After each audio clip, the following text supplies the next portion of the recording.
So hey, what's up, guys? How are you all doing? I hope you are all doing great, so welcome back to everyone on the channel. So this story is about what happens when a neglected Naruto is adopted and trained by Mikoto Uchiha for Chunin exams full movie. So if you enjoy this, what if, do subscribe to the channel and hit that notification bell to never miss any updates from this channel. And check out my videos at the link given in the description. Watch and have fun. Also, make sure to share with your friends. And so yeah, without taking much more time, let's get into the video. For quite some time hasn't it, old friends? A deep thunderous voice spoke. That it has, Artra. A feminine spoke replied. Is it time already? Has it really been that long? Another deep male voice spoke up. Yes it is, as the legend says. Our kind will once again be known to humanity by 3 children who will bring the world to glory. That blasted 10 tails will be making its return within the next 20 years.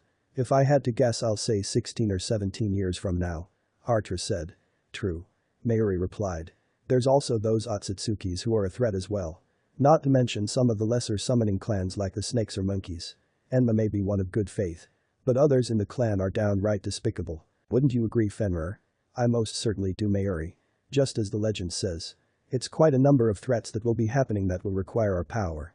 Not only us, but the power of Kurama as well. I assume you two have already gave your blessings to our chosen ones? Fenrir asked. Archer scoffed. Of course we have, my good friend. Naruto Uzumaki is the chosen one of the dragons. I've already bestowed my blessing that will awaken his hidden abilities. The Dragon King stated. Sasuke-sama has my blessing as well.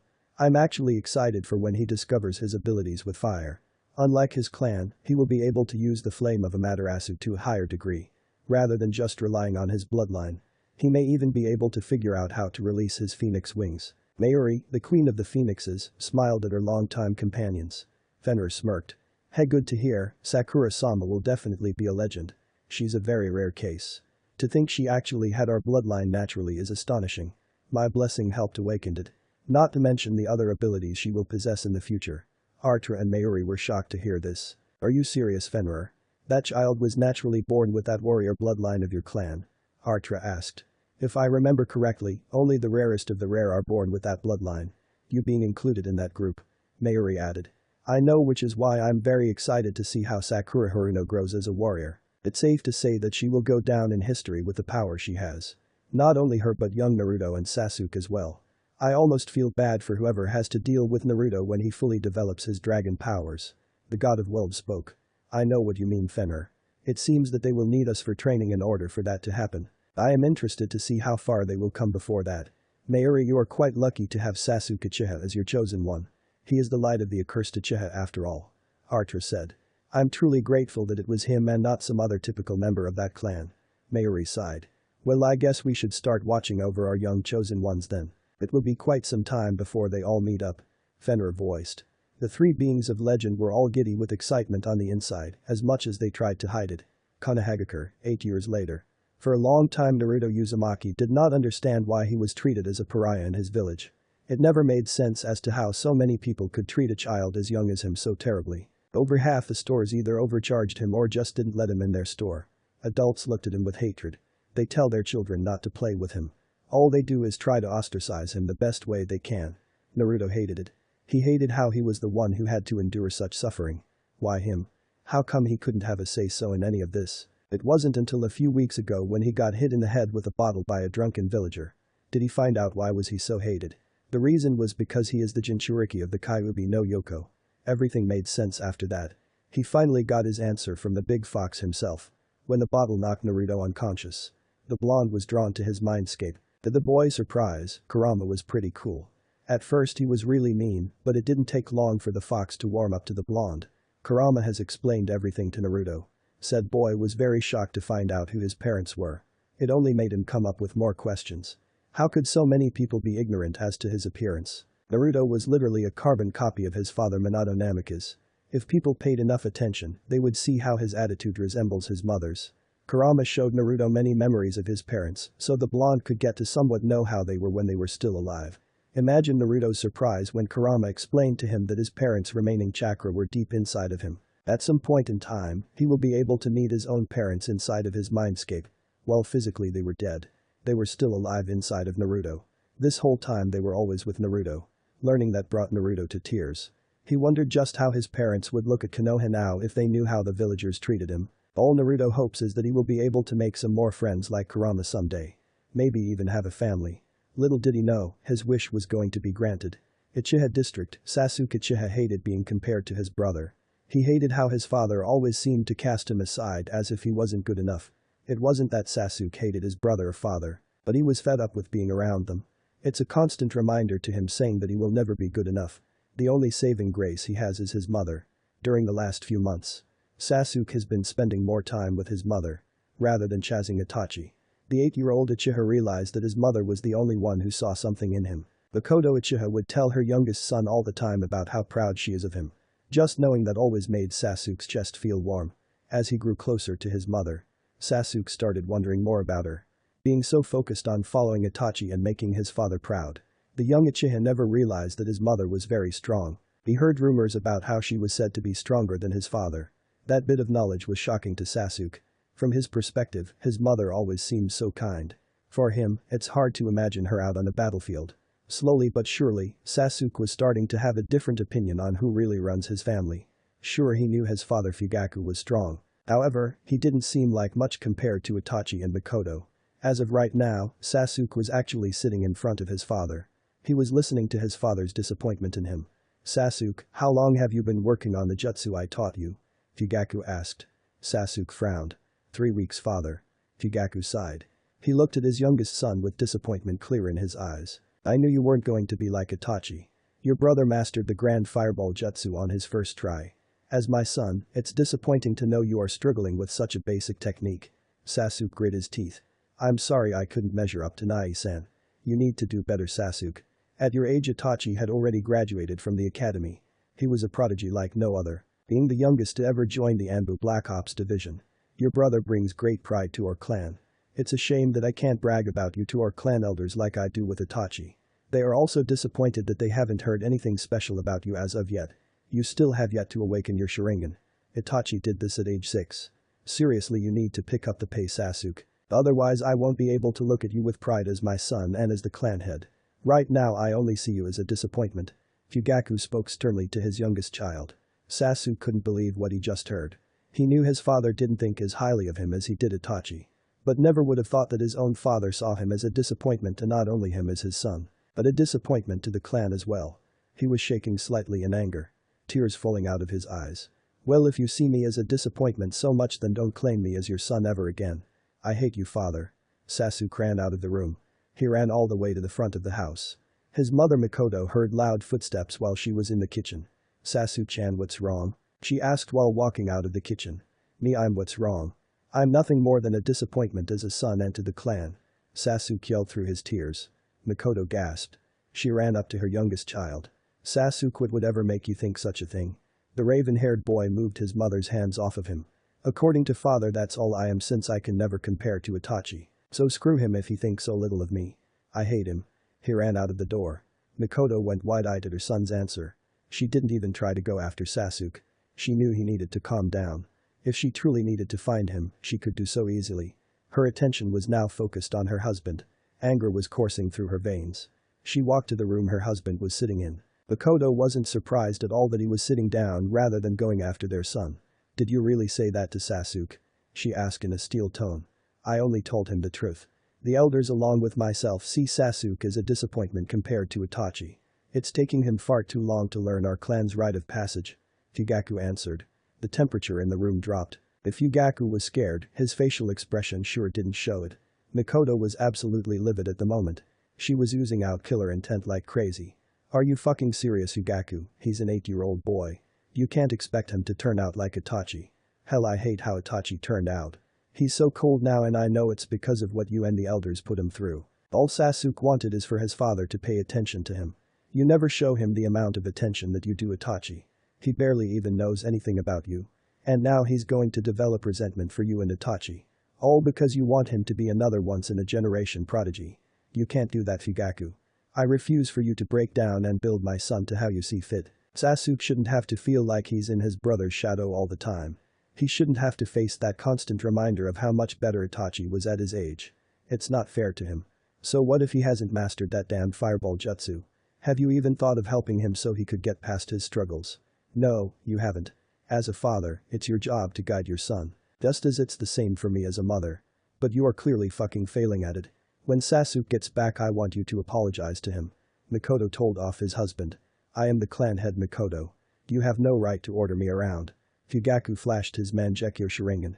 Mikoto rolled her eyes before she flashed her own Mangekyo Sharingan. Only hers was the exact same as Madara Uchiha's Sharingan. It is well known just how powerful Mikoto Uchiha is throughout all of the continent. It is said that there's never been a more powerful Sharingan ever since the days of Madara Uchiha himself. Her killing intent really flooded the room. As Fugaku broke out into a cold sweat. His heart was beating erratically. It's been a while since he's felt this type of fear. To add on some more effect of how serious she is. Mikoto summoned the ribcage of her Susanoo. Just like Madara, the color of Mikoto's Susanoo was blue as well. Don't get ahead of yourself Fugaku. You know the only reason you are even the clan head is because I did not want to deal with the position. Don't let our clan's arrogance get the best of you. Now I will say this again. You will apologize to Sasuke. Do I make myself clear? She spoke in a cold harsh tone. Fugaku nodded fearfully. When Mikoto stopped using her Sharingan, she left him in his cold sweat. The Uchiha matriarch sighed. Her family was falling apart. While she and Sasuke were very close. He was her pride and joy. Unfortunately she didn't have the closest relationship to her eldest son. While Itachi was never disrespectful towards her. As he got older, he became more distant. Lately he's been a lot more distant to Sasuke than usual. Then there was her so-called husband. She knew that her marriage with Fugaku is failing. Their marriage was an arranged marriage. But Mikoto did end up falling in love with the stoic Fugaku Uchiha. Unfortunately that love only lasted a few years. Now Mikoto could say she borderline hated him. She didn't like how he looked down on her as if she was beneath him. She hated how he treated Sasuke.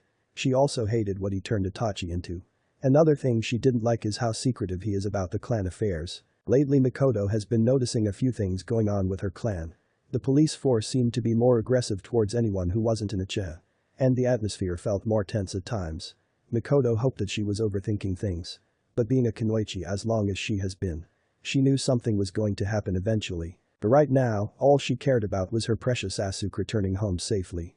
Haruno residence, Sakura Haruno did not enjoy her home life. In fact she hated it more than anything. Everything went downhill for her when her father died when she was 4 years old. Her mother was a lot more sad and angry. However she never took her anger out on Sakura until her mother got remarried to her stepfather 2 years ago. Her stepfather's name was Hiro. Hiro is a former chunin who retired from the ninja forces.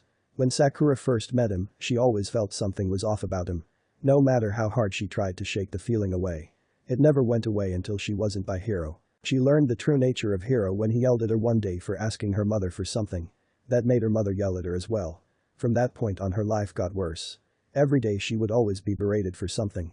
She would even get smacked across the face from her mother even when Hiro lied on her. Which he does, numerous times. Then one day Hiro came into her room at night. He was acting a bit off. She could tell he was drunk. But the way he was talking to her was different. Sakura never noticed a thing until he touched her out of nowhere. He didn't do much, but he did fondle around with her body. Sakura could never forget how scared and disgusted she felt. When he left her alone. The pincat ran into the bathroom to scrub herself clean for over an hour. Even after that she still felt his hands on her. From there on Hiro kept molesting Sakura. No matter how hard she tried to resist. Even when she cried to her mother for help. All Hiro would do is laugh at her. She will never forget the words Hiro said to her the first time she called her mother for help. Do you think she's going to help you? Get real, she knows better than to interfere with my fun. She knows just how much I want to touch you Sakura dear. Why do you think your mother is so mean to you now? It's because I conditioned her to be this way. She was so close to killing herself before I met her. Now she's my little puppet for me to do whatever I want her to. She's long given me the okay to do whatever I please with you. Oh, the things you can convince a drug addict to do. Sorry to say kid, but your mother doesn't really see you as her daughter anymore. You're more of a bother if anything.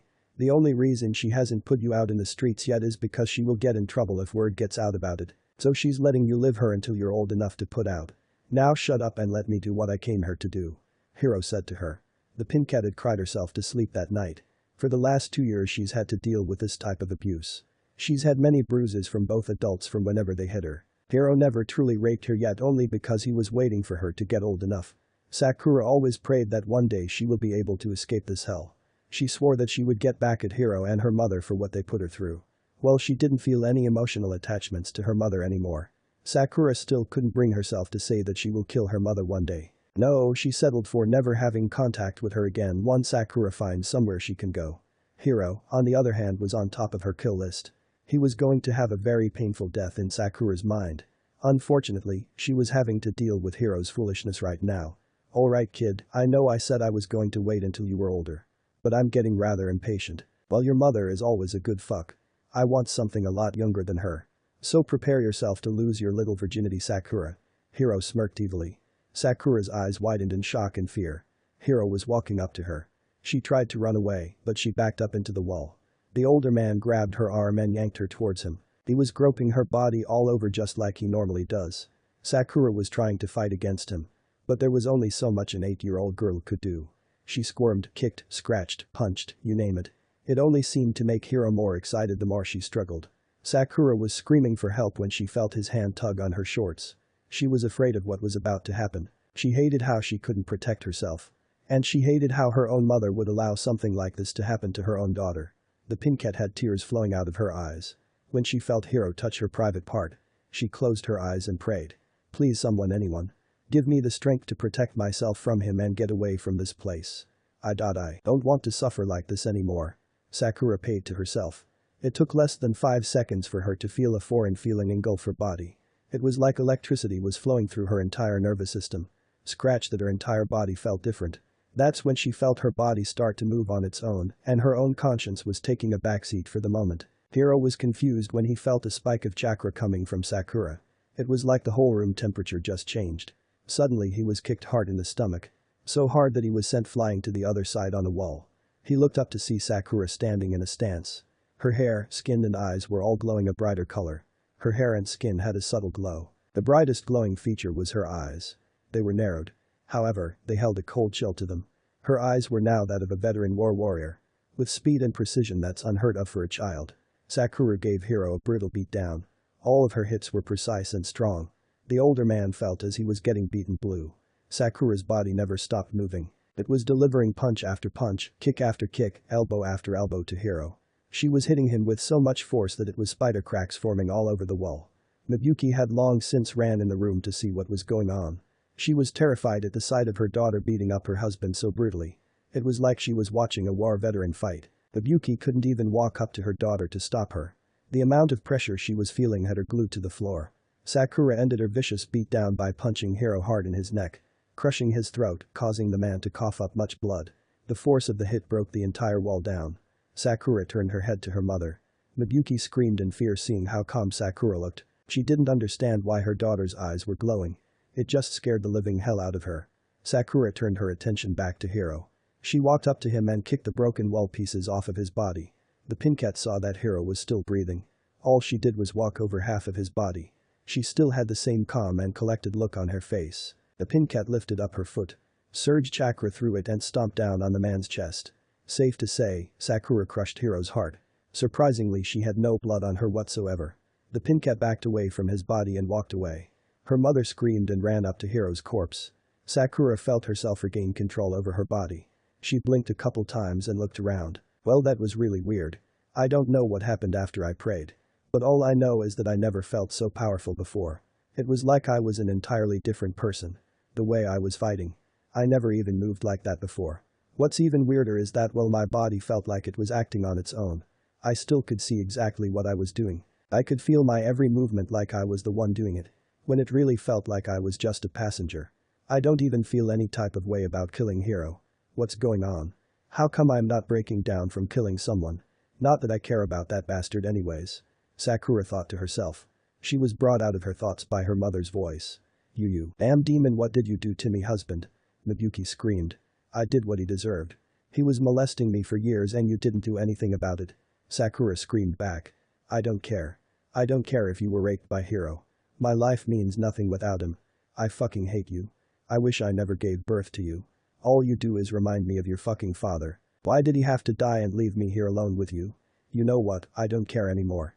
Miyuki rolled over Hiro's corpse a bit to take out a kunai from his holster. Hiro liked playing with his old kunai still. Since you took my only form of happiness from me, I'm not going to be stuck here with you. I don't care what happens to you, demon girl. No daughter of mine could ever be so brutal. I hate you. I hope your life is hell from now on. You should have never been born. Just like that damn Kyuubi brat. Both of you are nothing but demons. But I won't have to deal with it anymore. I'm going to go join Hero. And maybe in our next life. We will have a happy life without a fucking demon child you. Nobuki stabbed herself in the heart and fell on top of Hiro's corpse. Sakura felt numb to her mother's last words. While she couldn't deny that her words hurt, Sakura felt a bit relieved that she would no longer have to put up with such hell. It was now only her. She killed the man who was ruining her life. And her mother killed herself right before saying Sakura was a demon. Well, it won't do any good to stay here. I'm glad to finally be rid of them. But I still can't get over the fact that my mother, she spat with venom, would choose a man over her own child. Sakura left her house, silencing, hoping that she wouldn't have to return there. Konoha Random Forest, Naruto was bored out of his mind. He didn't feel like walking around the village. The villagers wouldn't stop glaring at him. He couldn't talk to Kurama since the furball is asleep. Not that the blonde could blame him. He figured if he had to be stuck in a cage all the time, he would probably sleep a lot too. Thankfully, something grabbed his attention when he heard a branch being broken. The blonde looked up to see a boy who had spiky black hair with a blue tint, onyx color eyes. He looked the same age of Naruto himself. Hi. Naruto spoke up. Hey. Sasuke returned the greeting. Sasuke sat not too far from Naruto. Neither boy said anything for 10 full minutes. It wasn't an awkward silence. Surprisingly, the silence was comforting. Sasuke thought about making a conversation until he heard another set of footsteps approaching. The two young boys turned their heads to see a girl with pink hair and emerald eyes. She looked around the same age as they did. Hello. Sakura greeted them. Naruto smiled at her. Hi. Sasuke nodded. Hey. Even more surprisingly, Sakura sat next to the boys. Neither of the three said a word to each other. It stayed like that for a while. Sasuke was the one who spoke up first. So who are you two? He asked curiously. Naruto grinned. I'm Naruto Uzumaki. I'm the Jinchuriki of the Kyuubi no Yoko. Sakura and Sasuke looked at him with confusing. Jinchuriki. They echoed. Yeah, it means human sacrifice. I don't know if you guys have seen me around or heard about me. But I'm pretty hated in the village. It's because the fourth Hokage sealed the Kyuubi inside of me when the fox attacked. Now I'm the container of him. But everyone hates me and ostracizes me because I'm a reminder of it. I won't take offense if you two no longer wants to talk to me. Naruto sighed. Sakura's eyes widened slightly. Wait, did you say Kyuubi? I do remember seeing you around the village before. And my birth mother did say something about a Kyuubi brat. Yep, that's me. I'm the Kyuubi brat that all the villagers talk about, Naruto said. Why would they hate you for something you have no control over? That's pretty stupid. It's not like you asked to be a Jinchuriki or whatever it's called, right? Sasuke asked. Hell no, I didn't. Me and Kyuubi Knight didn't ask for this. But now we have to deal with it because if I die, so does he. And I don't want my only friend to die because of me. So I'm pretty sure I'll have to become a shinobi to learn how to protect myself. Naruto shrugged. Wait, so does that mean you don't have any friends besides Kyuubi? Sakura wondered curiously. Yep, he's really the only one who looks out for me besides old man Hokage. But I hardly see him around since he's always busy. So me and Kurama just been getting by every day with no one but ourselves. Naruto replied. That sounds pretty lonely. Sasuke admitted. Hey, it's fine, I'm used to it. Although I do wish I had more friends to hang around. Believe it or not, you two are the only kids who stayed around me this long. The others either ignore me or try to bully me. Sometimes the adults chase me around and beat me up every now and then. Naruto looked into the sky. I know how you feel about being bullied. Kids at the playground bullied me for my forehead. And my stepfather and birth mother used to bully me. I'm surprised I'm even about to mention this. But since Naruto here shared a big secret of his, I guess I can tell mine. My stepfather molested me for almost 2 years now. He and my mother also used to beat me for whatever reason they could think of. My stepfather was a retired chunin. One time he hit me so hard my jaw almost broke. But today he told me he was going to rape me. I was so scared that I ended up killing him somehow. I don't know if it's a bloodline or what. But somehow I was able to beat him to a bloody pulp. It felt like my whole body was charged with electricity. I killed him by stomping his heart out after I crushed his chest. I didn't really get to enjoy it because I wasn't really moving my body. It's kinda hard to explain really because I don't understand it myself. But when I got back control over my body, my birth mother started yelling at me. She became a drug addict after my father died 4 years ago. My stepfather was able to help her get herself together. But he conditioned her to rely on him. So she allowed him to do whatever he wanted to me. After she was done saying how much she hated me and how I was a demon like Naruto, she killed herself. I left my house right after and ended up here. My name is Sakura Haruno by the way. Sakura explained her story. Naruto and Sasuke were shocked. Neither really knew what to say after that. To think that a girl their age had to go through that with her own family. Naruto felt that he could sympathize with her. She was now all alone like him. He may have gotten beaten up several times and is even discriminated heavily against. No one ever tried to rape him. Sasuke sighed. Damn, you two sure have it bad. You make me feel like my problems are childish. Well, my name is Sasuke Uchiha. I came here because I got tired of my father telling me how much of a disappointment I was compared to my older brother Itachi. Itachi? You mean Itachi Uchiha? Sakura asked. The one and only. Sasuke grunted. My father always tries to compare me to him. For so long he's always picked my older brother over me. He hardly even spends time with me. I know he's a clan head. But he still makes time for Itachi rather than me. He always puts me down saying how much better Itachi was than me at the age I am now. Then he told me what the elders thought of me. After hearing just how much of a disappointment I was to my family, I got fed up and ran out of my house. My mother did ask me what's wrong. I'm sure she's had a word or two with my father by now. Even though I never had parents. I'm glad I don't have parents like those. At least your mom sounds nice, Sasuke. Naruto said. Yeah, she is really nice. In fact, she's the only one who believes in me. I actually just found out that my mother is actually stronger than my father. I just don't know how strong is she really. I've never seen my mother spar before or anything. I'm kinda curious as to what she can do. One day I plan on finding out. Sasuke smiled. The trio kept on conversing about whatever came to mind. Before they knew it, 3 hours had passed. Man, this is really nice. I've never talked to people like this before. Only Hokage and the people at Ichiraku's treat me nicely. Naruto grinned. Yeah, talking to you guys made me forget for a while about I did to my stepfather. I never had friends before. Sakura admitted. And I never had friends before either. I have some cousins in my clan, but I'm not really close to any of them. They all feel like strangers to me. Honestly, I wouldn't mind having you two as my first friends. Sasuke voiced with a small smile. Me too, you guys didn't shun me away after I told you about Kurama. I would be really sad if we couldn't be friends. Naruto admitted. Well, I say that settles it. Looks we are all friends now. I honestly hope we can stay friends for a long time. Because as of right now, you guys are all that I have left. Sakura agreed. Yeah, you guys are all that I have too. Naruto said. I don't know how to feel about my father or brother, but I do really love my mother. So I guess all I really have are her and you two. Sasuke said. So what do friends do? Naruto wondered.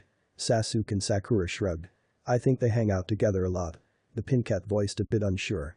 That sounds right. Well, do you guys plan on becoming a ninja? I kinda have to since I'm a Jinchuriki. According to Kurama, we are seen as weapons for our villages. So I'm pretty sure I won't have a choice in the matter. Not that I care, I want to be a shinobi anyways. But we could train together if we all become ninjas.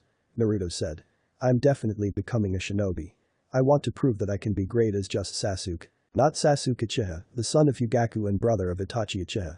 Plus I want to be able to protect you guys if we run into trouble. That's what friends do, I think. Sasuke answered. I was unsure at first. But I long decided to become a shinobi so I can train to protect myself from my stepfather. Now that he's dead, I won't have to worry about him anymore. But I still want to become a shinobi. I want to learn how I fought my stepdad the way I did. I also want to become a legendary kunoichi. Sakura spoke her piece. Well, it's settled then. We are going to aim to be the greatest shinobi anybody has ever seen. Naruto yelled with excitement. Sakura and Sasuke shared his enthusiasm.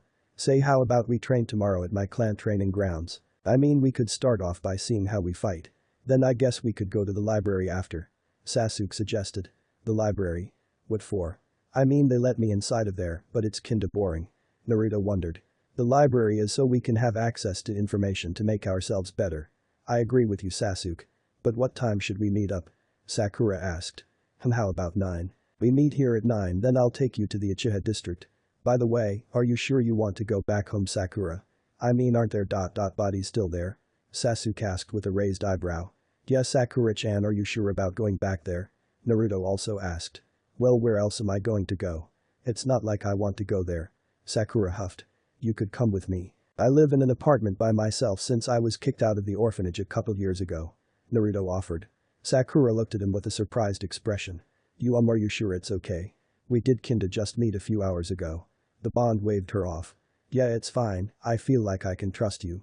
You can take my bed and I'll take the couch. We can wake up early tomorrow so you can go get a change of clothes. Sakura blushed a bit. Thank you, Naruto. Alright, we'll see you guys tomorrow. Sasuke said as he left to go home. Naruto and Sakura made their way to Naruto's apartment. Neither of the three knew yet. But they were going to be friends forever.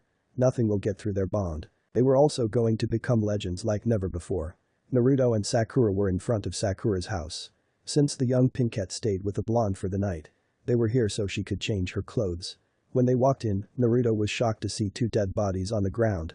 It wasn't his first time seeing one. In the red light district, he's seen a few people die from overdoses or alcohol poisoning.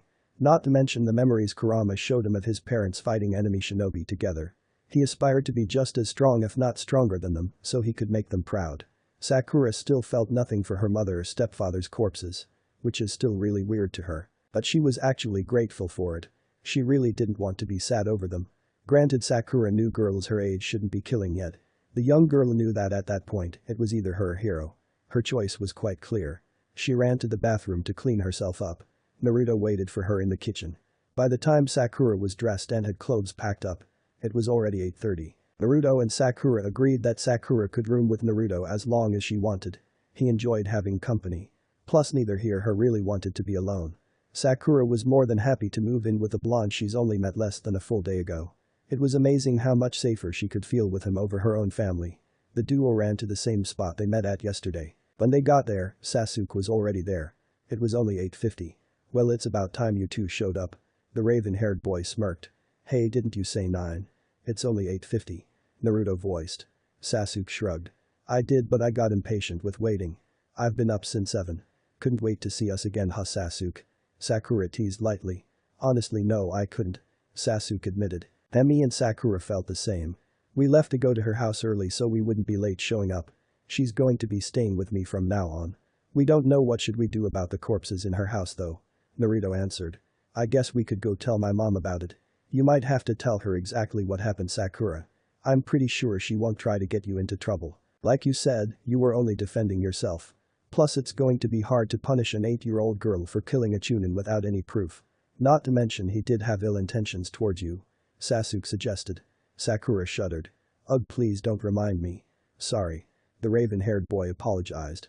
Said Pinkette waved him off. Well guys, how about we go to the library first instead? That way we could find something that interests us to try to learn. Both boys agreed. The trio made their way to the library. Uchiha District, Mikoto Uchiha was a bit worried about Sasuke. She was extremely worried when he left yesterday. He didn't return until a bit past midnight.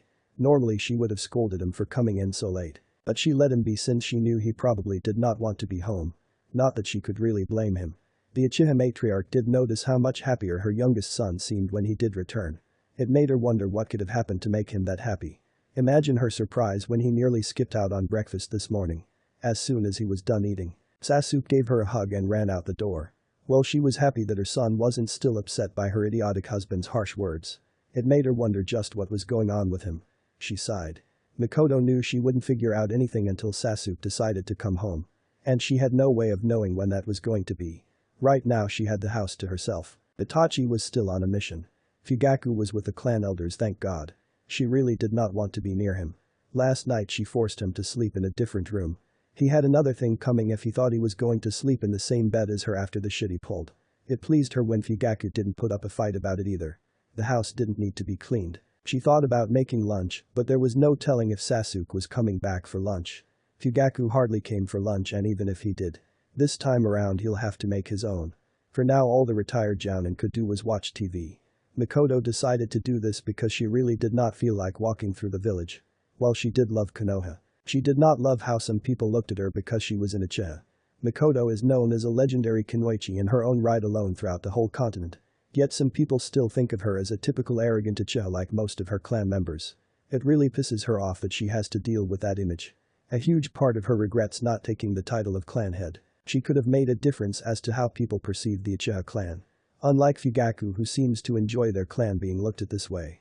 She was grateful that as cold as Itachi turned out to be, he wasn't arrogant. No, his eldest son was far from arrogant, unlike his father. Sasuke is the same. Her youngest child is not arrogant either. With him, all Mikoto needs to do is keep him from becoming arrogant as he gets older and grows stronger. Mikoto knew that out of her two children. The one who really had the most potential was Sasuke.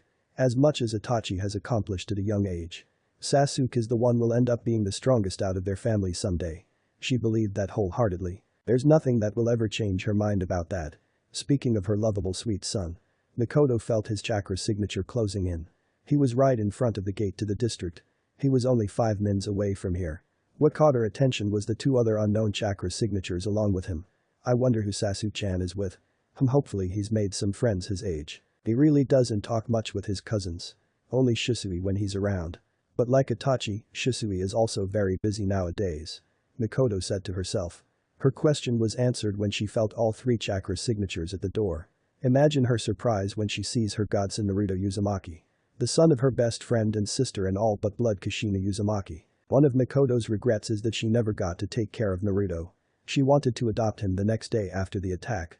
However, she wasn't the only one who wanted him. Danzo Shimura also wanted to take care of the blonde. Everyone knew he wanted to raise the boy to be a weapon of his own ideals. Then there were some of the civilian council who wanted nothing more to kill Naruto. Mikoto wanted nothing more than to kill them along with Danzo that day. Unfortunately, the 3rd Hokage had to make a decision and put Naruto in an orphanage. That way no one could complain about the imbalance of power between clans. It was already bad that some believed the Uchiha clan had something to do with the release of the 9 Tails. Mikoto also recognized the girl with them. If she remembered correctly, her name was Sakura Haruno. It was easy to say that Mikoto never got along with her mother. From the time where they were academy students all the way to adulthood. It didn't even matter if Mibuyuki ended up flunking out of the academy since she didn't pass the graduation exam. Somehow Mikoto always ended up butting heads with her. She learned about Sakura a few years ago when the girl was no more than 4 years old. She was one of her only ones who knew Mibuyuki was not mentally stable due to her husband's death. It made her feel bad for the child. Mikoto had wanted nothing more than to take the child herself to take care of her. But she would have gotten into trouble doing something like that. It also didn't help that at the time Mibuyuki was on the civilian council. Who would have thought that Sasuke would make friends with them too out of all the people? Mikoto said to herself. Welcome back home Sasuke-chan. She smiled. Mind introducing me to your friends here? Hey Ka-san, this is Naruto. Sasuke pointed towards the blonde. And this is Sakura. He pointed to Sakura. We became friends yesterday. Since we all decided we want to become shinobi when we get older. We should start training together. We actually just came back from the library. Sakura made us read a book about chakra. Sasuke explained. Mikoto was surprised to hear this. Oh. So you 3 think you have what it takes to become ninja huh? All 3 kids grinned at her. I know we do for a fact Adebayo. Naruto said. Mikoto's eyes went wide while Sasuke and Sakura looked at Naruto curiously. Dadabayo? Sakura echoed. Naruto looked sheepish while he was rubbing the back of his head. Ah, that's a verbal tick of mine that I get when I get excited. Kurama says I get it from my mom. Now if Mikoto's eyes weren't wide before. They sure was now. Oh, so you do know your parents? I thought you said you never met them. Sakura asked. I didn't, but Kurama was sealed in my mom before me. So he knows my parents pretty well. He showed me a lot of his memories of them. Many didn't know that my mom and Kurama were pretty close. Really only my dad and one of my mom's friends know. But I don't know who that is. Naruto answered. Naruto, are you sure you should just be talking openly about Kurama like that? Didn't you say it was against the law to do so? Sasuke questioned his friend. I don't mind, it's not like I'm ashamed of Kurama or being a Jinchuriki. I just don't like how I'm treated for something I had no say in. Plus that law doesn't apply to me since it's about me. I can tell whoever I want about it. At least that's what Kurama said. Apparently he was listening to when the old man told the village about the law. He told them the same day he announced my Jinchuriki status. The blonde shrugged. I guess that makes sense. But you should still be careful about it. I wonder what happened to your parents while the 4th Hokage was sealing Kurama inside of you? Sakura said. Oh well, you see, the 4th is my father. I'm the son of Minato Namikaze and Kushina Uzumaki. Naruto shrugged again. Sakura and Sasuke were shocked. Holy crap, you do look just like the Yondaime. Sasuke yelled. How in the world didn't anybody else notice it? It's as plain as day. Sakura asked. Kurama said their hatred is blinding them to what's in front of them. I guess that means is that they refuse to acknowledge me because of what happened that night. At this point I'm kinda over it. Naruto answered. Mikoto didn't understand how in the hell did 2 of the biggest secrets in Konoha could be discussed so casually between these 3. But she had to admit she was very amused. At least I don't have to hide anything from him. And really be blamed if he found out from Kurama himself. I'll just have to warn him about going around and telling anybody. But I'm sure Kurama himself has already made that very clear. Naruto doesn't come off as he's stupid. So he must really trust Sakura and Sasuke. Mikoto thought to herself. Well, it's nice to meet you too. I'm glad my little Sasu-chan is finally able to make him some friends. By the way, Naruto, I'm glad you do know about your parents. You see, it was forbidden for anybody who knew them to tell you about them. It was part of the Sandame's way of keeping you safe. If I could have had it my way, I would have adopted you like I originally planned to and told you about them myself. But unfortunately life had other plans. Mikoto voiced. Naruto was surprised to hear someone wanted to adopt him. Why would you want to adopt me? Mikoto smiled at him.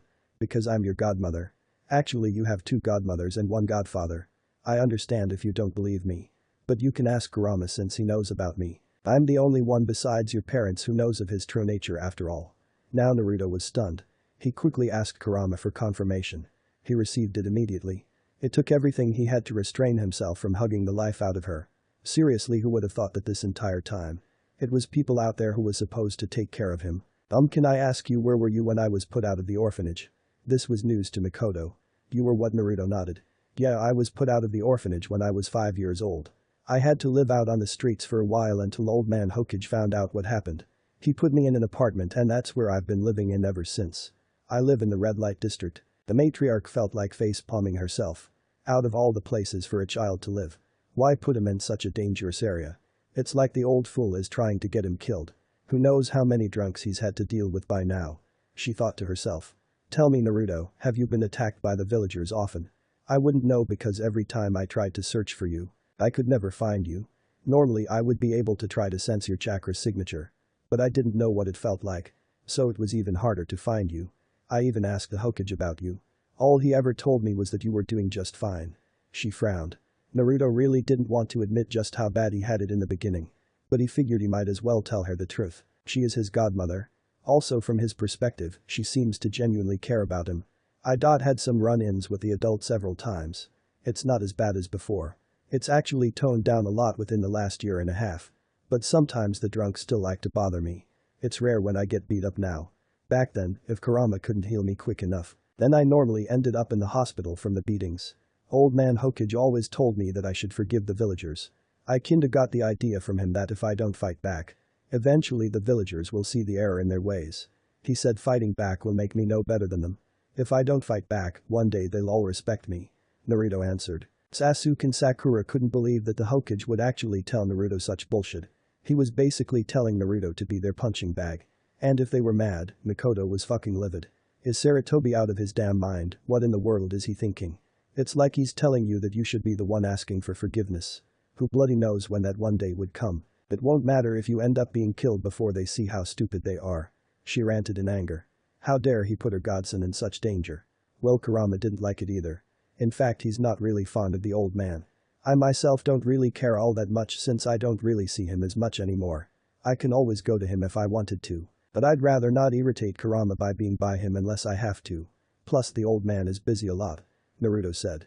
Kami, if he knows you're a Jinchuriki, shouldn't you have Anbu guarding you? I mean, it only makes sense if he knows how people feel about you. Sasuke asked. I think I did before. But they only a couple actually tried to look out for me. I never really saw them unless I was in trouble. But I don't think I've had any for a long time now. Kurama hasn't sensed anyone following me ever since we first met. Naruto said. Mikoto sighed. Meaning that you've been unprotected for who knows how long. Just what the hell are those idiots thinking? Who knows, but hey, at least I'm not alone anymore. Sakura-chan is going to be living with me from now on. Naruto grinned. Mikoto was curious as to why. Sasuke could see it all over her face, so he explained the situation. To say Mikoto was shocked in an understatement. To think that an 8-year-old girl was able to kill a Chunin. Retired Chunin, but Chunin nonetheless. She had no reason to believe either Sasuke or Sakura was lying. For one, Sasuke never lies to her about anything. Another reason is that what 8-year-old girl would lie about being molested? If anything, Mikoto was happy that Sakura did kill him. Even if the girl wasn't in control of her body. So Miyuki is finally dead. Well, can't say it's all that surprising. I just feel bad how Sakura is an orphan now. Both her and Naruto have had it pretty rough up until now. It's amazing to see the girl not even fazed from killing. Then again, she did say even she didn't understand why didn't she feel bad about it somewhat. It was definitely not normal in any case. Then there's that bloodline she and Sasuke talked about. Never heard of such a bloodline before. Maybe, just maybe, I found what my new role is in life. I can't rely on Fugaku to do his job with Sasuke. So it's up to me to make sure my baby boy becomes as strong as he can be. It's time for me to also take up my responsibility as Naruto's godmother as well. He'll be like my adopted son. Hokage be damned, he's not stopping me this time around. I feel really bad for Sakura. There's no way I can just leave her on her own. I can't believe that Mibuyuki would actually abuse her own daughter like that. She doesn't deserve to have such a sweet beautiful girl as her daughter. No, what Sakura needs is a proper strong mother figure just like the boys do. Looks like I'm going to finally get a daughter.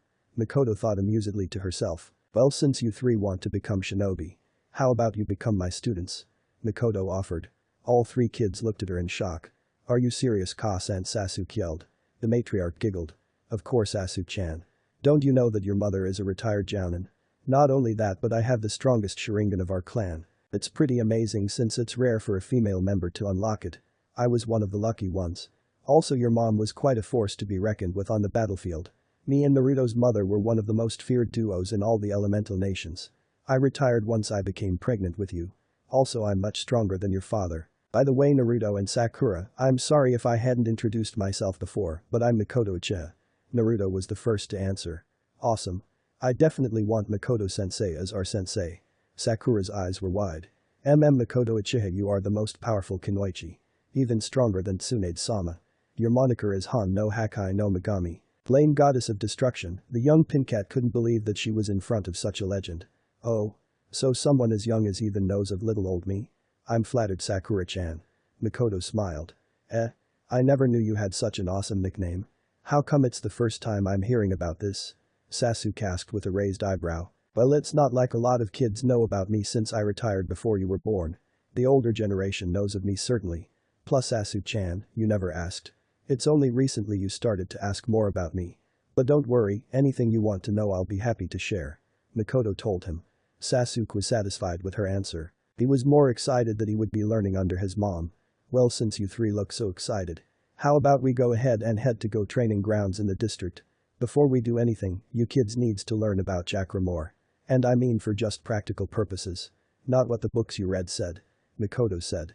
Hi, sensei.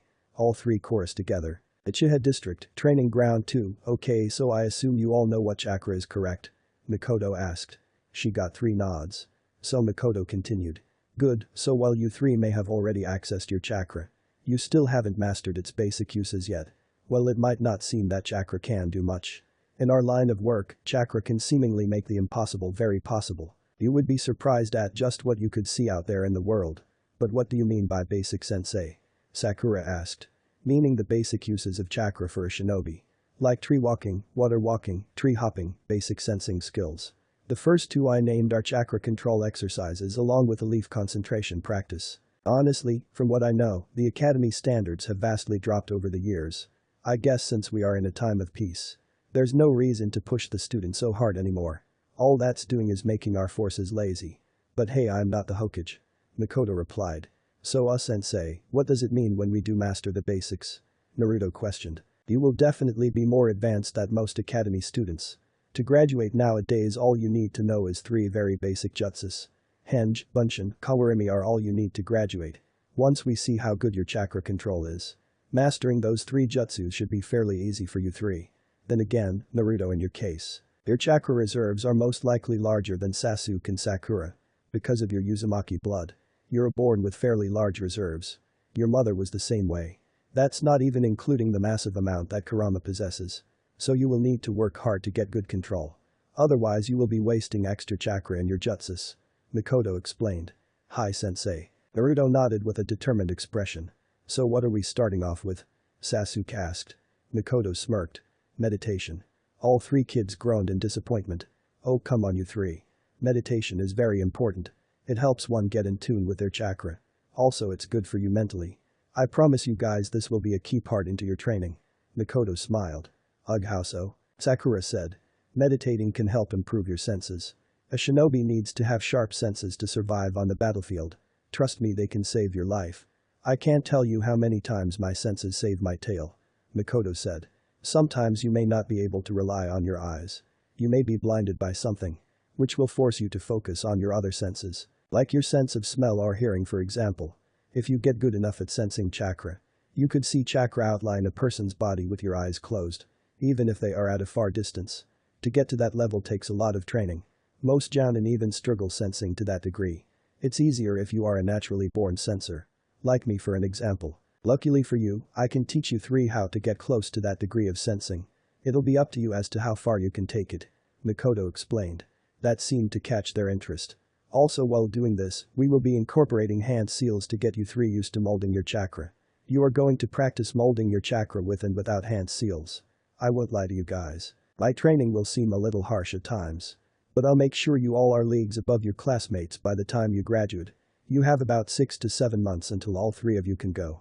Can we really become that strong, sensei? Sakura looked a bit doubtful. Mikoto noticed this and gently patted the girl's head. Yes, you can, in fact you can become even stronger. But you have to put in the hard work to do so. I have high expectations for all 3 of you. We are also going to figure out this little bloodline of yours, Sakura-chan. She smiled. Sakura returned her smile. Okay, Mikoto-sensei. From there on, Mikoto had her 3 students meditating. Naruto had the easiest time with it since he's used to going into his mindscape to see Kurama. Sakura and Sasuke were coming along well. Mikoto could feel how calm their chakra is. She was a bit surprised at how quickly they picked this up. Well, not so much Naruto but definitely the other 2. For an hour she made them meditate before she started teaching them how to sense chakra in not just a person, but in anything that holds chakra. It didn't matter if it was a rock. Imagine her surprise once again when it took all 3 of her students no more than a few hours for them to get the hang of sensing chakra all around. If she was honest with herself, she didn't expect them to pick up chakra sensing for a while. Training yourself to sense foreign chakra was a difficult task that took time. Apparently these 3 didn't get the memo. The one who could sense the best out of them so far was Sakura. Her control over chakra was astounding. Mikoto was very taken off guard when she noticed how much bigger the Pinkette's reserves were than she originally assumed.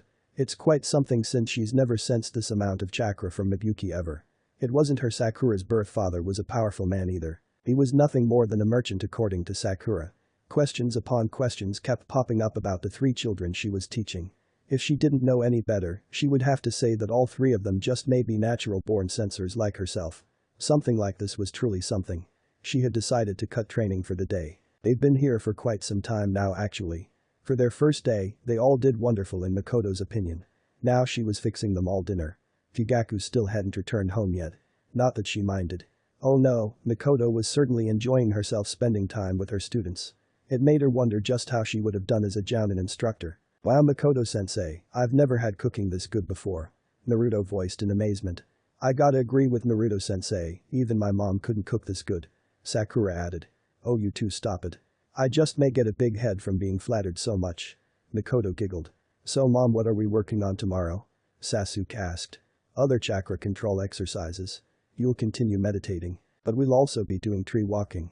If you guys master that quick enough, I may let you try water walking. And can't forget about the leaf exercise. If you guys get these down by the end of the week, we'll start sparring. It will also give me a chance to show you how to enhance your physical prowess. Like speed, strength, general awareness, you name it. Once all of that gets done, we'll move on to some low-level jutsu. But I will be putting you all through the ringer once it comes to taijutsu. Mikoto lightly warned. Somehow Naruto, Sakura and Sasuke all felt dread in their stomachs at the same time. After dinner Sakura and Naruto left reluctantly.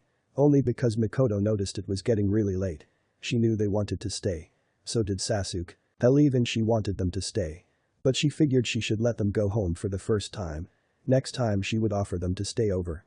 She wanted to build a close bond with Naruto and Sakura. She already had one with Sasuke. But she needed one with her other 2 students as well. The Uchiha matriarch wondered just how far will her students really go. If her hunch was right, then it's safe to say that they will end up going further than she can imagine. One thing Mikoto knew was that she needed to get back into shape.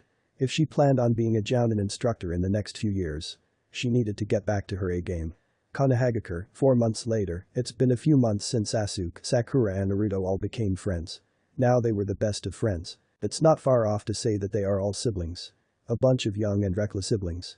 Ever since the day they met, it hasn't been a single day that they weren't with each other.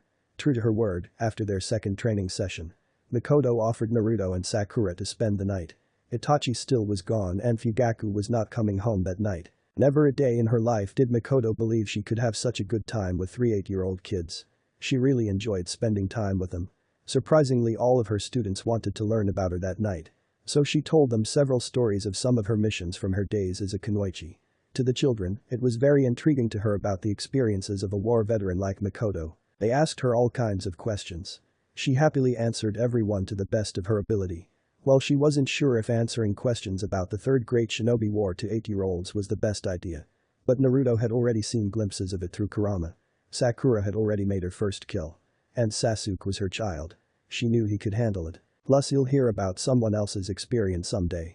Why not share her own, so he has an idea of what to expect in the world they live in. During those 4 months, Sakura and Naruto stayed over very frequently. At least 3 times out of the week. Their company really did benefit Sasuke. He became a lot more open. Especially towards Mikoto. He was already a mama's boy. But now he's an even bigger mama's boy. Mikoto was forever grateful to Naruto and Sakura for entering her and Sasuke's lives. She wouldn't have developed such a close bond with her son if they hadn't. That's not to say she hasn't begun to feel similarly towards Naruto or Sakura. Those two she definitely considered her kids now. She could see that her 2 students also felt closer to her. However, she was going to let them decide how their relationship should be. As of now, Mikoto acted as their sensei and mother figure. Neither of them ever seemed to have a problem with it. So she figured that was her role to them. It was up to them if they decided to call her Kasen or not. During this time, Mikoto taught them all the basics of chakra. It really surprised her just how talented these kids are. They learned all exercises within the first week. But she did make them focus on all of the basics for the entire first month. Mikoto wanted them to feel as if the basics were second nature before she moved on. Although she did include Taijutsu during that month as well. She often watched the kids fight against themselves. Rather than she herself do so. She wanted them to find their own style of fighting. Sasuke had already began learning the Interceptor's fist of their clan. So he focused on improving that. Naruto was a brawler type. He often improved in mid-battle. Sakura was a surprise. Well, at first she seemed very uncoordinated. Once she got the hang of it, she never looked back. The girl was a natural talent at hand-to-hand combat. She carried a brutality to her. Along with fierceness. But it was a calming feeling to it all. One day Mikoto had pushed her hard. It was only to see just how far Sakura could go. Well, that's when everybody got first glimpse of Sakura's bloodline. Apparently Mikoto had hit her harder than she anticipated. Sakura was briefly knocked unconscious before her bloodline kicked in. Let's just say that neither Mikoto, Naruto or Sasuke knew just how frightening and dangerous Sakura could be. The girl was able to not only take on Mikoto head-on, but Naruto and Sasuke as well. All at the same time. Granted, Mikoto was holding back considerably, even if she was out of practice for several years. But Mikoto had to admit Sakura caught her a good amount of times. The Pinkat decimated Naruto and Sasuke in her warrior mode. That's what they decided to call it. Sakura now could activate her bloodline at will, thanks to all the taijutsu practice Mikoto made her students go through. Sometimes it was hard for her to control herself from being too brutal. But Sasuke and Naruto enjoyed it very much. They loved the challenge. Fighting against her warrior mode really pushed their skills. It helped Mikoto since she could get a mini workout out of it. She wondered just how did Sakura ever get such a unique bloodline. Mikoto and Kurama both agreed that Naruto wouldn't try to channel his chakra until his body developed a little more. Or at least until his body was built up enough to handle the strain. Kurama wanted the blonde to be proficient with his chakra by time Naruto, Sakura and Sasuke graduate the academy. In the second month, Mikoto taught her students the Academy 3 since their chakra control was up to her standards. Naruto had the most trouble with the Bunshin technique. With some extra chakra control training, he was able to make a perfect Bunshin. During the third month, she wanted them to pick out subjects that they might want to learn. Sakura and surprisingly Sasuke wanted to focus on medical ninjutsu. Naruto wanted to follow in his parents' footsteps and take on Fuinjutsu. It was obvious that all 3 of them were going to learn ninjutsu. All of them wanted weapons as well. But Mikoto said she wouldn't get them any real weapons until they were at least in the academy. But she wanted them to figure out what kind of weapon they wanted. Mikoto was a jack of all trades in different types of areas. So she could help out a lot when it came to weapons. Sakura also wanted to learn some genjutsu. Sasuke thought it would be useful if he learned some as well. Naruto figured he might as well try to learn one. He wasn't all that interested in genjutsu. So for the third and fourth month, Mikoto had them focus on taijutsu, medical ninjutsu and fuinjutsu. Ninjutsu was next on her list. Although she did find out their elements. Naruto is wind. Sasuke is lightning. Sakura is water and lightning. None of them saw their affinities as a big deal, since Mikoto explained how if a person trained hard enough, they could master all of 5 elements. Just like the first and third Hokage. Right now her kids were at the library. Naruto was almost done with the beginner level of Fuinjutsu. So he wanted to find a book for the next level. Sasuke and Sakura wanted to find more books on the human body. Apparently they wanted to learn as much as possible about the human body. Mikoto had showed them how to use the mystical palm technique. Due to her near-perfect chakra control, Sakura got it first. Sasuke got it an hour later. Just thinking of how much happened in the last few months. It drew her back to think of when she went to go see the Hokage a couple days after their first training session. Flashback, Hiruzen knew he had fucked up somehow. How did he know that? Because right in front of him was a furious Mikoto Ichiya. She did not look happy with him at the slightest. Just seeing the intensity of her glare made him inwardly shudder. "What can I do for you today, Mikoto-chan?" he asked politely. "Don't Mikoto-chan me Sarutobi." She spoke in a steel tone. A tone that let Hiruzen know that she was not having it right now. "I want you to explain to me why my godson was kicked out of the orphanage and was homeless for a period of time without you informing me. Aw shit, I'll be lucky if I make it out alive." The old cage thought inwardly. "I see, you found out about it. Yes, it seems my youngest son was able to befriend him several days ago. Not only him but Sakura Haruno as well. They've been with each other every day since then. Young Sakura Haruno. We couldn't find her at her family's home. We just found out that her parents were killed 2 days ago. If it wasn't for the Daily Mailman, there's no telling when we would have known." "Why didn't she report what happened?" Hiruzen asked. "Because she's the one who killed her stepfather Hiro. Miyuki killed herself in front of Sakura because she apparently couldn't live without the man. From what Sakura told me, what Hiro told her. Hiro had conditioned Miyuki to be dependent on her. She didn't get over her drug addict habits until he came along. For almost 2 years that bastard was molesting Sakura. And Miyuki was letting him get away with it while abusing Sakura herself." Mikoto growled in anger. Sarutobi sighed. He felt bad for the young girl. No one that young should have to deal with such problems in a space where they are supposed to feel is their home. He was curious about one thing. How did she kill Hiro? She shouldn't be no more than 9 years old. I know she's not in the academy either. If I remember correctly, Hiro was a retired chunin. Yes, he was, but Sakura killed him in self-defense. When Hiro was about to actually rape her for the first time, she awakened some sort of hidden ability. It allowed her to kill Hiro. Before you go asking, no, I don't know what this ability is. From the way she described it, I've honestly never heard of such an ability. But let's not get too off subject here. Answer my question, Sarutobi." Mikoto glared at him. Hiruzen felt his neck sweating. "Look, Mikoto, I didn't know he was put out. I had Anbu stationed at the orphanage to watch over him. But the problem is, a good amount of the Anbu assigned to watch over Naruto never truly watches over him. They purposely ignored him. It had gotten so bad that only 3 people were trusted enough to watch him. Kakashi, Yugao and Itachi. But I needed them for higher ranked missions. So eventually I just stopped making Anbu guard him, since they never did their job even if I threatened them. I'm just glad that Danzo hasn't been able to get to him. And that bastard never will if I have anything to say about it. Now why the hell would you tell Naruto to forgive the villagers after how they treated for years? Are you trying to manipulate him? Because so help me Sarutobi, I will send your old ass to the fucking grave if you answer wrong." Mikoto threatened. She already had her killing intent flooded throughout the room. Shit, she hasn't lost her touch in all these years. If I'm not careful I will die. Hiruzen thought. I didn't want him to take his anger out of Konoha. But the villagers get to take theirs out on him. Oh yeah, real convincing Sarutobi. Mikoto rolled her eyes. I can't afford for him to end up releasing the fox Mikoto. It's either him or the village. As much as I hate to do it, I do trust in Minato's seal. But with everything those ignorant fools put Naruto through, it's not hard to imagine the Kyuubi trying to take over his moment of darkness. It would only go to hell. Hiruzen said. I assume you haven't said anything to Jiraiya or Tsunade about this, haven't you? Mikoto asked. His silence was the answer she needed. You do know that when Tsunade finds out how you let the villagers abuse her godson, it won't be pretty for you. Jiraiya may let you off the hook. But there's no way Tsunade is. Knowing her, I'm sure she's always thinking of Naruto. If only she got over her damn phobia. Mikoto sighed. Yes, I do know. It means certain death on my part. He sighed himself. Can't blame no one but yourself, old man. At least you did protect him from Danzo. But I would kinda keep my distance from Naruto for a while if I were you. The fox isn't too fond of you. Naruto isn't sure what to think of you. Sasuke and Sakura are both questionable about your actions. I'm still pissed myself. However, I let you slide for a few favors on your part. Mikoto suggested. Knowing he had no way out of this.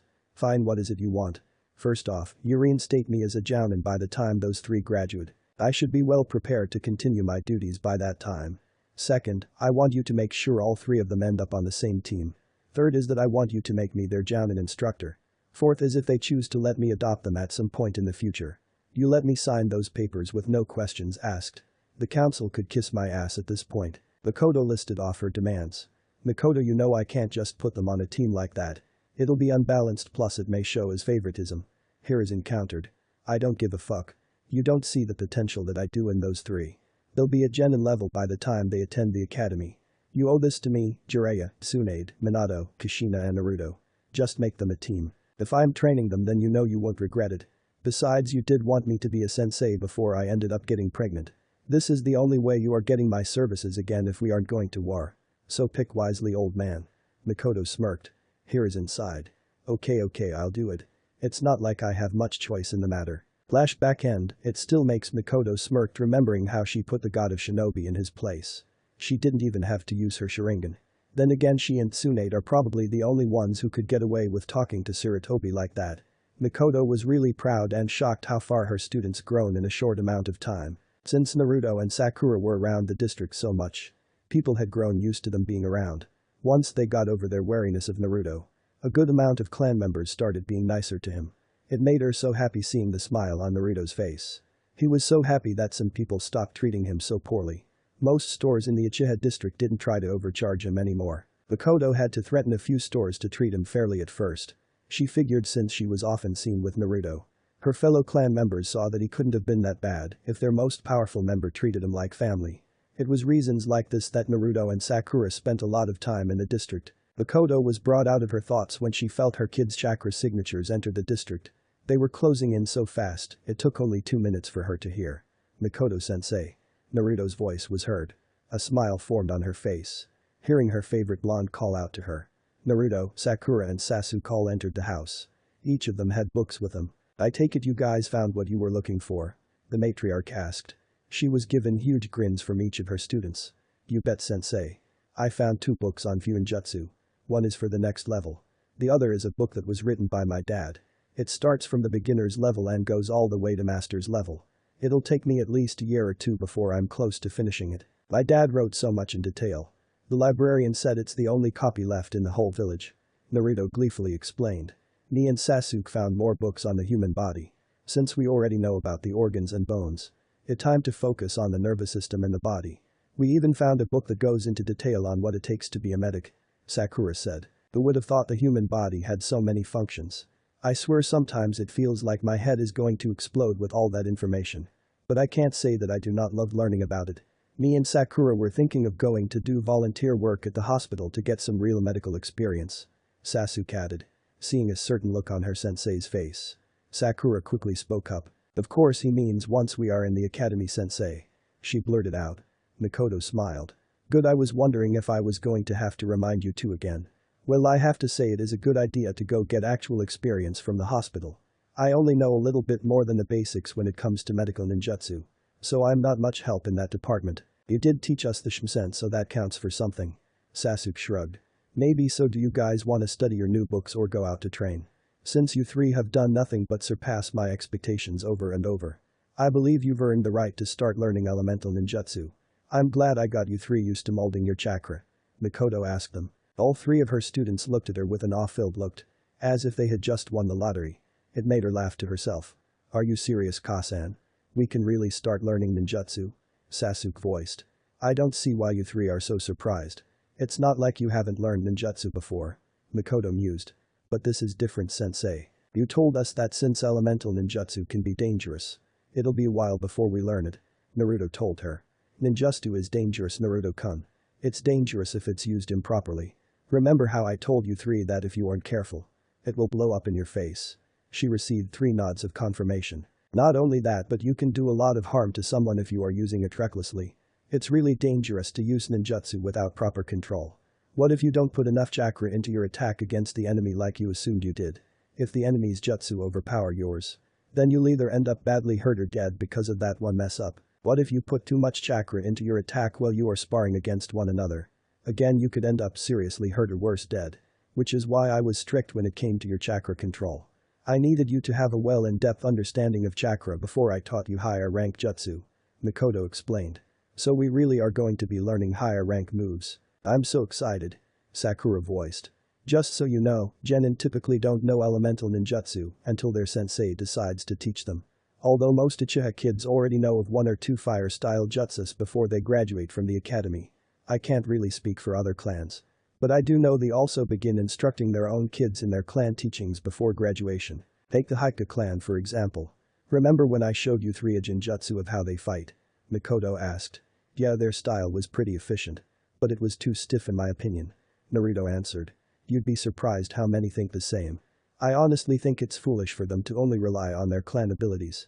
Which all derives from their gentle fist style. Mikoto said. So what are you going to teach us first? Sakura wondered. Mikoto smirked. I want you 3 to learn the great fireball jutsu. Sasuke-chan already begun learning it months ago when his father first showed him. But I don't think you ever mastered it yet, have you, dear? Sasuke looked embarrassed. No, I've been focused on all of the other things you've been teaching us. So I kinda forgot to keep practicing it. He sighed. No need to be down about it. I'm actually glad you didn't work on it. So this way all 3 of you can master it together as a team. Although since you have the most experience, you should be the one who master it first. Lucky for you guys, I happen to be very proficient in all 5 elements. Although earth is my weakest element, I'm also going to get you 3 started on elemental manipulation. It'll help you learn jutsus easier. I hope you 3 are prepared. Because from now on training is going to get more intense. Especially our Taijutsu training. Mikoto voiced. Bring it on, sensei. All 3 chorused together with excited expressions. Mikoto led her kids to their usual training ground. Several hours later that night, Itachi Uchiha had finally returned home. He dreaded it since it meant he will have to deal with his father's nonsense again. He knew that his clan higher-ups were planning something. Sometimes he can't help but wonder how foolish the higher-ups are. He often felt bad for pushing away his brother and mother. But Itachi didn't want to risk snapping around them. He prayed that his younger brother would be like their mother instead of their father. Itachi knew that Sasuke hated being compared to him. He himself hated when his father did that to Sasuke. It was unfair to him. Hell, even Itachi himself didn't expect to become as good as he is so quickly. However, Itachi had faith that Sasuke would surpass him someday. As he got closer to his home, he felt some unfamiliar chakra signatures inside. Well, one of them isn't really unfamiliar. Itachi just hasn't seen Naruto for quite some time. He was completely unknown to the other signature. When he stepped inside, he could see he was right. Naruto was here along with his mother and brother and some pink-haired girl he's never seen before. He had to admit to himself that he is surprised by how natural everyone seemed to be getting along. He's never saw his mother or Sasuke this happy before. While he was happy for them, he felt even more guilty that he couldn't be a part of it. Mikoto's eyes had widened when she saw her eldest son back. She didn't pick up his chakra signature because she was too focused on her students. Welcome back home, Itachi, how was your mission? She asked. Naruto, Sasuke and Sakura all stopped talking to see that Itachi was actually here. Nai-san. Sasuke cried out. The mission went as expected. I don't know how long it is until I'm deployed again. Itachi walked past the group. If you're hungry, you could join you. Itachi had cut his mother off. No thank you, mother, I'd rather be alone. He said coldly as he walked down the hall. Sheesh, that guy is cold. Naruto said out loud. Sasuke grunted in annoyance. Thanks for stating the obvious, idiot. Oi, I'm not an idiot. He just didn't have to be so cold to sensei. He even ignored you when you called out to him. Naruto pointed out. Don't remind me. Sasuke looked away. Boy, you two no fighting at the dinner table, remember? Or do I have to punish you two again like last time? Mikoto raised an eyebrow. The boys both gulped in fear. They shook their heads vigorously. Thought so. Mikoto smiled. So that's the legendary Itachi Uchiha, huh? He doesn't seem much to me. I feel like sensei could wipe the floor with him. Sakura noted. Well, Itachi is very good. He's not an Anbu for nothing. Well, I am still stronger. He could probably catch me off guard since I'm still pretty rusty compared to how I used to be. It's hard to say at the moment. Mikoto said. Their dinner continued on. Like usual, Sakura and Naruto stayed over. A month later in the Hokage Tower, Itachi. Are you certain of this? Hiruzen asked. He's sitting in a room in between his advisors and Danzo. He had prayed what Itachi just said was not true. I am very sure of this, Lord Hokage. The Uchiha are planning to do a coup d'etat on Konoha. They feel as if they have been disrespected for far too long.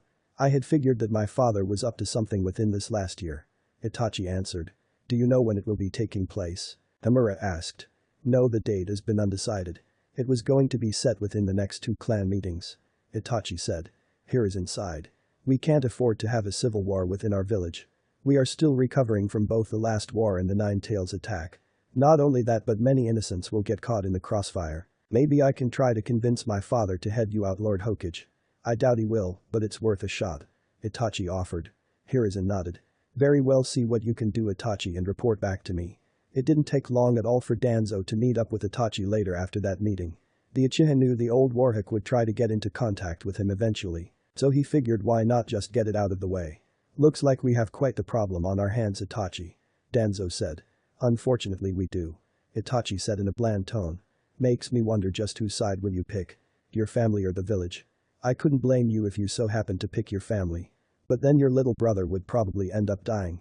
Danzo mused. Itachi narrowed his eyes slightly. Stop playing games with me, Danzo. What do you want? Ah, there goes the cold-blooded Itachi. Very well, I want you to make a choice. You see, I'm sure Hiruzen knows that it won't look good if Konoha shinobi started killing a clan without any valid proof of their attempted crime. It will definitely lead to your brother swearing vengeance against Konoha, which will most likely lead to his death. Same could be said for your mother. If she sides with your clan, then I know Konoha will lose many valuable shinobi trying to take her down. Get to the point. Itachi voiced. Will you side with the Uchiha, which will lead to the death of your brother and maybe even your mother and yourself? Or will you side with Konoha and carry out a mission of eliminating all other Uchiha except for your brother? Danzo said. Itachi regrettably already knew his choice. For the good of Konoha, he will take out his entire clan. If only his clan wasn't so foolish. If only his father would talk to Lord Hokage to work something out. You do realize that I have very little chance of killing my mother? I'm quite aware of her prowess. Just do what you can do. Danzo replied. Itachi turned around. Fine, you have a deal. Danzo smirked. However, if my mother ends up surviving, you will not in any way try to harm her or Sasuke. You will leave them alone. If I find out that you broke your word, I will release top secret information to each of the great nations and come for your head myself. You would do well to remember this threat, Danzo.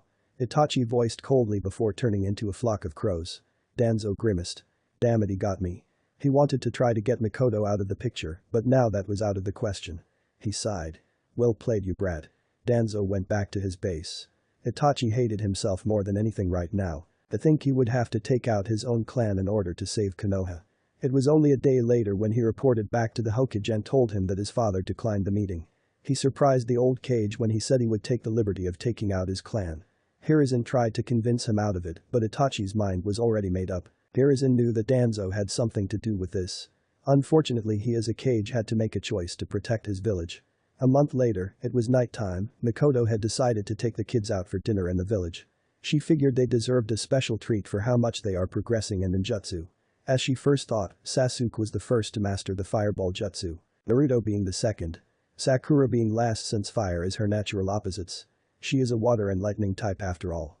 Mikoto then showed them how to practice molding their affinities by using a leaf.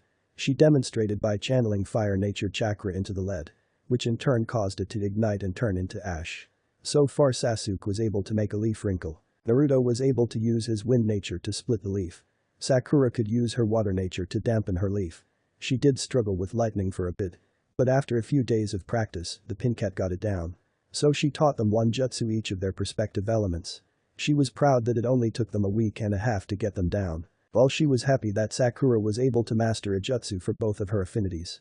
She suggested to Sakura to pick one affinity to focus on for now. When she learns 3 or 4 more jutsu for one affinity, then she could focus on the other. So she chose to focus on water. Mikoto only taught them C ranks to start off with. She was going to keep it that way until she felt they could handle stronger techniques. As of now, they were all on their way back to the district. The more time she spent with Sakura and Naruto, the more she wished she could hear them call her mom. These 3 were her babies and nobody could tell her different.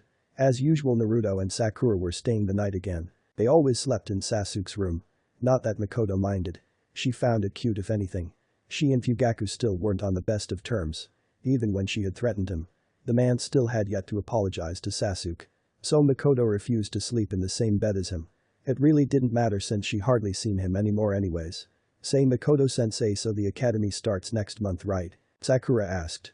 That's right, dear, you 3 will start the road to your careers pretty soon. Mikoto said. All but sensei, do we have to go? You already taught us everything in their curriculum and more. Way more in fact. Naruto whined. I know, Naruto-kun, you 3 are borderlining Chunin faster than I expected. But I still want you 3 to go to the academy. There's no reason why you shouldn't get to enjoy your childhood as much as you can. Plus it gives me a lot more time to train you guys the best I can. Trust me, these next few years will be very useful to your skills. You need that time to excel at fuinjutsu and other arts. Just as Sasuke and Sakura need it for medical ninjutsu. I would prefer that they are full-fledged medics before you guys are put into a squad. Mikoto explained. Full-fledged medics, Sakura and Sasuke screamed. Yes, full-fledged medics. As crazy as it sounds for kids your age. I truly believe you two will be excellent medics by the time you graduate from the academy. Especially at the rate you're learning at. Mikoto smiled. Little did any of them know, Itachi was high on a pole watching them. He was waiting for them to return actually. When he saw his mother turn his head in his direction. He was already out of sight. Do you really think we could do it, Kasan? Sasuke asked. I know for a fact you can, Sasuke-chan. All of you are my precious students and kids. I have nothing but the utmost faith in each of you. Mikoto stated with so much pride laced in her tone. She didn't realize just how much her words meant to her students. All three of them had tears leaking out of their eyes. But they were quickly wiped away so they wouldn't worry their sensei. When they arrived at the gate entrance to the district, Mikoto instantly felt something was off and she wasn't the only one. Sensei, how come I can't sense any chakra signatures around here? Naruto asked. It was long confirmed that Sakura, Naruto and Sasuke were natural-born sensors just like Mikoto. The matriarch figured she must have passed on her ability to Sasuke instead of Itachi. This is when Mikoto's protective instincts kicked in. Channeling chakra into her nose, she gasped at the amount of blood that was in the air. Oddly, it was only one person out of the entire district that she could sense. She quickly turned around to see her students looking at her with confused expressions. Mikoto looked at them seriously. I don't know what's going on. But I'm going to go find out. I want you three to stay here until I get back, she told them. All of them looked at her with wide eyes. But Kasan, Sasuke said. Damn it, Sasuke, just listen to what I said. I don't want to risk any of you getting hurt. She cut him off and ran into the district. Sakura looked at her best friends. Guys. What should we do? There's no way in hell I'm staying here while Sensei is all by herself. I know she's stronger than all of us combined and much more. But it just doesn't feel right staying here. Naruto replied with determination. Well said, Naruto. Come on guys, we're going after her. Sasuke ran ahead with the other two right behind him. As they were running, they couldn't help but notice the corpses on the ground. Naruto was used to seeing corpses by now thanks to Kurama. Sakura not only killed her stepfather, but she and Sasuke had asked Mikoto to show them genjutsus of dead bodies and gory injuries to get them used to seeing them. Being future medics only meant they were going to be subjected to sights like this. Mikoto had explained that severe injuries are common on the battlefield. Mikoto herself had just arrived at her house. She couldn't believe the amount of corpses she ran past. It only took her a few seconds to reach the room the chakra signature was coming from. When she slammed open the door to the room, her fears were confirmed. Itachi, Mikoto muttered. Itachi had his sword deep within Fugaku's back. He turned around to see his mother was in front of him. Hello, mother. Mikoto could not believe what she was seeing. Did the eldest son really kill their whole clan? For what reason? Itachi, what the hell is going on? She yelled as tears started falling out of her eyes. Itachi looked at her with the same stoic look. I'm sure you can figure it out for yourself, mother. Just as Mikoto was about to reply, she felt 3 chakra signatures of her students. Oh no, she said internally. Kasan. Sasuke yelled. Seems like everyone is here. Itachi said. Sasuke, Sakura and Naruto has all arrived in the room. They were shocked to see Itachi with his sword in Fugaku's back. Father. Sasuke cried out. He looked at Itachi. What are you doing, Itachi?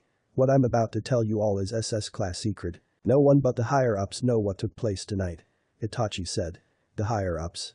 Mikoto echoed. Itachi nodded. Yes, I was ordered to eliminate our clan. None of you knew this, but the Uchiha were plotting a coup d'etat against Konoha. Within the last year the clan meetings have been happening a lot more. Discussing our position and treatment in the village. The whole segregation of the Uchiha clan. Father and the elders were growing fed up with the treatment. So they began to plan a way to take over the village. I had only learned that the plans were confirmed when I got back from my last mission from Father himself. Why, you're lying. Why would Father want to betray the leaf? Sasuke yelled. Sasuke. Mikoto told him. Sasuke looked at his mother. She had an angry look on her face with tears flowing out of her eyes. You don't know this, but I had my own suspicions of your father and the others within the last several months. I had noticed how much your father was starting to change. He was home a lot less than before. Also more cold than before. It was easy to tell that our clan's arrogance was getting the best of him. So I did my best to focus on you so you wouldn't pick up on his attitude. He was already failing you as a father as it is. I had told Fugaku to apologize to you for saying you were a disappointment to him and our clan. I scared him so bad he almost pissed himself. But in the end he never apologized. So we weren't on the best of terms ever since then. Hell, even before then I could tell our marriage was falling apart. Mikoto explained. Sasuke was stunned by his mother's explanation. He didn't realize that she was protecting him this whole time. I see you believe me. However, do not blame the Hokage for this. He did try to fix things before they got out of hand. But father wouldn't have a meeting with him. Danzo Shimura was the one who gave me a choice. To either side with our clan and risk Sasuke dying. Or side with Konoha and keep Sasuke alive. Itachi said. Before any of them could respond, Itachi showed them a Jinjutsu that replayed the exact events he told them. From the clan meetings to Danzo's order and the Hokage's regret in agreeing. From the outside world, only 5 seconds had passed. When it was over, Mikoto had looked at Itachi with more tears falling out of her eyes. Itachi, why did you take this on alone? Why didn't you come to me for help? Because I couldn't let you tarnish your reputation. It would be a huge blow to Konoha politically. Considering how you were the one who was originally supposed to run our clan. But I am glad you all know the truth. Thus know this, I was not alone in this massacre. Someone else helped me. He will be a threat in the future, so make sure you all are prepared. From this day forward, I will be marked as a missing nin. Sasuke, you and your friends need to get strong enough to make sure I atone for my crimes. As well, make sure Danzo pays for crimes against our clan. And mother, I'm sorry, but I hope you survive. Itachi moved at high speeds. Because Mikoto was caught off guard. She only had enough time to step in front of her kids and take the blow head on. She didn't even have enough time to use Kawarimi. Itachi had cut his mother right down the chest. She fell on the ground, not moving. Sensei Kasan. Naruto, Sakura and Sasuke yelled. All three of them glared angrily at Itachi. To Itachi's surprise, all of their eyes were different. Sasuke had awakened his Sharingan. Naruto had red eyes with slits as pupils. Meaning he was using Kurama's chakra. Sakura's eyes were glowing. Making her emerald eyes much brighter than usual. Itachi didn't know it. But she had activated her bloodline partial in her anger. Get strong enough to kill me and our other enemies, you three. I'm counting on you. Itachi disappeared into a flock of crows. Go to hell, Itachi. I swear I'm kicking your ass the next time we meet. Sasuke roared, feeling his anger intensifying along with the dread feeling of his mother possibly dying. The amount of trauma he was in caused his chakra to spike. He felt his eyes swirling. From his friend's perspective, Sasuke's eyes had gained 3 full tomos in both eyes, then morphed into 3 intersecting ellipses. Sasuke's eyes widened as he felt a rush of chakra invade his body. Whoa, Sasuke, your eyes went from a normal Sharingan to a similar one Sensei has. Naruto yelled. Manjek your Sharingan. Fuck it, we don't have that kind of time to focus on it right now. Sasuke yelled back. Naruto. Sasuke. Help me carrying Sensei now. We have to get her to a hospital. Sakura ordered her friends. The young 3 children were roof hopping as fast as they could. Thankfully Mikoto had only started bleeding out halfway there. The cut was really deep. It only took them 5 minutes to arrive at the hospital. When they ran in, Naruto yelled for a doctor. Immediately people brought her a stretcher to lay her down on. The doctors immediately rushed her back to a vacant room to begin emergency surgery. Sasuke, Naruto and Sakura were all scared of the possibility of losing Mikoto.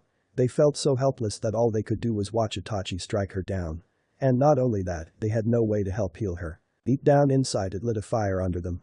Their drive to become stronger increased. None of them wanting anything like this to ever happen again. Sasuke and Sakura swore to themselves internally that they were going to become the best medics Konoha has ever produced. Naruto swore he would become a master of Fuinjutsu, so he could different ways to protect his friend and sensei. Hiruzen had showed up 30 minutes later. Naruto-kun, I'm sorry for what has happened. I'm sure Mikoto will make it out fine. The old man tried to comfort Naruto. The blonde heard Kurama growling inside of him. I swear if that old man doesn't leave. As if he didn't sign off on the order. Kurama said to him. Naruto himself really didn't feel like being by the old man. He really didn't know how to feel about him at the moment. Well, he did know the truth. It still stung knowing at the end of the day he signed off on the mission. The Uchiha clan were the clan who treated him the nicest after all. It's no way all of them could have been plotting against the village in his mind.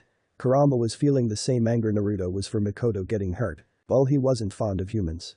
The only ones he swore to himself to protect was Naruto, Sasuke, Sakura and Mikoto. As far as he was concerned. Well, Kushina was Naruto's birth mother. Mikoto was his actual mother. She is the one who looks out for him and tries to take care of him. Thanks, Gigi. Naruto whispered. After saying a few words to Sasuke and Sakura. Hiruzen left. Nobody said any words for a while. It wasn't until an hour and a half later that Sakura spoke up. Naruto, Sasuke, is it wrong for me to think of Sensei as my mother? She asked. Sasuke and Naruto were shocked by her question. It was Sasuke who spoke up after. Honestly, I don't mind it. I would have to be an idiot to not see how you guys adore my mom. She adores you just as much if not more. Whenever you guys don't stay the night. Well, I do feel lonely and a little sad. It really hits my mom hard. I mean, we both still get by with just us two. But it doesn't feel complete until you guys come around. She worries about both of you a lot. The only reason she doesn't worry about me as much is because I'm normally at home with her. She treats us all as if she gave birth to all of us. I've never felt as close to Itachi as I do with you two. It's been a few times where I had to stop myself from calling Sensei mom. Ever since she's told me that she was my godmother. She's been the mother I've never had. I never knew what any form of love felt like until I met Sensei. Naruto admitted. Sounds like we are going to be a family. I'll be the older sister while you two are my younger brothers. Sakura smiled. Making Naruto the youngest out of us all. Sasuke smirked. That just means I'll be Sensei's favorite. The youngest always get favorited. Naruto grinned. Dream on Naruto, you know Sensei doesn't play favorites with any of us. Sakura smirked. That true, but Sasuke may be her favorite with him being the biggest mama's boy in history. Naruto teased his best friend. Oh, shut up, Naruto. Sasuke grumbled with a small blush on his face. They talked for another 2 hours before a doctor finally walked out towards them. I see you three are very eager for the news. Well, she'll definitely survive. The cut wasn't as bad as it looked, knowing the type of kunoichi she is. Once she wakes up, all she will need is a full days of rest and she can go back home. I'm sure she will be sore in that area for a couple of days. The doctor explained. All three kids let out a sigh of relief. Can we go see her? Sasuke asked. The doctor nodded. Of course, we just put her in a room. I don't know exactly when she will wake up. It may be in an hour, a day or several days. But just know she will be fine. Not a second later, Naruto, Sasuke and Sakura rushed off to her room. 3 days later, Mikoto felt herself waking up. Her vision was blurry and her hearing was working properly. When her vision cleared up, she saw flowers on a table. Seemingly gifted to her along with tomatoes, instant ramen and container of umabashi. All of her kids' favorite foods. Speaking of them, when her hearing cleared up, she heard their voices in the room. Slowly she sat up, feeling minor pain. Her kids were all having a conversation about something. Mikoto was very happy that none of them seemed hurt. A part of her feared that Itachi may have tried to harm them as well. Looks like I got lucky. Mikoto noted to herself, paying closer attention to her kids. She heard Sasuke saying. For the last time, Naruto, we are not having ramen to celebrate when Kasan wakes up. Sasuke grunted. Oh, but why? Ramen is the food of the gods. Naruto tried to convince him. Sakura sighed. Because Baka, how do you know she will want ramen? It's rude for us to choose where she might want to celebrate a recovery. Naruto didn't have an answer for that. Sakura and Mikoto both beat into his head on what's rude and not rude. Okay, you got me there, Sakura-chan. I don't want to be rude to Mikoto-sensei after everything she's done for me. Mikoto felt her heart swell at his words. Good, plus it's not like she won't end up spoiling you anyways. You'll end up at Ichiraku's within the next couple days, no doubt. Sakura laughed. Damn, that girl knows me too well. They all do. Mikoto thought to herself. I'm surprised the doctors haven't tried to kick us out even when we stay hours past visiting hours. We've probably spent hours total outside of here within the last 3 days. Sasuke chuckled. Mikoto was stunned to hear that. It warmed her chest immensely knowing how much they cared about her. Knowing Sensei, she wouldn't have spent no more than an hour away from here if it was any of us in her position. Naruto grinned. Damn right I wouldn't. Mikoto spoke up finally. Naruto, Sasuke and Sakura all turned their heads to see Mikoto sitting up on the edge of her bed. She was smiling at them. It took a full 5 seconds before all three of them ran up to her yelling. Sensei Kasan. Mikoto wrapped all of them in a tight group hug. She was a bit sore where she was cut. But she could deal with the pain. This is what she really needed right now. Hearing all three of her children crying for her brought even more tears out of her eyes. She didn't let go of them until 5 minutes had passed by. The kids gave her some space. Wow, I'm so glad you three are okay. I was afraid that Itachi might have harmed you. Mikoto sighed. Nah, he only told us to make sure we kill him and the others he told us about before he left. We rushed you here right after. Sasuke answered. Good, I got really lucky that I survived. Next time I won't be caught like that again. I know you all probably want to talk about what Itachi told us, but it's not safe to talk about it in a public area like this. We'll talk about it later after I'm able to go home. By the way, who brought the flowers? Mikoto asked. It was us actually.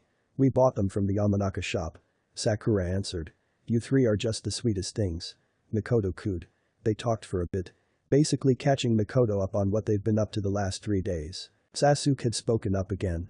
Hey Kasan, I have something to show you. He said. What is it? Sasuke closed his eyes and opened them again. He showed her his Mangekyou Sharingan. Mikoto was stunned beyond belief. Eyes, that? She asked. Sasuke nodded. Yep, it's my Mangekyo Sharingan. When I saw Itachi strike you down. My Sharingan awakened right after that. But when he left, I was feeling really depressed. My eyes then changed into this. I felt a huge surge of chakra when it happened. He shrugged. Mikoto just stared at him for a bit before shaking her head. I swear you three are never going to stop surprising me. Awakening your Mangekyo is hard enough as it is, since not all Uchiha can even unlock their Sharingan. It just goes to show how rare it is for one to awaken their Mangekyo at all. I don't think there's ever been a child who is not even 9 years old yet has ever awakened their Mangekyo. Sasuke-chan, you sure are a rarity, just like your mother here. You don't know this, but your grandfather also had the Mangekyo. Before he died, he told me he wanted me to have his eyes so I would never suffer from going blind from overusing my eyes. Your father also had the Mangekyo, but I never told him I had the eternal Mangekyo. I don't think you saw Itachi's eyes, but he also has the Mangekyo. Now that you do, I'm going to have to train you so you can control your Sharingan completely. When you graduate from the academy, we can transplant your father's eyes into yours so you won't have to worry about going blind from overusing the Mangekyo Sharingan. I would do it sooner, but I'd rather wait until your body develops more. Sasuke nodded.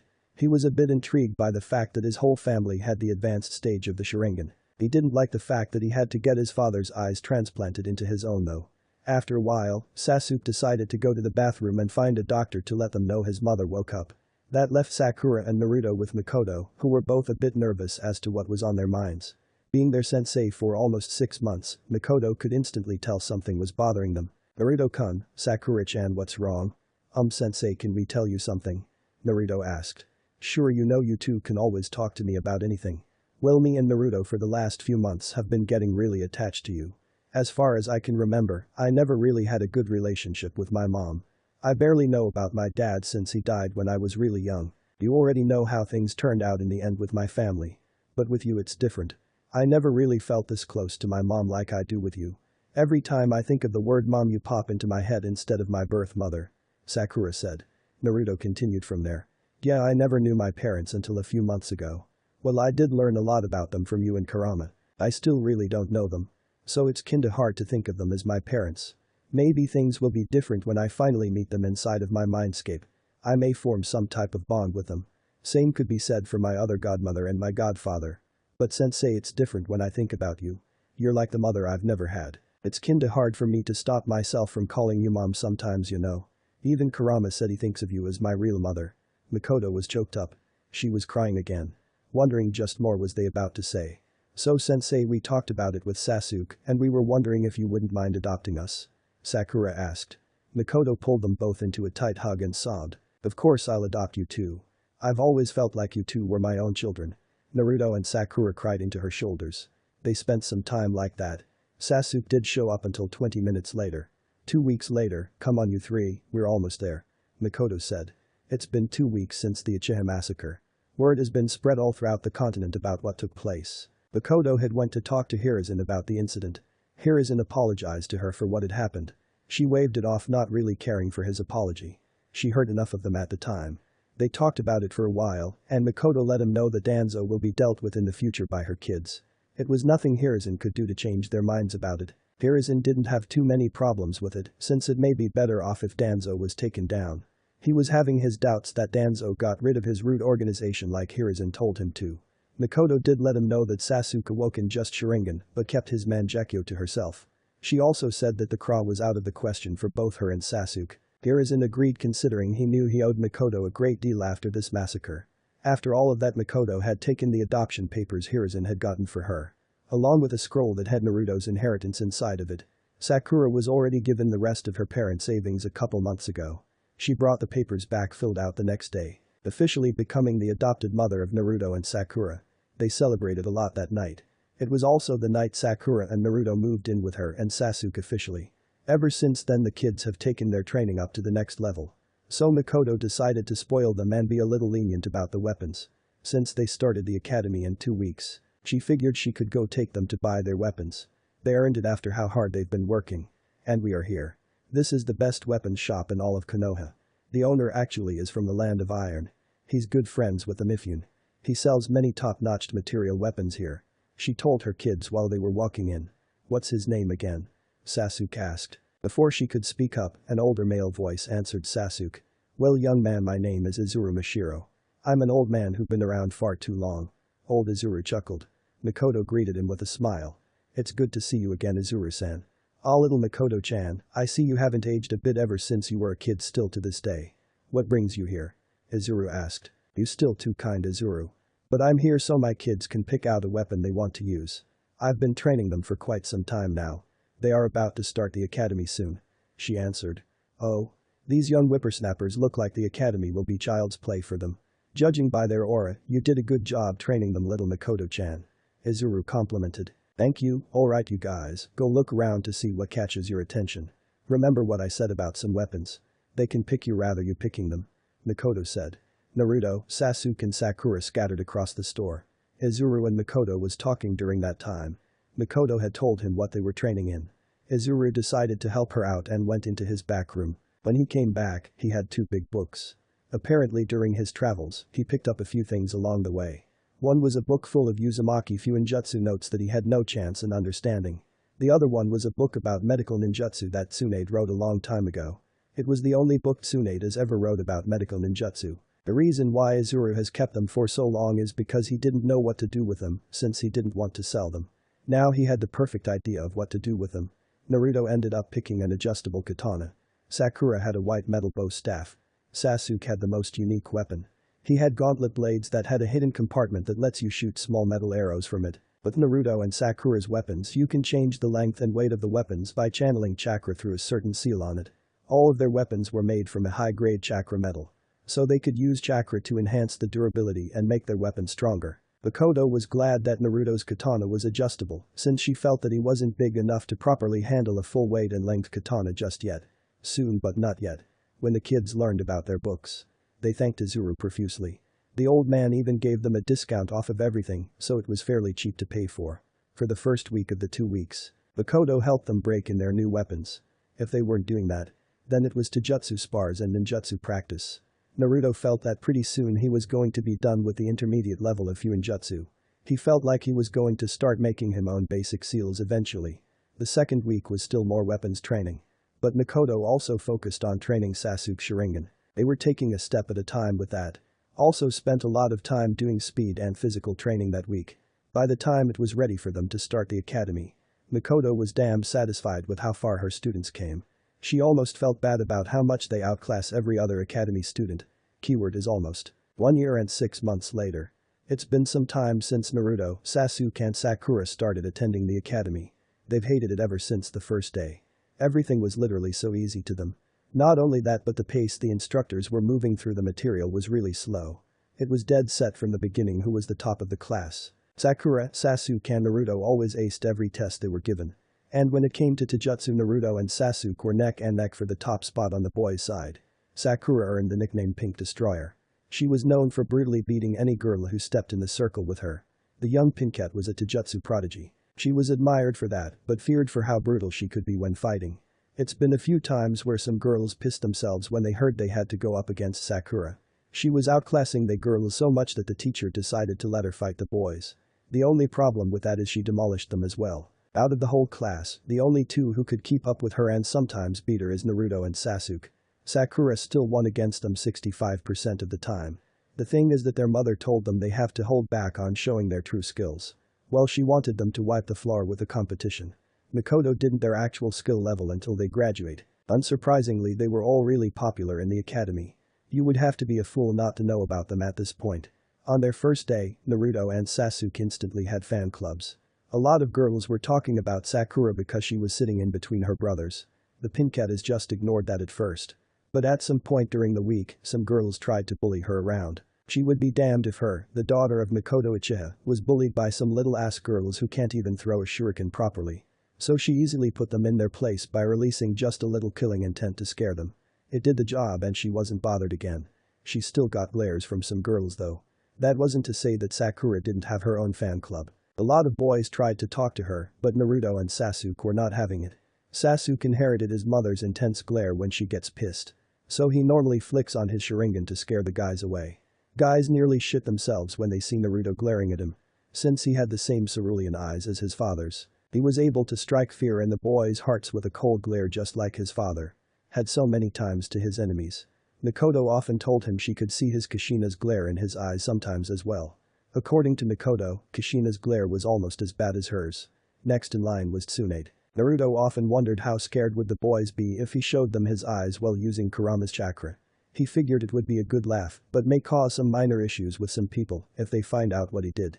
People who still have it out against him because of Kurama. They all had grown a few inches. Also Sakura and Sasuke were both 10 years old. Naruto still has a couple of months to go before it's his birthday again. Sasuke was standing at 5'1". Same with Naruto, he was no longer the shortest of the group. Thanks to his mother making him eat properly. Sakura was 5 even. They were still pretty short, but they were taller than everyone else in their class. Outside of the academy, the little group has been training their tails off. Ever since the massacre, they pushed themselves harder. Now when Mikoto sparred against them, she often had to use her Sharingan. If she really had to, she could still beat them without it. But sometimes it made her job a lot easier. Because her kids were improving at an astonishing rate. Naruto now could make his own seals. Nothing extremely complex. But still his own. His first seal he even invented was Distress Signal Seal. Basically when you send chakra through the seal. It gives off multiple chakra spikes for someone who has the same seal but is too far away to feel the spike with their own senses. His second seal was a communication seal. It allows a person to talk to whoever has the same seal, no matter how far they are. You could be in Kumo and still talk to someone from Konoha as long as your seals are linked together. This seal has to be placed on the body for it to work. Since it works telepathically. To activate it, all you do is channel chakra through it and link it to whoever you are trying to talk to. So far only Naruto, Sakura, Sasuke and Mikoto use it. When he created it, Mikoto praised Naruto. She was happy about it since she would be able to communicate with them on a mission even if they were separated. She still didn't tell them about her being their future Jounin sensei yet. Mikoto wanted it to be a surprise. Sasuke and Sakura started working at the hospital a year and 4 months ago. They've been soaking up all the information they can learn from different doctors. Staff members raved about how they were prodigies in the medical field. At the rate they were going, it was anticipated that they earned their medic licenses a year before they graduate from the academy. It was truly extraordinary to the head of the hospital. He was actually one of the only ones who believed they would thrive despite their young age. He saw something in them the first day he met Sakura and Sasuke. The head doctor couldn't really blame most of the staff members for their initial opinion. Anyone would think kids their age wouldn't succeed in the medical field until they were older. He had no doubt that they would become better healers than him within the next couple years. Sometimes when they were at the hospital, if Naruto wasn't working on his Fuinjutsu, he worked on training with Kurama's chakra. So far his max that he could control was one tail. Which was good on Kurama's opinion. Naruto didn't need to stress himself over mastering his chakra. He needed to train a lot more before he got to that point. Plus his body would not be able to handle the strain. It took a few months just for him to get used to fighting in the one-tailed state. The first several times Mikoto watched him personally in case he started to lose control over himself. When it came to Taijutsu, Sakura still stayed on top. Naruto and Sasuke were neck and neck. A good amount of their fights end in draws. It was fun for them when they fought against each other. Especially when they did three-way battles. A few times the idea of having Guy train Sakura came into Mikoto's mind. Until the idea of Guy potentially making Sakura wear that hideous green jumpsuit came into the picture. Mikoto would rather not even attempt to ask Guy. Jinjutsu was something Sasuke and Sakura were even in. Both of them were really good at it with Mikoto's instruction. Naruto only knew basic Jinjutsus. When it came to their weapons, they trained with them whenever they could. Mikoto did not let them slack off with their training. She pushed them hard. When it came to speed, Naruto was the fastest following Sasuke than Sakura. Physical strength is where Sakura won surprisingly. Naruto was second and Sasuke was last. Sasuke and Sakura also practiced with their bloodlines as well.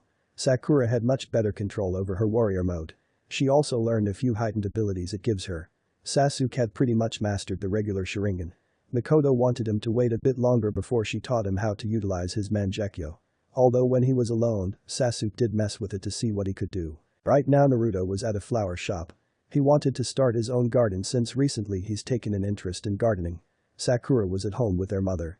Sasuke had a shift at the hospital he had to work. The exact flower shop Naruto was in was the Yamanaka flower shop. He was looking at certain flowers to see which ones he wanted to start planting. Figuring he should start off simple. He picked seeds for sunflowers, aquilejas, pansies and sweet peas. When he went to the cashier, He saw none other than Ino Yamanaka at the register, which isn't all that surprising considering how much she talks about this place during class. "Oh, Naruto-kun," she squealed. Naruto rolled his eyes. "Hi Ino, I wanted to purchase these seeds for the garden I'm growing." Ino looked surprised. "You like to garden? Wait, you have a garden? You don't seem like the type to like it." "Yes, I like to garden, but I don't have a garden yet.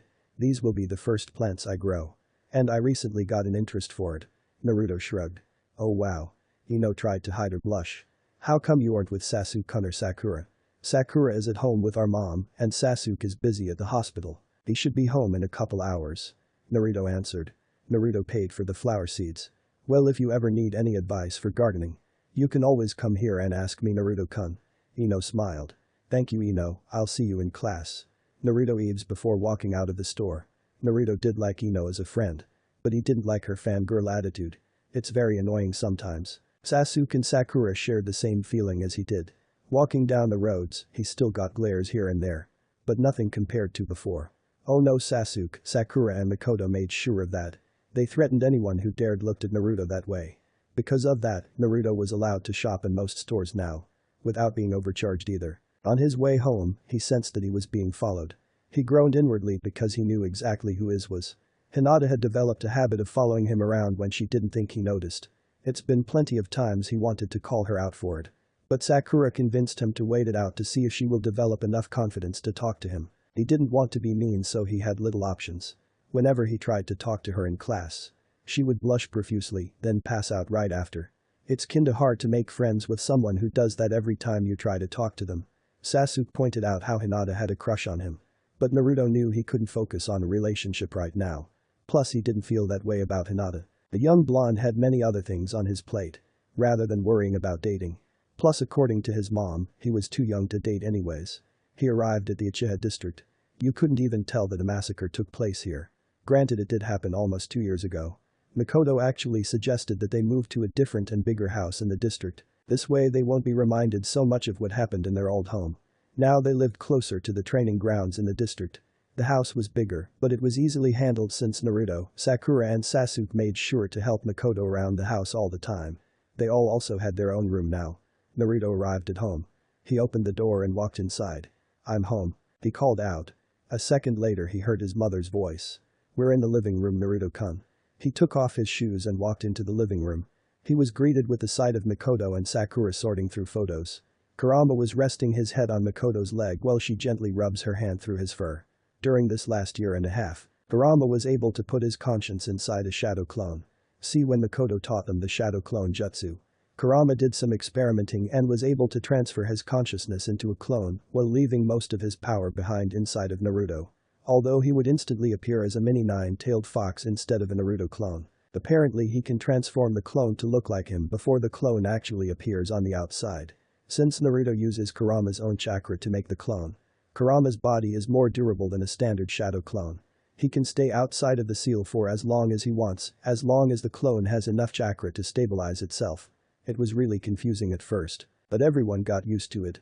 Naruto is sure Kurama hasn't been back inside the seal for almost a week now. Not that he could blame him. "Pictures," he said. "Yeah, Kosan decided she wanted to make a photo album of all of us." Sakura replied. "I started one of me, Sasuke, Itachi and Fugaku. But Itachi and Fugaku never liked taking pictures. And they weren't around that often. So I gave up on making an album. But now I can start one with our new family since I have plenty of pictures of you three. Like this one right here is when you killed your first animal, Naruto-kun." Mikoto pointed to a picture. Naruto looked at the picture she was pointing to. It definitely was a picture of that day. He killed a rabbit at that time. That was the day that Mikoto showed them how to skin an animal. Then she showed them how to cook the rabbit. While Naruto did feel bad for killing the rabbit, the overall day was one he would never forget.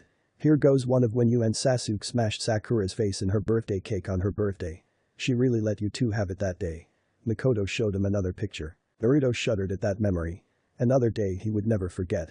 It was the one time he thought that Sakura was going to actually kill him and Sasuke. The beating she gave them was next level. Here goes one of when Sasuke and Kachan at the festival we went to a couple months ago.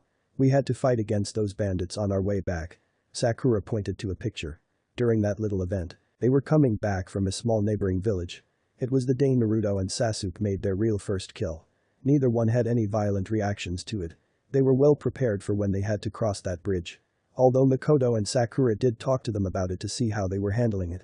Time really has flown by. Naruto said out loud. It really has, you three are growing up so fast right before my eyes. I want you to stay my babies forever. Mikoto sighed. Hey, we'll still be around, Kachan. I don't know about Naruto or Sasuke. But I'm not moving out until I'm like 25. Honestly, I may just live with you for the rest of my life. Sakura said. Yeah, I don't see myself leaving you either, Kachan. Naruto agreed. You kids will understand when you're older. Young adults tend to want independence and not live under their parents. Mikoto told them. Naruto and Sakura looked at each other before shrugging.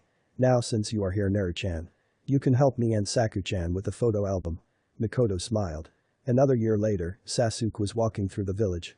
He was now 11 years old. His hair had grown longer. Now he was in his third year at the academy along with his siblings. The raven-haired boy had just finished his shift. Sakura still had 2 hours of her shift left. Within the next few months, they would get to take the test that will decide if they will get their medical licenses. Well, he was confident that they would pass. Sakura made him study with her so she could make sure that they weren't forgetting anything. She was a bookworm, so it wasn't surprising to him in the least. He was actually appreciative towards her for it. Their training has been coming along well. With his mother's teachings, Sasuke was able to get far in his lightning manipulation. So much so that he accidentally taught himself the Chidori. All he was doing was experimenting and end up creating it. When he showed it to his family, Mikoto was surprised and told him that he learned the signature technique of Kakashi Haddock. Sasuke freaked out thinking he was going to get in trouble for using someone else's originally jutsu without their permission. But Mikoto took care of that by introducing him to Kakashi. When he showed Kakashi his version of the Chidori, the copy nin was shocked that someone as young as Sasuke had such control over their element. Kakashi had given him the okay considering how many techniques he's stolen with his one-eyed Sharingan. His nickname is literally the man with 1,000 jutsus. Mikoto did warn Sasuke to be careful with that technique. It's not meant to be used by an academy student. Sasuke took her words to heart. Although he did experiment some more with his lightning. He developed a few techniques based off of his Chidori. Naruto was similar with his wind affinity. While he didn't have an assassination technique like Sasuke, he learned and came up with a few devastating wind jutsus. One of them being called Wind Style. Roar of the Dragon. Naruto gathers up a massive amount of chakra in her stomach and released a massive blast of wind that sounds like a dragon's roar. The damage it causes is very extensive. Depending on how much chakra is put into it, the jutsu can range from A rank to S rank.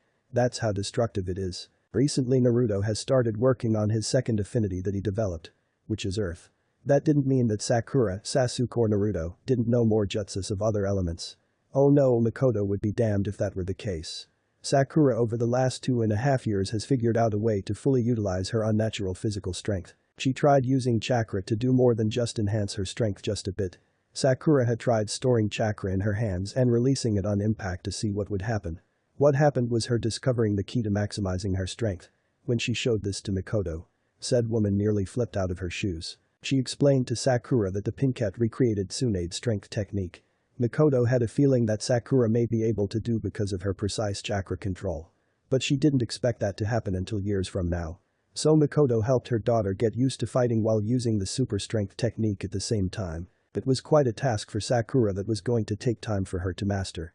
Another thing for Naruto is that he can use the Uzumaki adamantine chains.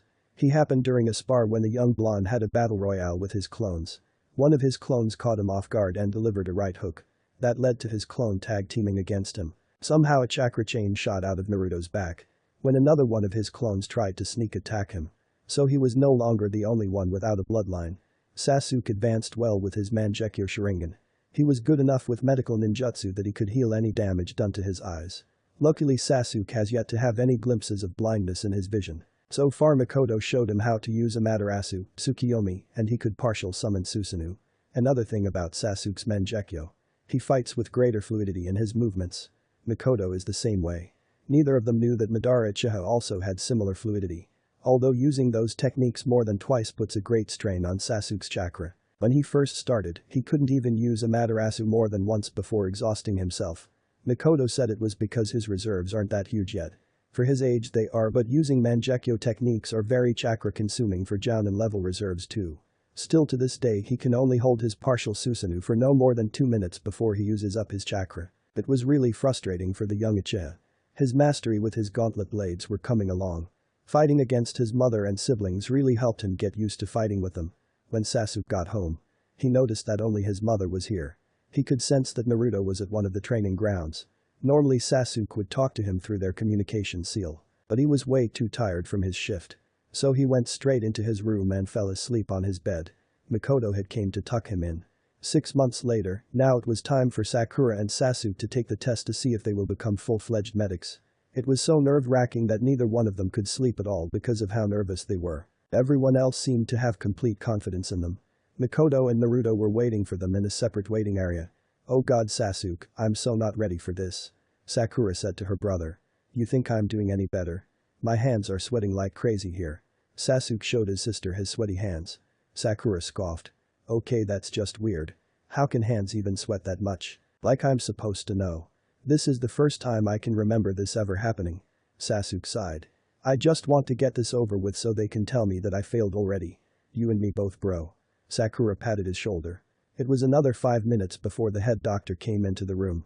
"Alright you two, follow me, I'm going to lead you to the rooms you'll be taking your test in." They did as they were told. The head doctor's name was actually Satoshi Yukashi. Sasuke and Sakura have gotten to know him pretty well over the years. He was the one who they did their first surgeries with. Satoshi was also a great mentor to them as well. Obviously they had to be in separate rooms so no one can accuse them of cheating. Satoshi left them after he wished both of them good luck. Now imagine their surprise when their test is actually a lot easier than they assumed it would be. It took Sakura 20 minutes to finish her test. Sasuke took 30 minutes. They were able to get their results pretty quick.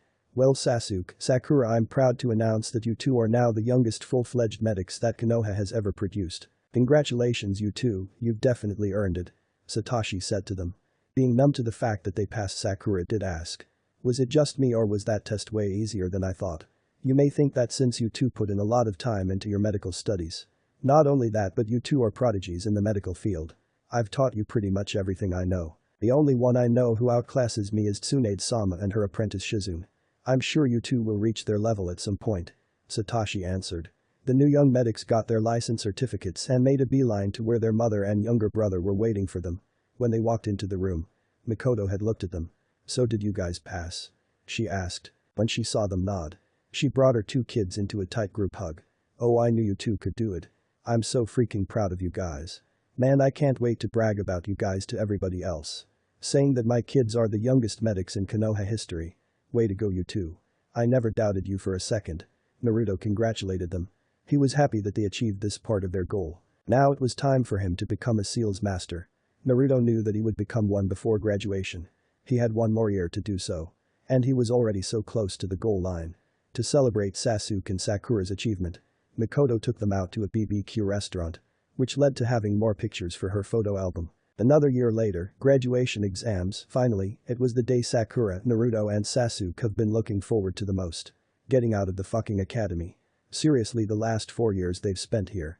They learned absolutely nothing that they didn't know before they started attending. Once again they have all grown even more. Sasuke was standing at 5'5". He wore a black long-sleeve shirt with the Uchiha crest on the back. Standard black shinobi pants with black sandals. Sakura was 5'4", she now wore black shorts with a pink skirt, along with a red sleeveless top and high-heeled boots. Her hair was shorter as well. Just a bit past shoulder length instead of it being to her mid-back. Naruto was wearing a mesh shirt with a black vest. He wore black pants with an orange stripe on each leg. Black shinobi sandals with his katana at his hip. Sakura and Sasuke had their weapons sealed in a different space. Naruto had created a seal that will store items like a storage scroll, except you don't need a scroll. All he has to do is draw the seal on you. And from there the functions are pretty simple to understand. All they had to do was tap the kanji symbol and their weapons instantly release. He also uses the same seal. Oh, and he was now standing at 5'6". Being the tallest out of his siblings with their mother still having 2 inches over him. During their time at the academy, they always stayed on top. Teachers nicknamed them the Golden Trio, much to their annoyance. What was really disappointing is that no one in their class seemed to take their careers seriously. They did know not to underestimate Shikamaru. His intelligence was on another level. If only he applied himself more.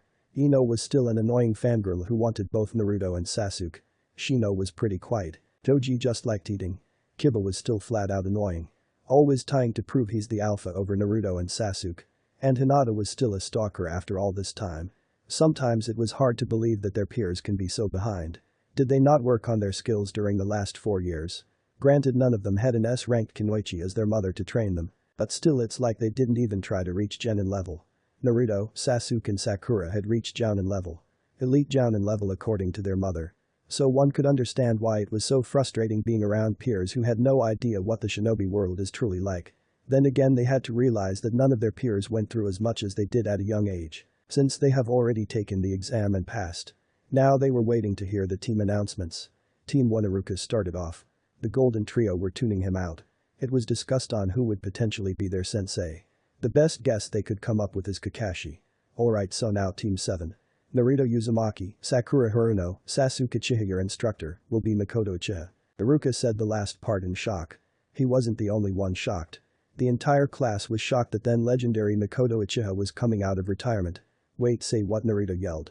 Iruka just continued naming off the other teams. Team 8 will be Hinata Hikita, Kiba Inuzuka and Shino Aburam. Your instructor is Kurina Yuhi. Team 9 is still an active team. Team 10 will be Shikamaru Nara, Choji Akimichi and Ino Yamanaka. Ino was groaning for not being put on a team with Sasuke or Naruto. Hinata was sad that she didn't get placed on a team with Naruto. Meanwhile, Sakura, Sasuke and Naruto were trying to wrap their heads around what they had heard. Why the hell didn't she tell us that she was coming out of retirement? Sasuke wondered. Sakura sighed. Knowing Ka-san, she wanted it to be a surprise. Well, she definitely surprised us alright. Naruto chuckled. All the other teams had left, leaving them the only ones still here. It's only been 10 minutes since the last team had left. As they were talking amongst each other, the door randomly slammed open. Team 7, your Jounin instructor Mikoto Uchiha is here. Mikoto stood proudly in her Jounin uniform, her headband tied across her forehead. She was smirking at her children who seemed to be looking at her like she wasn't real. Oh, are we sure this isn't a Jinjutsu? Naruto asked his siblings. Oh no, baby boy, I'm the real deal. Your mother is here in the flesh and out of retirement. Mikoto grinned. Konoha, Training Ground 7, Suo, how come you're our Jounin sensei? Naruto asked. Team 7 was now on the training ground. While they mostly trained in the Uchiha district or in the Forest of Death, from time to time, Mikoto would bring them here to train. Because years ago I forced the Hokage to make me your instructor. He owed me and still does after all the fuck-ups he's had that caused trouble for us. This is why I didn't have to worry about the civilian council when it came to adopting you and Sakura. Well, more so you, since I doubt they would have cared much about Sakura since they don't know of her bloodline. Still to this day the only one who knows of it is the Hokage. He doesn't know much about it though. Mikoto answered. So is this how you were so sure we would be on the same team? Sakura questioned. Yep. What made you come out of retirement? Sasuke asked her. I don't trust anyone to protect you guys other than myself. Don't get me wrong, you three are way stronger than I originally anticipated on you being. And I know you can protect yourselves. But if shit goes wrong, I know for a fact nobody but Kakashi is strong enough to face off S-ranked level threats. Asuma is strong but not S-class material. While Kakashi is ranked as a A rank. He's actually borderline S-ranked. His problem is that he runs out of chakra quickly if he has to use his Sharingan. It makes sense since he doesn't have any Uchiha blood in his veins, but it's still an inconvenience. Plus I knew from our first training sessions that if there was anybody who was going to help guide you through this world, definitely was going to be me. Now if your Aya or Tsunade were around and wanted to be senseis, I would have had no problem leaving you three with them. Even if your Aya is a major pervert. Mikoto replied. Her answer satisfied her team. Alright, so are you going to make us do that test Jounins give out that you told us about? Naruto said. Mikoto snorted. Heavens no, you three understand the concept of teamwork just fine. I know your teamwork is impeccable. That's why I'm not going to waste our time with dranks. Starting tomorrow I'll take you guys on your first C-rank mission. Her kids looked at her with shocked expressions. Seriously, they all said at the same time. Yes, my dear children, seriously. Mikoto smiled. It would be disrespectful of me to make you go through D ranks when I already made you go to the academy all 4 years. But all the training was worth it in the end, right? She received 3 nods of confirmation. Alright team, for now I guess we'll go over team formations. If you guys want we could spar. Then I'll treat you guys for becoming genin. Mikoto informed them. So that's what they did for the next few hours. Later on Mikoto went to inform the Hokage that her team passed. When she arrived, some of the other instructors were in the room. After hearing about who passed and failed, Mikoto stayed behind and told the Hokage of her plan of skipping straight to C-rank missions. Hiruzen didn't have much of a problem with it since he knew Mikoto had trained her kids well. And if anything was to go wrong, Mikoto would be able to handle anything that's thrown her way. The next day, Team 7 was in the Hokage's office. Ah, Team 7, I have been expecting you. Hiruzen gave them a grandfatherly smile. Over the years, Mikoto had convinced her kids to not be angry with Hiruzen. All he was doing was his job. She told them to direct their anger for what happened towards Danzo. Team 7 reporting for duty. I would like to request a C rank for my team. Mikoto said. Haruka nearly fell out of his seat.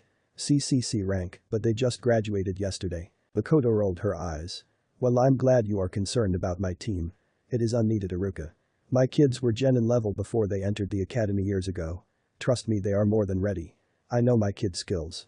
Haruka wanted to say more, but the look he was receiving from every member of Team 7 told him to shut up. Don't worry, Haruka, they will be fine. Especially if Mikoto is with them. Hiruzen looked through the mission files. He picked up a form out of the C rank section. Here is a simple mission in a nearby town. There are bandits who are causing trouble. The mayor is requesting for a team to clear them out of the area by any means necessary. This shouldn't take no more than a day or two at most. Mikoto picked up the file. Understood, Hokage-sama, we will head out immediately. She turned to her team and nodded. Mikoto disappeared in a blue fire shunshin, Naruto used a wind shunshin, Sasuke did his with regular fire, and Sakura had cherry blossoms mixed with her shunshin. Haruka was stunned. They could do elemental shunshins. It's many things those kids can do that I'm not even sure of yet. Hiruzen said. Outside of Konoha, Team 7 were tree hopping through the forest. Thankfully they didn't have a client that needed to be escorted. Otherwise they would have had to walk alongside the client. Which meant the trip would take much longer than it had to. Hey mom, how far is this town? Sakura asked as she hopped off a branch back into the air. Not too far, we've been traveling for 2 hours so far. I would say we have another 3 hours until we arrive. And remember you three, unless we are alone you have to call me sensei. It's so enemy shinobi don't try to use our relationship to their advantage. Mikoto replied. Hi sensei. All 3 of her students chorused. So sensei, how far is the Chunin exams from now? Naruto asked. He's been looking forward to the exam for years so he can show off to the village. Well, this year is different. Because your graduation class graduated at a later date. Instead of 6 months, the exam will take place in 4. Thankfully it's in Konoha this time around. Mikoto answered. Seriously? That's awesome. I can't wait to kick the competition's ass. Naruto smirked as he hopped back into the air. Hey, don't get too ahead of yourself, idiot. Just because we are the best out of our class in Konoha doesn't mean the other villages will have weak competition. Remember what sensei told us about that Gaara kid in Suna? Sasuke said to his younger brother. You mean that guy who has never been injured on a mission? Wasn't he the Jinchuriki of Kurama's crazy sand brother? The one who Kurama likes the least? Sakura voiced. The very same, he's someone we shouldn't take lightly. Especially if he's as bloodthirsty as the rumors say. Sasuke answered her. Naruto shrugged. So what?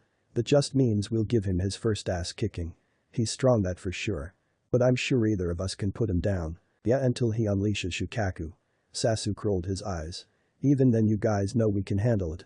Kurama just told me Shukaku shouldn't be difficult as long as he doesn't use a tailed beast bomb. That and don't let him reach his full power. Naruto responded. Easier said than done, Naruto. But I wouldn't mind taking on the challenge. Sakura smirked. Hey, you 3 better not be getting any ideas. The crazy shit you 3 like to do already gives me a heart attack. Like staying in the forest of death for a week when you only said 2 days. I was about to rush in there myself to drag your asses out. Mikoto told her kids. Aw, come on sensei, that wasn't so. Naruto stopped his sentence when he saw the look his mother was giving him. That look meant to shut up. All he did was look at her sheepishly. Team 7 arrived to their destination a couple hours later. The town was pretty small compared to Konoha. Even some of the other minor villages Mikoto took them to visit was bigger than this town. According to the mayor, the bandits' hideout was outside of the village. They have been causing trouble for the last 2 months. He didn't care how they did it, he just wanted the bandits gone. So here was Team 7. They were scouting the bandits' camp. Hey, do you guys feel those other chakra signatures not too far from here? Sakura spoke up. Mikoto's eyes widened. She picked up on the signatures that Sakura was talking about. It's 4 of them. All of them Jounin level. She grit her teeth. Jounin level. Do you think they are enemy shinobi? Naruto asked. Who knows, just be ready for anything. We're moving out now. I don't want a single one left alive. Mikoto ordered. Hi sensei. Her team answered at the same time. Team 7 infiltrated the camp and caused major havoc. From an outside perspective, it was pretty hilarious. The camp had about 200 bandits. Sasuke was tearing through them like mincemeat with his gauntlet blades. Some of his slashes took off ligaments of whoever he was attacking. Sakura decided to let loose and use her warrior mode. The Pinket is taking out her opponent so brutally. Every one of her hits were aimed at a vital area. Not to mention all of her punches or kicks were enhanced with chakra, shattering any bone she hits. All of her opponents basically died off the fist, but they received. Naruto and Mikoto had their katanas out, slicing through whoever came their way. It was pretty much a whole slaughterfest. Naruto had just finished decapitating a guy. He turned his head around when he heard the noise of the camera. What he saw was a shadow clone of his mother taking pictures. The blonde looked at her original body with a deadpan expression. Really? Mikoto brought her sword straight down a bandit's chest. She looked at her youngest son. What? It's our first official mission together as a family. Of course I'm going to want a picture of it to look back on. Perfect material for the photo album. The legendary Uchiha mistress spun her body around to deliver a roundhouse kick to another bandit's temple. Naruto shook his head. Only you sensei, only you. He turned around and killed another bandit. It didn't take much longer for Team 7 to finish the job. When they were done, the team searched the camp to see if it was anything useful they could take with them. Unfortunately it was nothing worth taking, so they left the area to go report back to the mayor. The mayor was very thankful of their work.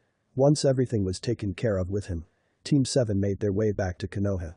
As they were traveling through the trees, Sasuke spoke up. We're being followed. He grunted. TSK, it's those same people Sakura pointed out earlier. Naruto said. Seems like we were their target after all. Sensei, what do you want to do? Sakura asked her mother. Mikoto sighed. She really didn't want to deal with any extra activities outside of their mission objective. Nor did she want her kids to be facing Jounin already. She didn't doubt their strength in the slightest. Hell, she didn't spend all that time training them for nothing. But as a mother, she didn't want to see her children in this type of situation so soon. We will engage them, but be on your guard. If they aren't Konoha shinobi, then I won't be surprised if they are hostile. She told her team. Right. She received 3 confirmations. They stopped moving and waited for whoever was chasing them to appear. A minute later 4 Iwa shinobi landed on branches across from them. Well, seems we caught up to you Konoha scum finally. One of them said. Iwa. What are you doing in Hai no Kuni? Mikoto voiced in a serious tone. Well, a little birdie told Art Tsuchikage that it was rumored Konoha has a Jinchuriki who looks like the Yondaime Hokage. We were sent out to see if that rumor was true. For a while now we have been scouting around to see if we would run into the Jinchuriki by chance. Looks like we struck gold. The leader of the Iwa squad spoke. He was glaring hatefully at Naruto, who returned the glare in full. Shit, is Iwa making a move against Naruto? This is not good at all. Who the fuck told that Tsuchikage about him? Mikoto rambled inside of her head. So you guys are after me for what exactly? Naruto asked. He was pretty sure he already knew the answer. You look too much like Minato Namikaze. It's no way, it's just a coincidence. You're related to him in some way. Add on the fact that you're a Jinchuriki of the strongest tailed beast. Unfortunately, with the potential you may have, it's likely you'll become a threat to us someday. You're too dangerous to be left alive, kid. You should have never been born. Even if we can't defeat the Han no Hakai no Megami, flame goddess of destruction, we'll be sure to put you down for having that man's blood in your veins. The leader voiced the last bit with hatred in his tone. Sakura, Sasuke and Mikoto felt anger surge through them. How dare he say Naruto shouldn't have been born? Who the hell did Iwa think they are? How fucking dare you say such a thing? Mikoto's chakra started to surround her body. She was so angry that her Mangekyo Sharingan activated. Faster than the leader could see. Mikoto appeared directly in front of him and punched him dead in his mouth, sending his crashing through a tree. Sasuke and Sakura were already on the move as well. And Sasuke confronted one of the Iwa shinobi. The young Uchiha casted a Jinjutsu on the man with his Sharingan. What the Jinjutsu did was make his opponent think he landed a blow on Sasuke, when in reality Sasuke chose that moment to get behind the man.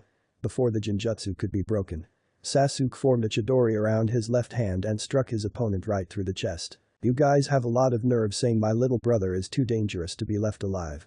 Sasuke muttered as he decapitated the head of the corpse. He was pretty sure these guys have some sort of bounty of them. Sakura's opponent assumed he got a clean cut right across her chest with his kunai. Sadly for him, it was a substitution. He looked around his surroundings to see if he could spot her. The poor fool never suspected Sakura to have a clone come out of the ground to deliver an uppercut to him. That uppercut sent him into the air, where the real Sakura was waiting for him. She soared down and landed a heavy chakra-enhanced blow directly to his chest. The force of the punch was so strong that the man died on impact from having his heart destroyed by her fist. A huge crater was created. She looked at the corpse with narrowed eyes. My baby brother shouldn't have to deal with trash like you. She growled. Seriously, I wasn't even born when the damn war was going on. It's been over 15 years, you guys need to move on. Naruto said as he was engaging in back-to-back blows against his opponent. Surprisingly, the Jounin he was facing was proficient in Kenjutsu. Unfortunately for him, he was being toyed with. when he tried to slash his sword against Naruto's. The young blonde easily avoided the blow and stabbed the man right through his gut. "Damn Namikaze," those were his opponent's last words before collapsing on his back and dying. "TSK, I'm more than just a Namikaze. My full name is Naruto Uzumaki Namikaze Uchiha." Naruto grumbled before decapitating the head of the corpse. Mikoto was staring down the leader. She had pretty much beaten him to a bloody pulp. Now the man was shaking while trying to stand. Shit, she's really lives up to her name. He coughed up blood. Mikoto held her katana out. She casted the flames of Amaterasu around her sword. Normally the black flames will burn through anything. However, with Mikoto's mastery over her flames, on top of her sword having special properties to a QTC of her deceased sister former partner, the sword could withstand the intense flames. With her eyes still showing her mangekyou, she slowly walked up to the leader. "You fools seem unable to just let go of a grudge. They say that my son is too dangerous to be left alive. He shouldn't have been born. That earned you the death sentence. Don't think I don't know have a fifth member. They did pretty well with hiding their chakra's signature. Sadly not good enough. So here's a little message to send back to the old fool Inoki. If you want keep coming after my Naruto's life, then tell him Mikoto Uchiha said we will give him hell."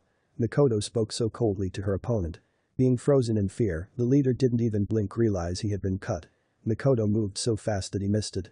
She cut him down right through the chest, letting her Amaterasu flames burn her opponent to ashes. Once she saw nothing left of the body, Mikoto used her Sharingan to put out her black flames. When they were out, she deactivated her Sharingan and sighed. She turned around to see that her team was walking up to her. "Do you guys have any trouble with your fights?" Mikoto asked them. "No, but Kami remind me to not piss you off." Sasuke replied with a smirk. "Damn mom, your chakra felt so powerful and dark. You look so badass." Naruto looked at Mikoto in awe. "No wonder Kurama calls you the second coming of Madara Uchiha. You know mom, if the opportunity comes up, you should become the Hokage. It would be groundbreaking. The first female Hokage and the first Uchiha to be Hokage," Sakura said with a thoughtful expression. Mikoto chuckled at them. "Well, I did tell you guys stories of how me, Kushina and Minato did a lot of damage during the war. That guy knew he was facing death going up against me. And you know what, Sakura-chan, I just might consider it. Naruto-kun, your chakra can get pretty scary too when you're using Kurama's." "Yeah, but that's not really my own chakra though. Yours is all you." Naruto shrugged. "That may be true, however, since yours and Kurama's chakra is merging as we speak, you could call it yours as well. Anyways, I take it you guys got their heads for bounties?" Mikoto asked. "Yeah, we have 3 Iwa heads ready to be cashed in," Sasuke answered. "So the mission rank doesn't raise since they appeared after we completed our mission, right?" Sakura asked her mother. "Usually no, but in some cases it does. It all depends on the Hokage really. He may do it since it's your first mission as Genin. I just wonder how long will it take for word to get around about this incident. Let's not forget about the possibility of Inoki putting you 3 in the bingo book." Mikoto sighed. "Well, it's not like we can avoid it. Someone is eventually going to put us in if he doesn't. But seriously, were they really Jounin?" Naruto said. "Yes, they were, maybe not elite Jounin but Jounin nonetheless. Come on you 3, let's hurry back home to report. I'm in need of a nice long bath." Mikoto replied. Sensei, about that 5th person that was hidden. Shouldn't we go after him?" Sasuke wondered. "No, I know we could catch up to him before he crosses the border. But I let him get away for a reason. He'll be our messenger to let that old fool Inoki to not fuck with us if he knows what's good for him." Mikoto answered. "Hell yeah. Alright, last one back has to pay for dinner." Naruto shouted as he took off into the trees. "Shanaru. No fair, Naruto." Sakura chased after him. Sasuke sighed. "That idiot, he's only going to want ramen like usual." Mikoto laughed. "Yes, but it never gets old seeing how he lights up at the mention of it. Come on Sasuke-chan, even if he gets there first doesn't mean he gets to choose where we get to eat. I'm sure he won't mind going to the Akimichi steakhouse." She took off into the trees with Sasuke right at her side. "On Hagakure, Hokage's office, why am I not surprised that it's your team's mission that turns into something more?" Hiruzen took a puff out of his wooden pipe. "Don't blame us, blame Iwa for not getting over a war that happened almost 2 decades ago." Mikoto said as her and her team were giving their report to Hiruzen. Hiruzen sighed, he glanced at Naruto. "I take it you told him of his heritage?" he asked Mikoto. "I told him about them. The fox was the one who broke the news to him. I told you this years ago, Lord Hokage." Mikoto replied. "Forgive me, but a lot has been going on as of late. Seems like I'm going to have to call back Jiraiya." Hiruzen said. "Yeah, that might be a good idea. That way I can kick his ass for not stopping by to check on Naruto. I'm sure you told that pervert I adopted Naruto by now." Mikoto rolled her eyes. "I feel sorry for him." Hiruzen chuckled. While you're at it, give my team a mission to go look for Tsunade Haim. It's about time she's met her god kids. Mikoto said. God kids? Her team echoed. She looked back at them. Yes, Naruto, you already knew she was your godmother besides me. But I never mentioned that she is also Sasuke's godmother as well. In the early stages of my pregnancy, I ended up meeting her in a small town in the Land of Fire. She gave me a quick checkup and we talked for a bit. She agreed to be his godmother. I planned on asking her to be Sakura's godmother the next time we meet up. As for Jiraiya, he can settle with just being a teacher to you guys. Mikoto turned her attention back to Hiruzen. So can you do it? Think you can get her to come back to Konoha? The Jounin shrugged. I don't know, you know how Tsuhaim feels about the village. Maybe if I guilt trip her saying that she needs to be here to support her god kid she might. No promises though. I may have to pay off her debts too if Jiraiya hasn't already done so. Well, I don't see the harm in it. You'll have to be careful since I will be trying to give us some problems now. You do know our forces aren't war ready yet, right? We really can't afford to have another war with them. Hiruzen said. I know that, which is why I said we as in Team 7 will give Iwa hell if they keep coming after Naruto. If I really wanted to, I could go take out their entire village by myself right now. Having these three with me will be just straight up overkill. They didn't even break a sweat against their Jounin. Mikoto bragged about her kids. That's very impressive, then again with you training them. It really shouldn't be a surprise. Looks like we will have another legendary Team 7 in the near future. Good job on accomplishing your mission, Team 7. Since this is your first mission as Genin and you had to deal with some troubling issues on your way back, I'm going to make this an A rank mission as your files. You'll also be receiving A rank pay. Come back in a few days for your next mission. You're dismissed. Hiruzen told them. Yes, Lord Hokage. The entire team bowed politely before disappearing, each using their own variation of Shunshin. Hiruzen sighed. He rubbed his temples. I'm too old for this shit. But at least having Mikoto back into our ranks will greatly boost our military force. That's not even including her children. Looks like Konoha has a bright future ahead with the next generation. He said to himself. Mikoto was right about word getting out about their mission. While the details of the mission were unknown to most. People heard about how their first C rank turned into an A rank.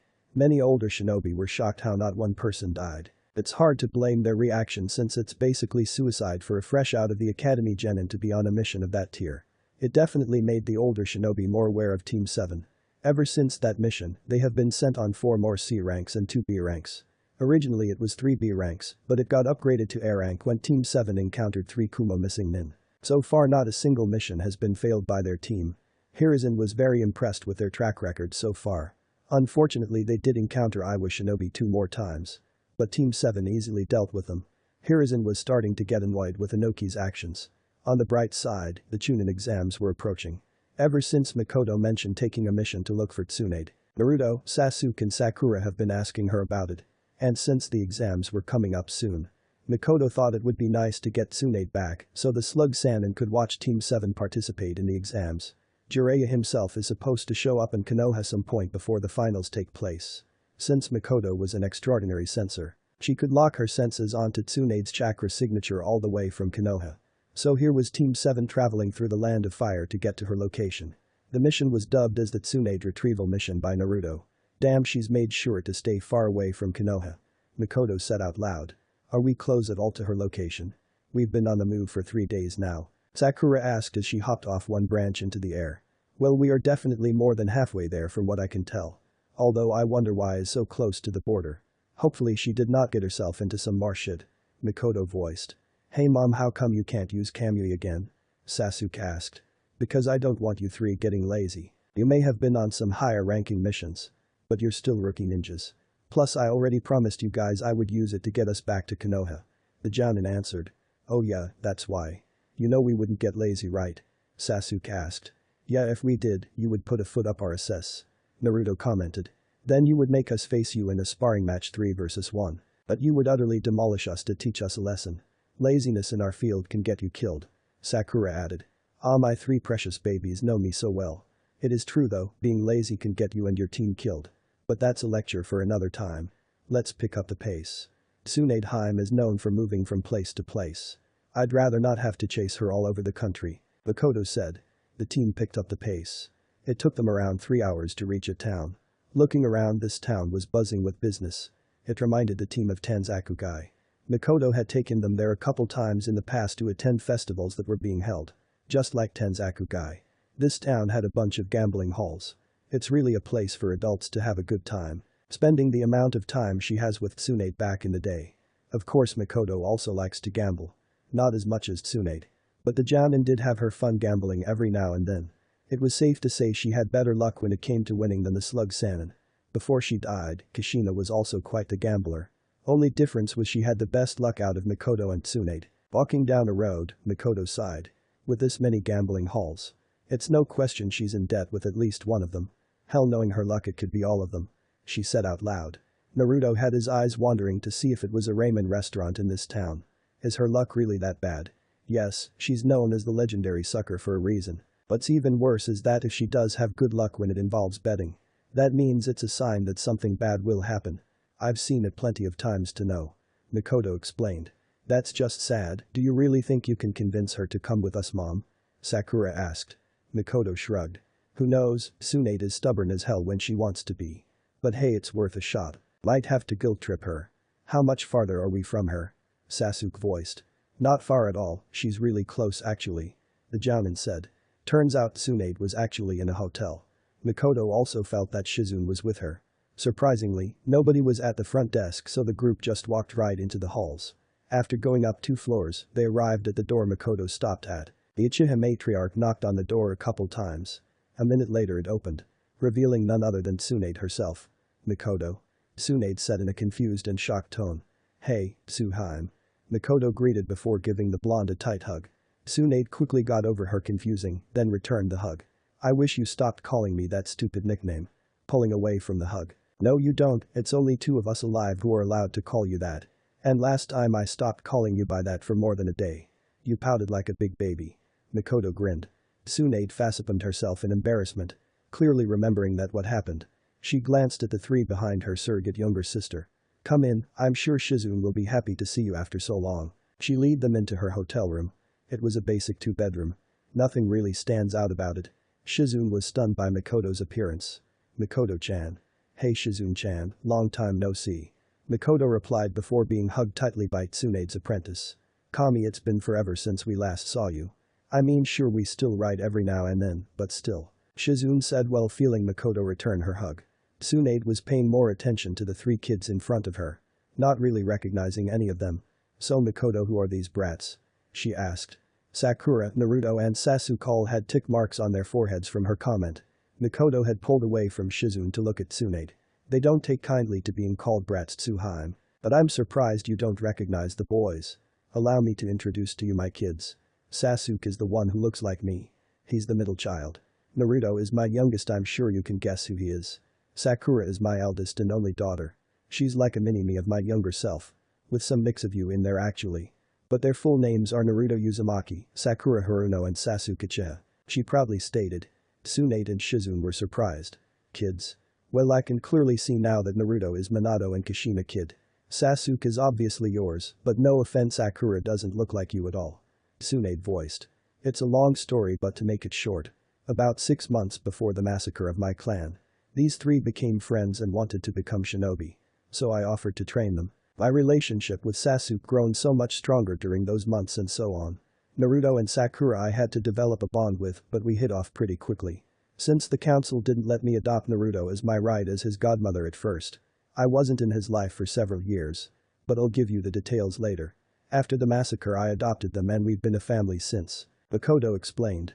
Tsunade nodded in understanding. She looked back at the genin. So those boys are my god kids, huh? They've sure grown into fine young men. Damn right they have, and they are still growing. Also, I wanted to ask if you wouldn't mind being Sakura's godmother as well. I know the likelihood of me being killed is slim to none. But you never know what could happen in our lifestyle. So do you mind? Mikoto asked. The slug Sanin shrugged. Sure, it's only fair since she is your child as well. I'm sure Shizune would treat them as her own younger siblings. Anyways, what brought you to see me? Especially without at least giving me a heads up first. I want you to come back to Konoha. The raven-haired Jounin replied. Tsunade and Shizune seemed very surprised by her answer. The slug Sanin frowned. Why now? Don't tell me sensei wants me to take his position. Mikoto snorted. You being Hokage. Now that's something I'll pay to see. But I have no idea what he has planned. He never mentioned anything about giving his hat to you. I personally asked him to give my team a mission to come find you. Tsunade sighed. At least you're not asking me to take that title. But why didn't you just ask me this through a letter? Because Tsuheim you would avoid giving me a straight-up answer. I know how you feel about Konoha. Mikoto said. I know that you know, so why are you even asking me when you know my answer? Tsunade asked. Because my kids wanted to get to know their godmother.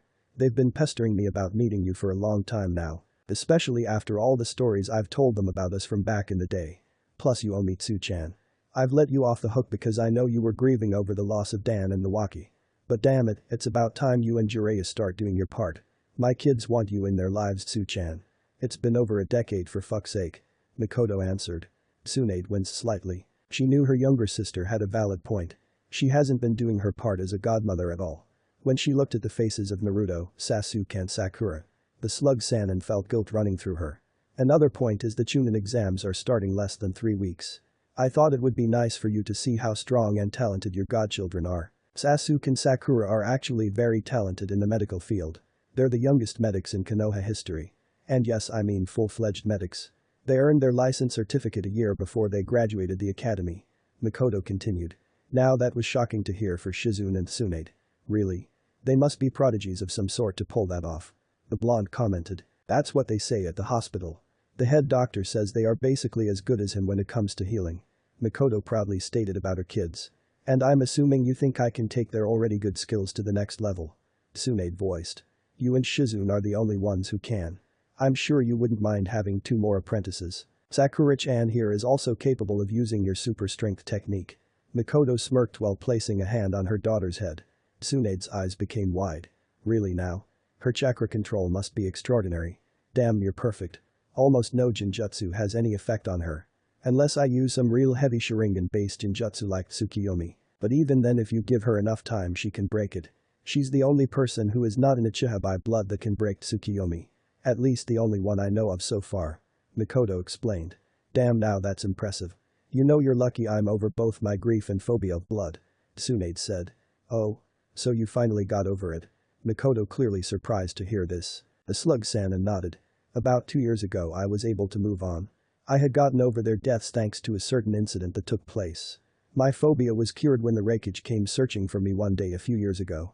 He had a medical issue that needed to be treated, so he requested my help. I refused and said Shizune could handle it. The procedure was a very delicate one, but well within Shizune's capabilities. But that unruly A only wanted my expertise. Me being as stubborn as I am kept denying him. So he decided to bet me in a game of arm wrestling. Because of that damn lightning cloak of his. He was able to beat me just as I was about to win. So I had no choice but to perform the procedure. I haven't had a problem with blood since. Well, that's certainly good news. So are you going to come home and spend time with your family? Or are you going to break the hearts of your godchildren? Mikoto asked. She won't be breaking my heart. Naruto commented. He received a light hit on his head by Mikoto. Tsunade chuckled. At least he's honest. Just like Kushina-chan. Fine, if you want me to return back to Konoha so bad then I will. If you were Jiraiya I would have given you a much harder time. Unfortunately me and Shizune don't really have anywhere to stay. Mikoto rolled her eyes.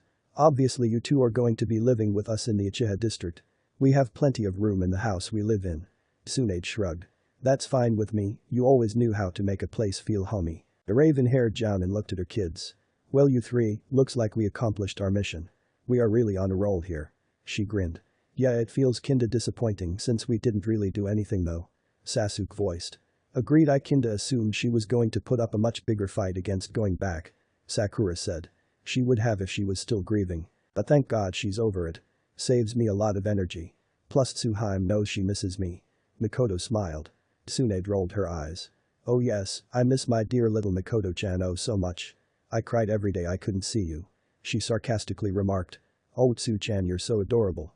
Mikoto cooed at her older surrogate sister. The slug Sanin groaned. Shizune, why am I going back to Konoha again? She asked her apprentice. Shizune smiled after her master. Because you love Mikoto-chan. I can't count the number of times you complained about not being able to see your cute little sister. It's been a few times you actually cried over it. Traitor. Tsunade yelled. Oh, Tsuheim. Mikoto tackled Tsunade into another hug, causing both of them to fall on the ground.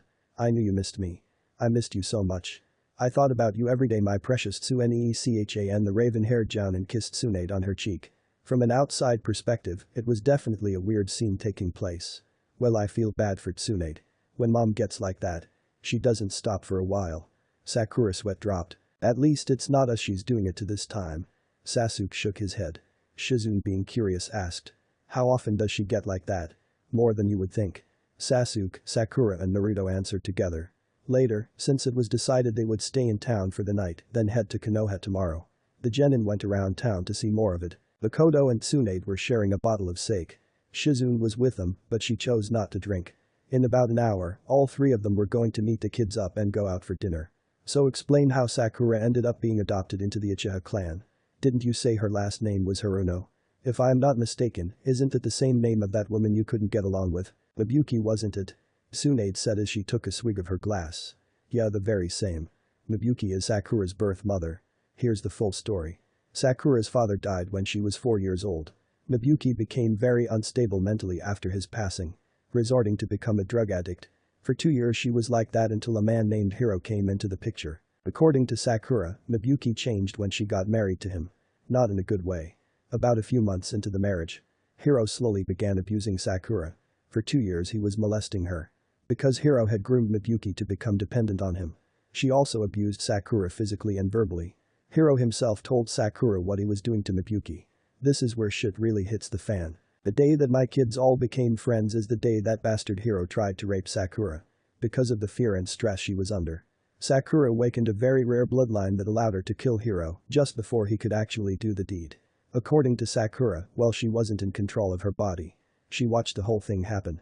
Apparently Mibuyuki did too for the most part. Once she saw Sakura kill that bastard, she cried and started insulting Sakura, calling her a demon just like Naruto is, saying that she couldn't live without Hiro. Mibuyuki killed herself to follow him. Sakura left her home and ended up meeting the boys afterwards. Mikoto explained. That's terrible, poor Sakura-chan. Shizune voiced. As fucked up as that situation is. Good riddance to both of them. Was he a civilian too? Tsunade asked, shaking her head. No, Hiro was a retired chunin. Although Sakura's father was a civilian like Mibuyuki. Well, I can see she's in good hands if you're taking care of her. I can see that you love her as if you were the one who gave birth to her. Same goes for Naruto. Tsunade smirked. What can I say? All three of my babies are my entire world. Me and Fugaku were already on bad terms before he died. Itachi, the situation with him is difficult. I still love him as my son. But I don't know how to feel about him killing so many innocent people. Mikoto paused for a moment before saying. What am I about to tell you is top secret. Only me, my kids, Itachi, and the village higher-ups know the true reason behind the massacre. Apparently the higher-ups in my clan were plotting a coup d'etat. Itachi, being one who attended the clan meetings, acted as a double agent for the Hokage. He reported was what going on the old man. The third tried to set up meetings with Fugaku to try to talk about the situation. But Fugaku, like many prideful Uchihas, let his arrogance cloud his judgment and ignored the requests, leaving the old man no choice but to make a decision. Unfortunately, Danzo got involved and gave Itachi a choice. Either side with our clan and risk many innocent people to die in the crossfire of a civil war, including Sasuke. Or to choose Konoha and eliminate our clan all except for Sasuke. Itachi attempted to kill me. Since I was rusty and caught off guard, he cut me deep. The kids were there also, so they rushed me to the hospital. Before he tried to kill me, Itachi used a jinjutsu to show us exactly how everything started to where it ended. I told Hiruzen that me and the kids understood the situation and knew had to make a choice in order to protect the village. But Danzo, on the other hand, will be dealt with by the kids personally. I told him that it was nothing he could do to prevent it from happening. The old man accepted it and said to give him a heads up before we make our move to take him out. Mikoto told Tsunade. She took a sip out of her glass. Well, it's about damn time someone get that old warhick out of the picture. Seriously, I don't see how sensei ever dealt with him. Have you heard anything from Jiraiya? The blonde Sanin wondered. Mikoto narrowed her eyes. No, all I know is that perverted fool is supposed to show up in Konoha sometimes before the finals of exams take place. After all this time he hasn't even tried to see Naruto. I know for a fact he knows I adopted him. Hiruzen told me he notified him about it. And you know Jiraiya stops by in the village every once in a while. I know he has to maintain his spy networks, but damn it, he could have at least stopped by fucking once to check on his godson. At least you had the excuse of not being in the village for over a decade, unlike his ass. She growled. Tsunade sighed. That idiot, although I can't say I'm any better than he is. He still could have said something if he was in the village anyways. I take it you're not gonna go easy on him. Nope, he's definitely getting his ass kicked. He'll be lucky if I allow him to even train Naruto. If it wasn't for the fact that Jiraiya is Minato-sensei, I would have taught Naruto the Rasengan myself by now. Mikoto voiced. The Rasengan? Come on Mikoto-chan, don't you think it's a little too early to be teaching him that? How do you know he can even learn it? Tsunade questioned. Don't doubt my Naru-chan, Tsunade. Mikoto said seriously. Tsunade held her hands up. Hey relax sheesh, no need to go all protective mother mode on me. Just how good are those kids anyways? I know they have to be skilled somewhat if you trained them. Mikoto smirked. They were nearly Chunin level by the time they started the academy. Now they're all at least elite Jounin level. All of them highly skilled in multiple areas. While Sasuke and Sakura are the youngest medics in Konoha history, Naruto is the youngest seal master. He outclasses Jiraiya in that department, that's for sure. Unlike Jiraiya, Naruto knows a great deal of Uzumaki Fuinjutsu. He takes after Minato and Kushina a lot. He even shares Kushina's bloodline. Sasuke has potential to be the strongest Uchiha there's ever been. He unlocked not only his Sharingan at a young age, he also attained the Mangekyo Sharingan at the same age. Sakura is said to have the most potential in medical ninjutsu. She's also a prodigy when it comes to taijutsu. I'm telling you, she's very brutal. Her bloodline has a great deal to do with that. It's called warrior mode. It basically turns her into a cold-blooded warrior with little conscience. It greatly boosted all of her abilities too. Even her senses. I can go on and on for hours about how strong my babies are. They sound like the greatest genin team in history. Guess I'll just have to see it all for myself. Tsunade smiled. They really are, Tsunade. I'm telling you, I saw their potential the first day I trained them. They picked up everything I threw at them so fast. Mikoto said. So can they beat you if they all work together? Tsunade joked. She already knew the answer to that. No, but it's unfair to compare them to me for right now. They still have a lot to learn and much experience to gain. Although compared to other jounin, they are definitely in the upper echelon. Honestly, if it wasn't for the fact that they want to compete in the exams to show off, I would have recommended to the old man to give them a field promotion by now. And he most likely would have agreed with it. He admitted he was very impressed with them. He's actually banking on them to succeed in the exams to draw more clients to the village. Mikoto replied. Do you really think they'll surpass you one day, Mikoto? I mean, it's ridiculous on how strong you actually are if you're really serious. You could make a very, and I mean very strong case for being the strongest in the world, let alone Kunoichi, since that's a given. Even with his sage mode, Jiraiya would be lucky to come back alive if he faced you seriously. The only ones who could compete with you is Minato and Kushina. I can give you a really good fight before you erase my existence. Tsunade wondered. Man, have I missed being praised by you. Mikoto laughed. But you know as well as I do that the next generation always surpassed the older generation. If it's anybody who could surpass me, I know it's them. You make a good point there. Do you think Itachi believes he's stronger than you because he was able to injure you? The slug Sannin voiced. He's not foolish enough to delude himself into believing that. He knows as well as I do if I didn't get caught off guard and was able to fight him head on, he wouldn't have lasted more than 2 minutes. Hell, I'm sure Itachi knows I'm still alive. Mikoto said. I feel like I just keep asking you question after question. But how long have you been back in the field? Not long, only a few months. I only came back so I can be my kid sensei. Do you enjoy being back? Oh yeah, I love it. I can't get enough of spending time with him. Although I could do without Iwa attacking us every now and then. Iwa. Tsunade and Shizune echoed. The raven-haired jounin nodded. Yes, Iwa. Someone Iwa found out about Naruto. Well, they don't really know he's Minato's legacy. They do believe he's related to Minato in some way. So in order to get revenge on Minato, they are targeting Naruto. We've had a few encounters with them so far. And Sensei is just letting them get away with this. Tsunade frowned. It's not by choice, we really aren't in the condition to fight in a war right now. Neither is Iwa, but Inoki doesn't seem to care that much. But the old man is getting annoyed with Inoki's actions. So I assume if that old fool takes it to another level, the old man would respond. And by respond, I mean letting me and my team go teach Inoki a lesson personally. He's playing a dangerous game right now. Mikoto told them. That old bastard, he's got a lot of fucking nerve to be targeting my godson. Well, he'll get what's coming to him eventually. I think we should start heading out to go meet up with Naruto, Sasuke and Sakura. Mikoto suggested. Yeah, I'm pretty hungry, so let's go. Tsunade stood up. Shizune stood after. Mikoto linked her communication seal to her kid's seals. Hey guys, are you all ready to meet up for dinner? She said through the seal. With Naruto, well, his mother was catching up with his godmother. Naruto, Sakura and Sasuke left to explore more around town. The blonde ended up separating from the two for a while. And unfortunately he ended up getting lost. When he turned a corner, he stopped dead in his tracks. What the hell? He said out loud. Naruto ended up on a street where brothels filled the next several blocks. Many women were out trying to attract any male they could. Of all the places I end up. Why here? If Mom or Sakura found out about this, they would tear my ass to pieces. He groaned. Oh, cheer up, kid, it's not so bad.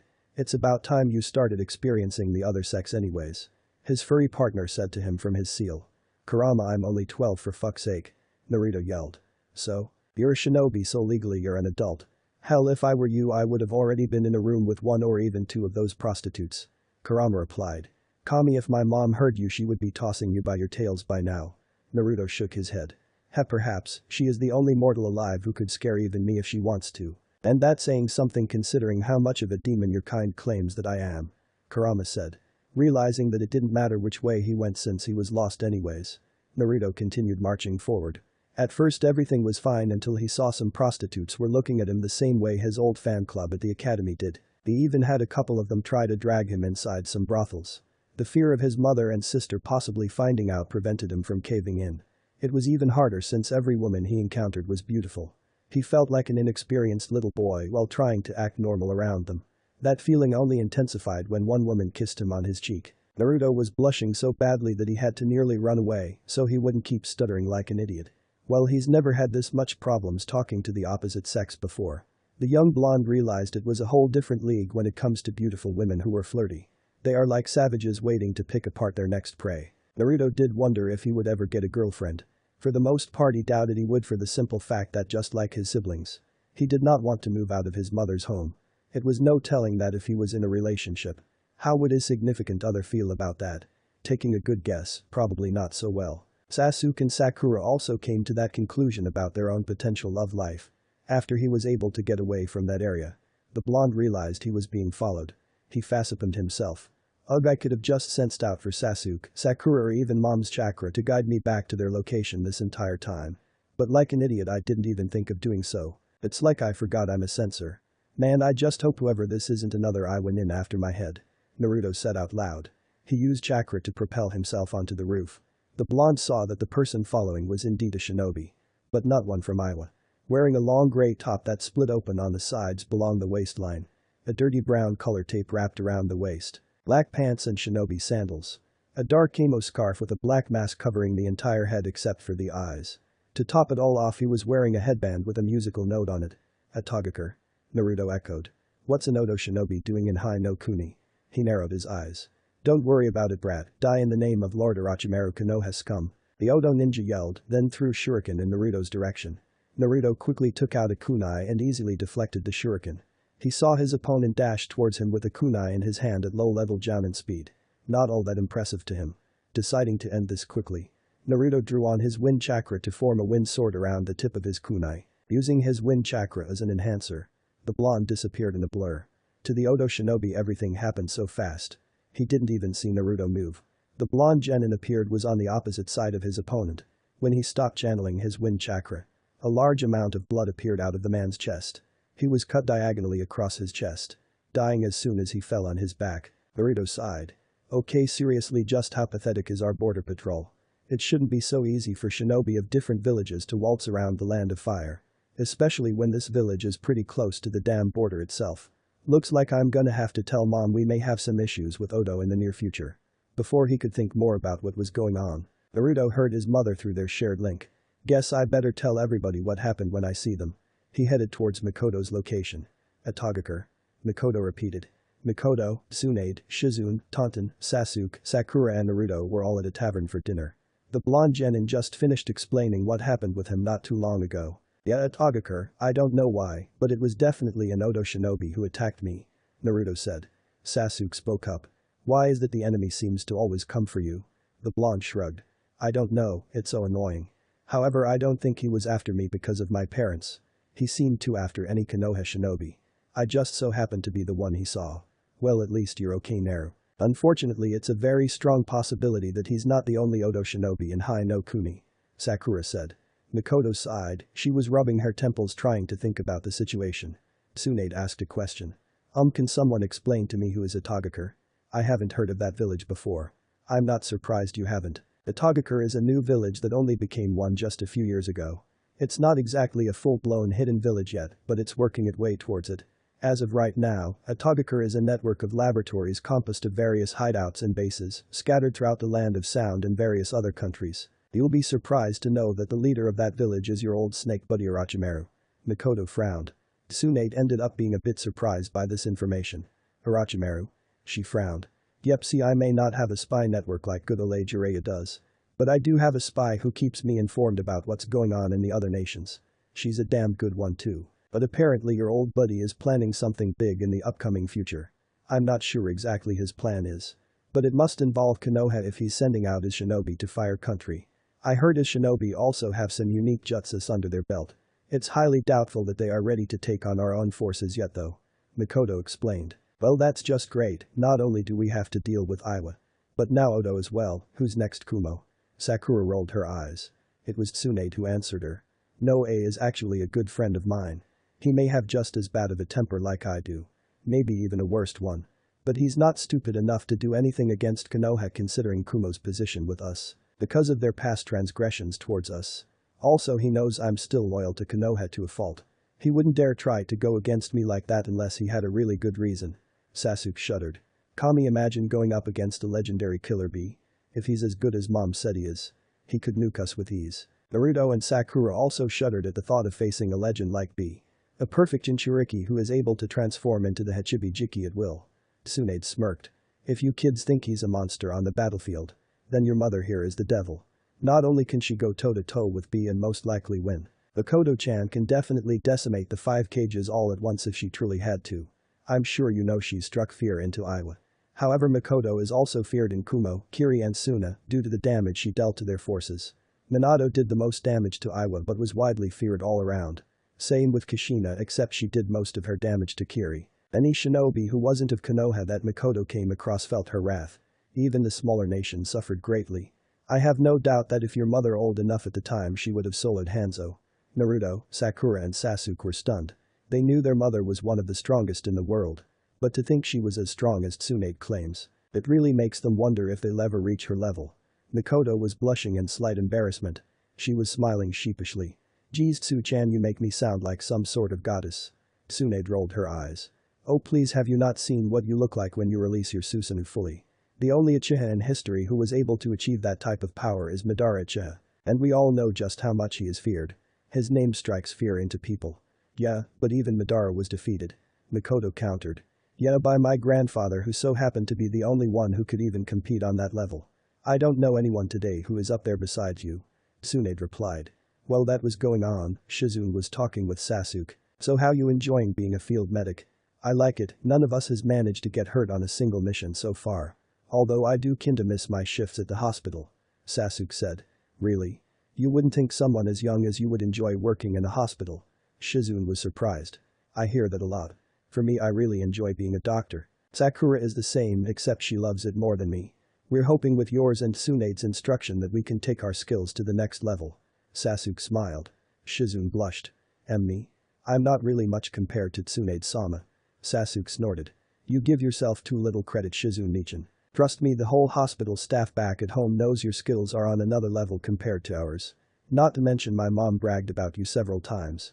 If Shizune wasn't blushing before, she definitely was now. Thank you, Sasuke-kun. Sasuke smirked. Don't mention it. Sakura, who has watched that whole conversation happen, leaned over towards Naruto. Is Sasuke flirting unintentionally again? She asked her baby brother. Seems like it to me. He did always have trouble keeping his Uchiha charm in check. Naruto said. I can hear you two talking about me, you know. Sasuke said to his siblings. No need to worry about what's going on over here. You just keep talking to Shizune-nichan, Mr. Flirt. Sakura teased him. I was not flirting. Sasuke retorted. You were so flirting, sometimes I envy the Uchiha charm on yours. Naruto joined in on teasing Sasuke. How can I flirt with someone if I don't even know how to flirt? Sasuke voiced. That's the beauty and mystery of your Uchiha charm, Sasuke. You just have that natural coolness factor to you. Especially when you stop using words and say HN instead. It really makes the girls at Konoha go crazy. Sakura bursted out laughing with Naruto joining her. Sasuke slammed his head on the table. I swear I hate you both. Tsunade and Mikoto watched a good portion of that interaction happen. The slug Sanin looked at her younger sister in all but blood. Oh yeah, those three are siblings alright. She commented. Mikoto smiled. I know, it always brings a smile to my face, seeing them have such a close bond. It reminds me so much of how you and Kashina were. That's a huge reason I came looking for you. I miss spending every day with you Tsunade-nichan. Yeah you know I missed you too Mikoto-chan. Seriously I would not be returning to Konoha if it weren't you asking me. You're lucky I love you Baka. Tsunade returned her smile. That night continued on afterwards with Tsunade taking everybody to a gambling hall. It was discovered that the one who had the most luck in gambling out of the family is Naruto. Next day, back in Konoha, Mikoto used Kamui to transport everybody back to Konoha. The family of now 7 if you include Taunton was now in their home. Tsunade and Shizune were picking out their rooms. The raven-haired Jounin told her kids that she wanted them to start their training for the exams while she and Tsunade go report to Sarutobi. Naruto, Sasuke and Sakura did as they were told and made their way to the training grounds. Soon the 2S-ranked Kunoichi ended up in the Hokage's office directly in front of Hiruzen. Well I can see that the mission was a success. It's good to see you again Tsunade. Hiruzen smiled at his old student. Yeah you're not getting off that easy sensei. Me and you are going to have a long talk about your decision to put Naruto in an orphanage. Tsunade narrowed her eyes at the old man. Hiruzen was sweating in fear. He coughed in order to get a hold of himself. Surely you can cut an old man some slack. My bones aren't as strong as they used to be. Maybe not, but I'll be sure to patch you right up. Tsunade gave him an evil smile. Hiruzen shuddered. Mikoto cleared her throat. Anyways mission accomplished, but I have some troubling news. She said in a serious tone. Is it a Wagakure again? Hiruzen questioned. No but this may be worst. It's a Togakure. Mikoto answered. A Togakure? I've heard rumors about their recent rise to power. But not much is known about their shinobi or village leader. Hiruzen noted. The Otokage is Orochimaru. He was able to convince the daimyo of the sound to let him start a hidden village there. Mikoto said. Hiruzen narrowed his eyes. Orochimaru this is very serious. I take it some Odo shinobi are in our country. Yeah so far only Naruto has encountered one. But it was agreed that if there is one here then it's definitely more spread throughout all of Hai no Kuni. I have a bad feeling that Orochimaru is plotting something big against us. So it's best that we pay extra attention to the exams coming up soon. Mikoto said. You think he'll strike then? Tsunade asked. It's likely but it's hard to say at what point will he strike. My best guess would be on the day of the final exams. Then again it could be sooner than that.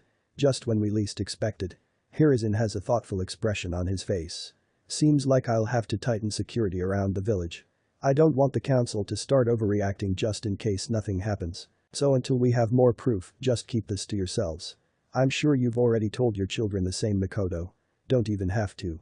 They know better than that. Mikoto replied. Goodwill moving on from that. Tsunade, do you plan on returning to take over the hospital? Hiruzen asked.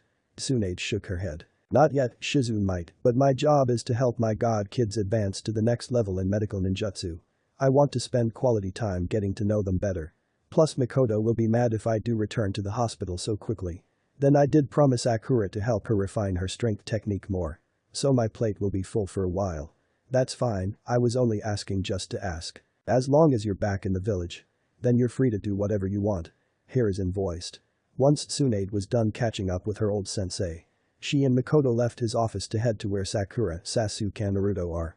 Walking down the roads were a pain for Tsunade because people kept staring at her. She'd forgotten how the people of Konoha tend to do that when a famous shinobi of her caliber returns. The slug Sanin asked how did Mikoto deal with this for so long. Mikoto said she ignores it for the most part. Eventually the duo arrived at the training ground where the genin of Team 7 were having a free-for-all. A very intense three-way battle that seemed to have no restrictions. Watching the battle progress, Tsunade admitted she was highly impressed with their skill level. Her jaw dropped when she saw Sakura activate her bloodline. Never seeing a person fight so brutally before. Then there was Naruto's chakra chains. An ability she hasn't seen in over a decade. Sasuke was covered in purple chakra.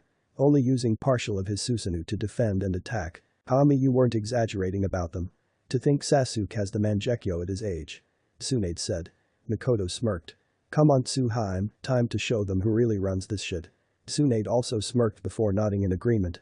Sakura, Sasuke and Naruto will remember this day as the day they got their asses tossed by the strongest Kunoichis in the world. A week and 6 days later, after finishing his training in the Forest of Death, Naruto decided to hang around the Konohamaru Corps.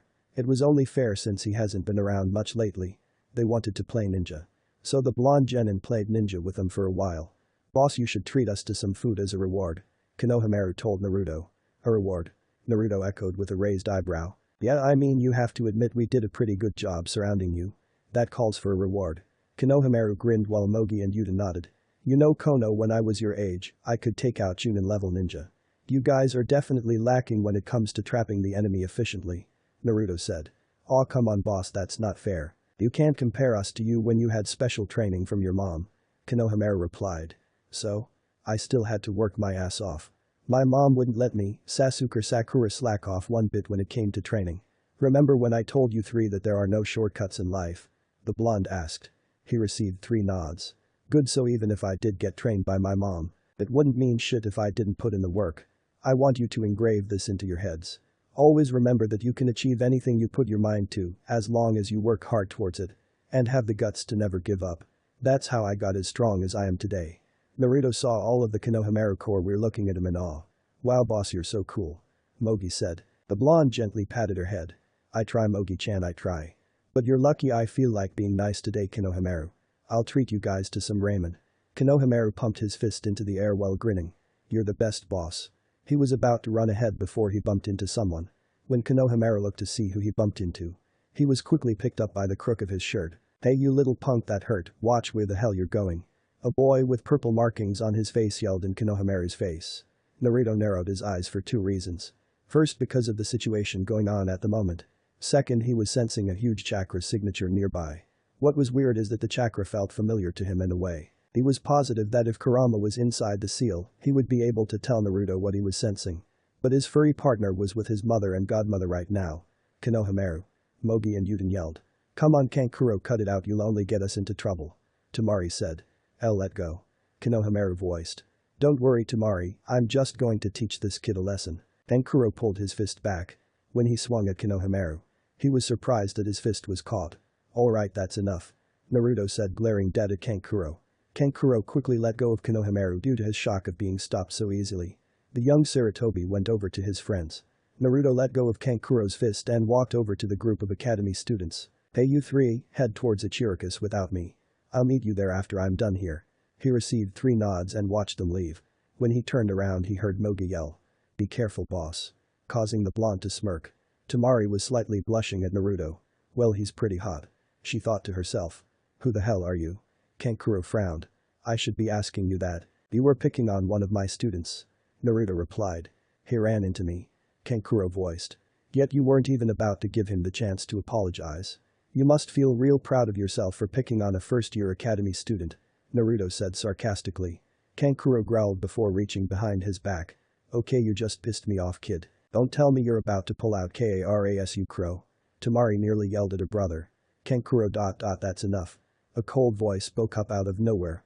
Tamari and Kankuro both froze in shock and fear when Gaara made his entrance into the scene. The redhead was standing upside down on a tree branch. He used a sand shunshin to appear in front of his siblings. This is when Sasuke and Sakura also made their own entrance into the scene as they came down from the trees. Each landing on either side of Naruto. Sasuke was to his right while Sakura was on his left. The surrounding air was tense. Naruto and Gaara were staring intently at one another. Sakura was glaring at Tamari, while Sasuke kept his eyes on Kankuro. Nobody said anything for a while, with another smirk catching itself onto his face. Naruto broke the ice. Gaara of the Sand. Known as the Demon of the Sand as well as the Jinchuriki of Shukaku. Nice to finally meet you. Naruto said in an even tone. Tamari and Kankuro tended as they each got ready to fight. Naruto held his hand up. Relax, no need to cause a scene. It's not exactly a secret that Gaara is a Jinchuriki. I'm one myself actually. My name is Naruto Uzumaki. The Jinchuriki of Kurama. You know him as the Kyuubi. Besides me are my siblings Sakura Haruno and Sasuke Uchiha. I can see that you have the same eyes as me. Mother also says she can feel your demon's chakra flowing through you. You already know me, it seems. Behind me are my siblings Tamari and Kankuro. I apologize for Kankuro's actions earlier. Gaara replied. Don't sweat it, accidents happen. Naruto said. A puppeteer, and if that huge fan means anything, a wind user as well. It's obvious you're from Suna. I take it you 3 are here for the exams tomorrow? Sasuke questioned. Yes we are, by the way Blondie-kun. Maybe later me and you can meet up and get to know each other. Tamari have a sly smile in Naruto's direction. Sakura hardened her eyes. Oi, my baby brother is off limits. So back off. Tamari scoffed. Protective much?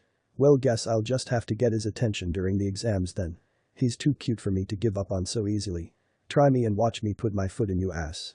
Sakura growled. She was definitely not letting Tamari have her way with Naruto. Before Tamari could respond, the air suddenly became very cold. Gaara was releasing his bloodlust.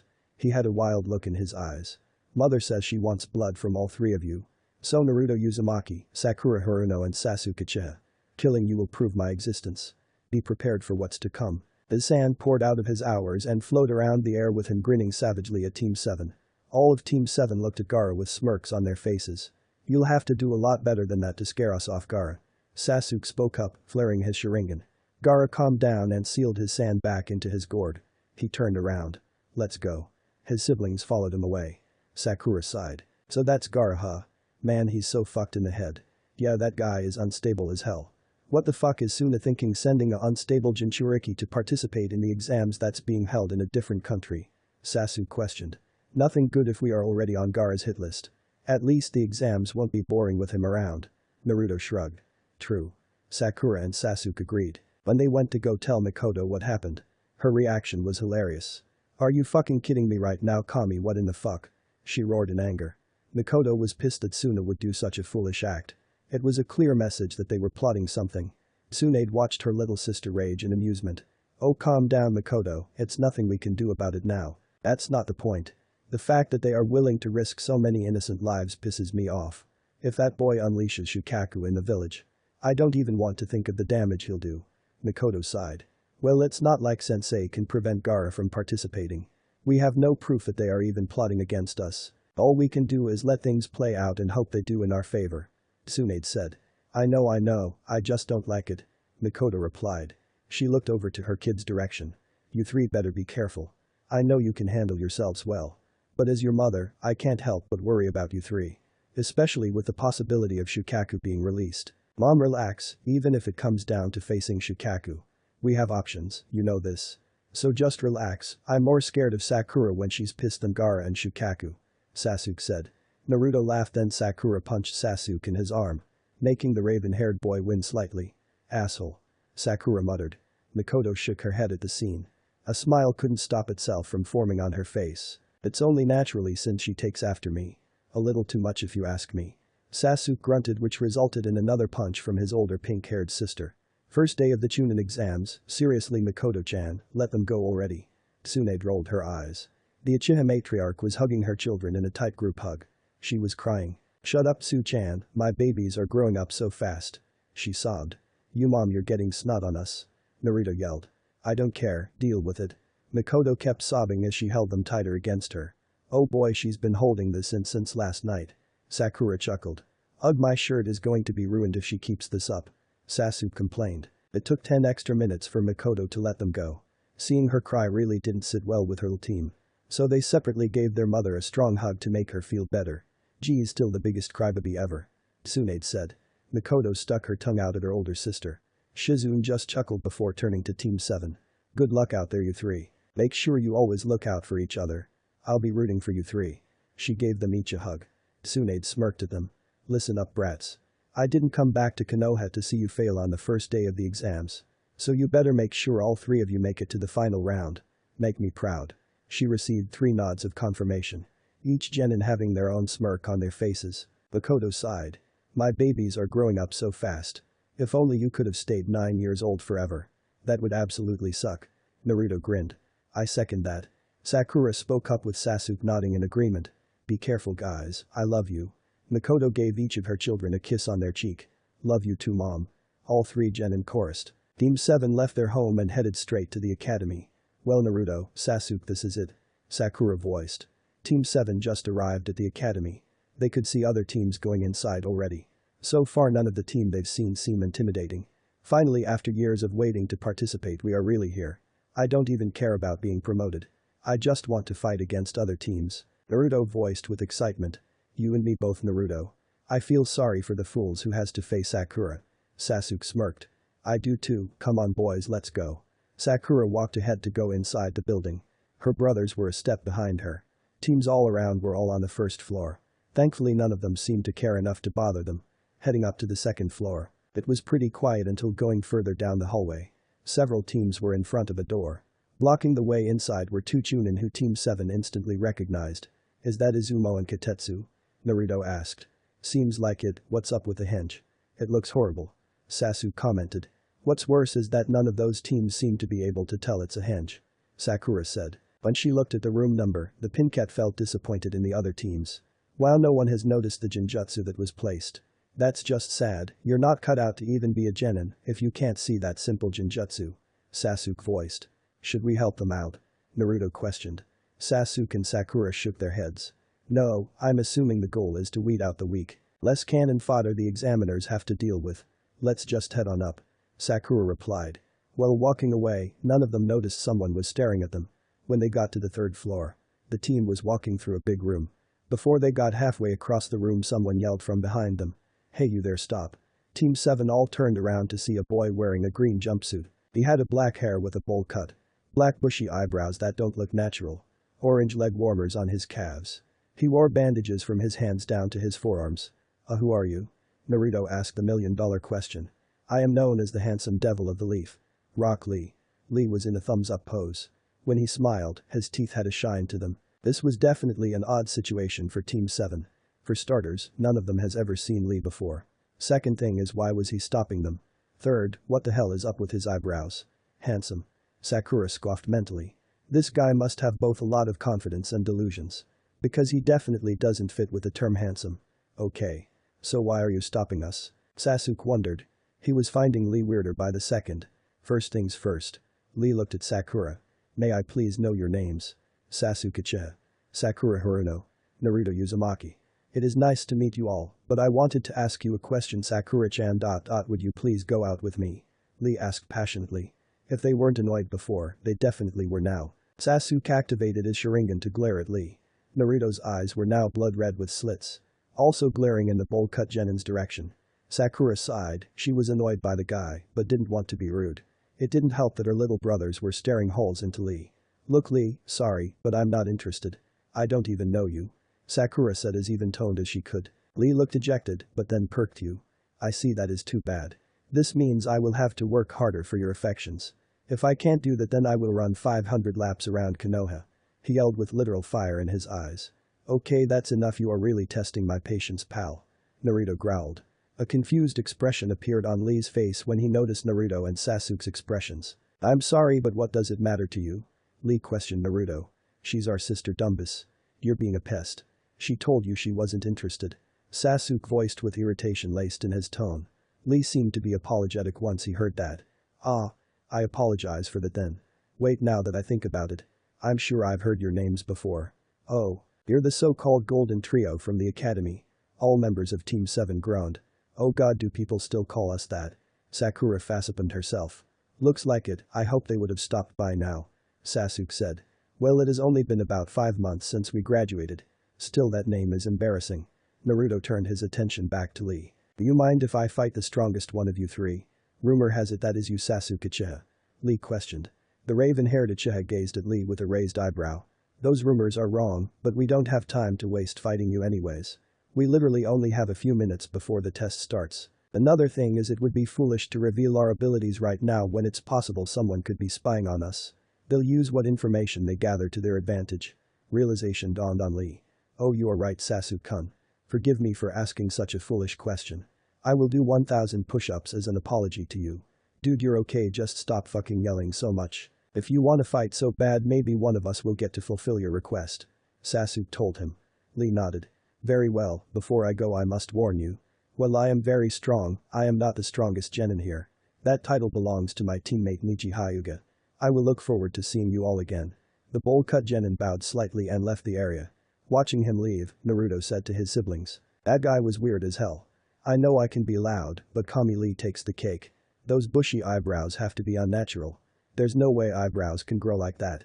Sakura shuddered. Normally she wasn't one to judge people. However, Lee did weird her out with his approach. She knows it is very possible he could be a good friend outside of that. Well, in any case, doesn't that jumpsuit remind you too of someone? Someone with very similar eyebrows. Sasuke glanced towards Naruto and Sakura. Thinking about it for a second. Naruto answered. Oh, Guy-sensei. The blonde snapped his fingers. Exactly. Sasuke nodded. Rock Lee is literally a mini version of Mito Guy. Could they be related? Maybe they are father and son. The Pincat shrugged. Maybe, but I doubt it. Mom would have mentioned by now about Guy having a son around our age. It's more likely Guy is his sensei but on a deeper level. Sasuke answered. So if that's the case, if he emulates Guy sensei that much, then he must be talented in Taijutsu. Quite possible 8 inner gates type of talented. And I'm willing to put my money on it if he's confident enough to challenge us to a fight. Sakura mused. Naruto whistled. Damn, do you really think Guy sensei would go that far to teach him that already? I mean, that move is really dangerous, not to mention the after effects of it are pretty severe. It could kill you if you weren't careful. Sasuke shrugged. Who cares, I'm positive Lee knows the risk of the 8 gates, so it's on him on how he decides to utilize it properly. If Guy sensei made it this far using it various times throughout the years, then why can't Lee? This makes the exams even more interesting. Also, it's not like we don't know many powerful and dangerous techniques ourselves. Sakura, you will probably have one of your greatest fights against him, since you are talented in Taijutsu too. Yeah, I am, but not 8 inner gates talented. Sakura said. No, you're way better than that. Even if Lee knows how to open the gates, me and Sasuke have no doubt that you will still come out on top. Don't forget, we still don't know the full capabilities of your bloodline yet. You're always discovering something new with it. Seriously, warrior mode is a fucking cheat code. Luckily me and Sasuke have our own ways of keeping up. Anyways, don't doubt yourself now, Sakura-chan. You're stronger than Lee. Naruto spoke to his sister confidently. Well said, Naruto, Sakura will easily destroy that guy. As if anybody has anything on our older sister. Sasuke smirked. Sakura had a couple tears fall out of her eyes. You guys, they may be annoying idiots at times. But Sakura loved her brothers more than anything. Same with her mom. There is nothing in the world that can break the bond their family shares with each other. She wiped her eyes and nodded. Of course I'll kick his ass. I'll make sure he forever remembers my name. She voiced with determination. Let's go, Naruto. Sakura. Sasuke told the team. Yeah. Naruto replied. Sakura nodded while smiling. Team 7 walked out of the room they were in and continued until they arrived at room 301. Arriving at the door, neither of them expected to see their mother standing on the side of it. Well, it's about time you 3 got here. Mikoto greeted her kids with a smile. Sensei, what are you doing here? Naruto asked. I had to make sure all 3 of you showed up because if one was missing then your team cannot take the exams. And yes, I knew you 3 would be here since I saw you off earlier. But this is just protocol for every jounin instructor in Konoha at least. Mikoto explained. Ah, that makes sense. We would have been here sooner if Lee didn't stop us. Sakura said. Lee? Mikoto echoed, raising her eyebrow in confusion. A student of Guy sensei's. We assume so since he's a literal mini version of Guy himself. He asked Sakura out for a date. She denied him, then he asked if he could fight one of us. Sasuke shrugged. Oh, so you met one of Guy's students, eh? Well, don't underestimate them by any means. I've told you all plenty of times how excellent of a teacher Guy is. Not to mention he's one of the strongest jounin in the village. He's definitely in the top 3 or 5 depending how you want to rank him, me, Tsunade, Kakashi, Tenzo and Jiraiya. Mikoto replied. Don't worry, we already made sure to be wary of him and anybody else who seems strong. Sasuke assured Mikoto. But now you only have a few minutes until the exam starts. So get in there and make me, Tsunade and Shizune proud. Mikoto told her children. After saying bye to their mother, they walked inside the room and were instantly met with glares from the competition. Are these guys trying to intimidate us with that weak killing intent they are giving off? Sakura asked her brothers telepathically through their shared link. Looks like it, Kurama is laughing his ass off at their attempt. He says we should give them a glimpse of true intent. Naruto replied mentally. I agree, let's show them we aren't average genin. Sasuke said. All 3 members of Team 7 simultaneously unleashed a wave of killing intent that easily overpowered the intent being directed at them. Fear was put into the hearts of the opposition. Some of them even saw their own deaths, resulting in them shaking as if it's below 0 degrees. Luckily for them, the intent only lasted a few seconds before it stopped. You could see smirks all over Naruto, Sakura and Sasuke faces, telling the opposition too that they dare them to try their team again. Unfortunately, their satisfaction didn't last as long once a voice broke through the intense mood. Sasuke-kun. Sasuke cursed internally before he was hugged by none other than Ino Yamanaka, one of his former classmates. And sadly, from what it seems like, still one of his fangirls. Hi Ino, do you mind letting me go? Sasuke asked politely. But Sasuke-kun, it's been forever since I last saw you. Didn't you miss me? Because I know I missed you. Ino asked. The blush on her face was very apparent. Honestly, didn't even think about you. A lot of things have been going on the last few months, so my mind has been elsewhere. Sasuke answered her bluntly. Oh, well, you get to think of me now, right, Sasuke-kun? Ino cooed. Sakura was not pleased in the slightest with Ino's actions. Oh, Ino, get off of him already. She stated. Ino let go of Sasuke to look at Sakura. Oh please forehead. You just want to hog him all for yourself like always. The platinum blonde rolled her eyes. Oh my god, for the last time. I don't see him in that way, for fuck's sake, he's my brother, you pig. Sakura yelled. Before Ino could retort, Shikamaru spoke up from behind. Ino, would you give it a rest already? You're being too loud. Oh shut up Shika. Ino grumbled. Walking back further into the room. Team 7 also saw that teammate was taking the exams. Hey, you guys are here too. Kiba voiced as both Team 7 and 8 walked up. Looks that way. Shikamaru replied. It's been a while since all of us have last saw one another. Shino spoke up in the same stoic tone he normally uses. Choji wasn't saying anything. He way too busy eating a bag of BBQ chips. But he was paying attention to the conversation. Hinata was subtly staring at Naruto.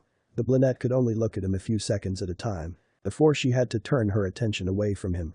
She would return her attention back to him after several seconds of looking at something else. Hinata hated how she did not have the confidence to talk to her crush. She constantly berated herself for always passing out when trying to talk to Naruto. Man, I'm really itching for a good fight. Wonder how long do we have to wait until we can fight? Naruto said. Sasuke, who was standing next to Naruto, answered. Just be patient Naruto, you know it's more to Chunin than just battle prowess. Of course, but I'm starting to feel the need to burn off some energy. It's that Uzumaki thing mom told me about. She said my birth mom had the same thing.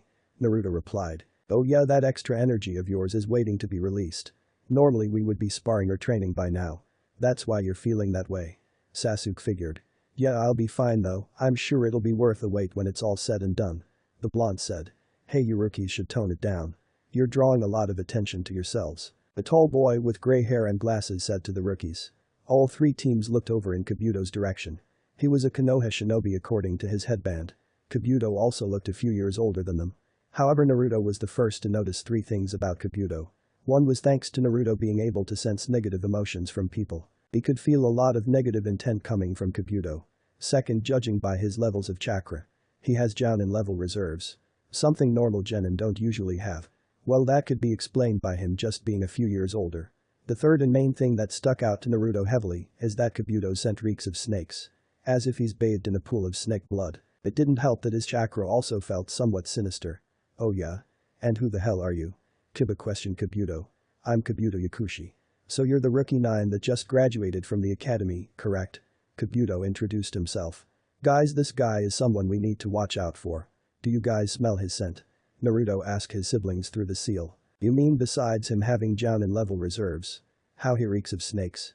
Yeah, it's only 2 people I know who would have a similar scent. Sakura replied. Do you feel any ill intentions from him, Naruto? Sasuke said. Yes, this guy has a few red flags about him. What should we do? Naruto answered. It's nothing we can do for now. Unless he gives us reasons to be more suspicious of him. It's possible he has a pet snake. He looks older, so that might explain his high reserves. I can't explain his ill intent though. So for now just be wary of him. Sasuke responded. You mean you have information on all of the Chunin exam participants? Ino asked Kabuto. While Team 7 was talking telepathically to each other. Kabuto had been talking to the other rookies. Yes, I do. Anybody in particular you guys want information on? Kabuto looked around between the rookies. Naruto, Sakura and Sasuke didn't need information on anyone in the exams. The biggest threat in the exams to them is Gaara. They already knew all they needed to know about the other rookies. Lee was talked about between the 3 of them earlier. Judging by the chakra reserves of the rest of the room. None of them were a threat. Yeah, I want information on Uchiha Sasuke. Kiba stated loudly. Kabuto smirked, he was about to pull out one of his cards to read off Sasuke information. Sadly, that did not work out in his or Kiba's favor. Oi! Sasuke voiced in a bold tone. When Kabuto looked up at Sasuke, he widened his eyes. Sasuke was glaring hard at him with his Sharingan activated. The intensity of his glare was frightening. Kabuto didn't realize that he started breaking out into cold sweat. He felt himself being overwhelmed with fear. Never in his entire life has he encountered a glare like the one Sasuke is giving him. I would suggest you keep your mouth shut if you know what's good for you. I don't take too kindly to people giving away information about me without my permission. Sasuke voiced in a curt tone. His glare never breaks away from Kabuto. Sasuke could see the boy shaking. What's wrong, Sasuke? Afraid you'll lose if we find out some of your secrets. Kiba tried to make fun of him. He immediately regretted that decision when Sasuke turned his glare onto him. The poor Inuzuka felt his chest beating rapidly. His legs shaking out of nowhere. A cold shiver coming down his spine. Kiba has never seen a Sharingan so up close before. Back in the academy, Sasuke would rarely activate it unless he felt like cutting loose in his sparring against Sakura and Naruto. Even that was rare. This is the first time Kiba has actually been the focus of attention of a Sharingan user. No, we're ninja, we gather information on enemies all the time. However, you must be a fool if you think I'm going to let any of my information be leaked out right in front of me. Especially with this many people around. What decent shinobi would let that happen? You want information? Do it the old-fashioned way, you fucking idiot. Sasuke snarled at Kiba. If Sasuke really wanted to scare Kiba, he would have released some of his chakra. Like his mother's chakra, Sasuke's also carry some of those intense dark qualities. Well, it wouldn't bother Naruto or Sakura in the slightest if he released it. He can't say the same for the other genin in the room. It's possible some of them may even die due to feeling suffocated under Sasuke's chakra. The air was still tense. All of the participants were watching the scene take place. The other rookies all felt nervous being next to Sasuke. Seeing a full-blown Sharingan flared the way Sasuke's is pretty intimidating. Thankfully Naruto broke the tension, he slapped his hand onto Sasuke's shoulder. Alright Sasuke, I think you proved your point. If you keep glaring like that at him, Kiba is going to piss himself. He's probably holding it in as we speak. Sakura grinned. Sasuke deactivated his Sharingan and smirked. I bet you if I released a bit of my chakra, he would have started pissing like a newborn baby. His comment made not only Naruto and Sasuke laugh, but Team 10 as well. Kiba felt extremely embarrassed. Before he could try to regain his dignity, a small burst of smoke appeared in front of the room. Once the smoke passed, it was revealed to be none other than Ibiki Marino in front with a bunch of other shinobi dressed in two different types of gray. Quiet down, you punks. Ibiki yelled out loud. Everybody was staring at Ibiki. Seeing that he had their attention, Ibiki smirked. Sorry to keep you waiting, I am the first examiner of the Chunin selection exam, Marino Ibiki. And from this very moment, your worst enemy. Mom did say that the people he interrogates normally end up fearing him. Sakura commented telepathically to her little brothers. And he likes to play with his prisoner's mind. So we can expect some sort of mind game from him. Sasuke added. No physical force will be allowed during this stage of the exams unless I give the okay. Anybody who fails to follow those orders will be immediately disqualified from the exams. Ibiki held up a small piece of paper with the number 1 on it. You will be given a number, that number determines where you will sit. Once you are seated, we will begin the written test. Soon everyone was given a number.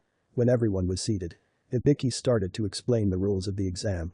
While that was going on the upper level some of the Jounin instructors were waiting in the lounge. They were able to watch how their teams are handling the first part of the exams. Well, it seems this year's bunch has a lot of participants. Asuma commented.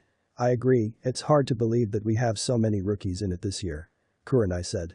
Yeah, but it seems that Mikoto's son can be just as scary as his mom. I mean Kami, did you guys see his glare? If I didn't know any better, I would have thought that was Mikoto standing in his place. Anko brought up. Mikoto smirked. What can I say?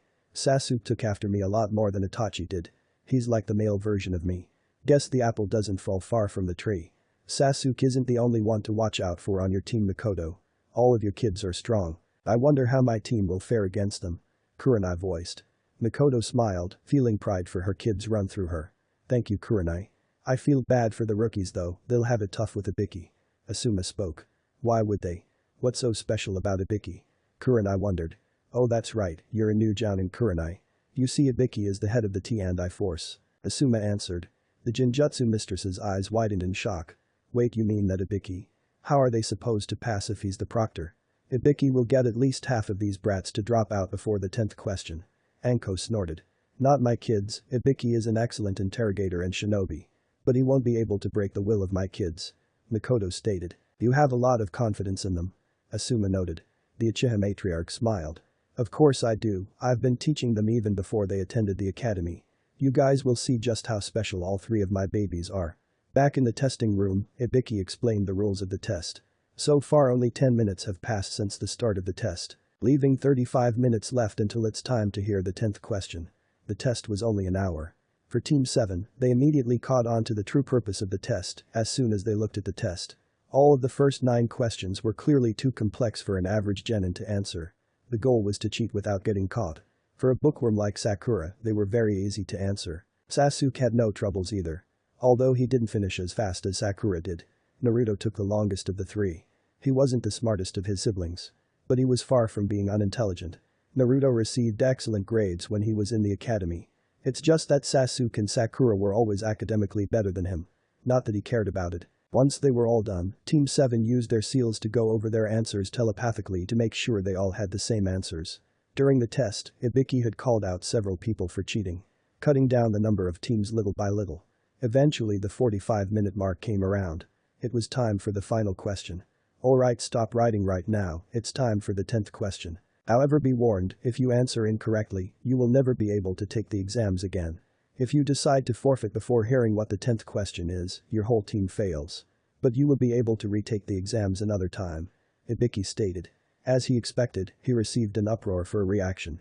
Many of the participants were complaining about the choices they were given. Hey, that bullshit. What kind of question is that? There have been a bunch of people who has taken this exam before. Kiba yelled defiantly towards Ibiki while pointing his finger at the proctor. Ibiki chuckled. I guess you are just unlucky, kid, I wasn't making the rules before. But I am now, of course if you don't want to take it, you don't have to. Seeing the looks of disbelief, Ibiki continued. If you aren't feeling confident then by all means skip it. You can always try again next year.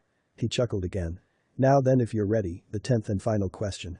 Those of you who don't want to take it, raise your hand. Your number will be recorded and then you're free to go. Sasuke whistled in a low tone. He's good, his bluff already has some of the others dropping like flies. He said to his siblings telepathically. It was true, other participants were dropping out. Some of them apologized to their teammates before walking from their seats. Sasuke couldn't blame them. Clearly Ibiki knew how to mindfuck people. If Sasuke was an average genin, he was positive he wouldn't be able to tell that Ibiki was bluffing. Definitely, I could learn a few things from him. Naruto replied. I can't believe the genin from other villages are falling for his shit.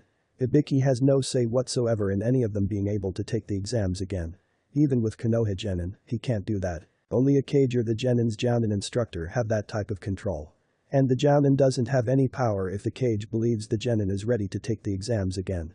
I know he's intimidating with his mind games. But Kami, they need to use their heads. Sakura voiced. The pressure of the consequences most likely affected their ability to think through the situation properly. Remember Sakura, most of them are just regular genin. Sasuke reminded his sister. I know, but you would think some things are just common sense. The Pinket said. Ibiki noticed that nobody else was dropping out. 78 left, huh? That's more than I expected. He thought to himself. Ibiki looked over to some of the other chunin by the window.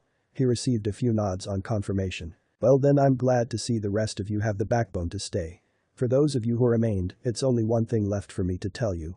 Ibiki blinked before smirking again. It's that you all have passed the first exam.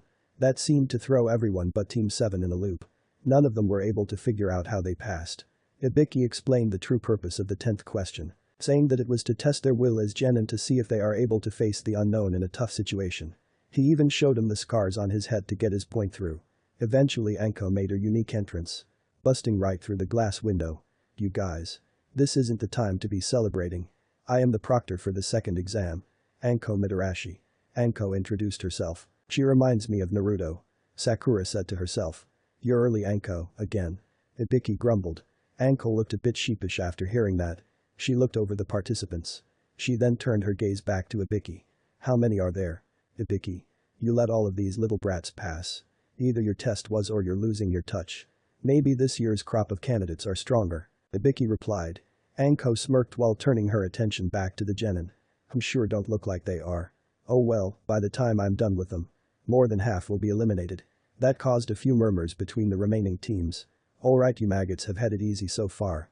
But not anymore, things are going to change starting first thing tomorrow morning. I'll let your jounin senseis know where you can meet me. You're dismissed. Anko said. All of the teams began leaving the academy. Team 7 was walking down a road. They didn't feel their mother's chakra inside of the academy anymore. Meaning she's either at home or out somewhere. So they decided to head home to tell Mikoto, Tsunade and Shizune the news. When the group of 3 arrived home, after taking off their sandals, they walked into the living room. Tsunade, Shizune and Mikoto were all in the living room talking amongst one another. The slug Sanin was the first to speak to them. Welcome back, brats. I take it you passed. Tsunade asked while smiling. Come on, of course we did. It would be embarrassing if we didn't. Naruto grinned. Mikoto beamed proudly at her kids. I'm proud of you 3, but I expected you to pass. Hell, we all did. Do you guys know where the second part of the exam is being held? Shizune asked. No, all we were told that our jounin sensei would tell us where to go. Sakura answered. You have to be at the Forest of Death at 9 in the morning. Mikoto informed them. Isn't that a little too dangerous for genin? Shizune wondered. Maybe regular genin, but not these three. They've been training in the Forest of Death for a long time now. By now they know that whole area inside out. One time, they told me that they were only going to stay in there for a couple days. It turned into a week before they came back home. I almost went to go bring them out of there. Mikoto explained to Shizune. That was Naruto's fault, it was his idea to stay longer. Sasuke said. Naruto scoffed. Oh, like you two didn't agree. We only agreed because if we would have left without you, Mom would have kicked both my and Sasuke's ass before going to drag your ass out of the forest. Sakura brought up. You know you three never cease to amuse me. Tsunade voiced in an amused tone. Alright, well, since you are here, I can start dinner. Sasuke-chan, it's your turn to help me out. So let's head to the kitchen. Mikoto told her son. Sasuke didn't mind. Hi Kacchan. Second exam, Forest of Death. All of the genin who passed the first exam are now in front of the gate entrance or training ground 44. Listen up you maggots, right now you are going to be handed a paper that you will need to sign. This paper is proof that you know the risk of taking this stage of the exams will involve death. By signing it, Konoha will not be held responsible for whatever happens to you during the rest of the exams. Anko explained. Some genin didn't like the sound of it. Regardless, they all signed the forms they were given. Once the forms were collected, Anko spoke again. Now that's out of the way. In case you haven't figured it out yet. The second exam is a survival test. Anko said. A survival test. How troublesome. Shikamaru muttered to himself. Holding up a map of the forest. You will spend 5 days in this forest. During this time, each team will be given either a heaven or earth scroll. To pass the test, you must capture the scroll opposite of the one you're given from the other teams. Then head to the tower and wait for further instructions. If you chose to open either of your scrolls before you reach the tower, you will be automatically disqualified. If you arrive at the tower without one of your teammates, even if you have both scrolls, you will still be disqualified. Anko explained before showing both scrolls as a demonstration. 5 days. But what about food? Choji asked. You'll have to get it from the forest by hunting. Welcome to the Forest of Death, also known as Training Ground 44 maggots. Anko smirked. This will be a cakewalk for us. Naruto said to his siblings, who also agreed with his assessment. Anko so happened to hear his comment. She tossed a kunai towards the blonde. Naruto didn't even bother to move. He just let it graze his cheek. The blonde watched her use Shunshin to get behind him. Cocky brats like you are the fastest to die. Anko said with a creepy smile on her face. The purplet touched his blood with her finger. Too bad I'm not cocky, I just so happen to be really confident in myself and my team. Nice throw by the way. Naruto smirked. His smirk fell off when he sensed another chakra signature. Only this person has larger reserves than Kabuto and Anko. Naruto could feel an immense amount of hatred coming from this person. To make matters worse, he smells more like snakes than both Kabuto and Anko. Naruto could only think of one possible person who could fit this description. Because this person has chakra levels similar to his godmother Tsunade. Please tell me that's not who I think it is. Naruto thought as he watched Anko swing her kunai around halfway. The person was leaning over Anko's right shoulder a bit. They were wearing a straw hat. What caught Naruto's attention was the long snake-like tongue that was holding a kunai. Here is your kunai. He said. Thank you, but next time don't get so close if you know what's good for you. Anko warned him with the same creepy smile. The two stared off for a second before Anko took her kunai. Then the person pulled back their tongue inside their mouth. Well, I get excited when I see blood. His eyes were shadowed by his straw hat. He walked away. Anko also walked away, then told the others to go to the stand to grab their scroll and gate entrance number. Naruto was talking to Sakura and Sasuke. Okay, what in the blue hell? That guy can't be a genin. It's no way he is, his chakra feels so disgusting and he reeks of snakes worse than Kabuto did. And that tongue, it's only one person I saw with a tongue like that. Mom showed him to us using her genjutsu. Both her and Tsunade told us about him in great detail. The blonde explained. Yeah, I felt his reserves too. They are higher than Kabuto's. And I thought Kabuto bathed in snake blood. Sakura shuddered. So, you think that was Orochimaru of the Sannin in disguise? Sasuke said seriously. Naruto and Sakura nodded. It's the only explanation. Mom told us what his scent was like. Kurama just confirmed to me that it is him. He remembers what Orochimaru's chakra feels like back from when he was still sealed in my birth mother. Shit, this isn't good. What purpose does he have here? I mean, I can understand him wanting to destroy Konoha. But what's the purpose of him acting as a genin in this stage of the exams? He wasn't at the academy with us yesterday. Sakura wondered. It's possible that he's after something or someone. We should be on high alert. It's very likely he knows of Naruto's Jinchuriki status. He could be wanting to abduct Naruto so he could control him. Meaning he could use Kurama's power for himself. giving Itagakure a brand new Jinchuriki. Sasuke told his siblings. Like hell that would happen. I wish that bastard would try to take Naruto from us. I'll make sure he'll regret it. Sakura nearly growled. I know Saku, trust me, we aren't going to let that happen to Naruto. But we have to think this through carefully. Sasuke replied. Should we tell Anko? Naruto questioned. Sakura was the one who answered. No, remember how Ka-san told us how Anko was Orochimaru's apprentice back in the day. If we tell her, she might do something reckless. We don't want to tip Orochimaru off. Especially when he could kill off a good amount of shinobi here before sufficient backup arrives. By the time they arrive, he would be long gone. Therefore causing the exams to be put on hold. If that happens, it won't be a good look for Konoha to the other villages. It would come off as us being weak. Giving our enemies the idea of possibly attacking us. Okay, so telling Anko is off the table, what about Mom? I'm positive she would want to know as soon as we found out. Naruto asked. We will tell her once we are in the forest. It might be better to wait until we can figure out what his motive is. She'll be mad, yeah, but she'll understand. Just be ready to cut loose against Orochimaru if need be. Sakura answered. Her brothers nodded in approval. The team went to go get their scroll and head to their gate entrance. Chunin unlocked the lock placed on the entranceway. Team 7 had an earth scroll, so they needed a heaven scroll. Once Anko gave the signal, all teams took off into the forest. It was a race against time. Sadly for some of the participants, they won't end up living past this test. Not much time passed before the first scream was heard. It brought a smile to Anko's face. For Team 7, the objective for now was not to worry about getting a scroll. No, their objective is to wait it out. They were keeping track of Orochimaru's movements by sensing his chakra. Instead of going after him, they wanted to see if he was after Naruto. So they hid while waiting. Not even a full 2 hours into the exams passed before Orochimaru's chakra signature started heading in their direction. He wasn't taking his time either. Guys, he's coming. Naruto voiced seriously. Fast too, so he is after Naruto then? Sakura said. It seems that way, but we can't be too sure. You never know with guys like him. Anyways, I think we should tell Mom now. Sasuke spoke up. Good idea, which one of us is going to tell her the news? Sakura wondered. Naruto sighed. I'll do it. Sakura and Sasuke nodded, all of them connected their seals to their mother. Hey Mom. Are you there? Naruto asked telepathically. He received a response only a few seconds later. Yes, I am, sweetie, what's going on? Shouldn't you guys be focused on the exam? Mikoto asked in confusion. Yeah, about that we have a problem. Long story short, Orochimaru is in the village. He disguised himself as one of the participating genin. As of right now as we speak, he's heading towards our location. He's coming fast too. Naruto broke the news to his mother. It was silent between their links for a solid minute. 3, 2, 1. Were the collective thoughts of Sakura, Sasuke and Naruto. Way it Mikoto screamed through their links. The reaction we expected. Sasuke acknowledged. Sasuke Uchiha, Naruto Uchiha, Sakura Uchiha, you three have 10 seconds to explain to me why you just are now telling me this. As a matter of fact, why haven't you alerted any higher rank shinobi? Mikoto questioned in a stern tone. Naruto, Sasuke and Sakura all shuddered at her tone.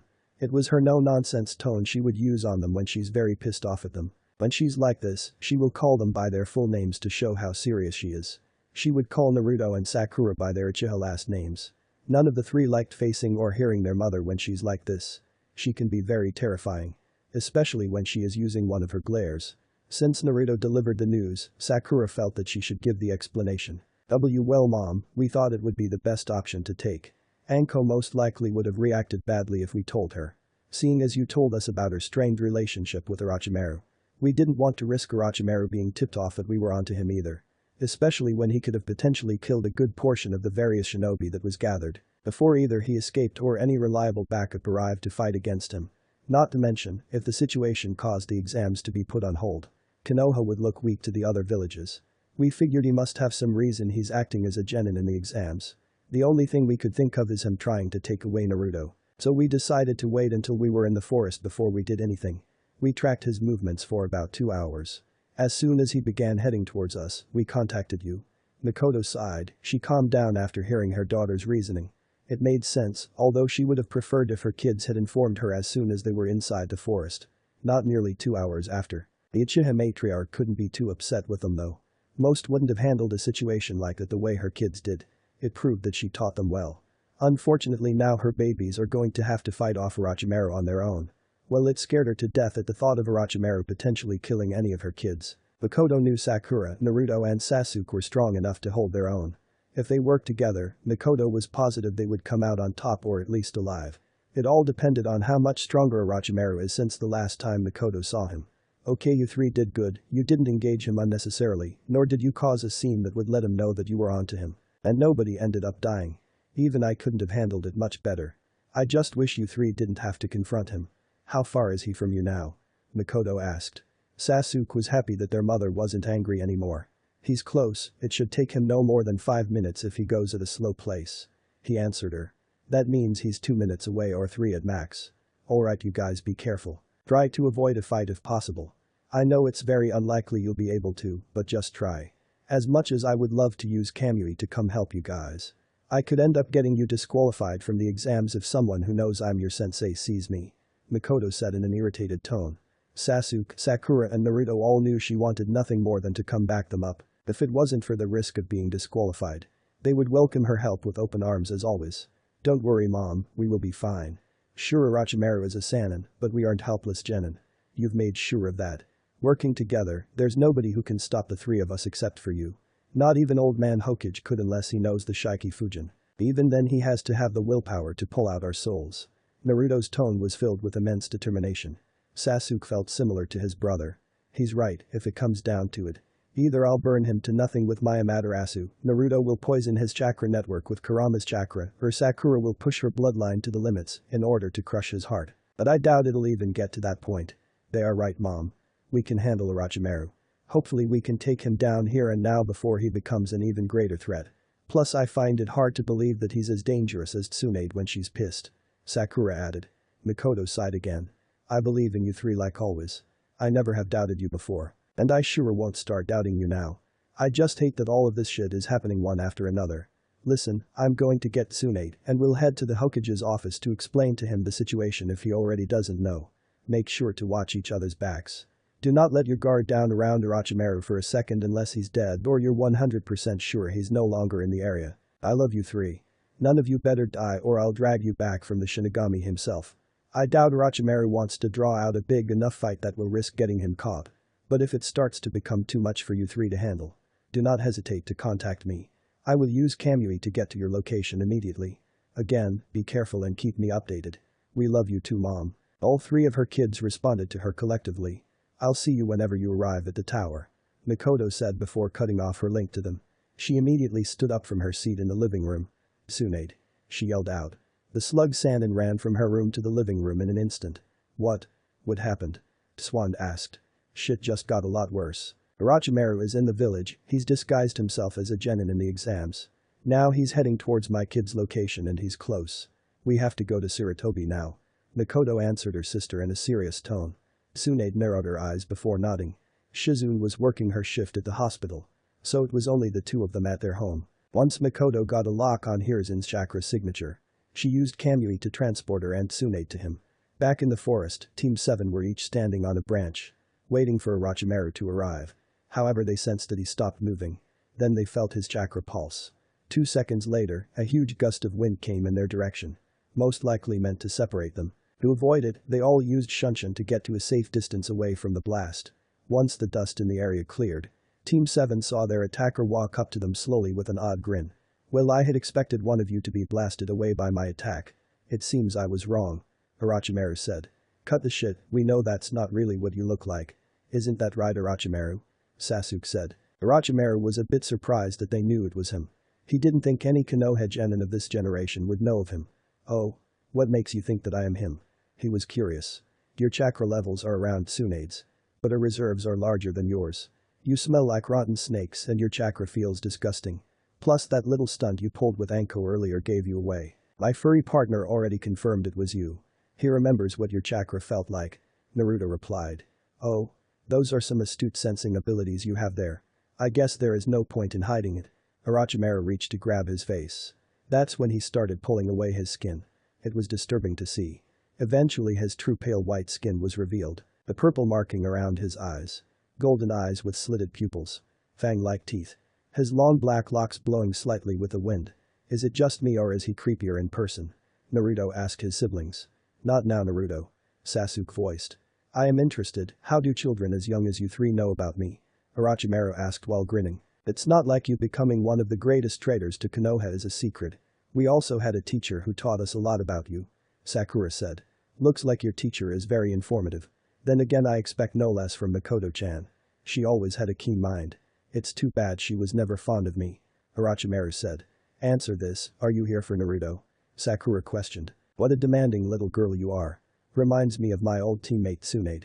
You three must know her well if you know her chakra levels are higher than mine. To answer your question, no, I am not here for Naruto.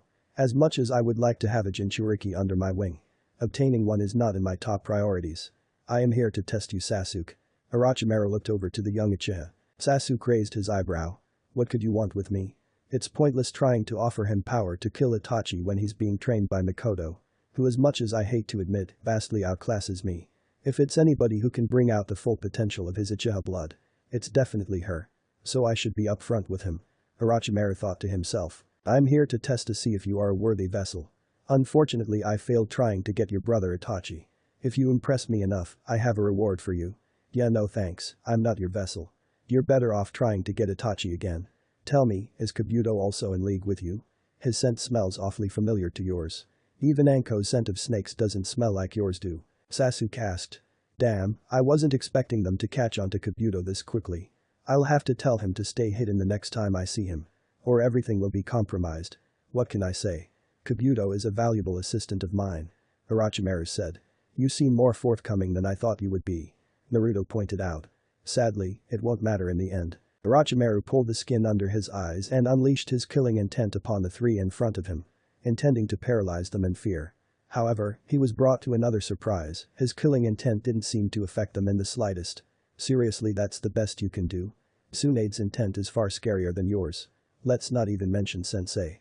Sakura scoffed. Well, it looks like you brats are better than I thought. Come Sasuke-kun, prove to me that you are a worthy vessel. Orochimaru voiced before charging towards Sakura. He assumed she would be the weakest and easiest of the three. His assumption was dead wrong as the pink cat avoided his first blow. To only retaliate by kicking Orochimaru in the stomach with a chakra-enhanced kick. The Sannin never saw it coming, he was sent crashing into a couple trees. He's fast, but not that fast. We can keep up with him easily if that's his max speed. Sakura told her brothers. Right, Naruto. Sasuke called out before dashing towards Orochimaru. Alright. Naruto followed Sasuke's lead. The snake Sannin slowly stood up from his crash. That girl ... she has similar strength like Tsunade. Is it possible that Tsunade taught her? He didn't get much time to think about it as Sasuke came into his view faster than he expected. Orochimaru fended off Sasuke's first blow. He was very impressed with the strength behind it.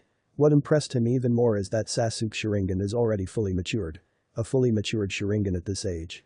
You really are his brother. Orochimaru stated as he had to cross his arms to block a roundhouse kick. He still skidded back a couple feet from the impact. Do not compare me to Itachi. If you want to compare me to someone, compare me to my mother. Sasuke stated before channeling streams of lightning around his body. He held up his hand. Chidori sharp spear. Chidori eyes him. Orochimaru's eyes widened as a spear of lightning impaled him in his chest faster than he could blink. He coughed up some blood. As soon as he was about to use Kawarimi to substitute himself, Naruto struck first. The young blonde appeared behind Orochimaru using Shunshin. With his katana covered in wind chakra, Naruto quickly cut straight through Orochimaru's body like a slice of butter. They watched as Orochimaru's lower up had snakes come up out of it, and reattached his lower half to his upper half. Sakura landed next to Naruto. That's just weird. She told her baby brother. Enough to make you vomit? Naruto asked, already knowing the answer. I would be a disgrace as a medic if that was enough to get me to lose my lunch. Sakura answered. They watched Orochimaru slowly stand up. I underestimated you three. To think you would actually be able to land more than one hit on me, he said. This is making me use more chakra than I intended to. I need to separate the other two from Sasuke. Orochimaru thought as he rolled up his sleeve. He bit his thumb before swiping blood on the summoning tattoo on his arm. Shit. He's about to summon. Naruto called out. How right you are, Naruto. Orochimaru chuckled before placing his palm on a tree. He ended up summoning two decent-sized brown snake summons. The summons went after Sakura and Naruto. Orochimaru looked over towards the Uchiha. Now we can continue without any distractions, he said. Sasuke smirked. You're a fool if you think those summons will last even a minute against my siblings. Orochimaru didn't comment, he dashed towards Sasuke at high Jounin level speeds. He was pleased to see that Sasuke was able to keep up with him. They engaged in a taijutsu bout. Sakura and Naruto glanced at one another before nodding. Both used chakra to jump high into the air. Naruto clenched his right fist together. Then started channeling regular chakra and wind chakra into his fist. The wind covering his fist so much that it looked like the wind was sky blue. Iron Fist of the Wind Dragon. Naruto soared down into the snake and smashed his fist right through it. Releasing a burst of strong wind after connecting with his target, the wind blew a hole through the snake's body, which crashed hard into the ground, dead. Sakura raised her left foot into the air. She channeled regular chakra as well as lightning chakra into her foot. Similar to Naruto's Iron Fist, Sakura's lightning covered her whole foot. The pincat slammed it directly on top of the snake's head once it got close enough. Raiden. Tsunkyaku. Her attack not only carried super strength behind it, but the lightning caused much pain for the snake, who hissed in pain. A bolt of lightning was created once the attack brought the snake to the ground, causing a massive crater to form. When the dust cleared, you could see that the snake was dead. It had burn marks from the lightning. Also had a gaping hole in the bottom of its mouth that was leaking blood. Sasuke and Orochimaru stopped fighting once the first summon was defeated. Orochimaru couldn't believe that each member of Team 7 was this advanced in their elemental chakra. He was positive that either of those jutsus could injure him gravely, if not outright kill him. Especially Sakura's jutsu, never would he have thought of seeing Tsunade's super strength combined with elemental chakra.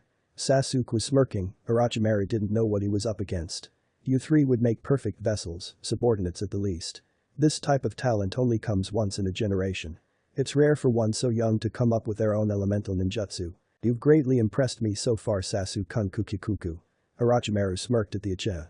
Sasuke narrowed his eyes. I'm not trying to impress you, the goal is to kill you if possible. The Uchiha had streams of lightning around his body before he took off towards Orochimaru again. This time Orochimaru couldn't keep track. Sasuke's speed was too great for him to keep up with. He once again engaged the boy into jutsu. Only this time, he was not doing too well. It's like Sasuke was toying with him before. If that wasn't bad enough for the Snake Sannin, it got worse when Naruto jumped into the fray. He was matching Sasuke's speed by using wind to enhance his own. Orochimaru had no ways of keeping up. Their teamwork is astounding. I can't even block or dodge one of them without being hit by the other. I can't believe I'm being pressed by Genin. Me. Orochimaru of the Sannin. He yelled mentally. Suddenly Naruto and Sasuke stop attacking him together with Taijutsu. Instead they both jumped back several feet. This action confused Orochimaru until he saw a shadow looming over him. Sakura was in the trees waiting for the perfect moment to strike. This is one of the tactics her team uses against their mother. While two of them have the enemy occupied, the last one waits for the perfect moment to strike. As soon as Sakura saw her brothers started to move out the way, the pincat activated her bloodline. She could feel the power of warrior mode coursing through her. Next she released streams of lightning around her like Sasuke did earlier, narrowing her glowing emerald eyes at Orochimaru. Sakura jumped off the tree branch and soared at high speeds down towards her target. By the time Orochimaru noticed her presence, it was too late. Sakura slammed a chakra-enhanced fists into his face, forcing Orochimaru's body to slam hard into the ground. The Sannin felt his facial bones being crushed under her strength. He cursed mentally. However, Sakura didn't give him the chance to make any movements. The girl started to wail on Orochimaru brutally, courtesy of her warrior mode. Her fists were moving so fast and precise. After the first couple of punches, Orochimaru started to panic. Shit. Shit. Shit. Her power has increased dramatically. She'll kill me if I don't get out of her now. He could feel two of his ribs shattered and his collarbone snapped. Sakura saw her target start to sink into the ground. She knows he's injured when she landed one of her blows to his ribs. The pincat felt them shatter under her fist. And she felt his collarbone break. She sensed Orochimaru's chakra signature to her left. He was rising out of the ground. It was blood dripping from one side of his mouth. I must say, if it wasn't for the fact that I experimented on my body in order to increase my durability to be able to handle physical attacks of Tsunade's level, you dear girl would have certainly killed me. To think that you were able to damage me this much at your age is nothing short of astounding. Those blows were much more powerful than your first one earlier. Orochimaru complimented while holding his ribs. It was not a part of his plan to sustain injuries to this degree. He vastly underestimated this team. No wonder you're not dead. It's only two people I know who would be able to stand up from that, Sakura said. A second later, Naruto and Sasuke were at her sides. It's obvious you're holding back some of your stronger jutsus to avoid attracting too much attention. And none of us are going all out either. Now tell me, what are you plotting against Konoha? I know it's not only to test me. No, someone like you wouldn't just risk coming here for something as small as that. You could have used other methods in order to test me. Sasuke spoke coolly to Orochimaru. Maybe I was homesick. Orochimaru grinned. Get real, we're not stupid, you bastard. Naruto growled. Perhaps I do have something planned for Konoha. If Saratobi-sensei ends up canceling these exams, then you'll find out sooner than you think, Orochimaru said. Sakura caught on, but decided to keep it to herself for now. I have students in this exam who I wish to test you, Sasuke-kun. However, it seems pointless now that I know you are much better than I anticipated on you being. I've overstayed my welcome, but the four of us will meet again. Especially me and you, Sasuke-kun. It's time I gave you my gift. Orochimaru raised both of his arms. Sine to Jashu.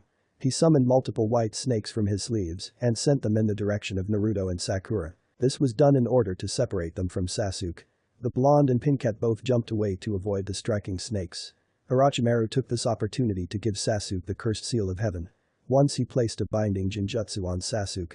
Stretching out his neck, he bared his fangs, making his way toward Sasuke's neck. Immediately feeling the genjutsu being placed on him, Sasuke quickly broke it before narrowly avoiding Orochimaru's attempt to bite him. Sensing a chakra pulse from Naruto, the raven-haired Uchiha smirked, then used a shunshin to get to higher ground. Orochimaru cursed for missing his target. Looking ahead, his eyes widened seeing Naruto standing a few feet away from him. The blonde smirked before taking a deep breath of air. Wind style. Roar of the wind dragon. He roared a massive blast of wind from his mouth. It was unlike any wind jutsu Orochimaru has ever encountered. It blasted his entire body away.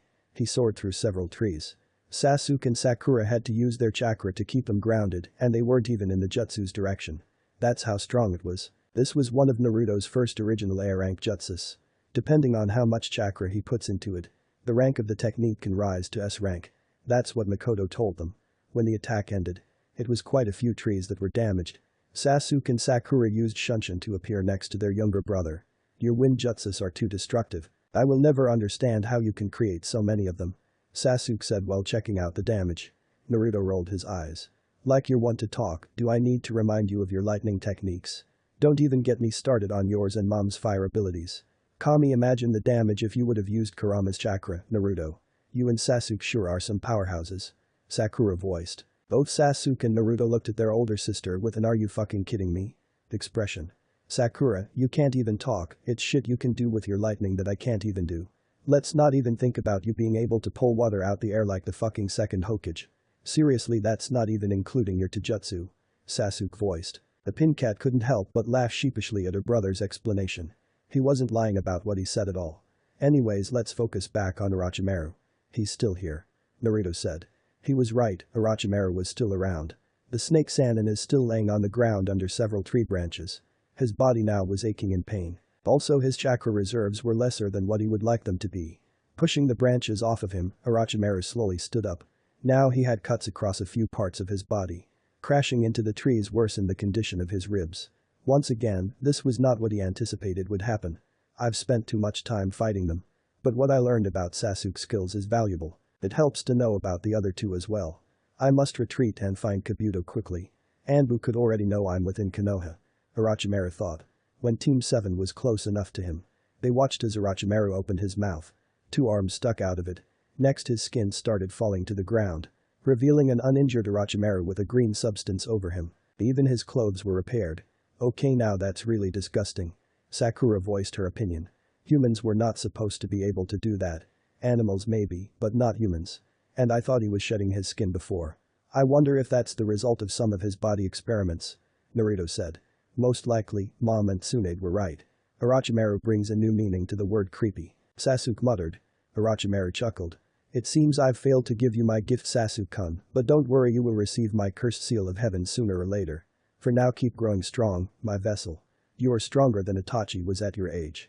As I said earlier, all of us will meet again soon.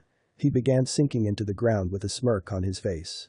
Damn, he's escaping. Naruto stretched his arm out. His adamantine sealing chain shot out towards the Sannin. Orochimaru's eyes widened in shock. So he inherited Kushina's ability after all. He thought to himself. As he sunk all the way into the ground a second faster than the chains could get him. His voice was heard in the surrounding area. If the Hokage and Mikoto cancel the exams, it will be over for Konoha. Team 7 heard his voice echo. His chakra signature was leaving the area fast. Should we follow him? Naruto asked. Sakura shook her head. No, we don't know if he has any shinobi in the village that he could signal to cause problems around the village. If we try to chase after him. Naruto and Sasuke nodded. Sakura is the smartest out of them. They'll always trust in her judgment. Think any of the other teams heard the sounds of our battle? Sasuke wondered. Possibly, I'm sure they at least heard either my or Naruto's attacks if anything. Sakura answered. So now we know, Orochimaru doesn't stand a chance if we got all out against him. Naruto commented. Yep, but I got a feeling it's going to be tricky trying to kill him. Sakura said. We still need to train more, just because we can take down Orochimaru doesn't mean we can start becoming arrogant. Sasuke warned. Who the fuck are you telling? Do you not know what mom will do to us if she suspects any of us becoming arrogant? Naruto asked his brother. All three siblings shivered in fear for a brief second. The ass-kicking Mikoto would dish out would be far from pretty. She would make sure to beat every single bit of arrogance out of them.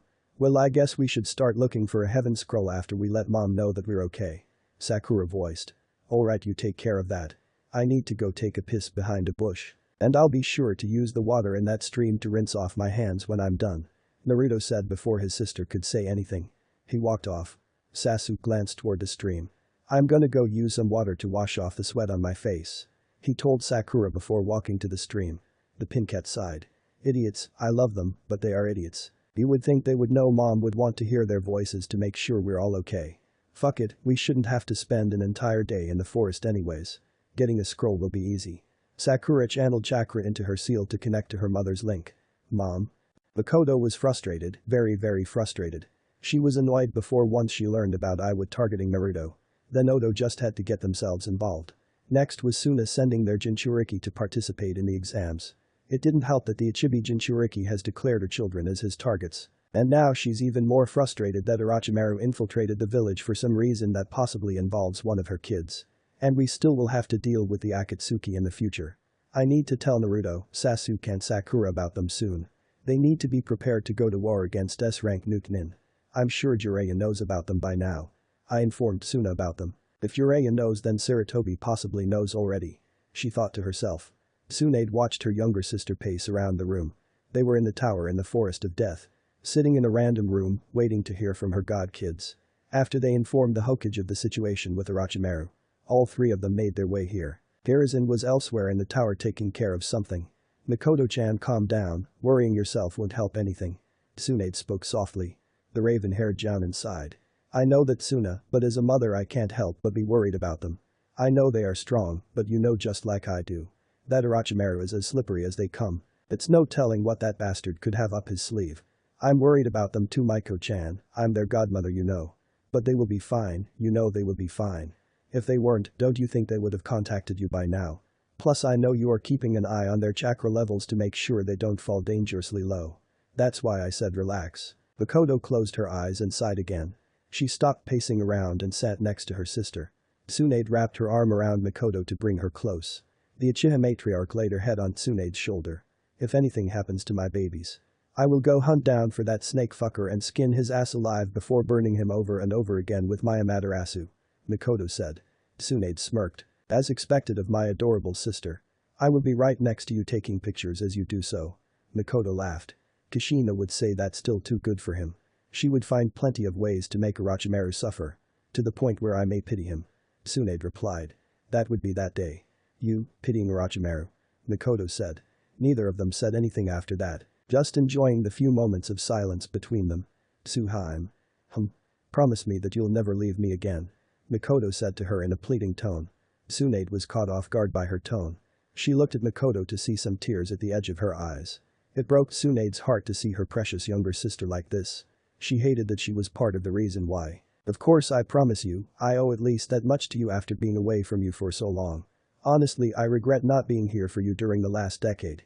She smiled softly. Mikoto felt joy surge through her body after hearing Tsunade's answer. You know how hard it was losing Kushina. I know it affected you greatly. It nearly killed me knowing that she was dead. I cried so many times because of it. Every year on Naruto's birthday, I go visit her and Minato's gravestones. Just telling them how everything has been and that Naruto is doing well. That he has a family to look after him. I know the dead are supposed to stay dead. But if there was ever a way to truly bring Kushina back to us, I would do it in a heartbeat. The years without having you two around took a lot out of me. If it wasn't for Sasuke, I don't know what I would have done. I'm so grateful to have him as my child. I'm extremely grateful for having Naruto and Sakura in my life as my kids as well. Those three really are my pride and joy. They don't know just how much they have helped me by allowing me to raise them as their mother. I couldn't ask for better kids. I know they are, I can see the love you have for them without even trying to look for it. And bringing back Kushina-chan would be really nice. For all of us to be together again. Just like old times. Tsunade said. I really hope things start to calm down once these exams are over. But I know this is only the beginning. Especially with the Akatsuki roaming around the continent. Mikoto voiced. The best we can do for now is to prepare the kids. Do you know who is being sent after Naruto? Swan asked. The raven-haired Jounin shook her head. No, my informant only told me that they are going to make a move against him soon. It probably won't be until the exams are over with. Well, some information is better than none. At least we have a heads up instead of being caught off guard. The slug-sanin commented. Yeah, I wonder what Sarutobi is going to do about Orochimaru. Who knows, let's just hope he doesn't let him walk away like last time. Tsunade still couldn't get over how her old sensei let Orochimaru escape so easily. He literally walked right past him. She knew that Orochimaru was her sensei's prized student. But that doesn't mean Hiruzen should let her former teammate get away with human experimentation on children. Before Mikoto could reply. She felt her seal activate. Mom? She heard her daughter's voice. Sakura. Mikoto sat up all the way. Tsunade looked towards Mikoto. She knew of their communication seals. Naruto had given her and Shizune one a couple weeks ago. The slug-sanin left hers in her room back at home. Hi mommy. Sakura greeted her mother. Oh my precious baby girl. I'm so glad to hear from you. Are your brothers safe? Mikoto asked. She figured they were safe judging by what she's sensing of their chakra levels. Yeah, we're all safe, none of us received any severe injury surprisingly. The Pincat replied. She was also happy to hear her mother's voice. Mikoto released a breath she didn't know she was holding. She looked over to her older sister. They are all safe. Tsunade sighed in relief. See? Just like I knew they would be. Nodding, Mikoto turned her attention back to her daughter. So what happened with Orochimaru? He escaped. I'll give you the details when we see you at the tower. It shouldn't take us long to find the scroll we need to pass. Normally I would just tell you what happened right now. But I think it'll be easier to wait until we get to the tower. That way we'll only have to explain everything once. Since I'm sure the Hokage also would like to know what happened. Sakura replied. Alright, just be careful out there. So far it's only one team that finished. It's Gaara's team. They broke the old record by finishing the second exam in only an hour. Mikoto said. Okay, we'll be at the tower as soon as we can get there. I love you mommy. I really wish I could hug you right now. The Pincat responded. Mikoto felt her heart swell. She was really lucky to have the kind of kids that she has. I love you too sweetie, tell your brothers I love them as well. Once Mikoto felt their connection end, she stood up. I guess we can go tell Sarutobi that Orochimaru escaped. Sakura said that they will tell us the details of what happened when they got here. It won't take them the full day to pass this part of the exams. Tsunade nodded and stood up as well. The two S-rank Kunoichis headed towards the Hokage's location. In the forest with Team 7, Sakura watched her brothers walk back to her. I told Mom we are fine. We'll explain what happened after we get to the tower. She and Tsunade are already there. Oh, and she said she loves us. We will tell her that we love her as well when we see her. Are you two ready to head out? Sasuke asked. Sakura and Naruto nodded. Alright then, let's get this over with. The Uchiha voiced. All three members of Team 7 took off into the trees at high speeds. Fortunately, it did not take long for them to come across a team. The team was one from Taki. While defeating them was quick and easy. Sadly they had an earth scroll just like Team 7 did. Same could be said for the next team they encountered. A group from AIM, who too had an earth scroll. What's with all the earth scrolls? Naruto complained. Calm down Naru, it's only been 2 teams. There are 23 other teams in this forest. One of them is bound to have one. We'll just keep hunting until we get a heaven scroll. Sasuke told his little brother. Sakura was about to comment as well until she picked up 3 chakra signatures. Judging by how close they are and the fact that none of the 3 signatures were moving, it was obvious her and her brothers were being spied on. The Pincat made eye contact with her brothers. She saw them doing the same with her. We're being watched. She said to them through her seal. 3 genin chakra levels, I got their sense too. For regular genin, they're good at hiding. Naruto responded. Not good enough, they really need to work on hiding their chakra. Hopefully they have a heaven scroll. Sasuke voiced. We know you 3 are there. Come out before we make you come out. Naruto spoke out loud. The moment after he said that, 3 figures landed on the ground from the trees. Team 7 saw that the 3 in front of them were genin from Odo. Their eyes narrowed, remembering their encounter against Orochimaru that took place not even 2 hours ago. And you are? Sakura questioned with a raised eyebrow. Greetings, I'm Dosu, these are my teammates Kin and Zaku. We are here to fight you, Uchiha Sasuke.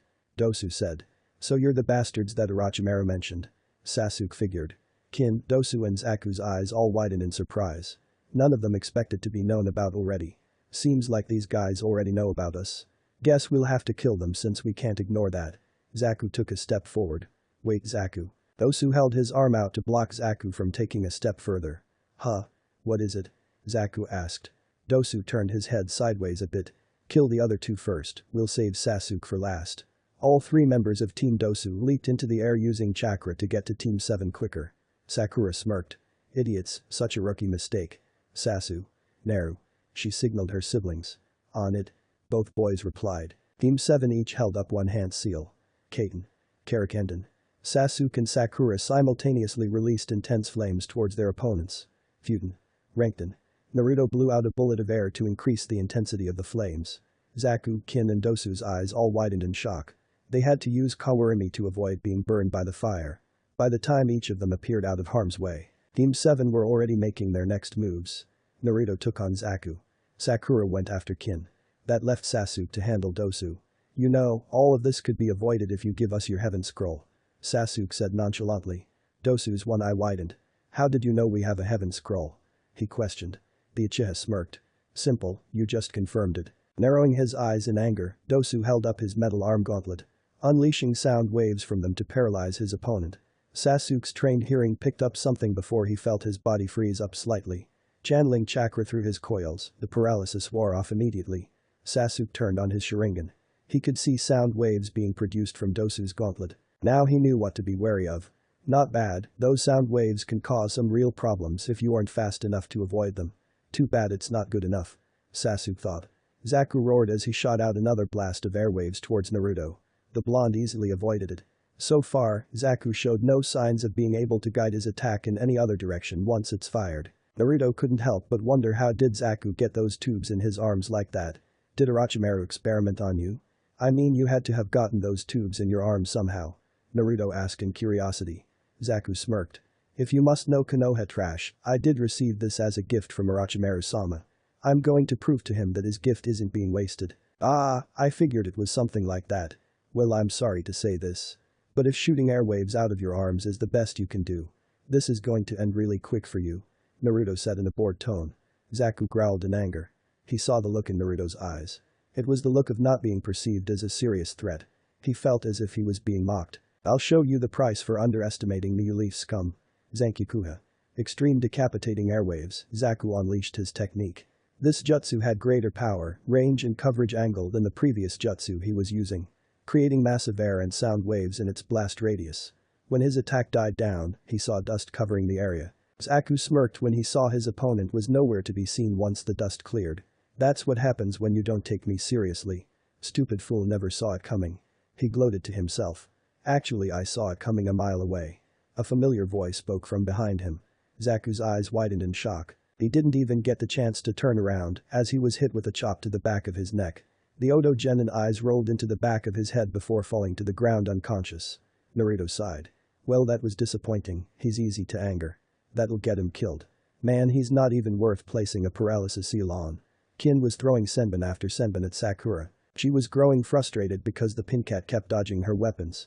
What pissed her off is that it doesn't even look like Sakura is trying. To make things worse, none of Kin's genjutsus were having an effect. Stay still, you bitch. Kin shouted in anger while throwing another senbon. Sakura rolled her eyes. Even if I did, you still wouldn't be able to hit me with your horrific aim. What are you, an academy student? That only caused her opponent to lash out by throwing more senbons. Sakura caught one between two of her fingers, then used it to deflect the rest. She glanced in Naruto's direction. He was finished with his opponent. Huh? He didn't waste any time. Guess I better end my fight as well. Sakura thought to herself. Kin was caught off guard when the Pinkat appeared in front of her by using Shunshin. All she could do was widen her eyes in shock. Sakura lightly pushed Kin's forehead with her index finger. The sound Kunoichi did not know how, but she flew back fast and hard into a tree. Her back was aching in pain. She coughed a few times before looking back up at Sakura. However, much to her confusion, Sakura was no longer there. Instead, Kin saw cherry blossom petals. Slowly the petals began to come towards her. She assumed them to be harmless until one of the petals brushed by her skin. It cut her enough to draw blood. More and more cherry blossom petals began to brush against Kin's body. She began freaking out the more the petals started cutting her. The next time she blinked, the sound Kunoichi watched as thousands of petals surrounded her body. She felt herself being cut from everywhere on her body. Little did she know, she was stuck inside a Jinjutsu. Sakura watched her opponent start screaming her lungs out. A few seconds later, the screaming stopped. Although her opponent fell to the ground becoming unconscious. Jinjutsu. Senbon Sakura. The Pinket said to herself. She loved involving cherry blossoms in her Jinjutsu. Someday, I'll figure out how to really make Sakura petals like that into a physical attack. I doubt she's carrying the scroll. But it won't hurt to check her for it. Sakura walked towards Kin's unconscious body. Dosu cursed. Something isn't right, this group is stronger than we were led to believe. The intel couldn't have been this inaccurate. Not to mention they were already aware of us coming after them. Did they encounter Orochimaru-sama somehow? None of this is making any sense. The bandage-covered sound Nin thought. You know. Sasuke's voice broke Dosu out of his thoughts. For a group who was sent to test me. You guys are laughably pathetic. Honestly, you would think genin trained by a Sannin would be much more capable than you lot. It's clear now that you're nothing more than disposable pawns of Orochimaru. Sasuke's comments made Dosu fume in anger. He glared hatefully at the Uchiha. Unfortunately, the moment he moved his arm to lift his gauntlet, Sasuke disappeared from his sight. What really happened is that Sasuke's speed was too great for Dosu's eyes to track. The raven-haired Uchiha appeared under Dosu's guard. He delivered an upward kick to his opponent's chin, sending him into the air. Sasuke followed Dosu along while being behind the sound Nin. Once they were high enough, Sasuke maneuvered himself in the air and delivered a strong kick to Dosu's chest, following up with a quick two-punch combo. Maneuvering himself again to dish out another kick. Then an elbow to the gut. Dosu started falling to the ground. Sasuke's attacks happened in too great of a rapid succession for the sound shinobi to react. To finish it, Sasuke flipped himself to slam down an axe kick on Dosu's chest, causing a small crater to form in the ground. Lion's barrage. Sasuke shouted. Some dust was in the air, although it cleared up quickly. The Uchiha stood next to an unconscious genin. He sensed his siblings appear behind him. You're such a show-off, Sasuke. Sakura teased her brother. Fuck, that looked brutal, remind me not to piss you off. Naruto commented with a smirk. Sasuke felt a tick mark form on his head. Oh, shut up, at least my opponent wasn't screaming like they were being butchered. He retorted, bending down. Sasuke checked Dosu's body for the scroll. A few seconds later, he pulled it out of the pocket. Catch. He tossed the scroll to Naruto. The blonde caught it, then placed it in his pouch. Sasuke walked over to him and Sakura. Well, what should we do with them?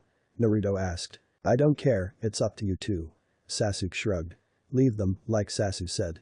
They are nothing but Orochimaru's pawns. If we don't kill them, he definitely will once he finds no more use for them.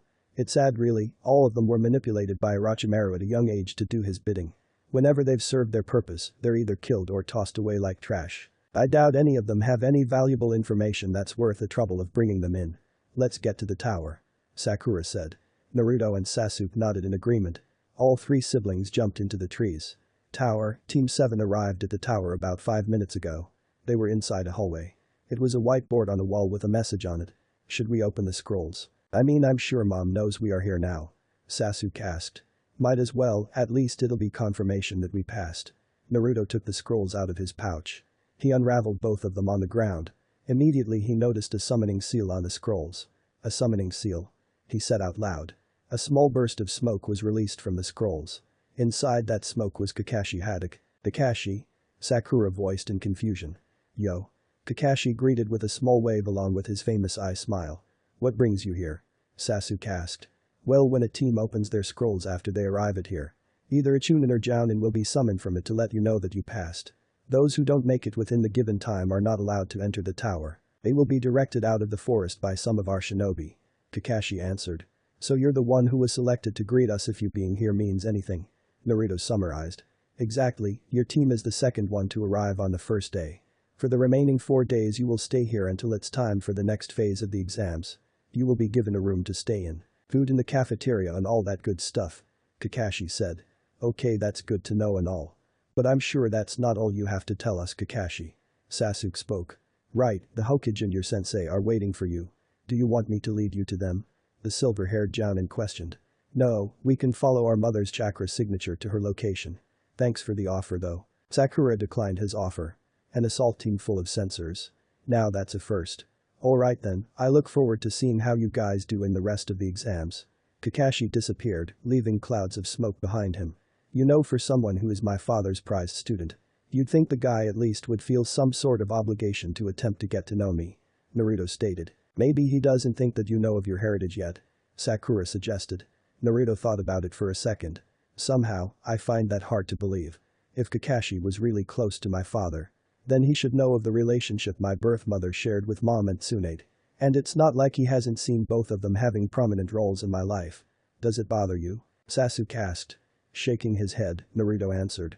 No, to be honest I don't really care. I'm more curious than anything. From what I can tell of the few interactions we shared with him, he's a pretty cool guy. I do wonder why does he always read those sex novels in public. Mom said most women consider him a pervert. He doesn't seem like the type though. Sakura said. Well, we can talk about Kakashi's vices later. We have to go report in case you two forgot. The Uchiha voiced. Of course we didn't, jackass. Naruto replied. Shut up, dope. Sasuke retorted. Screw you, team. The blonde fired back. Loser. Idiot. Asshole.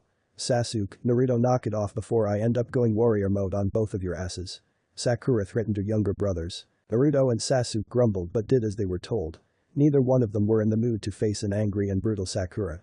Tracking their mother's chakra, the trio headed to her location. She was on the second highest floor of the tower. After walking for nearly 15 minutes, Team 7 saw their mother standing outside of the door waiting for them. Mikoto smiled seeing her kids. She couldn't stop herself from rushing to them like a madwoman. With her arms open wide, Mikoto brought her kids into a strong group hug. I know you were fine from sensing your chakra levels. But still, seeing that you're all safe with my own eyes is all I needed. I didn't doubt you three for a second. But I couldn't help but being so scared at the thought of something bad happening to either of you while going up against someone like Orochimaru. Mikoto's voice was choked up. A few tears were falling from her eyes. It's okay, Kachin, we're fine. By the way, I love you too. Sasuke said. Same for me, I love you too, Mom. Naruto added. Once she settled down, Mikoto pulled away from the group hug. She was caught by surprise when Sakura hugged her tightly. I missed you, Mommy, I needed this hug. Sakura voiced. The raven-haired Jounin smiled. Oh, I missed you too, my precious baby girl. Truthfully, I missed all three of you. Even though we were just together this morning. I can understand the feeling. Naruto commented. Same little bro, same. Sasuke agreed. Sakura reveled in the feeling of her mother's warmth and protection. She was positive that she could fall asleep in her mother's arms if given the opportunity. Sadly, now wasn't the time for that. When she pulled away, Mikoto led her team into the room. The setting was an office, nothing really special about it except for the darker than usual lighting. Sarutobi Hiruzen was sitting behind his desk. Standing behind him, though a little off to the side, was Tsunade. The blonde smiled at her godkids. It's good to see you brats alive and kicking still. You sure can never stay away from trouble for too long. Tsunade said.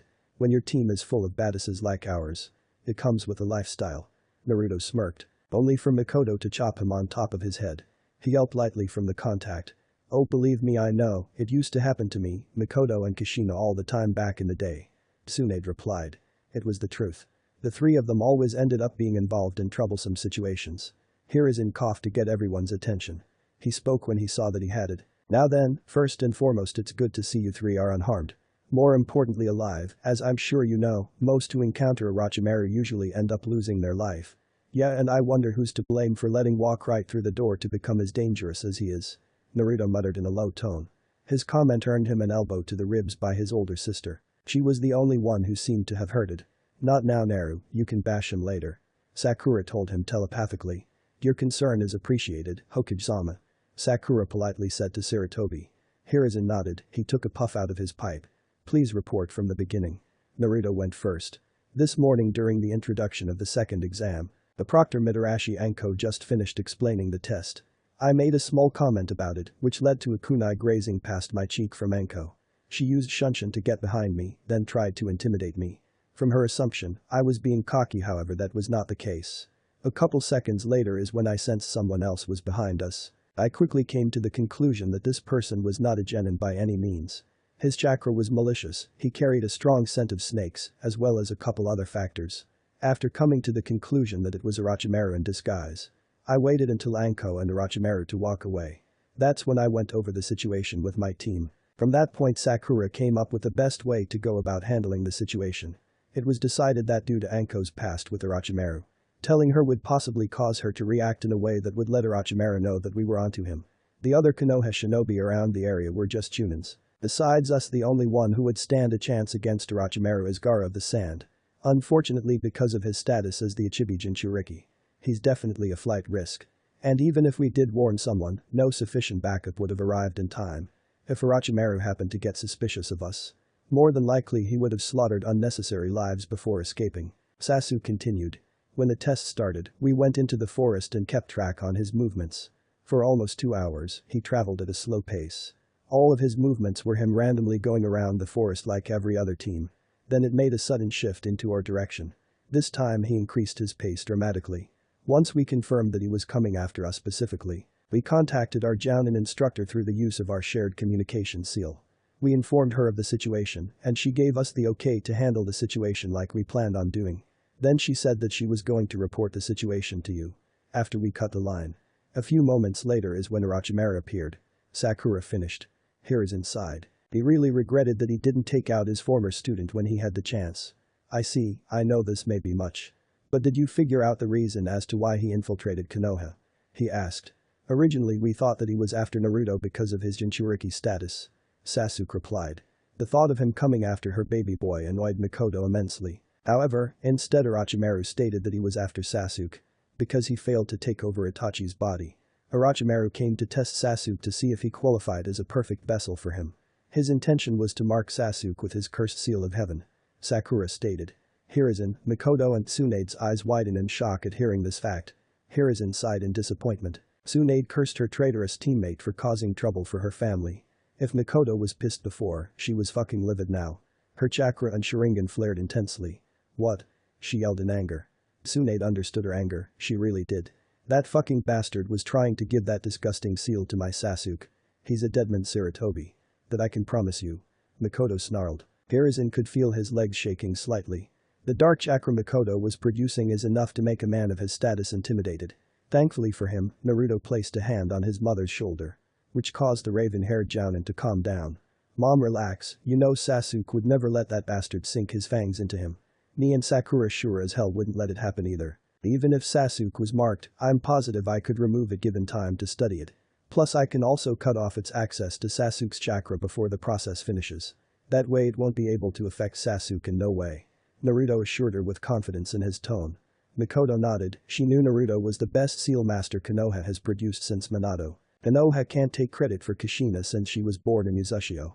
Sadly we are all likely to be targets of some sort now. At some point during our battle he declared all three of us were perfect vessels. For now his main concern is Sasuke. However he assured us that this won't be the last time we encounter him. Now he's going to be more active in his attempts to obtain Sasuke. Sakura said. Another thing is that he has a spy in our ranks. Sasuke brought up. A spy. Do you know who it is?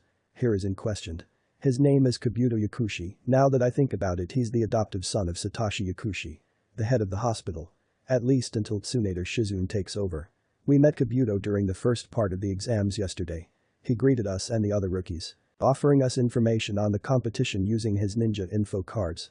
Kiba asked for information on Sasuke. However, Sasuke shut that down immediately by scaring both Kabuto and Kiba.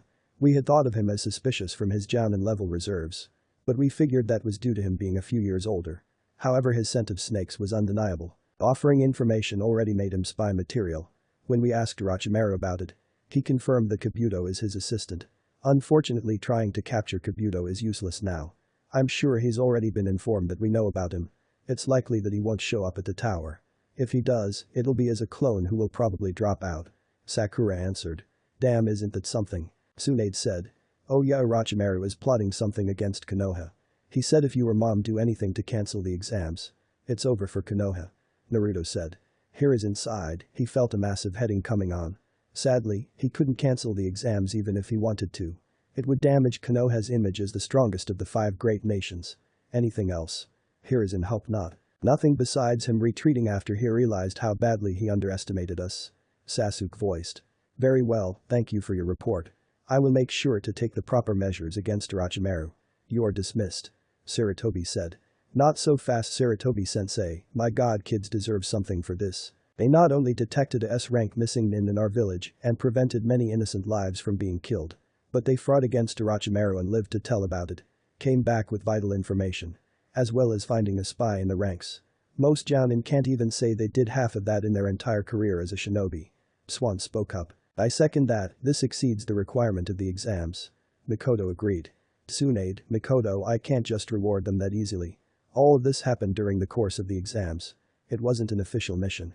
Hiruzen immediately regretted his words when he felt two heated glares staring him down. Tsunade had a golden aura surrounding her while Mikoto's aura was dark blue. Who fucking cares? Both sisters roared. Sarutobi, you do realize that my children risked their lives against a person you failed to stop from becoming a bigger threat. They also provided information that will cause us to be prepared for the worst in the near future. Instead of being taken by complete surprise. You have one more time to rethink your answer before I decide to put my foot in your ass. Mikoto coldly threatened. Hiruzen was sweating bullets. He wasn't ready to die just yet. Closing his eyes, he fake coughed a couple times. I misspoke, what I meant to say is that Team 7 will have S-rank mission completion added to their records. Each member will receive S-rank pay. Also neither of them will be required to stay in the tower for the remaining 4 days. He quickly said. Mikoto and Tsunade nodded, then smiled. See? That wasn't so hard now was it, sensei? Tsunade spoke. Sakura, Sasuke and Naruto all sweat dropped at what just happened. Thanks I guess. Naruto said. Eventually Team 7 and Tsunade left the tower using Mikoto's kamui. They arrived back in their home. Shizune was surprised to see them appear so suddenly. An hour ago, she returned home from her shift at the hospital. She was reading a book in the living room when they appeared. Hi. I thought you guys were in the forest of death for 5 days. Shizune wondered. Yeah, we kinda had a run-in with Orochimaru, Shizune-nichan. Sasuke told her sheepishly. What? From that point on, the entire situation was explained to her. Shizune couldn't believe that they had to fight against Orochimaru of all people. You three are trouble magnets. Shizune stated with a deadpan expression. But we are your favorite trouble magnets, right Nichan? Naruto voiced. She rolled her eyes, but Shizune couldn't hold off the smile that formed on her face. She knew Naruto was right. The black-haired maiden adored him, Sakura and Sasuke. Okay, well, I'm going to go take a shower. I feel disgusting that I had to touch Orochimaru more times than I would like to. Sakura said. Touch huh? Sasuke smirked. He instantly received a right hook to his face. Not like that, you dick. I wouldn't be talking if I were you. My body isn't the one he's lusting over. Sakura yelled before walking away to go get herself cleaned up. Sasuke groaned in pain while holding his bruised cheek. Oh, you deserved that, Sasuke-chan. Mikoto grinned at him. Yeah, I know. He grumbled. Tsunade looked over at her blonde godson. Naruto, you're coming with me to the slot machines. I want to see just how much of Kushi-chan's incredible luck you inherited. She used to help me make a killing whenever she would come with me to gamble. Naruto shrugged. I don't mind, but you're sharing a portion of what you win with me. Deal. Swan grinned. Mind if I join? Sasuke asked. No, the more the merrier, your mother has some amazing luck too. Not to the degree Kushina did. But better than most. But you two with me, I'm sure to hit the jackpot more than once. The blonde Sanin rubbed her hands together in a greedy manner. Tsu-chan, I don't like that look in your eyes. Mikoto said.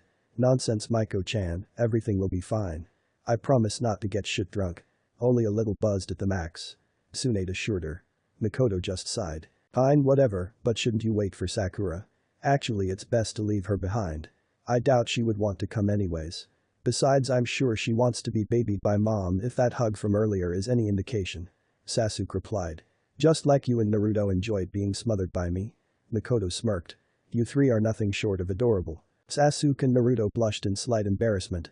Neither of them tried to deny it since what she was saying is the truth. Oh my precious baby boys, the biggest mama's boys in the world. Mikoto cooed before bringing both of her sons into a hug. She planted a kiss on both of their cheeks. Naruto and Sasuke hugged her back tightly. After Tsunade, Sasuke and Naruto left, Mikoto sat down on the couch. Now that's just way too cute. You should have taken a picture. Shizune said. I thought about it, but I already have a lot of me doing that to all three of them. Knowing Sakura, I'm going to have to give her more than just one. Sometimes I wonder if there's a competition between the three of them on who can get spoiled by me the most. It's the cutest thing, I tell you. Mikoto laughed. 30 minutes later, Mikoto was tackled to the ground by a pink blur. Immediately knowing who it was. Mommy. Sakura hugged her tightly. I'm here, Saku-chan, you don't have to tackle me to the floor, you know. The Uchiha matriarch joked. All Sakura did was smother herself more into Mikoto's neck. Alright, come on, if you want to cuddle then let's go to my room. I'll smother your face with all the kisses you want. And you can tell me what's on your mind. Mikoto offered. Sakura accepted the offer. 4 days later, Tower, 5 days passed, the second exam is officially over. Right now all the teams that passed were gathered in the tower. They were standing in an arena with two giant hand statues forming a ram seal. It was a platform higher up that spectators could stand at. All of the rookies passed. So did Kabuto and Gaara's team. Team Guy and the Odo team passed as well. The Hokage congratulated the participants for making it this far. He explained the reasons behind the exams. After, he gives the opportunity for those who wish to forfeit to do so. It will not affect their teammates who still wish to continue on. Kabuto, unsurprisingly, was the only one who dropped out. As soon as he left the arena, Team 7 sensed that his chakra disappeared, meaning he was a clone, since now they can sense that Kabuto is somewhere else in Konoha. Nowhere near the Forest of Death. Soon Hade asked the Hokage to let him take over. Hiruzen agreed and stepped back while Hade stepped forward. My name is Jack Hade, I will be the proctor of these preliminary matches. Up on the wall is a monitor that will randomly select two of any of the participants here to fight. The reason we are having these fights is because we didn't expect so many of you to pass. We have to cut down the amount by half. The people who will attend the finals only want to see the best of the best. So we cannot waste their time. Hade announced. Everyone could see the giant green monitor high on the wall. There's nothing more to say, so let's begin. In a moment, the name of the first two opponents will appear. Hade declared. The monitor turned on and began randomizing through the names. A couple seconds later it stopped. Akito Yoroi vs Uchiha Sasuke, Kabuto's teammate, huh? Well, let's see what he can do. Sasuke thought to himself. Alright, now those whose names have been drawn, come forward. Hade said. Sasuke and Yoroi both walked forward. As soon as they stopped, the two turned to face one another. You have been chosen for the first match. Akito Yoroi, Uchiha Sasuke. Are there any objections? Hade asked. None here. Sasuke answered. No. Yoroi replied. Alright then, let's begin the first match. Hade coughed. Okay, everyone other than the two opposing candidates will now clear the area and move to the upper level. Hade directed his hand to the stairway. Everyone walked up the stairs, Team 7 stayed back for a second. You don't need any good luck, just kick his ass. Also, if you haven't noticed, you know who is here acting as a jounin. Naruto told his older brother. Sasuke nodded, he also sensed Orochimaru's presence. Honestly, his disguise looked exactly like him minus the pale skin. What Naru said, we'll be rooting for you. Sakura said. Make me proud, Sasuke-chan. Mikoto smiled. Sasuke smirked and nodded. Got it. His team left to go to the upper level. Sasuke paid full attention to Yoroi. On the upper level, Orochimaru smirked. I expect you to win flawlessly, Sasuke-kun. So it's true, he really didn't receive the curse mark. Oh well, he's still not a match for me. Uchiha or not. Yoroi thought. If you're both ready, let the match begin. Hade stated. Oh, I'm ready. Yoroi made a hand seal. So am I. Sasuke smirked. Yoroi's right hand started glowing with chakra. He reached into his pouch for some shuriken. Waiting a second, Yoroi threw a few in Sasuke's direction while pulling out a kunai from his kunai holder. Sasuke easily evaded the shuriken. He saw Yoroi dash towards him. His opponent tried to cut him with their kunai. The Uchiha avoided the slow swipe, then kicked Yoroi in the stomach. He realized his mistake when Yoroi gripped his leg tightly. Watching the chakra in Yoroi's hand, Sasuke already had an idea of what his opponent was doing. His suspicions were confirmed when his chakra started to be drained. Got you now, kid. Yoroi commented. No, you don't. A voice said from behind him. Yoroi was confused when the Sasuke in front of him disappeared into smoke. He turned around to see Sasuke standing behind him with a bored look on his face. His hands were in his pockets. Page Bunshin, you can never go wrong with him. You mean that was a clone? Yoroi questioned. Yep, so you can absorb chakra, huh? That's cool, but nothing I haven't seen before. I hope that's not all you're capable of. Sasuke replied. Growling in anger, Yoroi charged at Sasuke again with chakra covering his right hand. He kept trying to grab Sasuke. However, Sasuke wasn't letting it happen. He just kept on dodging. After a minute of dodging, Sasuke felt very bored. Really? Is absorbing chakra all he can do? How disappointing. The Uchiha thought. Deciding that enough was enough. The next time Yoroi tried to grab Sasuke, he ended up having his wrist caught in Sasuke's grip. I'm assuming that absorbing chakra is your only useful skill. You do know I could have ended this the second it started. Sasuke told his glasses-wearing opponent. Screw you. Yoroi yelled. He tried to knee Sasuke in his stomach. Only for the raven-haired Uchiha Genin to disappear and reappear behind him using Shunshin. I noticed that you and your fellow pawns have some anger issues. I'm sure your master has told you lot that letting you anger cloud your judgment can get you killed in battle. Sasuke said in a nonchalant tone. Yoroi was pissed, he knew he was being mocked. His frustrations were already high because of his inability to hit his opponent. Not to mention he was being made a fool out of in front of his master Orochimaru. That was unacceptable in his mind. He twisted his body fast while swiping his kunai in an attempt to catch Sasuke off guard. Too bad he cut nothing but air. Yoroi's eyes widened in shock when he heard Sasuke's voice again. Too slow. Sasuke was standing behind Yoroi once again. Instead this time, he was not directly behind him. Sasuke was facing the opposite way. Only more to the side of Yoroi. Swinging his arm sideways, he hit Yoroi in the back of his head. Tumbling across the ground for several feet. Yoroi slowly stood back up. Turning his head to his opponent. He's toying with me. He thought. Kami, I'm such a show-off. Naruto and Sakura won't let me live this one down. But I know I look cool. Besides, drawing out this match is the only way I can enjoy myself somewhat. Uchiha smirked to himself while in thought. Alright, I'm done messing around. Sasuke dashed in a burst of speed. Poor Yoroi never knew what hit him until he was kicked upside the head. He fell back only to get kneed hard in his gut. 3 jabs to the face. Followed by Sasuke giving him a roundhouse kick to his hip. Falling hard to the ground, Yoroi coughed hard as he body bounced by up in the air slightly from hitting the floor. To cap it off, Sasuke quickly shot his leg high up. And brought down a fast, slightly chakra-enhanced axe kick to Yoroi's upper abdominal area. Sasuke calculated it was around his liver. Several small spider cracks were created from the impact of Yoroi's body. Said boy coughed up some blood before passing out from the pain. Uchiha Blitz number 3. Sasuke said softly. The area was silent for a moment. Hey coughed before walking up to Yoroi. Seeing as the boy was unconscious. Hey coughed one more time before gesturing over toward Sasuke. Yoroi is unable to battle. Shasha. Uchiha Sasuke. Hey declared. Alright Sasuke. Naruto and Sakura cheered simultaneously. Sasuke nodded, then made his way to the upper level. What a youthful match. Guy said. Youthful? More like one-sided. This match was won before it even began. Asuma commented. Man, that guy is as strong as ever. Shikamaru sighed. That Sasuke come for you, he's the greatest. Ino smiled. Neji and Gaara stared at Sasuke while he was walking. So that's what Uchiha Sasuke is capable of. Lee voiced. Seems like it, the guy didn't even take his opponents seriously. Then again, he is a part of the Golden Trio. They are said to have taken none of their opponents seriously while they were in the academy. Unless they were fighting each other. Even the instructors weren't taken seriously by them. Not to forget that Uchiha Sasuke is rumored to be a greater prodigy than his older brother was. Tenten replied to her bowl-cut teammate. HMPH, he's nothing special.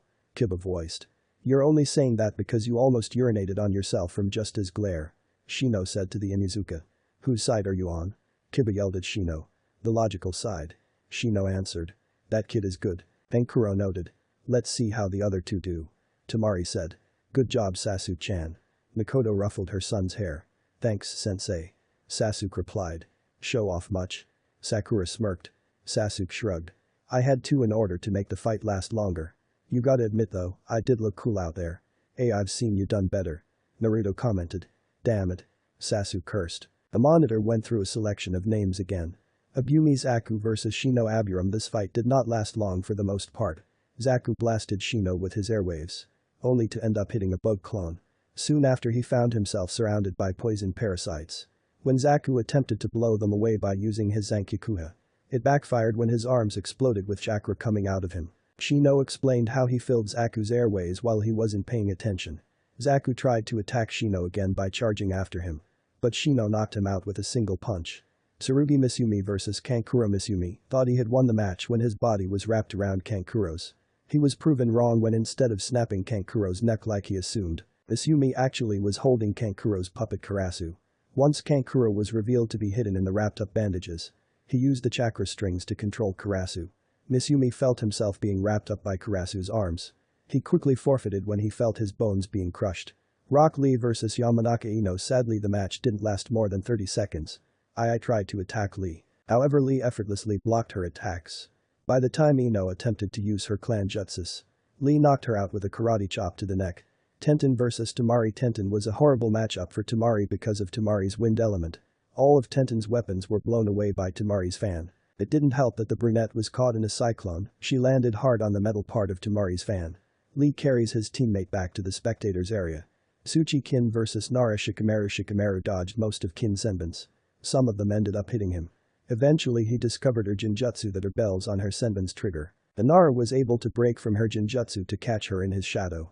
He made her knock herself out by hitting her head on the wall. Inuzuka Kiba vs Uzumaki Naruto. Alright Akamaru, we got this in the bag. Kiba told his ninkin. Arf. Akamaru barked. Naruto vs Kiba. This won't take long. Sakura stated. Don't show off too much Naru. Sasuke said. Nah, I'm saving my stuff for the finals. Just like you two are. I'll be back here soon. Naruto replied. Make me proud Naru-chan. Mikoto placed her hand on his shoulder. Naruto looked at his mother, he smiled, then nodded. Of course sensei. He hopped over the rail. Naruto-kun, I don't know who to vote for. Kiba is my teammate, but Yu Hinata thought to herself. Kurenai watched her student blush profusely. Already seeing her dilemma. I can't help but wonder if Naruto even notices Hinata's attitude towards him. It wouldn't be all that surprising since they've hardly interacted. I'm surprised the girl still has a strong crush on him. Kurenai thought before looking down to watch the fight. Who do you think is going to win Shika? Choji asked his best friend. Naruto, and it's not close. Shikamaru answered. I'm not surprised you came to that conclusion. He is one of Mikoto's bunch after all. Asuma noted. Don't you think Kiba improved somewhat though? He may be able to win. Ino questioned her lazy teammate. I'm sure Kiba has improved. What makes you think Naruto hasn't? Remember neither him, Sasuke or Sakura ever went all out unless it was against each other. That itself was rare. Shikamaru replied. Ino conceded to his point. It's the blonde kid from before, he doesn't seem like much. Kankuro voiced. You call him a kid yet he's taller than you. As a matter of fact, their entire team is taller than you. Even Pinky over there. Tamari pointed out. Shut up. The puppeteer grumbled in annoyance.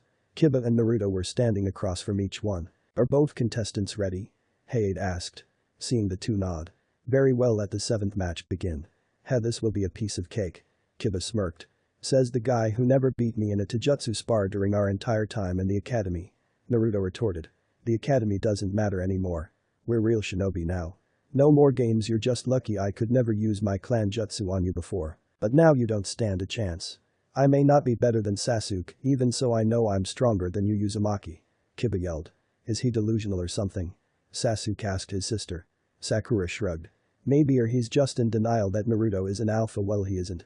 I heard that Inuzuka males tend to want to prove their superiority over those who they see as a potential alpha. It really shows in the Inuzuka males who aren't sure if they are truly an alpha themselves. Real shinobi, huh? Tell me Kiba, have you made your first kill yet? Naruto asked. Huh? No, but what does that have to do with anything? Kiba questioned. A lot, real shinobi can kill idiots like you without even trying. You may believe you're a real shinobi because of your headband. I hate to break it to you, but you're nothing but an inexperienced rookie that's all bark with no bite. Naruto said. Oh, and like you have more experience than I do. Kiba scoffed. That's the thing, I do. Naruto smirked. Kiba growled, he quickly gave Akamaru a good pill. Akamaru's fur became red as he transformed into a clone of Kiba. Man-beast clone. The Inuzuka growled out. Both Kiba and Akamaru charged at Naruto. Both swiping their sharpened claws in an attempt to cut him. Naruto avoided them fairly easily. Kiba and Akamaru's teamwork was good. It was nothing compared to what Naruto and his siblings are capable of. Gatsuka. Kiba and Akamaru started spinning rapidly. They surrounded Naruto, then began attacking him. The blonde smirked before jumping into the air. As soon as one of them was heading in his direction, he held his arm out with his palm open. Naruto sensed that it was Akamaru coming for him. As soon as the rotating Ninken made contact with Naruto's palm, his technique and transformation dispelled. He landed on the ground with Akamaru in his arms. Everyone who wasn't a member of Team 7 was confused by what just happened. Kiba stopped spinning and looked at Naruto, who was holding his partner. What really got him is that instead of Akamaru jumping out of Naruto's arms, he seemed content to stay in them. Probably because Naruto was scratching a spot behind his ear. This is what he does to Kurama sometimes. It always gets the Fox Biju to relax. What the hell did you do? Kiba asked a million Ryo question. I sealed off his chakra. Naruto answered. You did what? Kiba yelled in shock. He wasn't the only one that was shocked by this. Yep, you see, I'm a Fuinjutsu master. I have a legal license that states it and all. So that means I'm kinda good at seals. I thought about adding a paralysis seal on Akamaru as well. But I decided not to. The blonde replied. How is that possible? Kiba questioned. It's always been possible to seal off chakra. It's a special seal made for it. However, I don't need sealing scrolls to perform most of my seals. All I need is my chakra and hands. Naruto showed his opponent his palm. A black kanji mark standing for seal was shown on his hand. Unbelievable. He can seal away chakra with just a touch. Guy exclaimed. Asuma whistled. Now that's talent if I ever saw it. Fuinjutsu prodigies are the rarest of the rare. I can't believe he's a seals master at such a young age. Kurenai muttered in awe. I wonder if he can help me with my own seal. Niji thought in interest. Gaara stared down at the Uzumaki. He had to be wary of the blonde now knowing that he was good with seals. Gaara could feel Shukaku's uneasiness about Naruto. Amazing Naruto-kun. Hinata complimented her crush. Mikoto was smirking her ass off. She was proud of her son. Her and her family knows just how hard Naruto worked to get to the level he's at. Thank Kami we know how to counter that. Sasuke said. And thank Kami again that he rarely uses that seal against us or at all. Even if we know how to counter it. That damn seal can be too troublesome. Sakura added. He's certainly Kushina and Minato's son. To be able to use Fuinjutsu in that way is nothing short of astonishing. Hiruzen said mentally. Naruto sat down Akamaru. The Ninken walked back over to his master. Kiba saw that Akamaru was unharmed. I'll remove the seal after the match. But should be right about the blonde suddenly appeared in front of Kiba using a shunshin. Now. Naruto punched Kiba in his stomach really hard. Harder than any other time Kiba remembers being hit by anyone. Naruto knocked the wind out of him, causing the Inuzuka to crumble to the ground in pain. Heiate walked up to see a groaning Kiba who was holding his stomach. Shasha. Uzumaki Naruto, he declared. Naruto smiled hearing his family cheer for him. Looking at Akamaru, he snapped his fingers. Doing that gesture released the seal on the Ninken's chakra. Take care of you Master Akamaru, somebody has to look out for him. The blonde told Akamaru. Arf. Akamaru barked and nodded his head. With that, Naruto used Shunshin to appear next to his team. I thought you said you weren't going to show off. Sasuke smirked. Honestly I didn't mean to, I couldn't decide on what jutsu I wanted to use without hurting Akamaru too bad. All of my elemental ninjutsus were out of the question. So was my taijutsu. Same with most of my seals. Sealing his chakra was decided at the last second. Although I could have used my chains. Naruto explained. But the variety of techniques you have. I'm not surprised that it was hard for you to decide. It happens to the best of us. Good job out there Naru. Mikoto ruffled his hair.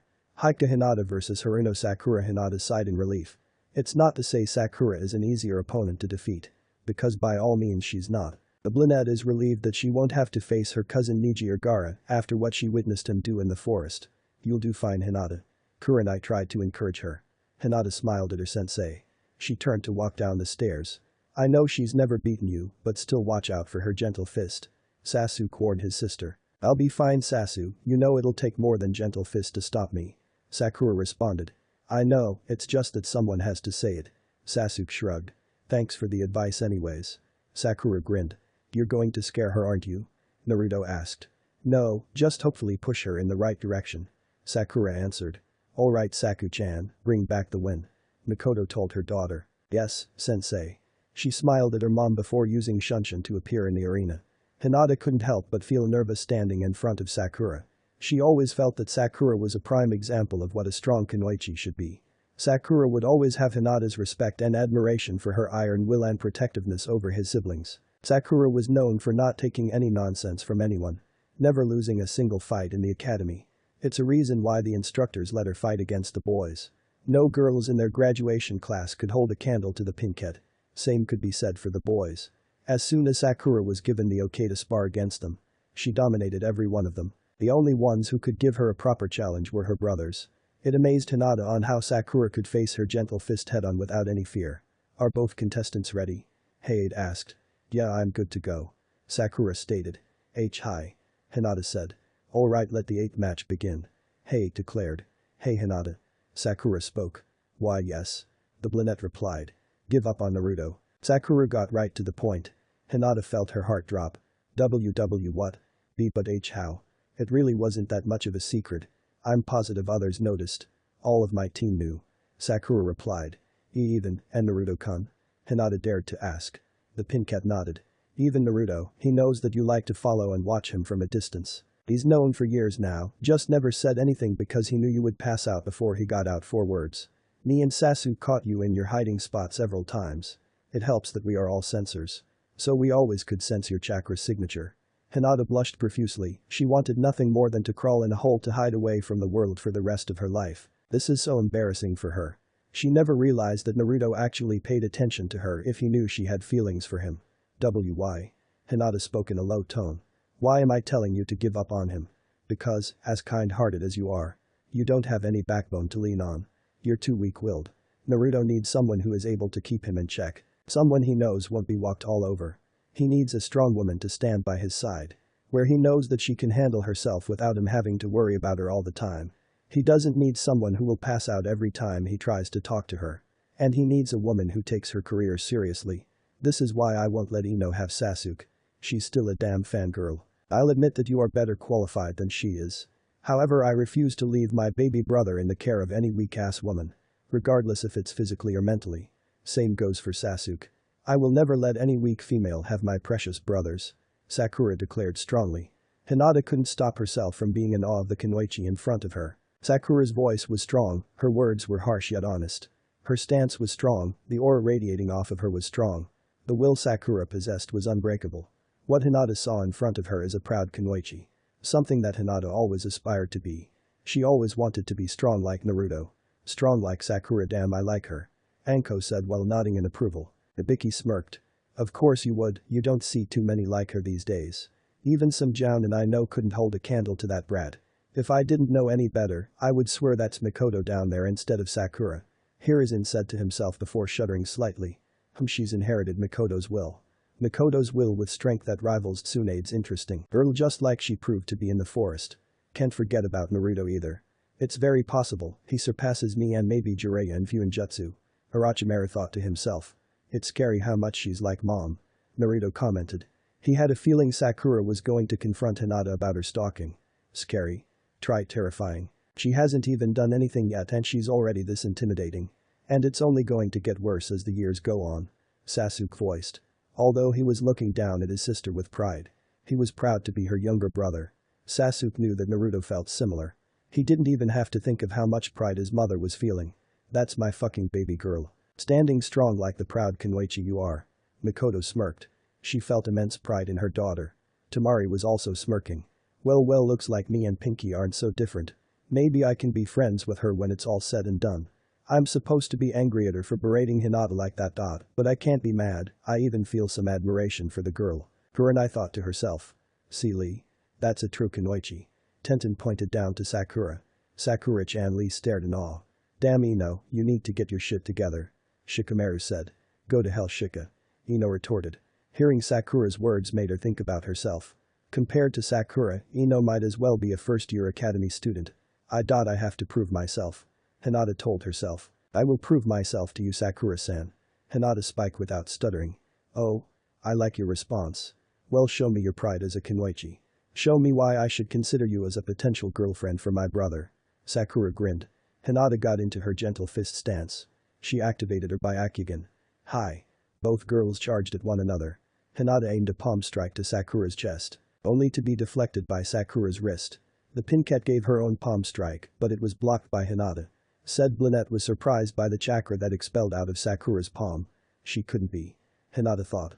Hinata stepped in for another attack. Sakura dodged it, then went in for another palm strike. It was once again deflected.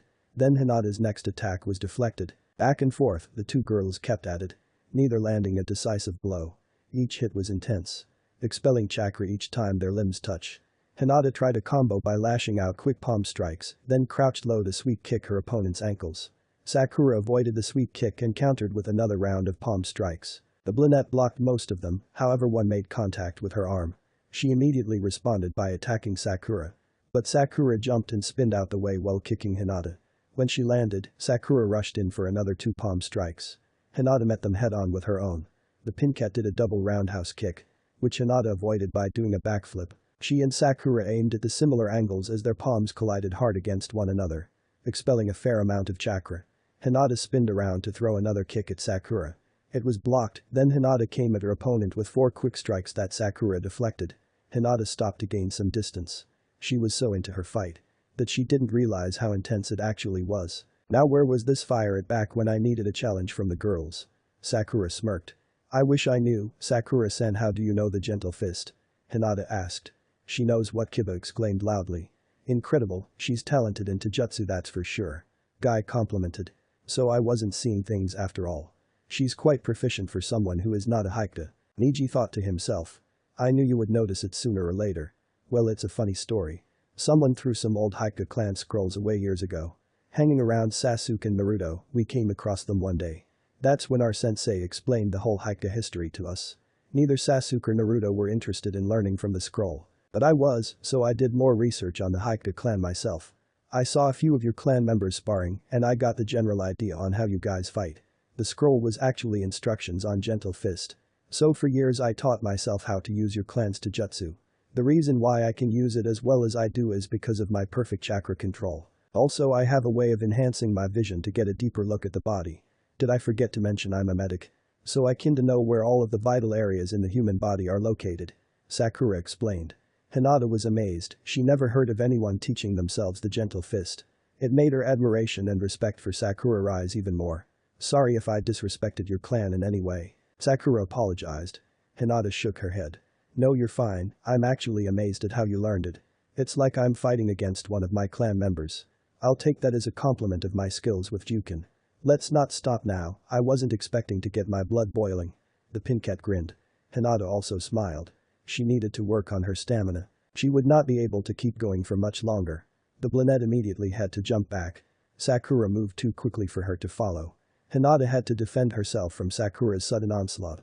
It forced her to move faster. Palm strike after palm strike was met. Sakura stepped in and landed a hard blow to Hinata's chest. This isn't her normal or preferably taijutsu style. She was naturally a more refined brawler type. However, she always wanted to try out her Gentle Fist style against an actual Haikyuu. She was grateful for the role that shadow clones played in her training. Positive that Naruto and Sasuke felt the same. Hinata took the hit head-on. She retaliated with her own strike. After a couple more exchanges, Hinata got into a stance. 8 trigrams. 32 palms. She rushed toward Sakura to deliver a rapid succession of palm strikes. 2 palms. 4 palms. 8 palms. 16 palms. 32 palms. Hinata yelled out fiercely as she delivered the final sets of blows. Sakura could have avoided or deflected those. However, she wanted to know how it felt to be on the receiving end of this particular technique. So I was right, it does hurt like a bitch. She staggered back a couple steps. The Pincat could feel some of her chakra points were blocked. It's over, Sakura-san, you cannot use your chakra for a period of time. Hinata stated. Actually, that's not the case with me. Sakura smirked. Over the last several years, Sakura has discovered some interesting things about her bloodline. One is that regardless if her ability to access chakra from her main reserves is blocked, her bloodline will always activate. This is because Sakura has a second source of chakra that is completely separated from her main reserves. It solely runs through her bloodline as well as any abilities that come from it. It's nearly impossible to block her access to it. So far the only one who has come close to doing so is Naruto. And even he has to put his all into it.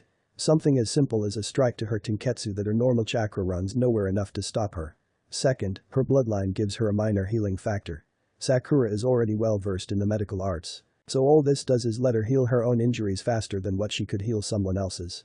Third, by activating her bloodline, it sends her other chakra through her chakra coils, immediately unblocking anything that may be blocking her access to her main reserves.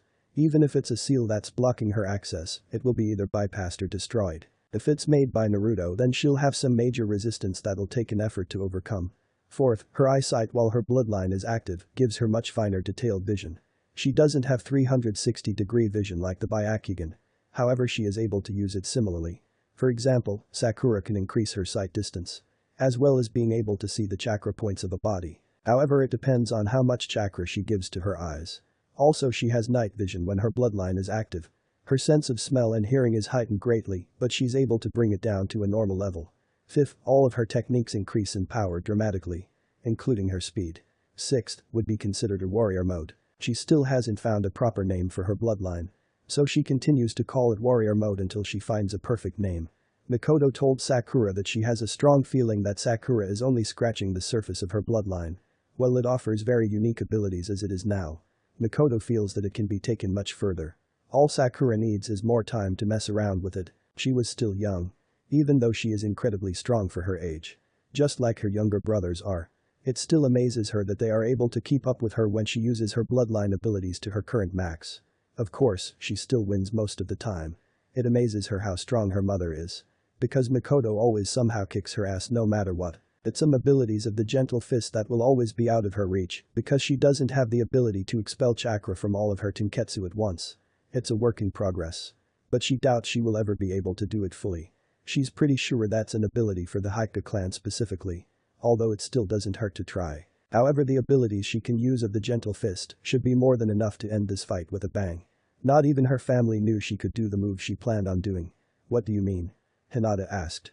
Sakura smiled as she activated her bloodline. She made sure to bring out enough of her other chakra to unblock her blocked Tenketsus. The pin cat only had her bloodline partially activated, focusing directly on her eyesight. She had a clear view of Hinata's Tenketsus. Sasuke was jealous that his Sharingan couldn't see to the degree of her bloodline. Mikoto was very close. The raven-haired Jounin can see on the molecular level and a bit further if she tried. Hinata watched with her Byakugan as Sakura's Tenketsus were suddenly unblocked by this chakra that randomly appeared somehow. Once her Tenketsus was unblocked, the chakra disappeared from her coils. But it was still focused in her eyes and head area. Hinata could only see Sakura's regular chakra for the most part. How did you unblock your Tenketsus? Hinata wondered. She did what? Niji thought. He activated his Byakugan to see for himself. Hinata was right, Sakura's Tenketsus were no longer blocked. You'll find out soon enough. Sakura replied as she got into a certain stance. Her stance was immediately recognized by several members of the spectators, including Hinata herself. How? Hinata stuttered in absolute shock. It can't be. How is she able to use that move? She shouldn't be able to see Tenketsus. Niji yelled in his head. Long story short, my bloodline is kin to hacks. Sakura smirked. B bloodline. Hinata stammered. Sorry about this, Hinata. But it's time to finish this. Narrowing her eyes slightly. 8 trigrams. 64 palms. Sakura yelled. She took a step forward before spinning twice towards Hinata. When she was close enough, small streaks of her chakra were slightly covering her fingertips on both her hands. 2 palms. Sakura delivered the first set of strikes. 4 palms. 8 palms. 16 palms. 32 palms. 64 palms. The pincat struck the last set of palm strikes. Hinata received every hit. She fell slowly onto the ground. She coughed hard several times. The Haiga heiress couldn't believe what just happened. Neither could Niji. It was dead silent in the area. Those who know of the Haiga clan Taijutsu are trying to make sure that what Sakura did really just happened. Kurenai-sensei, since when was Sakura Haiga? Kiba asked in a stunned tone. I don't believe she is Kiba. We would have known if she was by now. Kurenai responded in a similar tone. She had tested to make sure it wasn't a Jinjutsu placed in the area. Guy-sensei, how is that possible? I thought only a Haiga could do the gentle fist. 8 trigrams techniques. Lee asked his sensei. I'm not sure, Lee, however I believe it has something to do with that bloodline she mentioned earlier. Guy said. He had a thoughtful expression on his face. From what I remember Mikoto telling me about her. Sakura is gifted in Taijutsu. She is naturally strong with the ability to enhance her strength like Tsunade-sama.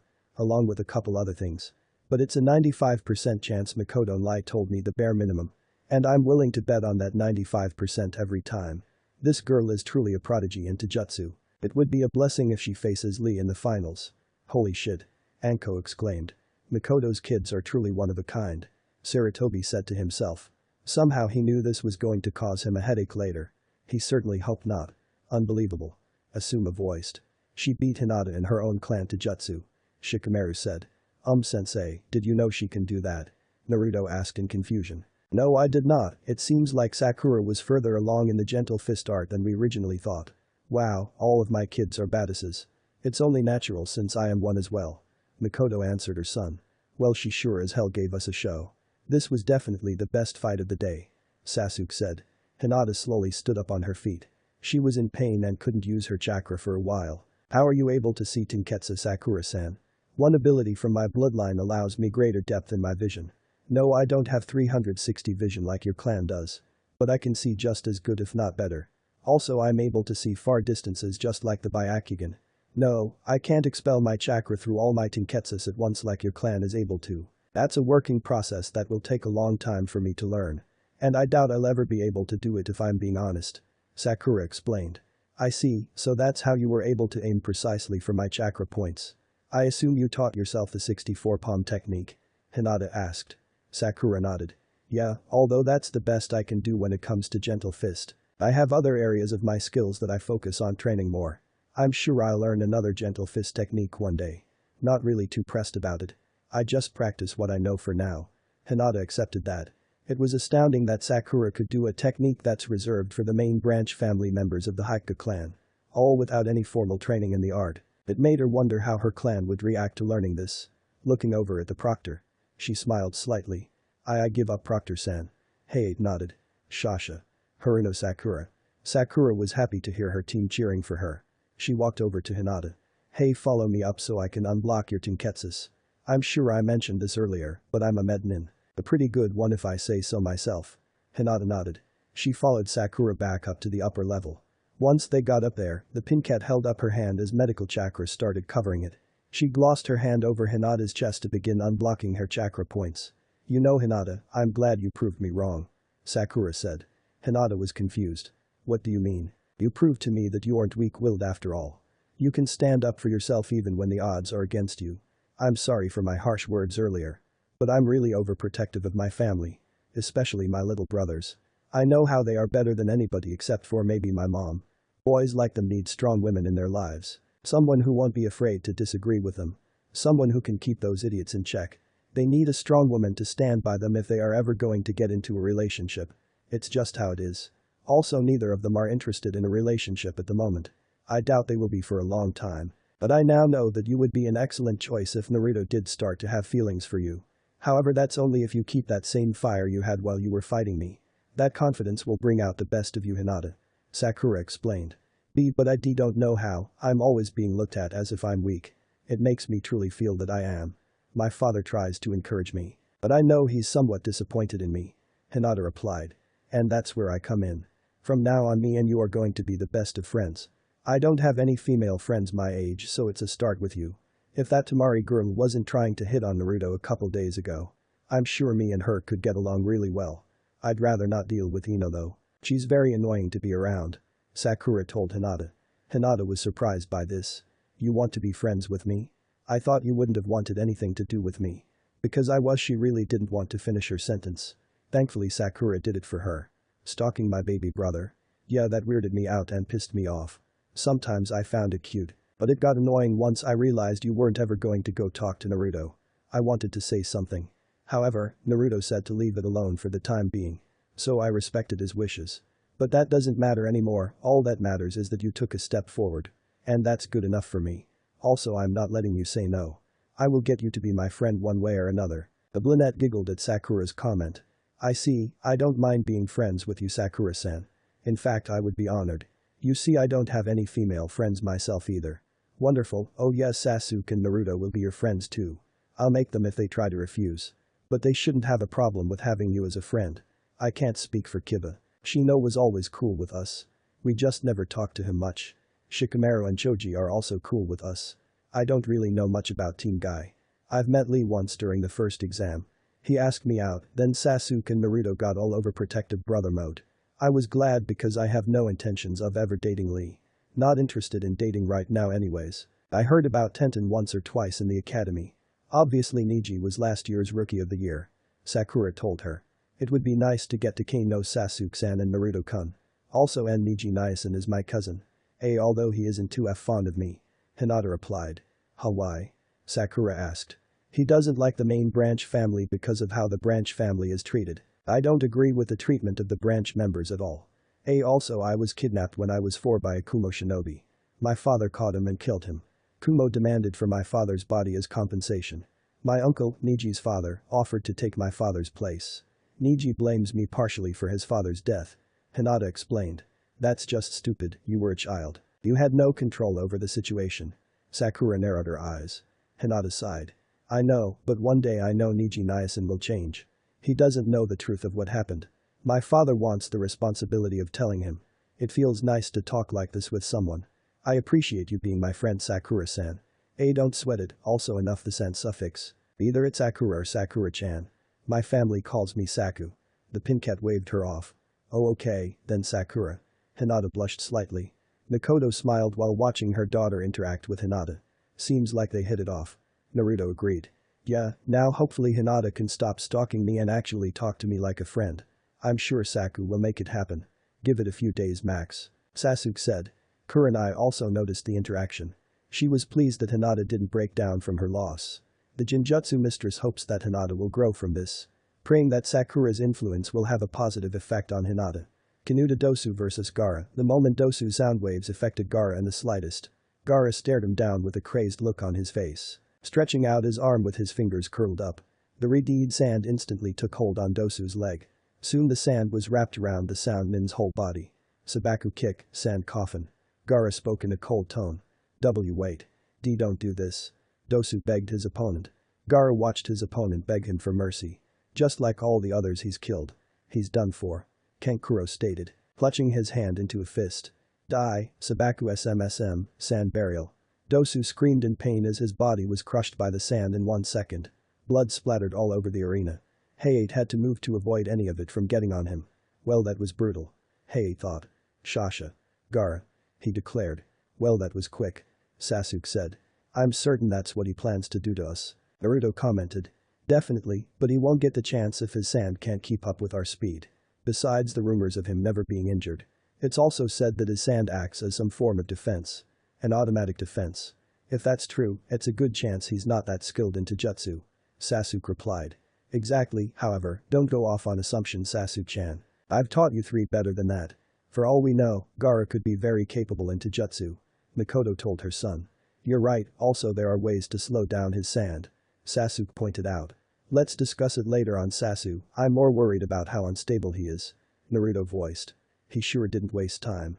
Sakura spoke in a bored tone. Hinata noticed the tone of her voice. Does killing not bother you, Sakura? She asked. Not really, everyone on my team has their fair share of kills. Many don't know this, but about a year before I got into the academy, I had to kill my stepfather for trying to rape me. Sakura answered.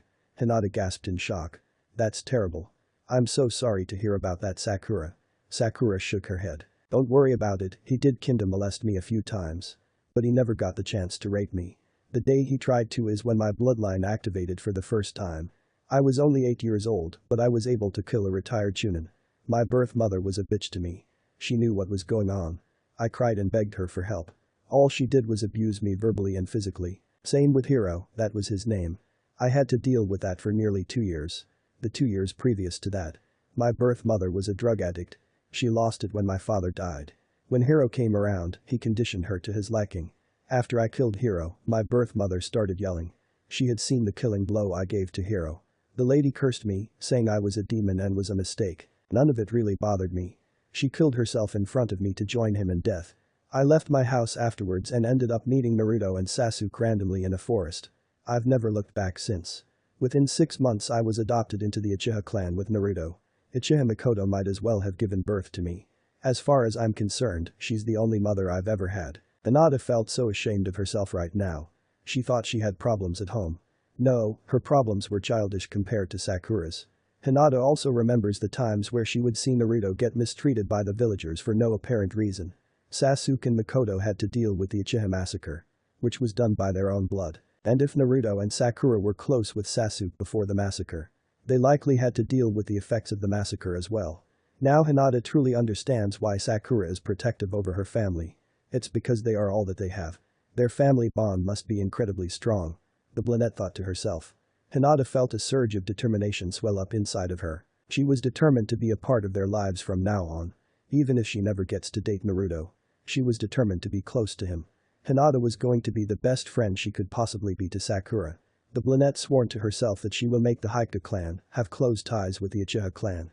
I'm happy that you don't have to deal with monsters like them anymore, Sakura. Hinata told her friend. Sakura grinned.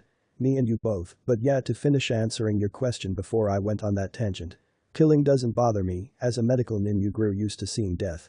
Sasuke is a medic too, so he knows this as well. However, that doesn't mean I like killing just to kill. I enjoy the thrill of battle, but I prefer to help save lives rather than unnecessarily kill them. Anyways, I have no problems with killing. My family is the same way. Hinata nodded. It bothers me to hurt people. I know it's in our job description to kill. But I just don't like it. She admitted. And there is nothing wrong with that in the slightest. As long as you know that sometimes, you must do what needs to be done. However, if you haven't gotten your first kill yet, I advise you to do so sooner rather than later. In a battle of life and death, hesitation will get you and your comrades killed. We can't afford to freeze up in the middle of a battlefield. Sakura explained. The brunette sighed, knowing that her pink-haired friend was right. She needed to be able to kill without freezing up. Akiniji vs Choji Akimichi. This match was quick. Choji used his clan jutsu to try to roll over Niji. But Niji just kept avoiding him. It was easy since Choji was slow. Once Choji deflated from using too much chakra, Niji struck his chakra points to end the fight. Now all of the finalists were down on the arena floor. The Hokage and other Jounin were there as well. Congratulations to all of you for making it to the final round. You've done well winning your preliminary matchups. However, you will not fight now. The reason being is that we have many who wish to come see you all fight, including a couple of the daimyos. Also, some of you have gone all out while some of you have not. Use this time to improve yourselves and come up with a strategy to win your matches. The finals will take place in 1 month in the Konoha Stadium. Hiruzen said. Anko stepped up with a box in her hands. You will pick a number from this box here. Whatever number you get will be your place for the first round of the finals. She explained. Kankuro was the first to go. 3. He showed his number. 5. Lee said. 2. Niji announced. 8. Shikamaru voiced lazily. 4. Shino said. 9. Naruto said. 7. Tamari announced. 6. Sakura held her number up. 1. Sasuke showed his number. 10. Gaara said. Uchiha Sasuke vs Hyuga Niji Kankuro vs Aburame Shino Rock Lee vs Haruno Sakura Tamari vs Nara Shikamaru Uzumaki Naruto vs Gaara. Well, I can expect Naruto, Sakura and Sasuke's fights to be highly entertaining. I haven't seen a finals lineup like this in a long time. Mikoto thought to herself. These are your opponents for the first round of the finals. You have 1 month to prepare. You are all free to go. Hiruzen dismissed them. Niji, Lee, Shino, Shikamaru and the Sand siblings all left the area. Team 7 went over to their mother. Alright, let's head back. I'm sure Tsuna wants to know how your fights went down. Mikoto told them. Yeah, let's do that because I'm kinda hungry. Naruto agreed. When aren't you hungry, Naru? Sakura rolled her eyes. Hey, I'm a growing boy, I need all the food I can get. Naruto retorted.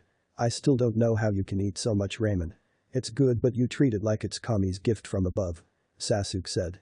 Right, this is coming from the guy who claims you can never go wrong with a tomato. Naruto scoffed. What? It's better than Yumebashi that Sakura raves about. Sasuke defended. At real, Yumebashi is the shit. Especially the sweet ones. How dare you bash my Yumebashi? Sakura demanded. The same way you bash my dislikes for sweets. Sasuke smirked. Who the hell doesn't like sweets? Sakura yelled at her brother. Mikoto just sweat dropped at her kids' interaction. You guys remind me so much of me, Kushina and Tsunade back in our younger days. You still look incredibly young to me, Mom. Naruto said. And that's why you, my dear son, are going to receive my homemade ramen. Mikoto ruffled Naruto's hair. Naruto grinned hearing that. Mikoto activated her Eternal Mangekyo Sharingan to use Kamui. Once the portal was open, all 4 on them went inside of it. 4 days have passed since the preliminary round of the exams ended. During these last few days, Hiashi has been trying to figure out how to handle the issue he learned about from his daughter and nephew. Apparently there's a girl who is not part of the Hyuga clan but can use the gentle fist style.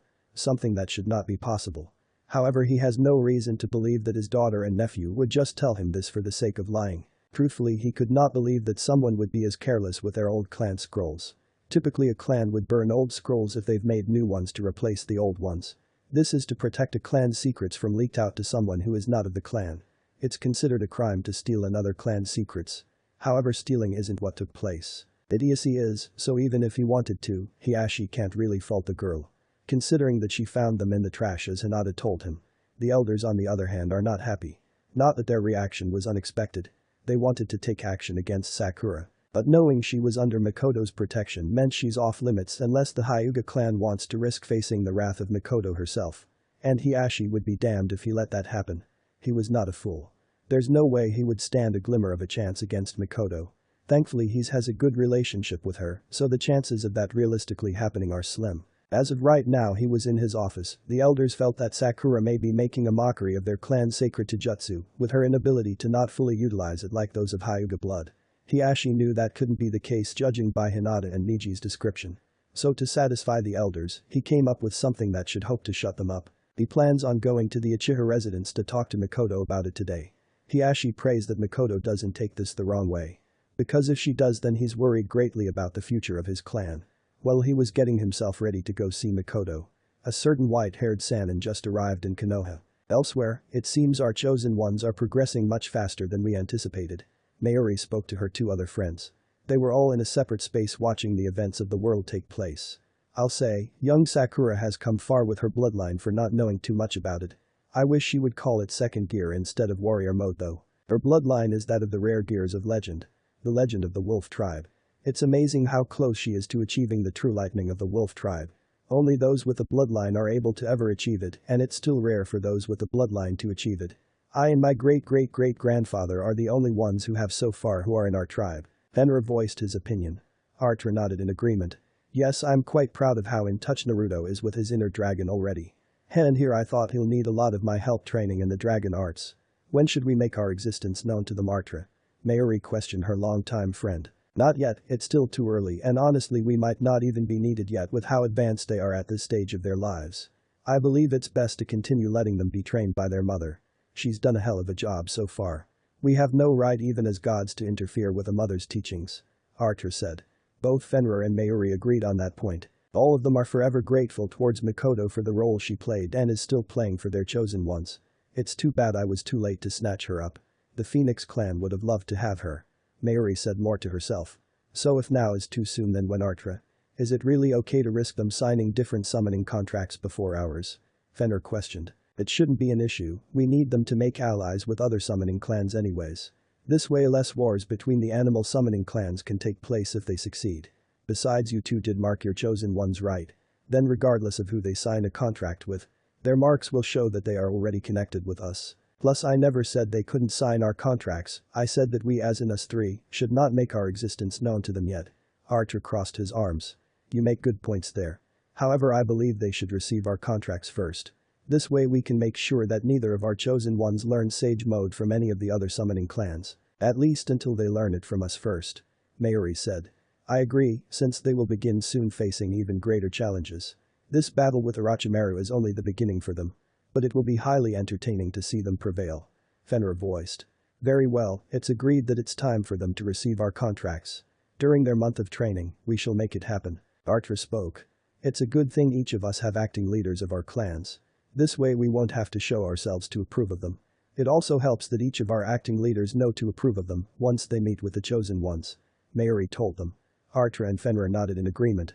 Konoha, hey it's been a while you two. Naruto said out loud. The blonde genin was at the Konoha cemetery. He decided that today he was going to visit his birth parents. This is one of those things that he kinda keeps to himself. Well he's not ashamed of it by any means. It's something that he likes doing alone, so he keeps it a secret from his family. I doubt you two know this, but the Chunin exams are happening. I'm in the finals thanks to all the hard work I've put in over the years. I'm really confident in my chances against Gaara as I am now. But that doesn't mean I'm going to stop training. I still have a long way to go you know. He stopped speaking for a moment. Naruto glanced down at the flowers he put down for them. Red flowers for Kushina and yellow flowers for Minato. Thankfully their graves were right next to each other. Speaking up again. In case you are wondering, Mom is doing fine. A few weeks ago we met Tsunade and brought her back home to Konoha. So Mom has been even happier than normal.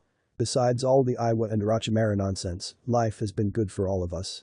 I do wish you guys could see how strong I've gotten. Not only me but Sasuke and Sakura too. I'm sure you guys would have loved those too. I know I do. He grinned softly. Naruto spent about an hour there just babbling about random things. In some ways he felt that the spirits of Minato and Kushina were listening to him as he went on. Eventually he felt that it was time for him to leave. Well I better get going, I'm getting hungry and I need to go over some of my notes for a new seal I'm working on. I'll be sure to stop by with some new flowers before the finals take place. See you guys later. Naruto waved then walked away from the gravestones. He never noticed the soul forms of Kushina and Minato staring right at him with proud and happy smiles on their faces. While walking out of the entrance, he heard his name being called. Yo Naruto. The blonde saw that it was Kiba who called out to him. He wasn't alone either, both Hinata and Shino were with him. Can't forget about Akamaru either. Oh hey you guys. Naruto greeted them with a smile. Hi. Shino said. Hello Naruto-kun. Hinata vowed to not pass out in front of him. What are you doing here? Kiba asked. Visiting my parents. Naruto answered. Parents? But you're an orphan and was adopted. What do you mean parents? The Inyazuka wondered. I mean what I said, just because I'm an orphan doesn't mean I didn't have parents. How do you think I was made Kiba? Kiba, still feeling sore about his humiliating loss towards Naruto, spoke foolishly. It doesn't matter how you got here loser. I heard your birth parents never even wanted you anyways. Word around is that your father was a failure as a man and your mother was a street whore who was raped by your pathetic excuse of a father. You think you're better than me because you won our fight. Get real, you're nothing. Nothing but a fucking disgusting demon in disguise like my father called you before he died. You should be put down like the demon you are. He roared in anger. Shino and Hinata were shocked by Kiba's outburst. They couldn't believe what he just said to Naruto. Akamaru was shocked as well. Kiba, how could you? Hinata voiced in anger. I'm disappointed, Kiba. Shino frowned. Well, it does hurt being called a demon by one of his peers. Naruto is not going to let Kiba's words get to him much if at all. The Inuzuka isn't the first one to call him a demon and probably won't be the last. He does want to punch the hell out of Kiba though. Are you done now? Is this because I won our first without even trying? Because if it is, then you need to get over yourself, Kiba. If your loss bothers you so much, then do something about it and go train to get stronger. Rather than wasting your breath insulting me. Naruto looked at Kiba with a bored expression. Kiba growled. For some reason, just seeing the expression on Naruto angered him even more. He felt that as an alpha male, he's being disrespected by a lesser man. Taking out a kunai from his holster, Kiba charged towards Naruto with malicious intent.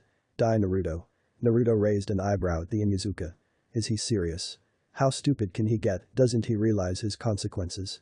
Guess not. Oh well, guess he'll have to learn the consequences of his actions the hard way. By standing in place, Naruto let Kiba stab him in the stomach with the kunai. Next, Kiba took out another kunai and stabbed Naruto in his shoulder. The blonde did grit his teeth a bit. He was used to minor stab wounds such as shuriken and kunai being lodged in his arms or legs. Being stabbed in the stomach in a new experience for him, however. Nothing he couldn't handle, but the pain was still there. Kiba backed up and smirked. He was satisfied with what he had done. Hinata and Shino were beyond shocked by what they just witnessed. Hinata felt something break inside of her once she saw Naruto cough up blood. Taking a step forward, her Byakugan activated instinctively. Before she realized exactly what she did, Hinata gave Kiba several fear strikes to his Tenketsus to block off his chakra. Kiba cried out in pain as he fell to the ground. When he turned his head around, his eyes widened in fear seeing the look Hinata was giving him. In all the years he has known her, Kiba has never seen Hinata look so angry. Kiba, what the hell is wrong with you? How could you stab Naruto? He's our comrade. Hinata raged at him. That's when Kiba's eyes widened even more once he realized what he just did. Wait. What did I just? He questioned himself internally. Answer me, Kiba. Hinata yelled. Don't kn, he stuttered. Shino cut him out with a cold tone. Colder than anyone ever heard him speak before. That's not good enough, Kiba, you just tried to murder a comrade. Over a simple loss in a match. You could hear the disgust in his tone. Akamaru couldn't even look at his master anymore. He felt betrayed by him with his actions. So instead he was checking on Naruto. Arf. Arf. He rubbed his head against the blonde's leg. Naruto grinned softly at the Ninken. He always liked Akamaru, so did Kurama surprisingly. Another thing he was greatly surprised about is Hinata's actions against Kiba. And he thought he witnessed a different side of her during her fight against Sakura. I hope you realize the consequences of your actions, dog boy. You're the son of a clan head just like I am, and you attempted to kill me.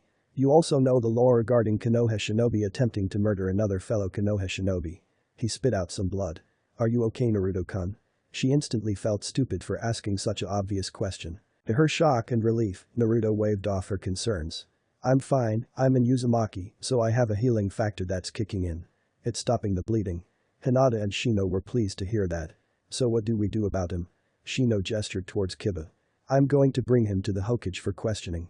This is not going to end well for his clan. He basically just declared war on the Uchiha by attacking a child of the clan head.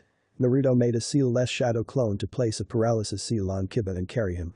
Hinata and Shino understood the consequences of Kiba's actions in full. Being clan heirs, they are required to know the laws of their respective clan. They hate how their former comrade made his idiotic decision. I see, we'll leave you to take care of it then. Shino said. Yeah, do you mind if I use you two as witnesses? I'll need it to support my claim. Naruto asked. I don't mind at all, Naruto-san, you have the backing of the Aburam clan. I will make sure my father knows of the situation. Shino replied. Same with me, Naruto-kun, you have the backing of the Hyuga as well. Hinata spoke up. Naruto felt grateful towards their gesture. He didn't expect to have their clans backing him. Thank you, I'll see you guys around. The blonde and his clone used Shunshin to go to the Hokage's office. Imagine the old Hokage's surprise when the young blonde suddenly shows up in his office. Naruto, he trailed off seeing the blood and stab wounds. What happened? He questioned. This. Naruto pointed to Kiba. Idiot stabbed me twice because he couldn't get over the fact that he lost in our match in the prelims. I was making my way home until I ran into him and his team. He not only insulted me, but he insulted my birth parents. Then he broke the law by calling me a demon. I don't know why you still have up that law, but that's not important. Since it's still active, that means he broke it. I also have witnesses being his own teammates. The heir of the Aburam and heiress of the Hyuga. I see. Hiruzen said as Naruto's clone tossed Kiba on the ground. Kiba avoided the harsh gaze of the third Hokage. He felt very intimidated. Anbu. Hiruzen called out. Several Anbu members appeared before their leader. Take him to the T&I department for questioning, and I want his mind checked. Once done, tell Ibiki I want him in a holding cell until a decision is made about his actions. He ordered. Yes, Lord Hokage. The Anbu answered collectively. One picked up Kiba, then each member left using Shunshin. Any particular reason you let him stab you? Hiruzen wondered. To see if he was really going to go through with it. Plus for his safety, it's better if the situation was handled this way. Because I can certainly guarantee that Kiba would have been gravely injured if not outright killed by any of my family members if they heard about his attempt to kill me. They would have stopped at nothing until they were satisfied. He's better protected being locked up than he is being free. I didn't even touch him once besides my clone carrying him. Hinata is the one who hit him once he had done the deed. Naruto answered. Hiruzen sighed. It's always something involving this boy. To be honest, I'm grateful for his smart decision making. We would have lost various members of the Inuzuka clan if Mikoto and her kids were to break into their compound in search of Kiba. I wouldn't have been able to do anything about it either since Kiba's actions were a declaration of war towards the Uchiha clan in a way. Although this will not end well for the Inuzuka at all. Once word gets around, their reputation will probably go down the drain. Especially with the type of political power Mikoto has. Hopefully her and soon can work something out. He thought to himself. Good decision making, you may have the mindset to be the Hokage, Naruto. Hiruzen smiled a grandfatherly smile. The blonde still isn't too fond of Hiruzen. Maybe, but there's no way I can be cooped in an office all day every day. It's just not my style, besides why should I be the leader of the people who hurt me multiple times in my childhood? I'm already doing them a great service by being a shinobi to protect them. They don't need more unless the situation requires more out of me. For now all they are getting is my services as a shinobi. Nothing more. His tone held conviction in it. Hiruzen respected the blonde's opinion. He knows if it was him, he would have left this village a long time ago. It makes Hiruzen feel extremely guilty at his attempts of trying to manipulate Naruto when he was younger. It never hurts to think about it, Naruto. I can see the same thing I saw in your father inside of you. You have great potential to be the leader of this village. Hiruzen said. And now he just annoyed the hell out of Naruto. Excuse my disrespect, Hokage-sama, but I did not come here to be coerced into being a future Hokage candidate. I came here to report a fellow shinobi who attempted to kill me. I've done just that. I will take my leave. I'm sure you will be seeing my mother and possibly godmother soon. His tone was curt. He disappeared out of the office using Shunshin. Hiruzen winced at the tone. Yeah, he's still pissed at me. He sighed. Guess I can keep trying to make it up to him by making sure Kiba faces a severe punishment. He decided to get another Anbu to go contact Tsu Minazuka. While Naruto was taking care of his problems. Over in the Uchiha residence, another one was being discussed. Okay Hiashi, let me get this straight. You want Sakura to fight against three hand-picked opponents of the elders, choosing to satisfy the elders because they can't handle the fact that someone outside of the Hyuga can use Jukin. Mikoto wanted to make sure she heard correctly. She was sitting between Tsunade and Sakura. Shizune was holding Taunton in her lap while sitting in the other chair. Kurama is resting in Tsunade's lap. He only has one of his tails showing, so Hiashi doesn't start suspecting anything. He's enjoying the feeling of Tsunade's fingers brushing through his fur. Hiashi is sitting across from Mikoto. Yes. Seriously Hiashi, can't you tell them to shut up and deal with it? You're the clan head in case they forgot. Swan wondered while still running her hand through Kurama's fur. Trust me Tsunade-sama, I have, that's exactly what stopped them from taking action against Sakura. I told them that they would be facing the wrath of Mikoto if they dared go out of their way to harm Sakura. Hiashi replied. Damn right they would, stupid old fossils don't know who the hell they are dealing with. Mikoto glanced at her daughter. What do you want to do, Saku-chan? It's your choice. Sakura stared down Hiashi for a moment. Hiashi stared right back and was slightly shocked by the cold shiver he felt down his spine once he got a good look of her emerald eyes. No offense Hiashi-sama, but truthfully I don't see why I should go out of my way to please your elders. I don't give a damn about their pissy fit about me being able to use your clan's taijutsu style. It's not my fault some idiot decided to throw away clan scrolls. Sakura told him bluntly. Sasuke snorted, he was sitting next to Shizune except he was on the ground. Shizune had her hand running through his raven locks. I don't blame you for feeling that way. Which is why I have a proposition for you. If you do this for me, I will give you a copy of all of our clan's jutsu, as long as you agree to never teach them to anyone else but the members of the Uchiha clan. I will also be open to allying the Hyuga clan with the Uchihas. Hiashi said. Well, this certainly wasn't an expected response. Everyone was shocked by his proposition. This was a once-in-a-lifetime opportunity. Sakura smirked. Well, you got yourself a deal. Just let me know when to be there. She told him. Hiashi nodded. Tomorrow at noon at the Hyuga compound would suffice. We can work out the alliance and so on after your fights are over with. I'm truly sorry to ask this of you, Sakura-san. Sakura shrugged. It's fine, I was going to tell you to kick rocks until you mentioned that good deal of yours. Everyone's sweat dropped at her answer. Hiashi nodded and excused himself. Well, that was something. Sasuke noted. I know, right? More free Hyuga stuff. Sakura beamed. Sasuke snorted. That is true, he didn't even say you had to win in order to get it either. I wonder what made Hiashi-sama make such a generous offer. I mean, clan heads don't typically give away their secrets to outsiders. Shizune spoke. He knew Sakura had absolutely no reason to agree to help him out.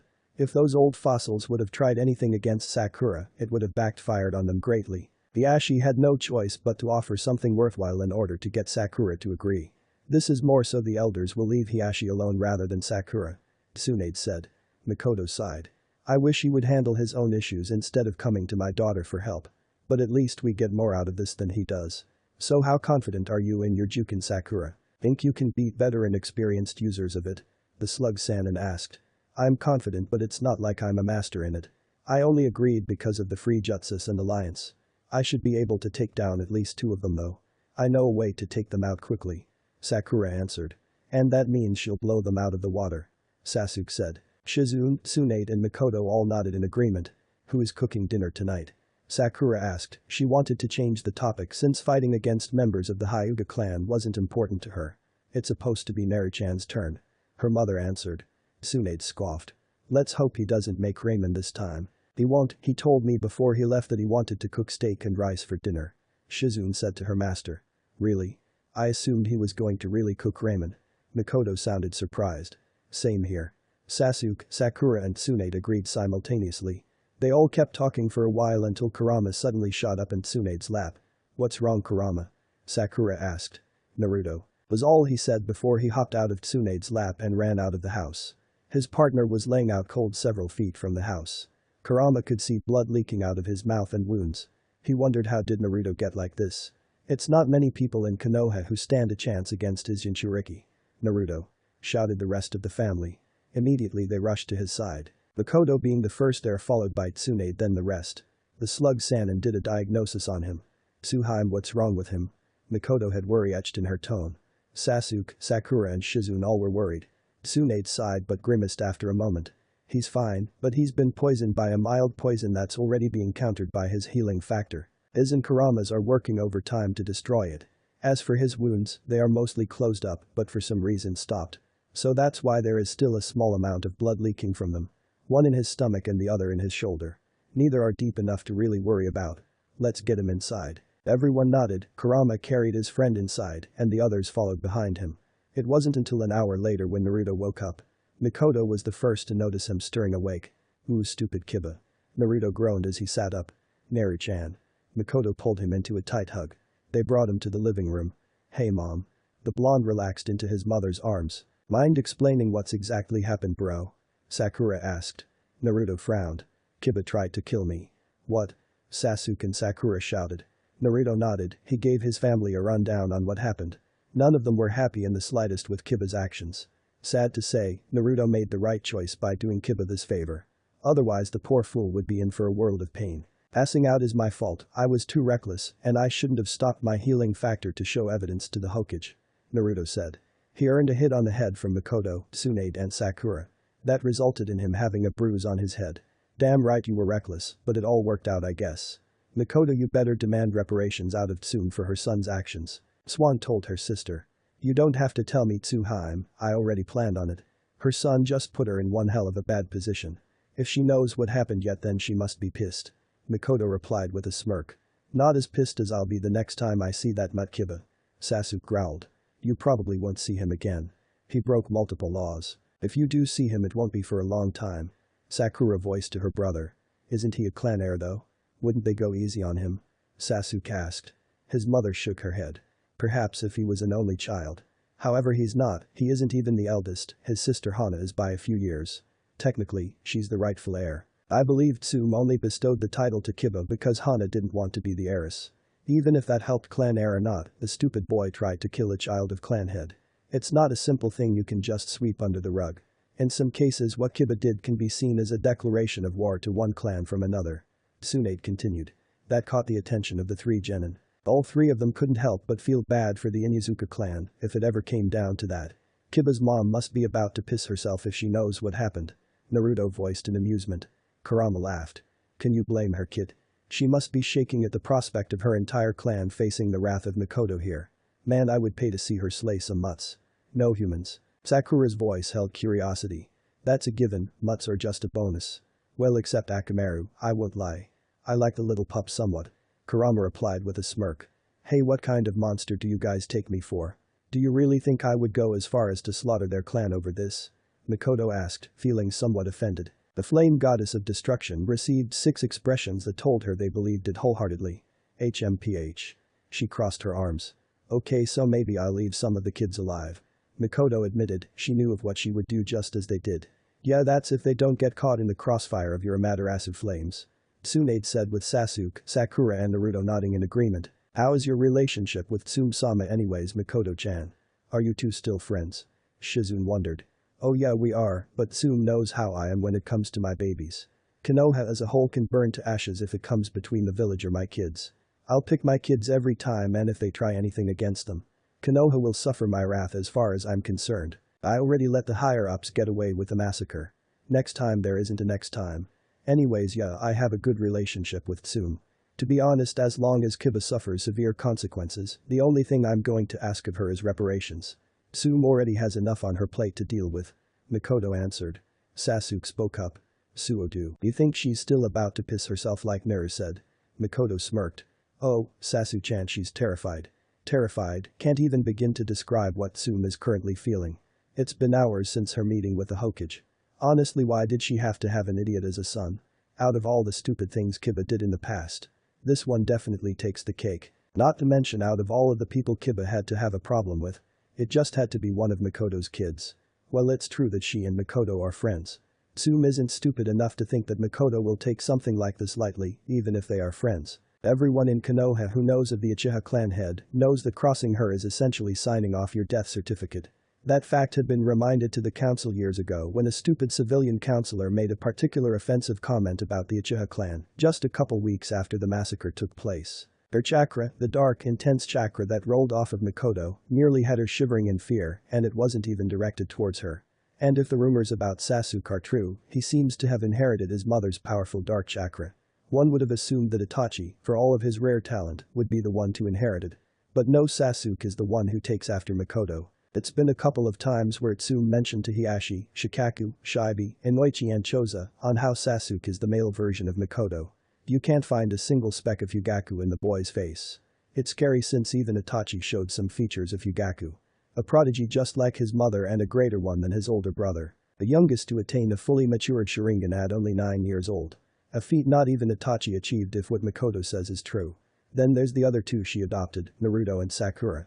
Both who are also prodigies. Well, Sakura's birth parents were weak civilians. The girl herself is a different case altogether. Never in the history of Konoha has there been a kunoichi with as much overall raw talent like her that civilian-born. Tsume is positive that if it wasn't for the fact that Mikoto adopted Sakura as her daughter, multiple major and minor clans of Konoha would have tried to adopt the girl into their own clans, once learning of her prowess. Her own clan included. It baffles Tsume still to this day that Sakura's birth mother is Mibuyuki Haruno, a weak woman who flunked out of the academy all those years ago. Lastly is the one her idiot of a son assaulted, Naruto Uzumaki, the son of her deceased friend Kushina. Still to this day it kinda bothers Tsume on how she did nothing to help the boy out over the years. Truthfully, knowing who his birth parents are, it shouldn't be surprising that Naruto is extremely talented himself. While it's true he looks a lot like Minato, according to Mikoto his personality and everything else is all Kushina.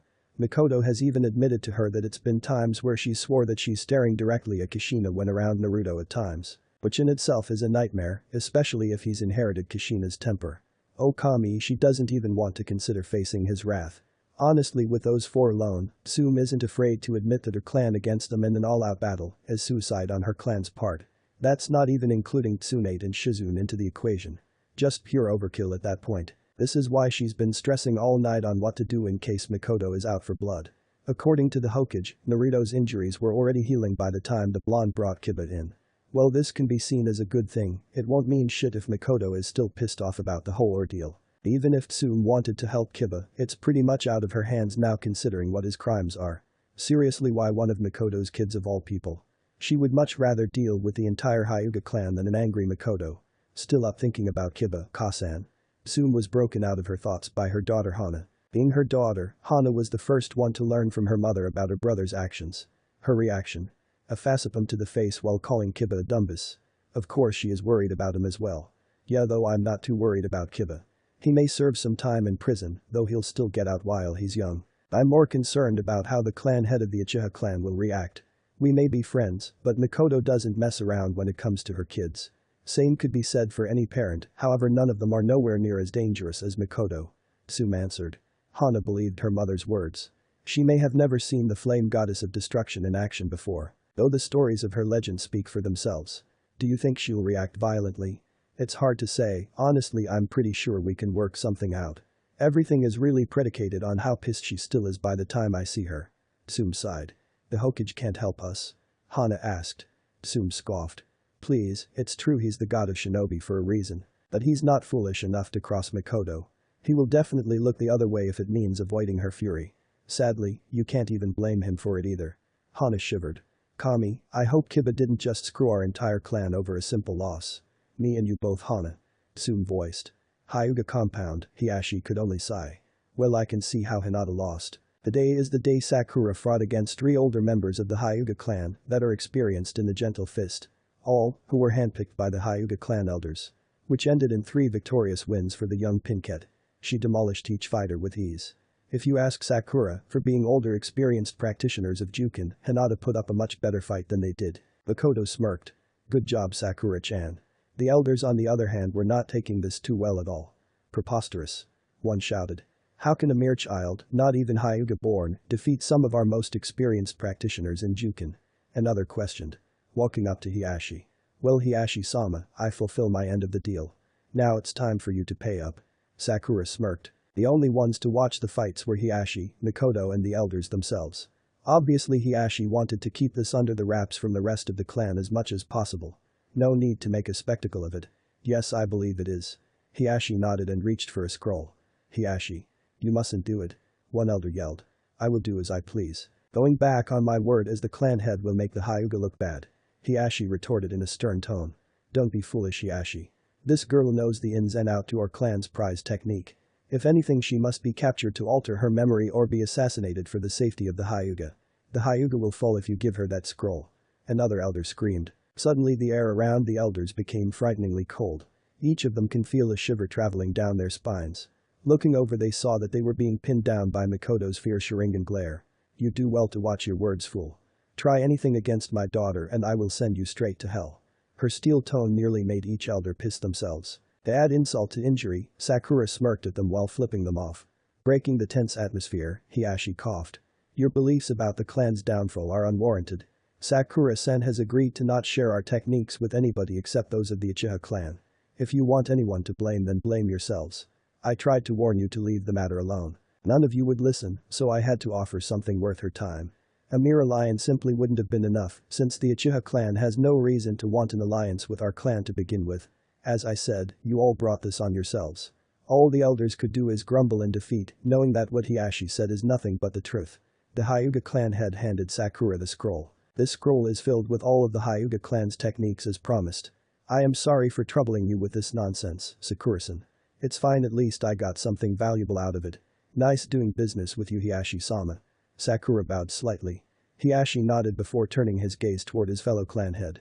I take it we will discuss the terms of the alliance on a later date. Mikoto nodded. Yeah, if that's okay with you. I'm not in a rush to get it done.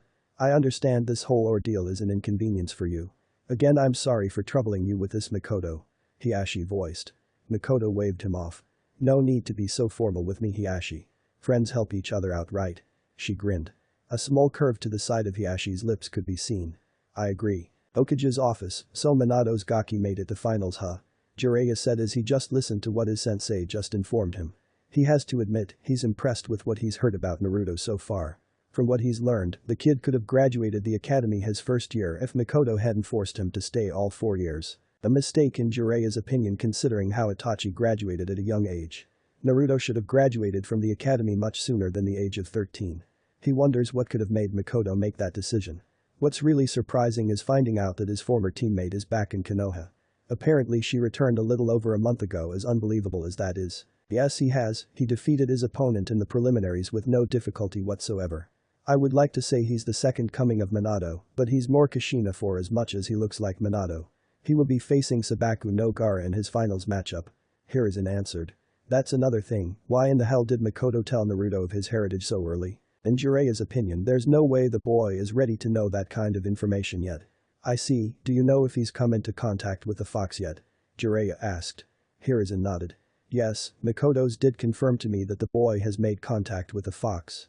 However, if you are asking if he's able to access its chakra at will, then I'm afraid I do not know. Mikoto doesn't tell me or anyone much about her kid's abilities. Her trust in me or the higher-ups aren't the best due to how Naruto was being treated before she took him under her wing. Plus the whole Uchiha massacre incident. So I'm pretty much on thin ice with her. I used to have a close relationship with Naruto until he learned that I had been lying to him for years. Now the boy won't even speak to me unless it's mission-related or a serious matter. A Jinchuriki who doesn't trust their cage. That's only asking for trouble. Do you think he may be a flight risk? It doesn't sound like he's loyal to you. Jireya questioned seriously. Can you blame him? If I were in Naruto's position, I wouldn't trust a cage who has failed to protect him multiple times either. As for being a flight risk, honestly he can't be more of a flight risk than Mikoto. I wouldn't worry about it though, he's a good kid and even better shinobi. Hiruzen took a puff out of his pipe. Jireya sighed. So I'm guessing I'll have to take over his training when it comes to using the fox's chakra if Mikoto hasn't done it. Hiruzen gazed at his student with a raised eyebrow. Jireya, whatever you have planned in that mind of yours, I advise you to be careful. Naruto likely knows you from Mikoto. You don't have a bond with him and don't know how he will react to you. He's not as forgiving as you may be assuming he is. Just because you are his godfather doesn't mean he will want anything to do with you. After all, it was your choice to not be a part of his life when you had nearly 14 years to do so. Sensei, you worry too much, everything will work out fine. The brat will be begging me for stories about his father once it's all over. Jireya waved him off. Hiruzen could only sigh. He knew whatever Jireya had planned surely will backfire badly. Oh well, he tried to warn his perverted student. With Sasuke, come on Yakumo, you can do better than that. Sasuke called out to her. Yakumo grunted and charged back toward Sasuke's shadow clone to land an attack. Sadly, the only resulted in her getting a kick straight to the face. 12 days have passed since the end of the preliminary rounds. 6 days ago, Sasuke made a friend in Yakumo. He met her when he was walking around the village with his siblings. She was sitting on the bench looking depressed. Figuring he had nothing to lose, Sasuke randomly walked up to her and asked her what was wrong. Yakumo had been caught off guard by his sudden appearance. While she did not expect Sasuke Uchiha of all people to ask if she was okay. It made her happy that he at least noticed that something was bothering her. Yakumo decided to tell him what was on her mind. Recently she overcame a mental plague that's been causing her problems for years. This problem led to her being forced to give up her dreams of being a kunoichi. She explained how one night she was finally able to subdue the plague in her mind for good, leading to becoming more healthier than she's been in years. Unfortunately, even with her main issue solved, another issue came about as she had no one to help train her to protect herself. It's too late for her to attend the academy. And the Hokage isn't about to make one of his subordinates waste their time training her. Sasuke felt inclined to help Yakumo, so did Naruto and Sakura once they heard her story. The three siblings agreed to all become friends with Yakumo and to help her train whenever they could. Yakumo cried tears saying thank you over and over again. Don't you think you are being a little too hard on her, Sasuke-san? Kurenai asked, a bit worried for her apprentice. 2 days after befriending Yakumo, Team 7 searched for the Jinjutsu mistress by keying in on her chakra signature. Kurenai had been very surprised when she was greeted by the famous Genin team. Even more so when she saw her former apprentice. The objective for Team 7 was to get Kurenai and Yakumo to make up. Luckily that was unnecessary as Kurenai immediately rushed and brought her former apprentice into a hug. Profusely apologizing for giving up on Yakumo when she needed Kurenai the most. Stating that giving up on Yakumo has always been one of her biggest regrets. Kurenai wanted to make up sooner but didn't know how Yakumo would react to seeing her again. Hearing the genuine sincerity in her voice brought Yakumo to tears. Instantly letting go of all of the resentment she held for Kurenai. This in turn also led to the blooming friendship between Team 7 and Kurenai. Shino, being the only one on her team that made it to the finals, is being trained by his clan for the month. Hinata is busy with her own clan matters and Kiba. All she could do is sigh and shake her head when thinking about him. To think he would try to kill a comrade over a lost is disgraceful. She always warned Kiba that his ego would get him into trouble one day. His perverted tendencies also didn't help him gain much sympathy from the Genjutsu mistress either. No, my clone is actually taking it pretty easy on her. Besides, she may have been born with a weak body, but she has to be able to take some blows if she wants to live her dream of being a Kunoichi. Sasuke answered. Another reason Kurenai became very fond of Team 7. Because of Kiba being taken off her team, it opened up a free spot for another genin to take up. When Team 7 asked the Hokage if it was possible for Yakumo to take the spot once she was trained enough, the Hokage immediately agreed due to the prospect of another Genjutsu specialist being added into the ranks. Especially one of Yakumo's caliber. Seriously, how could she not be friends with Team 7 after that? Which is why she's been hanging out with them a lot more during the last several days. It opened her eyes as to just how further ahead the three genin are. That's true, I just can't help but worry about her, you know. Kurenai replied. Sasuke nodded. I get it, though I wouldn't worry too much if I were you. For someone who was said to have too weak of a body to become a Kunoichi, Yakumo is progressing very fast. Give her a few months of hard training, I can guarantee she'll be at genin level. Kurenai had to concede to that. Yakumo is progressing much faster than she anticipated. It makes the Genjutsu mistress so happy to see her apprentice do well. However, it did make her realize one thing. Each member of Team 7 is a better teacher than she is. As a jounin, learning and accepting that is a tough pill to swallow. It helps that she's friends with them and they only rub it in her face in a playful manner. This certainly allowed her to be around Mikoto, Tsunade and Shizune more. It's all thanks to you, Sakura and Naruto, for giving her this chance. Kurenai noted with a small smile. Hey, don't sell yourself short, Kurenai. She's going to be a great Genjutsu user because of you. Hell, anyone would be lucky to have you as a teacher. Sasuke replied. She told them to call her Kurenai instead of Kurenai-sensei. Said woman couldn't help but blush a bit at his words. You're too sweet, Sasuke. Sasuke shrugged, then smirked. I just call it like I see it. Yakumo yelped in pain as she was sent flying by a blow to her stomach. She skidded hard against the ground. Ugh, she groaned in pain. Glancing over to where her instructors are at, she rolled her eyes. Oi, Sasuke, stop flirting with Kurenai-sensei, she's way out of your league, buddy. Yakumo told her friend instructor. Kurenai and Sasuke both blushed and looked away. Sasuke had a tick mark on his head. Since you have enough energy to tease me, I believe it's time to step up your training, Yakumo-chan. Sasuke stood up and cracked his knuckles. Looking at his friend with a smile that promised revenge. Yakumo's eyes widened in fear. Instantly hopping on her feet and running away. No, I'm sorry, Sasuke. The dust trail followed her, much to the amusement of the other two. Kurenai whistled. Damn, she's fast when she's scared. Mirth laced in her tone. I think we know who will be the fastest on your team now, Kurenai. Sasuke chuckled. With Naruto. You bastard, it's about time I found you. Anko called out to the blonde. Naruto stopped walking mid-stride to turn around. He already sensed her chakra heading towards him. So he's not surprised to see Anko. Hey Anko-chan, did you need something? He asked. Like Kurenai, Team 7 also befriended Anko during the last few days. This happened when the Perpled asked Mikoto to introduce her to Naruto to see if it was possible for him to remove her curse seal. Anko didn't have much hope that he could, though she did hear he was the youngest seal master ever. So why not give it a shot? Imagine to her surprise and ultimate happiness that Naruto told her he could remove the seal easily. The version that Anko had was an early prototype of the cursed seal of heaven. Naruto assumed that the seal Orochimaru wanted to place on Sasuke is a much improved version of the seal Anko had. If it's similar to the one he gave Anko, then he's positive he can remove the improved cursed seal just as easy. You bet your ass I do. I want you to come with me to go get Dango. Anko said. But I have to go train for the finals. Naruto whined. Can't you ask Sasuke or Sakura to go with you instead? Anko grinned. Nope. It'll take too long to find them. Plus I want you to come with me. Besides, that Gaara kid has nothing on you. You'll kick his ass without a doubt. The blonde sighed. It was no way he was getting out of this. Fine, but you're buying and you have to pay for my ramen next time we go to Ichiraku's. He grumbled. Deal, now let's go. She grabbed his arm then let him. Sheesh, Anko-chan, no need to pull my arm off. I'm not going to run away. You wouldn't get far if you did. Wanna bet? No. After spending an hour with Anko, Naruto made his way back to the Uchiha district. He noticed that he was being followed by someone with chakra reserves slightly larger than Tsunade's. Because was so focused on that, he never realized that fly on his arm. Suddenly he felt a chakra pulse from the signature. Next his whole body froze out of nowhere. What the hell? He yelled internally. Glancing down he saw a fly on his arm. Standing under a small seal that wasn't on his arm a moment ago. He instantly recognized the seal as a paralysis seal.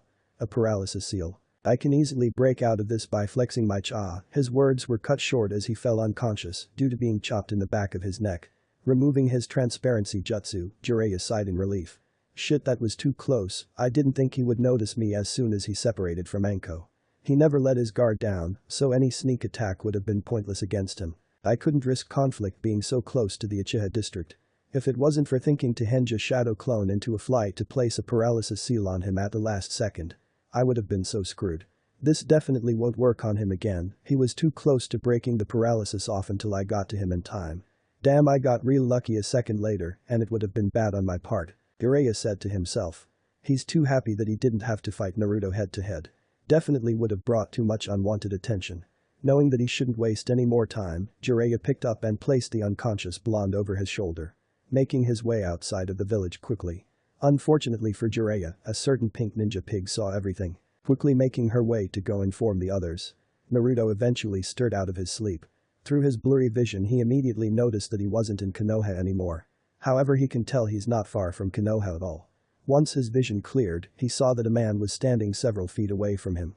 He immediately got to his feet on guard. It took him less than a second to recognize the man. Jiraiya the Toad Sannin. He's confused as to why would his own supposed godfather attack him out of the blue. I'll answer your questions after this. Tell me, Naruto, can you access the chakra of the Kyuubi? Jiraiya narrowed his eyes. Naruto is really confused now. Why does it matter if he can use Kurama's chakra? Did Jiraiya really think that Naruto is going to answer him when his actions are already highly suspicious? That's none of your business. Naruto answered. It is my business, kid. I need to know if I have to correct your mother's mistakes. Jiraiya frowned. Mistakes? What mistakes are you even talking about? Listen, I don't know what your deal is, but kidnapping me wasn't one of your brightest ideas. For all I know, you could be a spy or something. Naruto checked to make sure no hidden seals were placed on him. Jiraiya sighed. I see you leave me no choice. Listen, Naruto, you are the legacy of the legendary 4th Hokage. It is your duty to protect this village as its Jinchuriki. You answer to no one other than the Hokage. It's already bad enough that you don't trust the Hokage. A Jinchuriki who doesn't trust their cage is a threat and can be put down if the cage feels it's necessary. We need to know if you can access the fox's chakra whether you like it or not. If you don't follow my orders, I will report you for insubordination. This guy is my godfather. It's like he only sees me as a weapon. Naruto thought. While Naruto is extremely confident he can handle Jiraiya on his own and escape, he feels that he should contact his family through their shared communication seal to let them know of the situation. He's positive that his mother at least noticed his chakra signature no longer being present in Konoha by now. Just as he was about to contact them, he heard the voice of his mother ring through his head. Naruto, whatever Jiraiya does, let him do it. I want to see what he plans to do before I put him in a coma. Mikoto informed her son through the communication seal. She was masking her chakra while watching them from a branch above. Tonton came home to inform them of what happened. Alright mom, where are the others? Everyone is at home waiting for us to return. By the way, how the hell did he kidnap you? He used a clone hinged as a bug to place a paralysis seal on me. I knew he was following me for a while. I was going to wait for him to act first. He knocked me out a second before I could break out of the seal. I see, so basically he got lucky. Pretty much. I'm too tempted to seal off his chakra as beat the shit out of him. Did you hear what he was saying? He only sees me as a weapon for the village apparently. Oh, I heard. Alright, what I don't understand is what the hell is wrong with him. He was never like this before. The Hokage can't be behind this, he wouldn't dare try this approach. For now, let's see what he's about to do. Mikoto cut off their connection. This is life and death, kid. If you don't want to die, then your only hope is to use the Kyuubi's chakra to save yourself. Jiraiya's tone was grave as he touched Naruto with his chakra-enhanced fingertip, sending him flying fast through the forest. Mikoto grit her teeth in anger. Naruto, there's a chasm where you're headed. She warned her son through the seal. Got it, I knew this area looked familiar. Don't worry, you know I'll be fine, mom. A stupid chasm can't scare me the way you can. The Uchiha clan head rolled her eyes. Deciding not to respond, she focused on Jiraiya instead. Her next target on her kill list. Shit. I forgot to make him sign the contact. Jiraiya freaked out. Jiraiya. Jiraiya felt his heart and stomach drop dangerously low. He recognized that angry tone. This was it, he's done for. Why didn't he listen to his sensei? Miko Uger. A fist smashed into his jaw. A loud crunch was heard as Jiraiya was sent through multiple trees. When he finally stopped, he groaned in pain. That one punch definitely fractured if not broke his jaw. Just when he thought he was safe, a hard stomp made contact with his stomach, forcing him to cough in pain while some spit flew out of his mouth. Glancing up, he paled at the side in front of him. Mikoto with her dark blue chakra surrounding her form, Sharingan flared to life. Even wisps of black fire is in the air. Jiraiya, you have 3 seconds to explain to me what made you believe it was a good idea to not only kidnap my son, but to also throw him down a fucking chasm just because he didn't want to bring out his Bijuu's chakra. The steel tone in her voice made Jiraiya shiver in fear. Besides Mikoto, only Tsunade and Kushina could ever make him feel this level of fear. Naruto had appeared next to Mikoto via Shunshin a moment ago. He only fell a couple feet deep into the chasm until he used his fire manipulation to get himself out. Is he ever glad he experimented flying with certain elements? Something he hopes to truly master one day. Looking down at the Toad Sannin, the blonde found it amusing to see a shinobi of Jiraiya's caliber scared shitless of his mother. Though it's not hard to be afraid of his mother when she's pissed. Jiraiya didn't answer. Mikoto obviously didn't like that. Ow. Jiraiya yelled in pain as his stomach was stomped in once more. I ask you a fucking question, you perverted bastard. Speak. Now. Mikoto voiced. Coughing and groaning in pain, Jiraiya nodded. I only wanted to test him. Sensei didn't know if he could use the fox's chakra at will when I asked him. So I took it upon myself to find out. I knew that he knew of his heritage. I decided to use my ranking against him in order to force him to bring out the chakra if he could. But I needed him out of the village first just in case he couldn't. I also doubt he would have followed me out of the village if I just asked him randomly, leading me to come up with the idea of kidnapping him. I had hoped by threatening him with insubordination, Naruto would do as I say. But that didn't work out. I assumed either he truly didn't know how and didn't want to admit it, or that he was going to keep playing hardball with me. The reason I threw him to the chasm had been to put him in a life or death situation to draw out the fox's chakra. I planned for him to use the Kyuubi chakra to summon Gamabunta, then I realized I forgot to have Naruto sign the Toad contract. First time you see your godson in nearly 14 years and the first thing you do is kidnap him, then throw him down a damn chasm. Tell me, Jiraiya, what would you have done if Naruto couldn't save himself? What if the fox decided not to help Naruto and let him die? What about if Naruto couldn't access the seal? Oh, I know, nothing, because it would have been too late. My son could have died and it would be all your fucking fault. Jiraiya flinched hard. Oh yeah, she's furious. He really fucked up this time. Naruto did not use the Bijuu's chakra to save himself. Meaning your whole plan ended up in a failure anyways, since Naruto could have escaped. The only reason you were even able to touch Naruto that easily is because I told him to not retaliate against you. I wanted to see what you were planning before I kicked your ass. And what do I see? You, trying to kill my son. If Minato or Kushina were still alive and knew about this, you wouldn't have lived this long to even explain yourself. Why the hell couldn't you have just introduced yourself normally to him? Did you think this was a good start to building upon the non-existent relationship you have with Naruto? Because let me tell you. Mikoto swung her fist downwards, then shattered the pervert of a Sannin's nose to pieces, causing him to cry out in pain. You were mistaken, you dumbass. Mikoto raged. I'm sorry, Jiraiya apologized. No, Jiraiya, it's not that simple. You were already on thin ice as it is for not attempting to take care of Naruto. Tsunade's excuse may have been pathetic, but at least it was a legitimate one. She didn't even know I adopted Naruto until recently. But you, oh, I know for a fact you've known for years now. Yet you still made no effort to at least come show your face to Naruto. Then you have the audacity to pull a stunt like this, while forgetting to give Naruto technique to help save him. What made you do this, Jiraiya? I know Sarutobi had nothing to do with this, so don't try to pin it on him either. Mikoto asked him. I didn't want to risk being rejected by Naruto after abandoning him for this long. It's already hard enough looking at him without seeing Minato in his place. I figured after learning what I wanted to know, I would introduce myself and build our relationship from there, allowing me to take over his training to go over whatever you missed. Sensei said he could have graduated in his first year in the academy if you didn't force him to stay all 4 years. I assumed you were holding him back in his growth for a foolish reason since Itachi graduated the academy early. Neither did I agree that he was ready to know of his heritage. Naruto not trusting the Hokage also made me believe that he's a potential flight risk.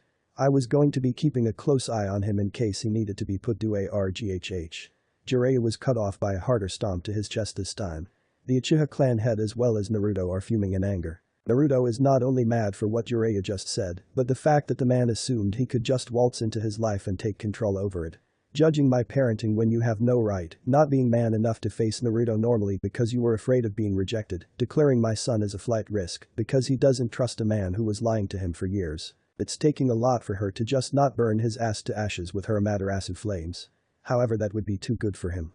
No, Jiraiya deserves to suffer. He will learn that Mikoto doesn't mess around when it comes to her kids. You know, Jiraiya, you were right about one thing. I did hold my son back. I held him back from learning a jutsu he should have known by now, all because I wanted to give you the honor of teaching it to him. Well, I guess that won't be an issue any longer, since I'll make sure to teach it to him myself. Naruto is strong enough that he can handle you in a fight on his own. There isn't much you can teach him, he's a seal master, a much better one than you can ever hope to be. All you have as an ace is your sage mode. Though we both know you never mastered it and can only use it when you summon the Elder Toads. He doesn't need you in his life, Jiraiya. I don't want you to be in his or any of my family lives. For your actions, our friendship is over, Jiraiya. Don't expect to see Tsunade either because she may come finish the job after I'm done with you. Mikoto glared at the man. What happened next can be described as a brutal ass-kicking that possibly crippled Jiraiya for the rest of his life. Naruto got a few good hits in himself, breaking a few of Jiraiya's bones. Uchiha compound, really? Jiraiya said that. Tsunade was shocked and angered by her former teammates' actions. Honestly, this doesn't sound like the Jiraiya she's known for years. Mikoto nodded, then sighed. It was hard to believe that it was. That's terrible, I never would have thought that Jiraiya-sama would put Naruto in a situation like that. Why couldn't he have just come to either one of you if he was afraid of how Naruto would react to him? Shizune said. I wondered the same thing, Shizune-chan. Truthfully, I think he used the part about him wanting to see if Neri-chan can use Kurama's chakra as a cover-up. He mixed the lie in with the truth. Meaning this was his way of trying to form a bond with Naruto without having to truly face his fears. He didn't want Naruto to ask him questions that he didn't want to answer. Like, why hasn't he been in Naruto's life, for example? He did mention something about Naruto reminding him too much of Minato. Mikoto replied. Tsunade sighed. He's such a damn idiot, here I thought I was the only one running away from their issues. I've forgiven him for a lot of shit back in the day. But I can't forgive him for this. He endangered one of our family members. That is unacceptable, stupid fool won't be getting healed by me. Everyone was sitting in the living room discussing what happened. Sasuke looked towards his little brother. Why is it always you ending up in these kinds of situations? You do seem to have a habit of finding yourself in them, Naru. Sakura pointed out. Naruto shrugged. Don't ask me, baddest shinobi like us are bound to have enemies. Though I will give Jiraiya credit for getting lucky the first time. Using a shadow clone transformed as a fly to place a seal on me was a good strategy. Next time I won't be caught by that tactic. How were you even caught in it in the first place? You're a sealing master, how didn't you instantly counter it? Sasuke asked.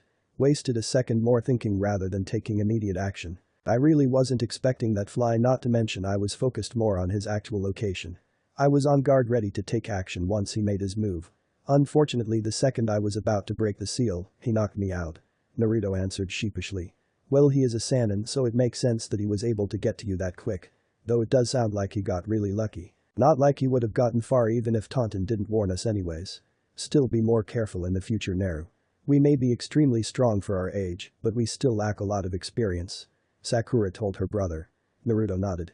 Right, Nichan, I promise to be more careful. She's right, Neri-chan, well, I'm confident you would have defeated him since he knew nothing of your skills. Jiraiya isn't someone to take lightly, not saying you were doing so.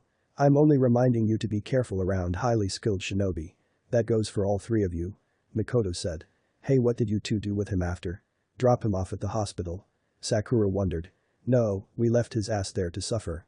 Naruto and Mikoto answered together.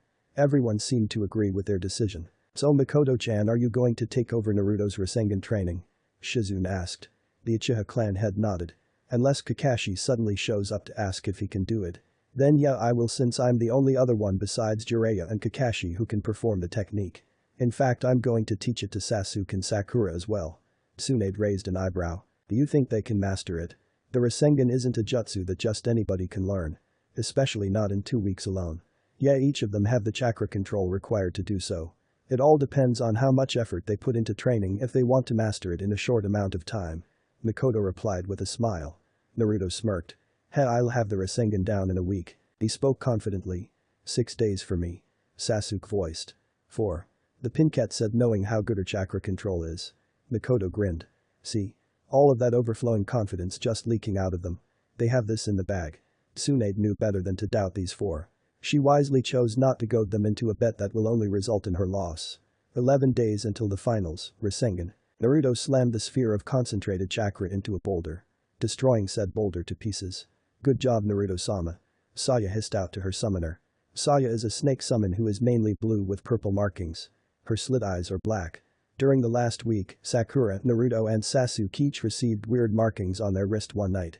Sakura's mark resembled a wolf, Sasuke's was a phoenix, while Naruto's mark resembled a dragon. When they showed them to each other and Mikoto the next morning, Mikoto had a feeling what they were. Her guess was right, the markings they received that night were summoning marks. When each tested out their mark, they learned that each of them were born with their summoning marks. According to the summons, Naruto, Sakura and Sasuke were chosen by higher beings to bear their marks since their birth, as crazy as that sounds.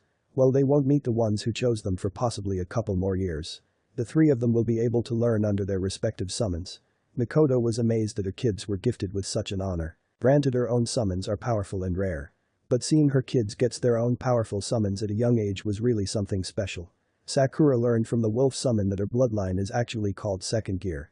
A rare bloodline only seen in those of the wolf clan or those aligned with the wolf summons by blood. Sakura is actually the first human in many centuries to be born with it. It intrigued her to know that she's connected to a line of powerful wolves somehow. One wolf in particular being known as a god among wolves. Sasuke had been happy to know that he would be able to fly with phoenix wings one day. Not to mention all the other stuff they plan to teach him over the years. Naruto and dragons, enough said right there. What happened that's even more surprising is that Anko offered the Uchiha family the opportunity to become snake summoners. Something that Naruto, Mikoto, Sasuke and Sakura agreed to. Tsunade and Shizune politely declined. Though Tsunade informed that she expects either Sasuke or Sakura to sign the slug contract. Naruto can as well if he wants. So yeah, this past week involved a lot of summoning training for Team 7. That's not counting their Rasengan and other training they needed to get in. This is where spamming shadow clones to help with their training came into play. An extremely useful training method for those who have high chakra reserves. While they know Orochimaru is planning something big during the finals, they have no idea what to expect, so it's best that Team 7 is prepared as possible according to their mother. Naruto smiled at his snake friend. Thanks, Saya-chan. I can't wait to take the Rasengan to the next level. Next level? Saya echoed. Naruto nodded. Yeah, Mom said that my dad wanted to add an elemental affinity to the Rasengan. But he couldn't figure it out. They originally meant to pick it back up again at a later time. Mom said she probably could have figured out herself over the years. Though she felt that it should be me who does it first. Once I figure out how to combine either my wind or fire element to the Rasengan. Mom, Sasuke and Sakura will most likely attempt the same with whatever element they choose. It's no rush to do it, Mom said that it could take years even with my natural talent. I see, well you are powerful enough without an elemental Rasengan in your repertoire. Most of my clan in Ryuchi's cave believe you and your siblings to be stronger than that bastard Orochimaru. Saya hissed the man's name as if it was venom. Let it be known that a majority of the Snake clan do not like Orochimaru at all. He gives them a bad name. Only Manda is the one who deals with him for the most part. This is why Anko has the snake summoning contract instead of Orochimaru. The snakes have adored Anko since she was a young girl as Orochimaru's apprentice. That may be true, but it doesn't make him any easier to kill. Plus we have bigger issues than him to worry about. Naruto replied. Mikoto had recently informed her kids about the Akatsuki group that's hunting Jinchuriki down for their Biju. It's made up of around 8 or 9 S-rank rogue shinobi. Orochimaru used to be a member, and apparently Itachi is a member. Mikoto doesn't know when they will come for Naruto, but she said it could be soon or a few years from now. Safe to say that Sakura, Sasuke and Naruto knew they would be ready to go to war with the Akatsuki when the time came. Sasuke and Sakura dared them to try to capture their little brother. For Mikoto it went without saying that she was ready to incinerate the entire group with her Amaterasu or just use her Susanoo to destroy them. Tsunade and Shizune were ready as well. Kurama wasn't worried at all. He knew the Akatsuki stood no chance once Naruto mastered his chakra. Truthfully, Mikoto believed that the Akatsuki wouldn't make a real move until a few years. For a group with their kind of objective, much preparation time is needed to set things in motion. Still, it didn't hurt to be prepared for anything. Saya didn't want her friend to think too hard about the upcoming future right now. So she made a suggestion to take his mind off of everything. Naruto-sama, how about we go get some of that ramen you like so much? You need a break. Saya suggested. Naruto grinned at her. I like the way you think, Saya-chan. Instead of Ichirikus, I'm going to ask Kasen to make me some instead. The ramen is the best after all. He could already taste it. Saya slithered her way up Naruto's leg to around his neck, resting herself on his shoulders. Lead the way. Saya voiced. Right before he was about to leave, he briefly sensed Sakura's chakra signature appearing next to him. A second later, she appeared via Shunshin next to him. Hey little bro, Mom is cooking dinner. Everyone is there, even Kurenai, Anko and Yakumo. She wants you to come join us. Sakura told him. Damn, I was just going home to ask her to make me some ramen too. Oh well, all of Mom's cooking is great. He shrugged. Sakura sighed then smiled softly. You and your damn ramen addiction will never get old. She playfully punched his arm. That's funny, Kurama said it got old years ago. Naruto replied. Maybe it's because he had to deal with it with your birth mother too. Mom did say she was a ramen addict as well. Sakura pointed out. Good point. Naruto nodded. Both siblings disappeared via Shunshin, heading straight to their home. The day before the finals, in a private room in the Konoha hospital lies one white-haired Sannin, who is wrapped in bandages from head to toe. Some of his injuries have a cast over them as well to keep him from aggravating those injuries. Stirring could be heard from him as he awakened from his pain-induced slumber. Slowly the toad Sannin opened his eyes, they were greatly bothered by the bright lighting in the room. Besides the crust in his eyes that he cannot move to get rid of, another thing that's bothering him greatly is the amount of pain his body is currently in. Ah, I see you're awake at last, Jiraiya. A familiar voice broke Jiraiya out of his daze. Slightly turning his head to the left, Jiraiya saw that his old sensei was sitting down by his bed in a chair. He was kind of relieved that Hiruzen is here with him. Someone to help fill him in. Sensei. It hurt to move his jaw, he could barely move it enough to talk. Judging from the resistance he's encountering, safe to say his jaw is most wired shut due to it being either fractured or broken. Yes, it's me, try not to talk too much. Your jaw is broken in more than one spot, it was only yesterday when the doctors loosened the wires to allow you minimum movement of your mouth period. Hiruzen urged his student, he's glad to see Jiraiya up. Well, at least his analysis of his jaw was accurate. What happened to me? Jiraiya asked, he for the life of him cannot remember what happened to make him end up in this condition. Hiruzen sighed, his eyes showed sadness for his student. You were brutally beaten within an inch of your life by Mikoto, 168 of your bones were either fractured or shattered. It probably hurts for you to breathe because all of your ribs are broken. Your neck is broken, so try not to move your neck too much either. Then there's your spine, it's damaged in several different places. Your left eye socket had been fractured as well. This beating surpasses the one Tsunade gave you all of those years ago for peeping on her in the hot springs. Definitely on the same level as the one Kushina gave you when she found out that you were using her for inspiration for one of your Icha novels. Same level if not worse depending on how you look at the overall damage. Jiraiya flinched at hearing how extensive his injuries were, which caused him more pain from the jerking motion. He briefly wondered why he didn't have the same level of feeling in either of his legs. As if one leg had more feeling than the other. What was the last thing you remember happening, Jiraiya? Hiruzen asked his student. Thinking hard, blank pretty much came up for the most part. Though he can remember one specific event that happened some point after he left his sensei's office. I think it was seeing Naruto and Anko go their separate ways from the shop they were in. I had to wait an hour until that point I think. Once they separated, I followed Naruto as stealthy as I could. We were getting close to the Uchiha district, I decided to make my move. But after I took a step towards Naruto, everything afterwards is a complete blank to me. For the life of me I can't remember anything after that moment. Jiraiya explained while trying to manage the pain in his jaw the best he could. I see, well, as I mentioned before, you were beaten nearly to death by Mikoto and partially Naruto. The reason is because of your actions towards Naruto himself, Hiruzen said. Jiraiya looked at his sensei with a puzzled expression. My actions towards Naruto? What could I have done to warrant this kind of punishment? The Sannin's tone was laced with confusion, not that it surprised Hiruzen. When you left my office, at some point you came up with a plan to introduce yourself to Naruto. After you trailed Naruto close enough to the Uchiha district, you made your move on him by planting a paralysis seal on him. You did this by transforming a shadow clone into a bug because Naruto was focused on your actual location. He noticed the clone a second too late, allowing you to get a lucky hit on him as he was about to disable your paralysis seal. Afterwards you took his unconscious body not too far outside of Konoha. Once he woke up you demanded him to tell you if he could access the Kyuubi's chakra. Of course Naruto recognized you, but he did not trust you so he chose not to answer. You went as far as to not only threaten him with insubordination, you told him he was a threat because of his distrust towards me. You may not have said it directly, however you essentially told him that you will put him down if necessary. Lastly you put Naruto in a life or death situation by throwing him off a chasm in hopes that he would channel the fox's chakra. Yet because you somehow forgot to make him sign the toad summoning contract first, you left Naruto with no way to save himself, even if he did channel the fox's chakra. Good thing Naruto had been able to save himself without needing to resort to using his tenant's chakra. Hiruzen explained in great detail with narrowed eyes.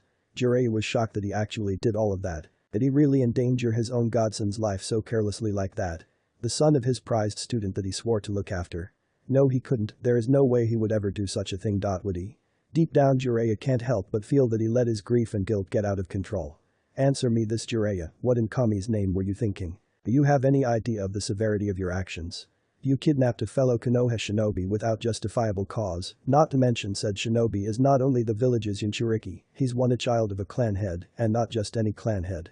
You had no authorization from me or Mikoto to take Naruto outside of the village regardless of your rank. Next is the fact that you threw him in a chasm without any way to save himself. That can be accounted as attempted murder, since you had no authorization to even train Naruto in the first place. I even warned you prior to being careful on how you approach Naruto, Jiraiya. Even though I technically did not give you any authorization to train Naruto in the Fox's chakra, you at least should have asked Mikoto first before anything. Do you know that your actions are considered treason, Jiraiya? You went behind my back and endangered an important individual to Konoha. Even with all the prestige your name and title holds, it cannot save you from this. Hiruzen shook his head in disappointment. The Toad-san couldn't believe what he was hearing. Just what in the blue blazes was he thinking during the time? I don't know what I was thinking, he answered unsurely. Of course you don't, this is not the first time you gave me that answer when it involves one of your idiotic messes. Hiruzen said. Jiraiya didn't want to think about all of those other times he's done something stupid that ended badly on his end. Sensei, where is Tsunade? I remember you saying she was in the village. She must know of my condition by now, why hasn't she healed me properly? Because she, Shizune and Dr. Yakushi all vehemently refused to heal you. Tsunade was the first to come to my office and declare that she will not waste a glimmer of her chakra or time healing you for endangering a member of her family. Shizune followed right behind her for the same reasons. Dr. Yakushi on the other hand refused simply due to his relationship with the Uchiha clan. He's a mentor toward Sakura and Sasuke, Naruto's older siblings. However, he did make sure you were stabilized and told his staff to give you the bare minimum for treatment. Normally I could order them to heal you, however in this case certain circumstances would give them leeway to avoid such orders if I were to give them. Hiruzen explained. Jiraiya's eyes widened, his longtime friend Tsunade isn't going to heal him. Hell, she healed him even when she beat him within an inch of his life herself. What? Tsunade won't heal me? His tone held genuine surprise. Are you really that surprised, Jiraiya? You committed your actions against her godson. You know as well as I do how Tsunade feels when it comes to family. Tsunade hasn't even been here to see you since you've been in the hospital. She told me herself that you weren't worth it and she might end up killing you in your unconscious state if she does see you. Hiruzen answered. Yeah, she's really pissed at him if she's going that far. Alright, how long have I been in here? Why can't I hardly feel my legs? You've been in here over 2 weeks now, you were in a coma courtesy of Mikoto. Hiruzen's gaze held pity in them as he answered his student's next question. As for why you have barely any motor functions in your legs is because of the major damage your spine received. The doctors did try their best to repair the nerves in it, although to completely heal the damage is outside of their current skills. Only Tsunade and possibly Shizune have the skill set to successfully heal you. Unfortunately, neither of them have any intentions of healing you. Unless they have a change of heart, your career as a shinobi is over. While you do have some feeling in your legs, it's not enough for you to walk properly. Jiraiya said nothing, his gut felt as if it was punched through. Once your injuries heal up more, you will be transferred over to the Konoha prison where you will serve your time with your chakra sealed. Although you won't be placed with the rest of the inmates, you'll be in a special cell guarded by a squad of Anbu. Do not blame Mikoto or Naruto for your current predicament, you have no one else other than yourself to blame, Jiraiya. I always told you that your rash, stupid decisions will eventually come back to really bite you in the ass, and look what happened. I'm losing a powerful shinobi from our forces in a critical time. You know that Orochimaru is plotting something. Honestly, it's a good thing Tsunade is back along with Mikoto being back in the field. So we really won't take a huge hit since you're hardly around in Konoha anyways.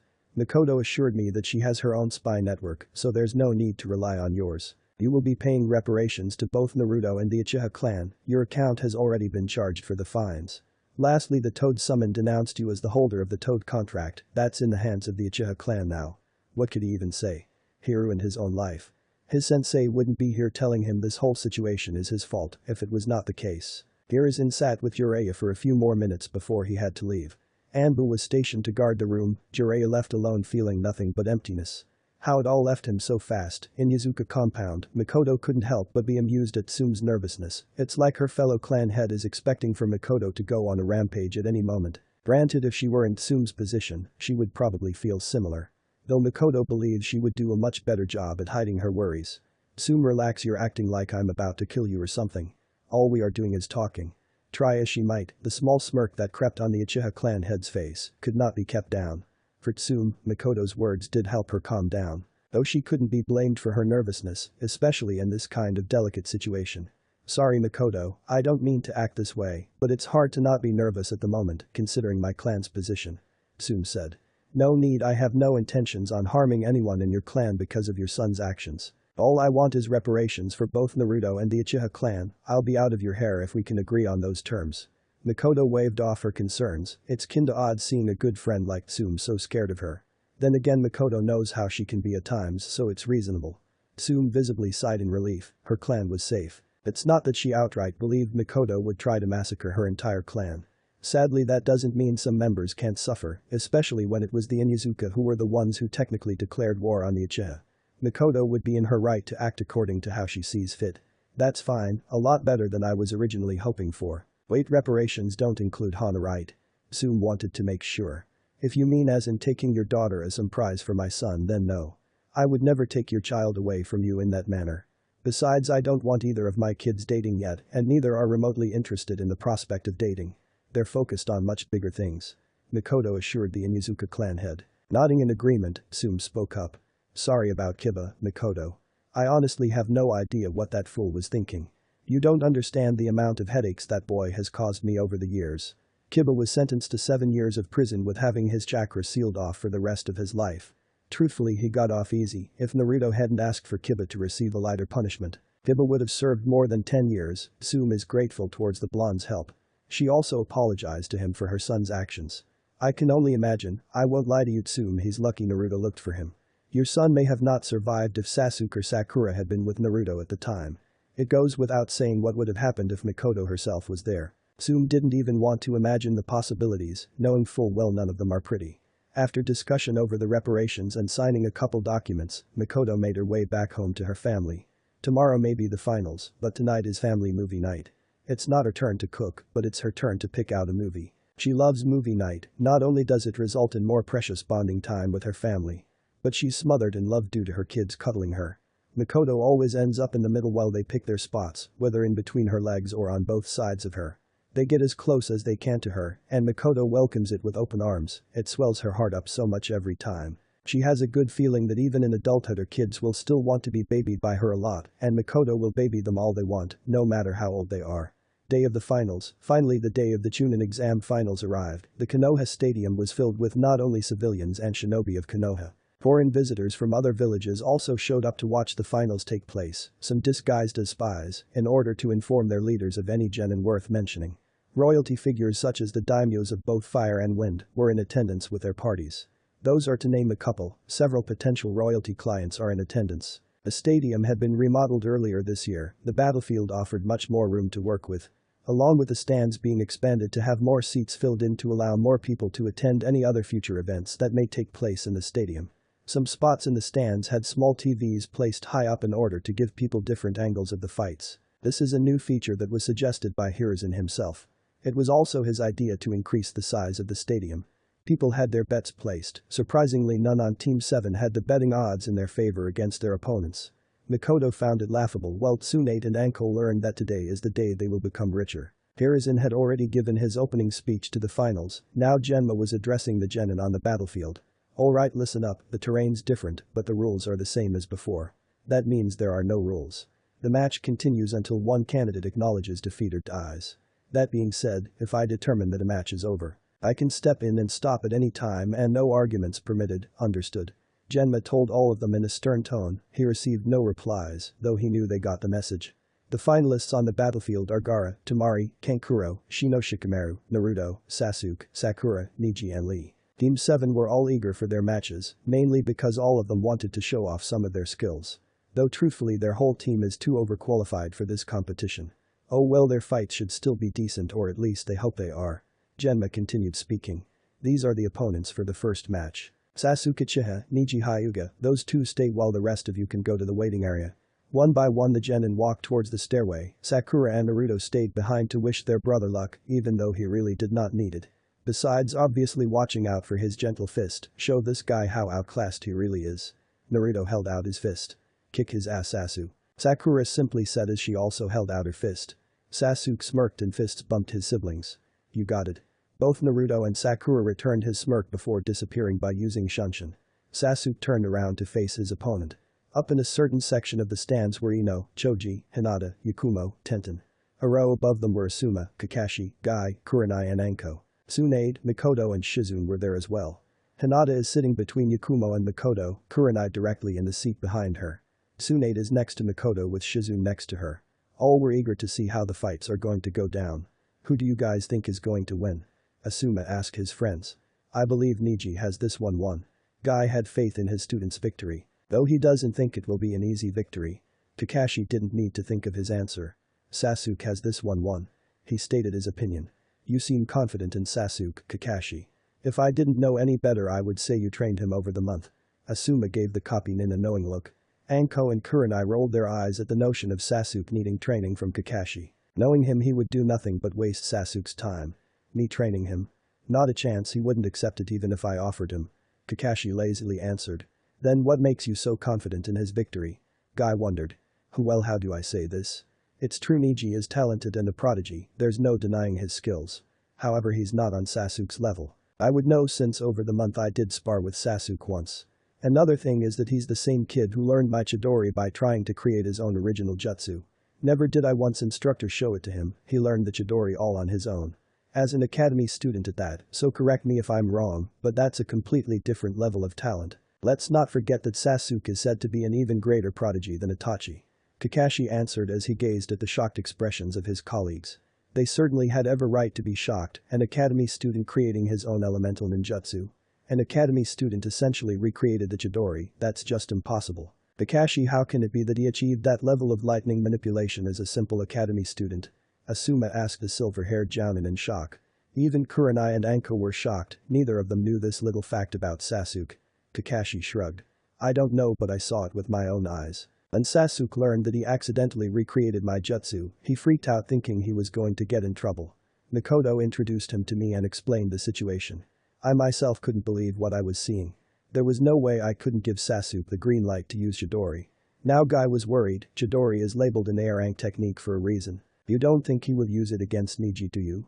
If you're worried about Sasuke putting a hole through your student's chest, then you have no worries, Guy. Sasuke wouldn't go that far. I can assure you he won't kill Niji. Kurenai said to the bowl-cut Jounin. You seem well acquainted with them to make such a statement, Kurenai. Kakashi spoke up. Well, he's a really good friend of mine along with the rest of Team 7, I've gotten to know them over the month. They're the reason why I can have my old apprentice on my team without having to deal with Kiba's perverted tendencies anymore. Kurenai smiled softly looking down at her young Uchiha friend. Mikoto couldn't help but smirk hearing Kakashi talk about how talented her son is. Oh, today Konoha will learn just how talented her babies are. They all take after their mother, Mikoto herself after all. So who did you guys think is going to win? Choji asked the other genins while eating his BBQ chips. Sasuke-kun, of course.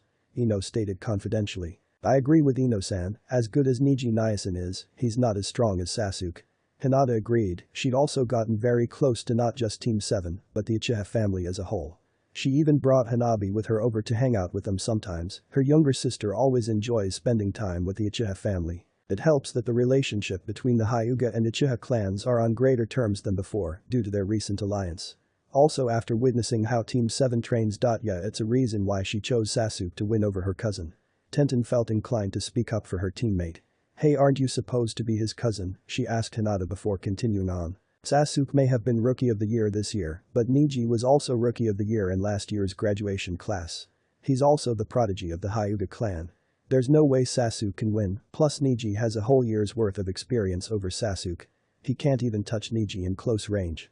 She defended her teammate, Tenten is more than confident in Niji's win. Ikumo on the other hand scoffed, rolled her eyes, then giggled loud enough for the others to hear, more specifically Tenten. Is something funny? Tenten asked with narrowed eyes. Why yes, I find funny how you believe Niji has a slimmer of a chance against my sensei. Ikumo replied with a smug expression. Sensei? Choji, Ino and Tenten echoed. Yep, for the last month, Sasuke has been training me with the help of his siblings and Kurenai sensei. I can tell you right now that your friend Niji has no chance of defeating Sasuke. Ikumo voiced. He's only been a genin for barely 6 months, Niji has experience over him. Tenten retorted. Wow, a whole year of experience, such a huge advantage that is too much to overcome. Ikumo said mockingly, which caused Hinata to giggle a bit. It is. Tenten growled. Tell me this then, Panda Girl, has Niji ever been considered a prodigy to the level of Itachi Uchiha or Kakashi Haddock? Ikumo asked.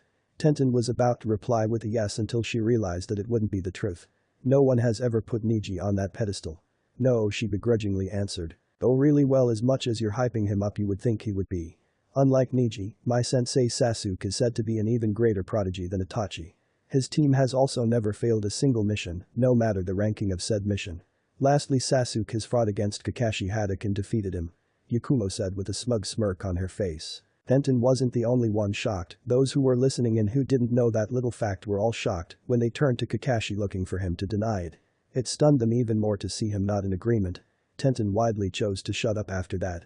Once again Mikoto couldn't suppress the smirk on her face. Tsunade rolled her eyes seeing the expression on her sister's face. You must feel really proud, huh? Damn right I do. This is only the beginning of Sasuke's legend too. Konoha is in for a surprise when it comes to all of my precious kids. They will learn to not fuck with them or else. Mikoto grinned. Tsunade shook her head, she felt proud of her god kid strength as well. Sasuke and Sakura both will surpass her in medical ninjutsu before they turn 17 if not sooner. Naruto is on a level in Fuinjutsu that only his parents and her grandmother reached. At least as far as to her knowledge. The Uzumaki clan were feared for their unmatched prowess in the arts of sealing. Shizune is in charge of taking pictures for the family photo album. She asked Mikoto if she could do it in place of Mikoto herself. Of course the raven-haired woman had no issues with it. Over in a different section the members of the Hyuga clan who attended. Watch Hanabi, your cousin Niji is a true prodigy in the Juken. Hiashi told his youngest daughter. Hanabi looked at the battlefield then looked over to her father. Father, you do realize that Niji is going to lose, right? Hiashi nearly winced at his daughter's question. He's trying to be optimistic for his nephew. Hopefully after this he can fix the mistakes he's made with Niji. He fake coughed a couple times. I know you are quite fond of the Uchiha clan, Hanabi, but try to have some faith in your cousin. Hiashi received an expression that told him his youngest daughter isn't buying it. Kami, that kid is seriously like a fucking male version of his mother. Shikaku voiced. He does take after her quite a lot it seems. Do you think he's as talented as Mikoto-chan, Shikaku? His wife Ishino asked him. If the rumors I heard about him are true, then not just him but all of her kids are monsters like her. Shikaku internally shivered, he swore to himself long ago to never get on Mikoto's bad side. Too troublesome to even think about dealing with. He wasn't the only clan head who shared the sentiment of Sasuke being the male version of his mother. In the waiting area, Kankuro asked his sister who did she thought was going to win. I'd say the Uchiha kid, then again the Hyuga kid looks strong too. Tamari answered. Shino and Shikamaru already had their picks for the match. Gaara expects Sasuke to defeat Niji.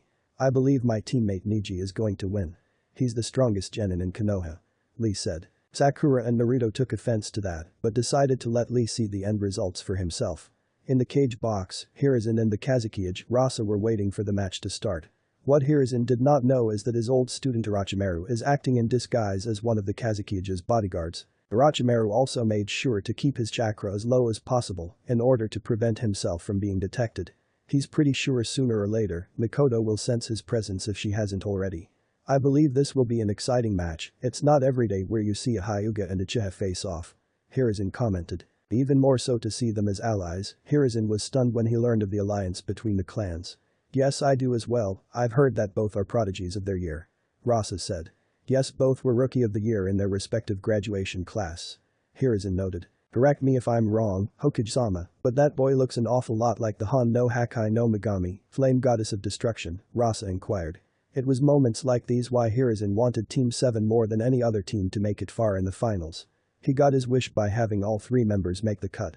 They will bring it a lot more clients once they display their skills. Plus it gave him bragging rights as Kage. You would be right seeing as young Sasuke is one of the sons of the woman you are speaking about. He's actually her son by blood while her other children are adopted. And no, I'm not referring to Itachi. Hiruzen said. Rasa's eyes widened slightly at the news. He knew Itachi Uchiha is the son of Mikoto. However, he never knew that Mikoto had more than one child.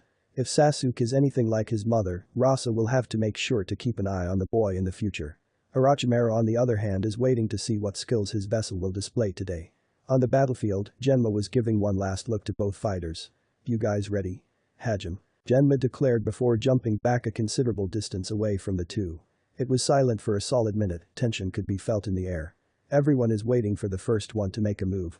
Niji smirked, his Byakugan activated. You seem confident in yourself. Believe me, I have lots of reasons to be, I could say the same about you. Sasuke replied. You would be right, I am confident, fate has declared me to be the victor of this match before it even started. Niji voiced. Fate? How do you figure that? Sasuke had a raised eyebrow. It's simple really, fate plays a hand in everything. Just as it was the fate of the Hyuga clan to outlast the Uchiha clan, it is the fate of the Hyuga clan to put the remainders of the Uchiha clan in their place. Neji kept his smirk, his goal is to anger Sasuke into acting reckless. So you're telling me it was fate who decided that all those innocent lives were fated to be lost during the Uchiha massacre? All of those innocent children? Wow, fate sounds like a real asshole if you ask me. Sasuke retorted sarcastically, he could see through Neji's tactic easily. Neji scowled. You will learn today, Uchiha, that your clan and Sharingan can never be on the same level as the Hyuga clan and our Byakugan. Dude, who are you trying to prove something to? Me or yourself? I'm just here to kick your ass, nothing more, nothing less. Sasuke shrugged nonchalantly, he earned some snickers from the audience with his comment. Neji scowled even more, as much as he hated to admit it, he did have something to prove. He wanted to prove that he was the better prodigy of the two. Granted, Neji knows that Sasuke isn't the only prodigy in his graduation class, he's 1/3 of the golden trio after all, however Sasuke won Rookie of the Year just like he did. Meaning he is the strongest person to come out of his year. With all the rumors of Sasuke's strength, Neji felt that he needed to put Sasuke in his place. I am going to prove that I'm the greater prodigy. I believe that the stories behind you are overrated. You need to be put in your place, Uchiha. Neji declared. Sasuke snorted. Is that what this is about? You're jealous of me because people put me on a higher pedestal than you? Man, get over yourself, you're not on Hinata's level. Neji growled in anger. Don't dare compare me to that failure. She lost to that disgrace who is your sister who dared make a mockery of our sacred clan Taijutsu. If it was me who fought against her, I would have killed her for her disrespect of the Hyuga clan. He spat out. Suddenly the temperature of the stadium dropped vastly. Mikoto was surrounded in her dark aura, though nowhere near as potent as it normally would be. Her eyes were shadowed over with Tsunade making sure to keep a firm grip of her sister's wrist. While she knows Mikoto is more than capable of controlling her anger, she'd rather not risk it when it comes to someone threatening her kids. The people around here were a bit nervous feeling her dark aura. Hinata sighed. Neji ni Yubaka. Now it was official, Sasuke was going to make sure Neji didn't get off easy. Hiashi palmed his face with his hand. I told you he had no chance, Dad. Hanabi told her father. In the waiting area, besides Sakura and Gaara, the others were frightened by the killing intent they were feeling from Naruto. Though Gaara is practically craving for his upcoming battle against Naruto now. Said blonde was glaring hatefully at the Neji with red slits in his eyes. Sakura had her arm wrapped around him. Relax, Naru, you know he couldn't kill me if he tried. Sakura said to her little brother. Naruto knew that, but it still pisses him off hearing anyone threaten his family. He took a deep breath and stopped releasing his intent, much to the relief of the others in the waiting area. I know, but you know how we are. Naruto said. Yeah, though he's not really worth getting mad over. Plus Sasuke will make him regret his words judging by the way he's currently looking. Sakura pointed out with a smirk. Naruto returned his sister's smirk. Yep, big bro definitely will make him fear the Uchiha clan. While Mikoto and Naruto did release their killer intent, it was only the bare minimum that had been output, so most didn't notice it unless you were close to them. Another fact is that their intent was being overpowered fiercely by another. Sasuke was covered in purple chakra with a black color outlining his aura. Black wisps could also be seen flying in multiple directions from his dark chakra. The ground beneath him was cracking in spite of cracks. Some of the earth even broke apart in pieces due to the intense pressure in the air. What Neji and the rest of the audience is witnessing is power Sasuke inherited from his mother Mikoto. Many Konoha shinobi were quickly changing their minds of comparing him to Itachi. No, this boy can only be compared to his mother and rightfully so. It was like they were watching a younger male version of Mikoto herself on the battlefield in place of Sasuke. Many who saw his Sharingan either from watching the battlefield or on the TVs displayed in the stadium or from at home, flinched at the intensity his Sharingan held while flaring. Such dark chakra at a young age. Hiruzen noted to himself. He may be a problem.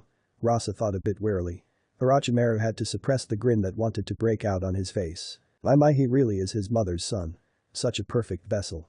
Orochimaru thought. Your kid is dead, Guy. Anko bluntly told Guy. Guy chose not to comment, he had no idea that Sasuke was this much like his mother. Kurenai had a smirk on her face along with Ikumo. Hinata was in awe. The other genin were scared shitless. Troublesome, I told you he was the male version of Mikoto, Chikaku told his wife. On the battlefield, Genma was glad he was far out of the way, even so this chakra is insane to him. How can a genin possess such dark chakra? Neji no longer felt confident in his chance of winning, let alone surviving. Sasuke's Sharingan was focused directly on him, he felt that he was paralyzed in fear. His spine was shivering, his Byakugan could not help him understand how Sasuke was able to produce this kind of chakra. You just had to open your mouth about my sister, I would have gone easy on you. But you blew that saying that you would have killed my sister. Not that you ever could, but it's the principle of the matter that you essentially threatened the life of one of my siblings. I don't take too kindly to that, so show me the power of the Hyuga clan that is so much greater than the Uchiha. Sasuke snarled. Neji gulped before putting on a front. He smirked as he got into his stance with his bloodline activated. Right before Neji made his move, Sasuke heard his mother's voice through their shared communication seal link. Sasuke-chan. Yes, Kasan. Make him feel pain. Mikoto told her son. Her tone held finality in her last word. A dark smirk appeared on Sasuke's face. He had every intention of doing as his mother told him to without even needing to be told. Yes, ma'am. Sasuke responded mentally. He cut the link right after. Along with cutting his chakra down. Neji dashed toward Sasuke, throwing several shuriken in his charge. Sasuke easily avoided each shuriken. He read Neji's every move with his Sharingan. Not that he needed it since Neji's movements were easy to follow. Sasuke has fought against two people who are better practitioners of the Juken than Neji. Neji originally assumed that Sasuke would create distance between them in order to avoid close combat due to Juken being the superior to Jutsu style. And Sasuke chose to hold his ground. Neji had been surprised by his opponent's action. He smirked seeing as he had the advanced in close range. Foolish, he has no hopes of defeating me in close combat. Fate has declared me the winner. Neji mentally declared. Soon he realized just how wrong he was as each palm strike he threw in Sasuke's direction was either dodged or blocked. For a minute straight, Neji threw palm strike after palm strike, kick after kick, yet nothing did any damage. He couldn't understand how Sasuke isn't being affected by his chakra that should at least do some damage, even if it's not a direct hit to the Tenketsus. The small burst of chakra released from each strike should be messing with Sasuke's chakra, giving him an advantage. Eventually he decided to create some distance between them by jumping away. He took several slight breaths while focusing on his opponents. Neji noticed a faint thin layer chakra outlining Sasuke's body.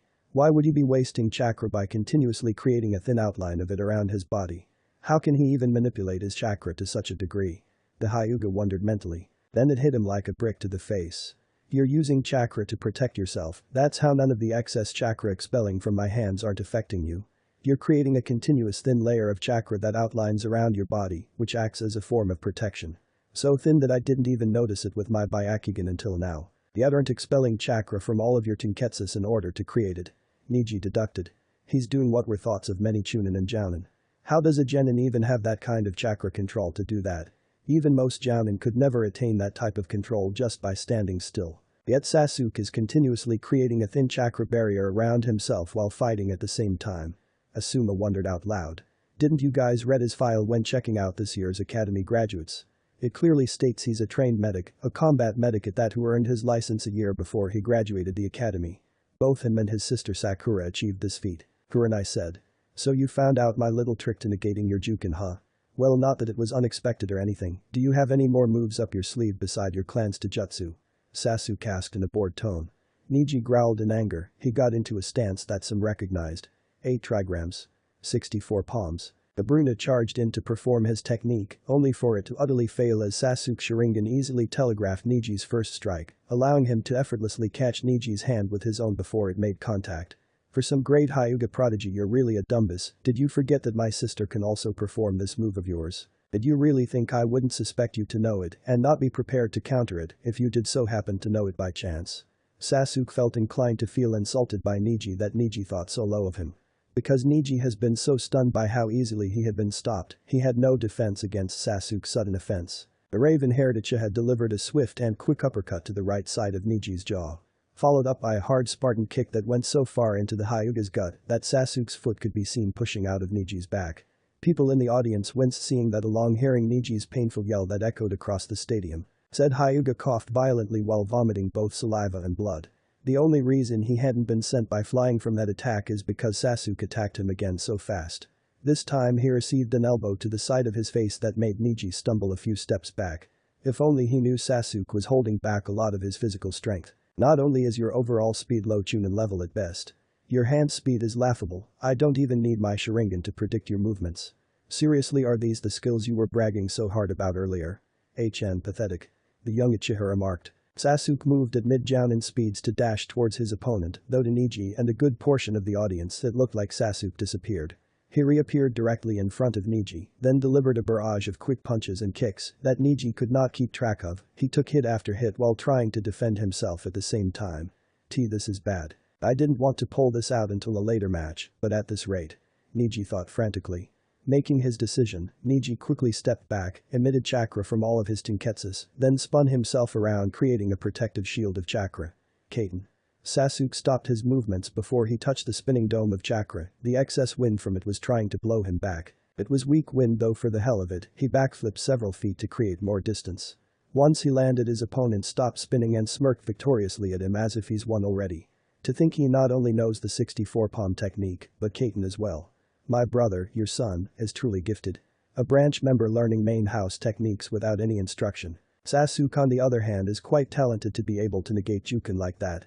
He faces off against a Juken head-on without any fear just like his mother. Then again all of three of those kids are like Mikoto. Hiashi thought you himself. That speed. It was only brief, but his speed is astonishing for his age. He may be faster than Lee with his weights off. I wonder if Sakura is similar. Guy was watching the battle with a thoughtful expression. Lee himself was having similar thoughts as his sensei. It's over, there's no way Sasuke can get past Niji's absolute defense. Tenten thought smugly. She couldn't wait to rub it in Yakumo's face. Mom, what jutsu do you think Sasuke is going to pull out to finish his match? Mikoto heard Sakura's voice ring through her head. She can feel Naruto and Sakura linked to her currently. I don't know dear, I do know it'll be something powerful in order to show off and make Niji feel pain like I asked him to do. Mikoto responded mentally. He's definitely achieved that if the one-sided beating Niji has been taking means anything. Sasuke's been toying with him, I'm surprised he didn't end it already. Naruto voiced. He probably wanted to see what all Niji had to offer in his skills for all the tough talk he was spewing earlier. Anyways Naru-chan, Saku-chan, be on guard, I'm sure both of you sensed Orochimaru's chakra signature by now. Mikoto brought up. Yeah, he's over behind the Kazuki-age, seems like Odo and Suna are working together after all. Unless Orochimaru plans on either betraying Suna after he's done with Konoha. Sakura said. I'm also picking up a lot of foreign chakra signatures filled with negative intentions. Chakra signatures around Chunin and Jounin level. We were right about Orochimaru having something planned for the finals. I wouldn't doubt if he has parts of his forces stationed outside of the village waiting for the signal to attack. Naruto added. If I had to guess I would say Gaara is the signal in some way. So Naru-chan, make sure to watch your surroundings if he begins to transform during your match. There's no telling what will happen during that moment, same goes for you too Saku-chan. Mikoto told her two kids. Hi Kachin. Naruto and Sakura answered simultaneously. So you had that up your sleeve as an ace huh? Sasuke said out loud. One of my aces, it is over for you now Che. You cannot penetrate my absolute defense. Niji smirked arrogantly. Sasuke rolled his eyes. Sure I can, since you basically pulled out all of your moves. It's only right that I show off one of my own. Niji and some of the audience realized that Sasuke has yet to use a jutsu during this entire match. Sasuke held out his right hand in front of him, blue chakra began to cover it, next he channeled lightning into his left hand. He placed his left hand on top of his right, then started to merge both chakras together. Once he had the correct amount combined into one, he dropped his left hand while shaping the chakra in his right hand. His palm had a small disc of chakra glowing brightly on it. A second later sharp pointed edge formed before this disc as a whole rotated and transformed. 8 sharp points that were shaped as spearheads on the edges expanded as the form the previous disc of chakra is taking resemblance of a pentacle. Once it was done expanding, the shape could be described as a spiderweb with the spearheads in a vertical direction, being the longest in length. Small streaks of lightning could be seen coming off whatever it is in Sasuke's hand. The color of it is a bright blue. Sasuke gazed proudly at his weapon before turning his attention to his stunned opponent. Niji watched the whole process of how Sasuke made whatever it was in his hand, yet he could not figure out for the life of him how did Sasuke mold his chakra the way he was watching Sasuke mold it without any hand seals. Not a single one to even gather his chakra for a moment. So he decided to ask the question nearly everyone wanted to know, at least those who already weren't aware of Sasuke's weapon. What the hell is that? Niji questioned. This is one of my original jutsus, as for what it is exactly, it's a bow. A bow made out of pure chakra and lightning chakra, I thought of it one day messing around with my lightning affinity and gauntlet blades. The name of my jutsu is Raiten. Ginrei Kajaku. Sasuke announced for all to hear. Many murmurs were going on in the stands, people discussing Sasuke's bow made of chakra. Hey Asuma-sensei, what is that? Ino asked her sensei. I don't really know Ino, apparently it's a bow made of pure chakra combined with lightning chakra. Asuma answered, stunned to see someone with that level of elemental manipulation. Wow. Kurenai was in awe. Ha. So much for being the best lightning user in Konoha, Kakashi. Sasuke down there is making you look bad. Anko laughed. Well he definitely didn't pull that out in our spars. Kakashi's tone held interest. This kid is truly on another level when it comes to lightning manipulation. Those two variants of the Chidori he showed me during our spar were amazing to witness. I can't believe I never thought of expanding beyond my Rikiri. That's amazing, Shizune said as she took a picture of Sasuke with the camera.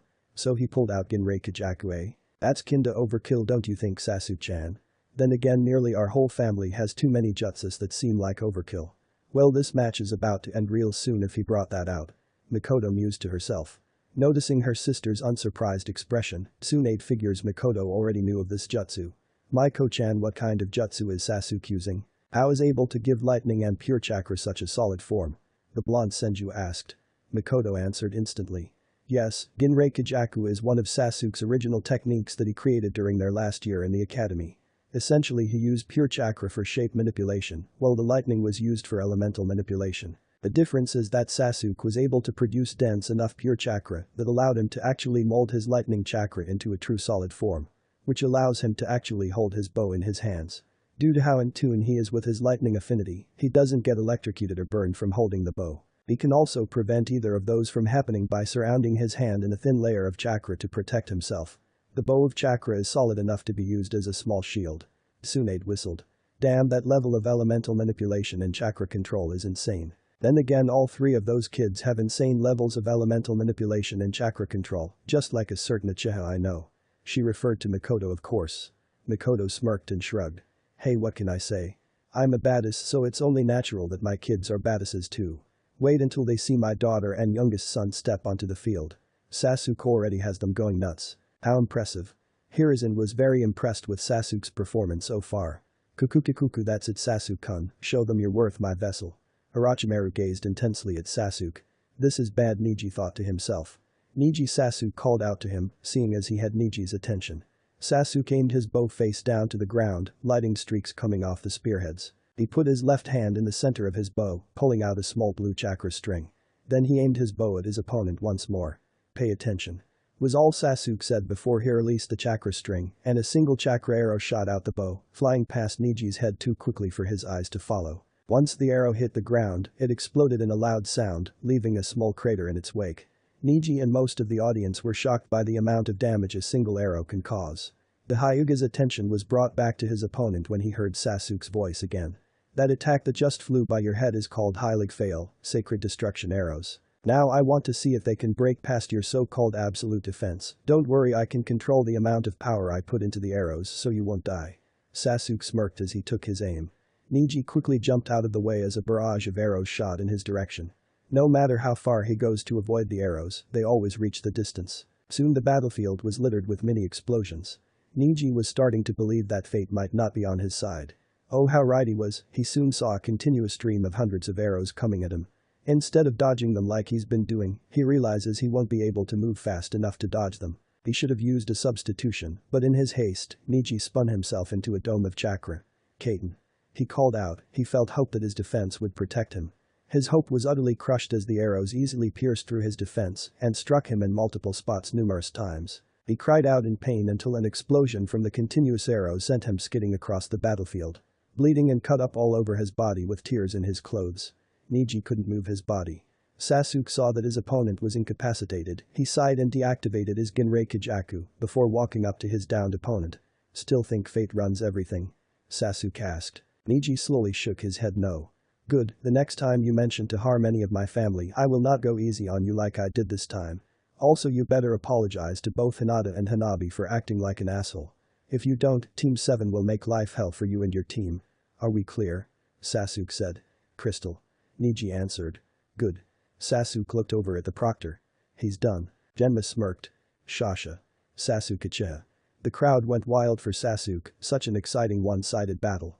Yakumo smirked directly in Tenten's direction. The poor girl looked so shocked that her teammate lost. I told you so. Yakumo bragged. Oh, screw you.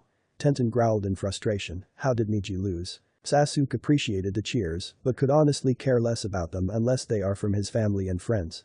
He would have healed Neji, but decided to let the other medics handle him. Good job, Sasuke-chan, even though Neji didn't make you break a sweat. I'm still proud of you. Mikoto's tone was filled with love and pride for her son. Sasuke smiled softly hearing his mother's words through his seal. Thanks, Kasen. He disappeared from the battlefield to appear in the waiting area by using Shunshin. He was greeted with the smirks of his siblings. Took long enough. Sakura said. What can I say? I thought he had a lot more to offer after all the talking he did in the beginning. Plus I would have ended it sooner if he didn't piss me off earlier. Sasuke shrugged. If any case, good job Sasuke. Naruto fist bumped his brother. Sakura and Naruto took this time to fill their brother in on what they talked about with their mother during his fight. While that was going on, Genma had called for the next match. I forfeit my match. Kankuro declared. Only for Kankuro to randomly forfeit. Hiruzen glanced over to the Kazekage. Do you know what made your son forfeit, Kazekage-sama? Rasa already had a cover-up. Yes, my son's puppets are not in full condition, and he was unsure if he wanted to risk damaging them further in his upcoming battle. Seems like he chose to avoid causing greater damage to his puppets. Oh, I see then. Hiruzen answered. The whole month to prepare, yet he couldn't repair his puppets in that amount of time. I see that you do plan to go against Konoha after all, Kazekage-sama. Talk about not being suspicious. Naruto commented through the shared communication seal. He did just pretty much confirm that Suna is up to something, why forfeit now when he could have forfeited earlier? Mikoto said. Well, at least this gives us more enemies to cut down. Though I believe we will be dealing with the big fishes rather than the small ones. Sakura pointed out. Bigger fishes means better fights. Well, today will definitely be entertaining, don't you guys agree? Sasuke asked. Agreed. Mikoto, Sakura and Naruto collectively agreed. Next match, Rock Lee vs. Sakura Haruno, both contestants please report to the battlefield. Genma announced. Lee made his way down while muttering about the power of youth. Well, I'm up. Sakura said. You got this in the bag, big sis. He may be good in Taijutsu, but he has nothing on you. Honestly, I feel bad for the guy. Naruto told his sister. He has no idea what he is in store for, Nichin try not to make the guy piss himself. Sasuke added. Saku-chan, remember what I told you about him, he takes after Guy a lot, so it's very likely that he knows the 8 inner gates. Not that it's going to help him much if at all. Still, do not take him lightly if he uses the gates. I'd rather you not be taken by surprise if he somehow can open up the 7th gate. If anything, his max is most likely 5 gates that leaves him exhausted afterwards. Regardless, you have this easily won, go out there and show them the power of Mikoto Uchiha's daughter. Mikoto advised her daughter. Sakura grinned then nodded. You got it, mom. She disconnected from the shared link before using Shunshin to appear on the battlefield. Lee arrived a few seconds after she did, both standing several feet from each other. Jenna looked over each genin. Alright, the third match of the first round, both fighters ready. Hajime. He jumped out of the way. Lee gave his opponent a smile. Sakura-san, today is the day that I prove myself to you by defeating you in battle. I will have to apologize to you beforehand. Sorry, Lee, but if you think you're going to be the aggressor in this fight, then you're sorely mistaken. It's time you learned exactly why I was named the Pink Destroyer. Sakura stated. Leaping into the air faster than his eyes can keep up, Lee snapped his head up to see Sakura in the air, with her leg aimed high. Those of the older generation who recognized this specific axe kick paled. Tsukinkyaku. Sakura slammed her heel down to the ground, cratering the ground. Lee had to quickly jump back to not get caught up in the collateral damage. He watched the entire battlefield become decimated from her attack. What fearsome strength. Lee thought to himself, he just lost the strength advantage he assumed he had over Sakura. But it will do no good if she can't hit me. Lee felt extremely confident in his speed advantage he's bound to have over her. The dust cleared, Lee saw Sakura standing in the middle of the crater she created. The Pincat made eye contact with her bowl-cut opponent. This is partially why I was given that name, though I never displayed my strength to that level during the academy. Sakura said to Lee. I must admit I am very impressed with your super strength, however it won't mean anything if you cannot hit me. Lee's voice was full of confidence. Well, no shit, Captain Obvious, but since you seem so confident in your speed.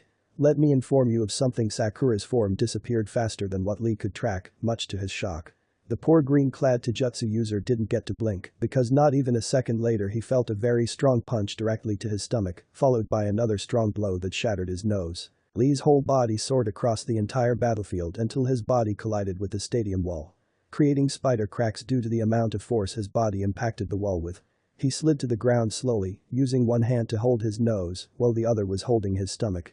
Globs of saliva and blood were spewing from his mouth as he coughed heavily. It felt that his entire body was racking in pain. At first, when Sakura hit his stomach, Lee couldn't even breathe properly for a moment at first. In the stands, Choji spoke up. Hey, Ino. Yes, Choji. Ino replied. If you don't want to be on the receiving end of Sakura's wrath, I'd suggest you lay off trying to date either Sasuke or Naruto, or you will end up like Lee down there. Choji suggested. Ino may have a crush on the two brothers, but she wasn't an idiot. Oh no, she did not want to know what those kinds of punches feels like. She still shudders at the time she had to face Sakura in Taijutsu spars in the academy. Ino thought she was brutal then, she was grateful Sakura never hit her as hard as the pincat just hit Lee. Yeah, I think it's best if I just be friends with them for now. I'm not trying to risk ending up in the hospital. Ino agreed with her teammate. Am I ever glad she holds back a lot in our sparring sessions? Yakumo said to herself. Sakura-chan makes it look so easy. Hinata commented. Word of advice guys, never piss her off. Kakashi voiced his colleagues. Do I look like an idiot to you? I don't know who she reminds me more of, Tsunade-sama or Mikoto. Asuma replied, his cigarette fell out of his mouth when he saw Sakura perform Tsunade's famous axe kick. She's a good mix of both, though she takes after more of her mother. Kurenai said. Damn guy, looks like your other student is losing quicker than Niji did. Anko snorted. Guy decided to not reply to Anko's comment. What monster strength, not to mention the speed to match it. Judging by how Lee reacted, he couldn't follow her speed at all. I'm sure that surprised him greatly. Sakura's speed at the moment outclassed Lee's max speed when he's not using the gates, her strength outclasses Lee's even when he uses the gates. His best hope in winning this match is to go all out, even then his victory isn't guaranteed. At any given moment she can pull out an ninjutsu or genjutsu when Lee least expects it. Before he can consider going all out, he needs to use the primary lotus to unlock the first gate. Sadly with how damaged his body is, I doubt he can go at his full speed even with his weights off. The lotus will only add more strain to his already injured body. Sakura-chan didn't give him a chance. Shizune said. She did give him a chance, he used it to say that her strength wouldn't matter if she couldn't hit him. That was plenty of time he could have used for an attack instead of assuming. Not a good quality for a chunin, now look at him. On the ground about to cough up a lung. Tsunade commented. Tsuna-chan is right, he also could have attacked when the hat was clearing or when Sakura was talking before he did. This match is over. Mikoto added. In the waiting area, Tamari and Kankura were freaking out. First Sasuke is crazy powerful, now his sister, it's making them more wary of Naruto. They already know he can seal off chakra with a touch of his hand. Is he a monster like his siblings? You guys is such a troublesome trio of siblings. Shikamaru yawned. Everything is troublesome to you Shikamaru. Shino said. Lee and Niji sure like making assumptions don't they? First Niji assumes you're overrated, now Lee assumed that Sakura didn't have the speed to go with her strength. Poor guy never knew what hit him. Naruto voiced. Sasuke shook his head. The guy is an idiot for assuming that right after Sakura displayed her super strength, you'd think he'd wait to study his opponent more, rather than making baseless assumptions which could cost his life in the field.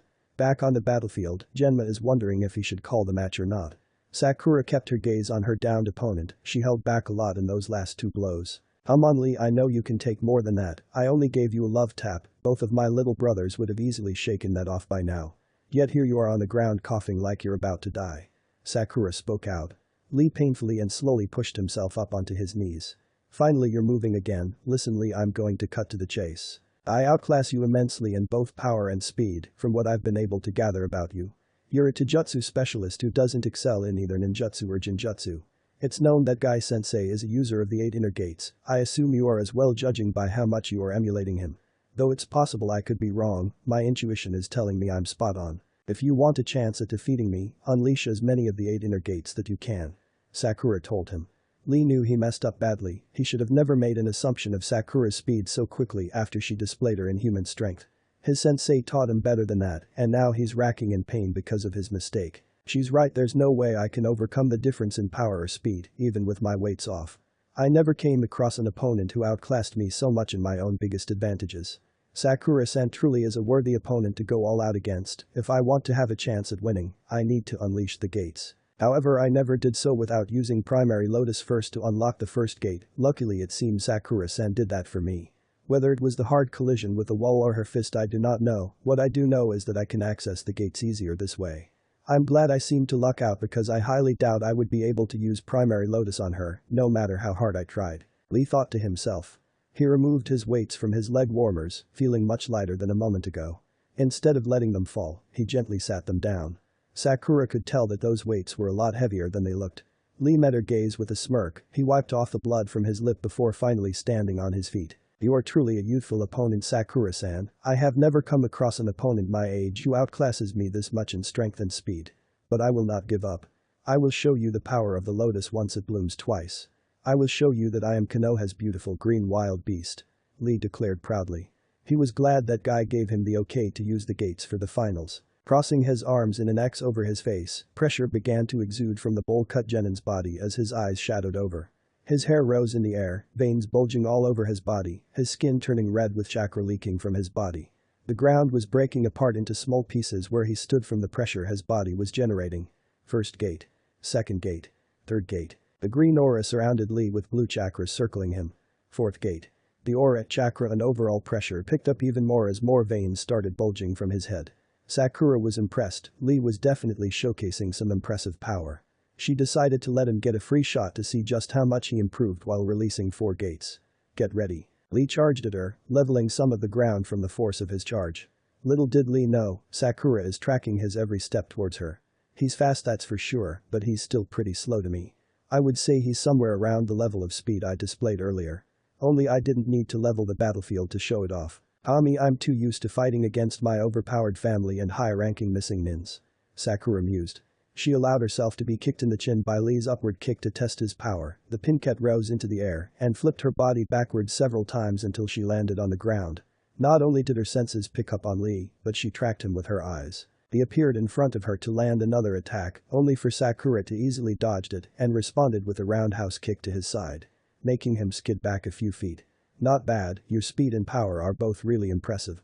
Good to know you weren't all talk like your teammate Niji. Sakura complimented him. How are you not hurt from my first attack? It was a direct hit. Lee asked. Well, it's not that I didn't feel it because it did sting, believe me. Though it was more of a love tap than anything, no offense to you Lee, you are strong, but my family is something else.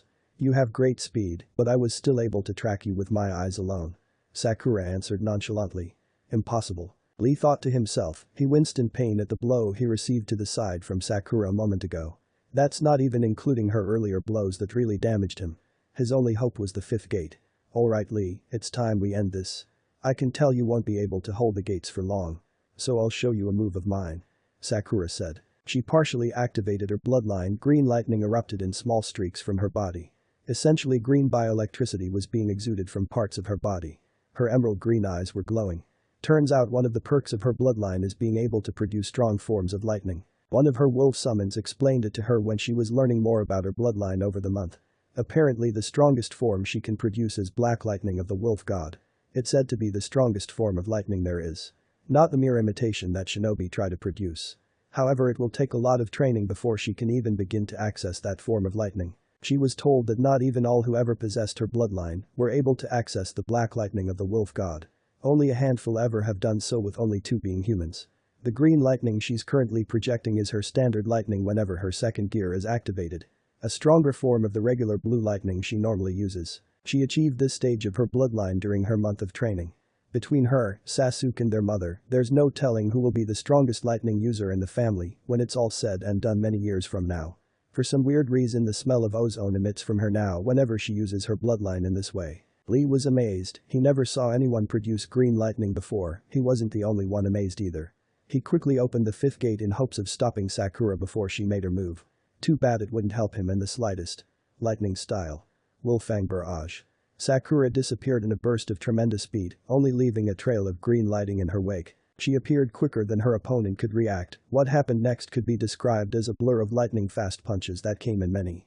Each punch having a green streak of lightning trailing them. Lee felt each punch connect all over his chest, stomach and arms. He had no way of defending himself from her assault. Next the pinket jumped slightly into the air, then unleashed a blur of kicks to her opponent's face while in midair. Each kick landed on his face, shoulders or chest. Too fast and too many to keep up with. Lee had no chance since any defense he would have put up would have been utterly crushed. Sakura flipped off of his face, then brought her foot back to land a hard upward Spartan kick to his gut that sent him into the air. She finishes him off by forming a half-ram seal, then needing her chakra, a great amount of water begins to form in the air, leaving the audience stunned as a giant water dragon is created. Suiton. Suriken no Jutsu. The pinket said softly. The water dragon roared as it charged its target, which was Lee. Once it clashed, Lee cried out in pain as he was sent crashing into the ground hard. When the dust cleared, his body was back to its normal state. Besides coughing up chunks of water, he was littered in bruises, and he felt that some of his bones were broken. His body felt very fatigued, and some parts of his limbs were numb from the lightning that came from Sakura's barrage of attacks. He tried to see if he could move, but found out that at the moment he could not. Blood leaked from the corners of his mouth. Overall his entire body was aching in pain.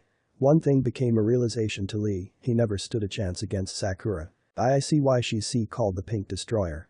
He thought in pain. Turning off the partial activated portion of her second gear, Sakura walked up to her defeated opponent. Great fight, Lee, you have some serious talent there. Keep training hard, and if you ever want to fight again, ask me anytime as long as I'm not busy. I can tell this loss is only going to push you forward. Normally I would heal you, but I leave that to the other medics since it is their job for this event anyways. Sakura gave him a friendly smile before turning her attention to Genma. You can call it Proctor-san, he can't move. Genma is so glad these kids weren't in his generation, especially Sakura. Shasha. Sakura Haruno. The crowd went ballistic in cheers from this exciting match. She took on a direct hit to the jaw from Lee while he was using the fourth gate, yet she shook it off like it was nothing. She was even able to keep track of him at all times with her eyes, even with Lee's huge jump in speed. That last move of hers before she summoned the water dragon, she has some serious talent in Taijutsu. She's very strong, being able to defeat Lee effortlessly while using 5 of the 8 gates. Guy thought over the battle. He was extremely impressed with both Lee and Sakura. Damn, she beat Guy's brat even when using the gates. Anko whistled. A prime example of what a strong Kunoichi is. Kurenai couldn't help but admire Sakura's prowess as a fellow Kunoichi. Team 7 sure is something else, don't you think, Kakashi? Asuma asked his friend. I'll say, to be able to defeat a user of the 8 gates is no easy feat. She made it look easy at that. To have not only enhanced super strength, but the speed to back it up at such a young age is truly astonishing. Both her and Sasuke are faster than most jounin as they are now, and we don't even know if they've displayed their full speed yet. I couldn't keep up with Sakura the second time, and I was using my Sharingan to track her movements. If she speed blitz me even once, she'll destroy me in one hit. Kakashi summarized. Damn, to hear you admit that a genin can one-shot you is something I never thought I'd hear. It makes me wonder just how strong Naruto is. The kid is the youngest Huinjutsu master in Konoha history, if not all of history. Asuma replied. Sakura said that her brothers can shake off the first 2 attacks she delivered to Lee easily, so Naruto must be strong himself if he can shake that off like Sakura said he could. Guy added to the conversation. Sakura-chan won that pretty easily. Hinata commented. She completely destroyed that guy. Yakumo said with Hinata nodding in agreement. Lee. Benton was worried about her teammate as she watched the medics take him to the infirmary. Poor boy never stood a chance.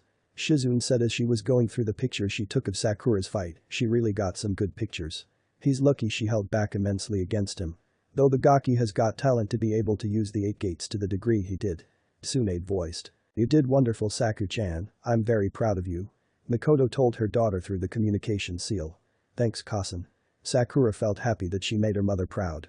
In the cage box, the 2 cages were having their own thoughts on the match. That girl is a powerhouse, to have strength that rivals Tsunade's and a high level of speed. She not only seems to have great control over lightning like her brother, her control over water rivals that of Tobirama-sensei. To be able to draw water from the air to perform the water dragon jutsu in just one hand seal is amazing. Only truly skilled Suiton users can do such a feat. I wonder if that green lightning has something to do with that rare bloodline of hers. Hiruzen mused as he thought over the match. That girl is a threat. How can a mere genin have strength that rivals Tsunade's? Then her control over the lightning and water affinities is not something to scoff at either. She and Sasuke Uchiha may cause some problems for the invasion, Rasa thought, a bit worried. Kukikuku, another excellent potential vessel, that girl has much talent. I still remember the power behind her fists when she nearly killed me back in the Forest of Death. Now I wonder how Naruto will perform against Gaara. He's an extremely talented individual as well. Orochimaru thought in interest. Sakura appeared in the waiting area using Shunshin. She was greeted with her brothers grinning at her. You destroyed that guy. Naruto laughed. Sakura snorted. I wouldn't say destroyed, more like beat him up a bit. Sasuke scoffed. Yeah, beat up alright. When Lee was coughing up a lung, I'm sure he felt like he was only getting beat up a little. He replied with humor laced in his tone. The Pinket shrugged. I've dished out way worse to you guys and you guys took it like champs. Hell, if Lee is like that from a love tap from me, I'd hate to see how'd he handle a love tap from mom. All 3 siblings shuddered at that. Their mom's love taps are a bit much at times, especially when she's pissed. She played a huge role in making their bodies as durable as they are today. Tossing their ass all over the training ground really does wonders for durability. Then there's their free-for-all battles between the 3 of them that also helps out greatly. They put in a lot of hard work to get where they are today. Mikoto did not go easy on them when it came to training, they also welcomed it and more. It takes more than just natural talent to reach the level they are at, and they still have long ways to go. Still to this day, Mikoto can easily kick their asses. Though nowadays she's forced to put in more effort when fighting against her kids. While Shikamaru's fight with Tamari was going on, Gaara was staring directly at his opponent who he will be facing in the next match. That killer intent he felt from Naruto earlier is still on his mind. He knows Naruto will be the one to prove his existence. Mother, just wait a little longer, soon I will have his blood, he will make me feel alive. Gaara thought to himself. Naruto could feel Gaara's stare on him. He ignored it, since the bloodlust the Redeed is giving off is telling all Naruto needs to know. Gaara is excited for their upcoming battle, he is as well. Naruto wants to see what his fellow Jinchuriki is capable of. I forfeit, Shikamaru declared during the climax of the match. Tamari was confused seeing as her opponent had her trapped. Most people in the audience booed unless there were experienced shinobi who saw through Shikamaru's ruse. Kami, he is as lazy as ever. Ino sighed. That's Shika for you. Choji said while taking another bite out of his bag of chips. That boy is too lazy for his own good. Ishino sighed to her husband. I wouldn't call it lazy, he'll be fine. It's only his first time in the exams. Shikaku replied, he was impressed with his son's tactics throughout the match. The final fight of the first round will now take place. Naruto Uzumaki vs Gaara, both fighters report to the battlefield. Genma announced. Ah, so it seems that Gaara is up at last. I'm sorry to say this, Hokage Dono, but your genin doesn't stand a chance against Gaara. Rasa voiced confidentially. If Mikoto heard you say that, you would be dead by now. Hiruzen thought idly before replying. I wouldn't be too quick to judge Kazukiage Dono. Young Naruto is the youngest to ever become a Fuinjutsu master, a greater one than Jiraiya, since Naruto was able to figure out how to remove Orochimaru's cursed seals from one of my subordinates. If Rasa wasn't worried before, he certainly is now. I see, he's very talented to achieve such a feat. Fuinjutsu is the hardest of the shinobi arts to master. Of all the opponents Gaara had to go up against, a fucking Fuinjutsu master, why didn't anyone inform me of this? If he cuts off Gaara's access to Shukaku, then the invasion is jeopardized. Damn, it's a good thing Orochimaru said he had another ace besides Gaara in his plan. Rasa thought. To remove any of the cursed seals is not an easy feat. I wonder if he can remove my new cursed seals as well. Orochimaru thought, a bit interested in learning that one of his cursed seals was removed. He assumed it was Anko who had hers removed, since she's the only one in Konoha who has one. You know what to do, little bro. Sasuke held out his fist. Kick his ass and bring the win home. The win. He doesn't stand a chance against you. Sakura also held out her fist. Naruto smirked. Got it. He fist bumped his siblings and disappeared and appeared on the battlefield using Shunshin. Gaara had already been waiting. He used his own sand Shunshin to get to the field. This fight was different the rest. The air was tense as the audience waited in anticipation. Those of Konoha who knew of Naruto knew Naruto was strong and a prodigy in his own right. Though no one besides his family really knew how strong he was. The majority of the Konoha population no longer sees Naruto as the fox inside of him. Mikoto made it perfectly clear over the years the consequences of mistreating her son. Plus, after talking to him, it became very apparent that Naruto is not the fox or possessed by the fox. He's only the container of it. Is it just me, or did the atmosphere suddenly get more tense than prior? Yukuma wondered out loud. Naruto-kun Hinata was a little worried for Naruto. She knew he was strong, but she also knew how dangerous Gaara is. All of the Jounin were paying close attention to this fight. Beat his ass, Naruto, he has absolutely nothing on you. Anko voiced. You got this, Naruto. Kurenai was confident in her friend's victory. This is it, a Jinchuriki battle. Tsunade said while looking at the field. Naru-chan, go wild and good luck, his sand can't stop you. Saku-chan, be prepared for anything, the signal for the attack could happen at any moment. None of you let your guard down. Mikoto instructed her kids through the shared link. Hi, Kasen. All three responded collectively. Gaara vs Naruto Uzumaki, Hajime. Genma got out the way as quickly as he could. This battle looked like it was going to be the clash of the titans. Gaara and Naruto stared each other down. Slowly Gaara's sand came out of his gourd. Suddenly Gaara froze and began grunting in pain. He closed his eyes while placing a hand on his forehead. Please. Don't get so mad at me, I beg of you, mother. Gaara gazed at his blonde-haired opponent with a crazed smirk. Naruto looked completely unfazed by Gaara's muttering. So that's what Kurama meant when he said Shukaku likes to mess with his container's minds. Naruto thought. Yes, it is, kid. Like I said before, my little brother can be a bit on the odd side at times. He's crazy, childish and short-tempered, but pretty funny when he's not being annoying. Kurama answered from Naruto's seal. Normally he would be outside of the seal being rubbed by either member of the Uchiha family. But there was no way he was going to miss seeing his partner demolished one of his siblings' containers. As the strongest Bijuu, it's only right that Kurama's Jinchuriki is the strongest of the Jinchurikis. Still though, his mother? Naruto asked. I said he was odd, didn't I? Kurama replied. Earlier I know I made you taste such awful blood, I'm so sorry, but this time I'm sure that it'll taste so very good. Gaara muttered in a low tone. His conservation has started already, this is dangerous. Kankuro said with a slight worried expression. I know, this is the first time I've seen Gaara get like that before fighting. That's how powerful of an opponent Naruto is, watch. Temari responded. Gaara's felt pain shoot through his head again before it went away, the sand in the air dropped on the ground. HMPH, thank goodness he's finally calmed down. Baki noted. Gaara took a couple deep breaths, then turned his attention back to Naruto with a stoic expression on his face, his eyes narrowed. Come on. Dude, you seriously need your seal fixed, you're giving baddest Jinchuriki like me a real bad name. Naruto commented. He's a what, Rasa thought. Shit. We forgot about that. Temari and Kankuro both thought. Gaara however did not forget that fact about Naruto. Naruto sighed. Whatever, I'll take a look at it later. Because of the situation, Naruto has no intentions of messing around with Gaara. You told us to be prepared for what's to come, I hope you are prepared, Gaara, because unlike how my siblings toyed with their opponents, I'm not going to give you the same treatment. Naruto stated in a serious tone. Gaara watched Naruto jump quick and high into the air, the blonde came down towards him intending to kick him. Flipping several times in the air, Naruto generated a large amount of wind from his feet, then swung down one of his legs. Talons of the Wind Dragon. Naruto's foot impacted Gaara's sand shield, the wind blew it apart and sent Gaara skidding back a few feet.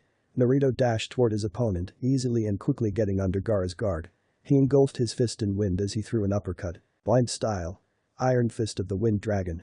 Gaara felt the wind-powered fist punch through his sand armor, his sand shield to his shock, could not keep up with Naruto's speed. He grunted in pain as he was sent high into the air. Naruto blasted off into the air himself by projecting fire from his feet, his shoes are fire-resistant because of the seals he placed on them and his clothes. This is to prevent himself from accidentally burning away his clothes when using his fire jutsus. Zooming past the redeed, Naruto engulfed his right foot in flames. Fire release. Fire Dragon's burning axe heel.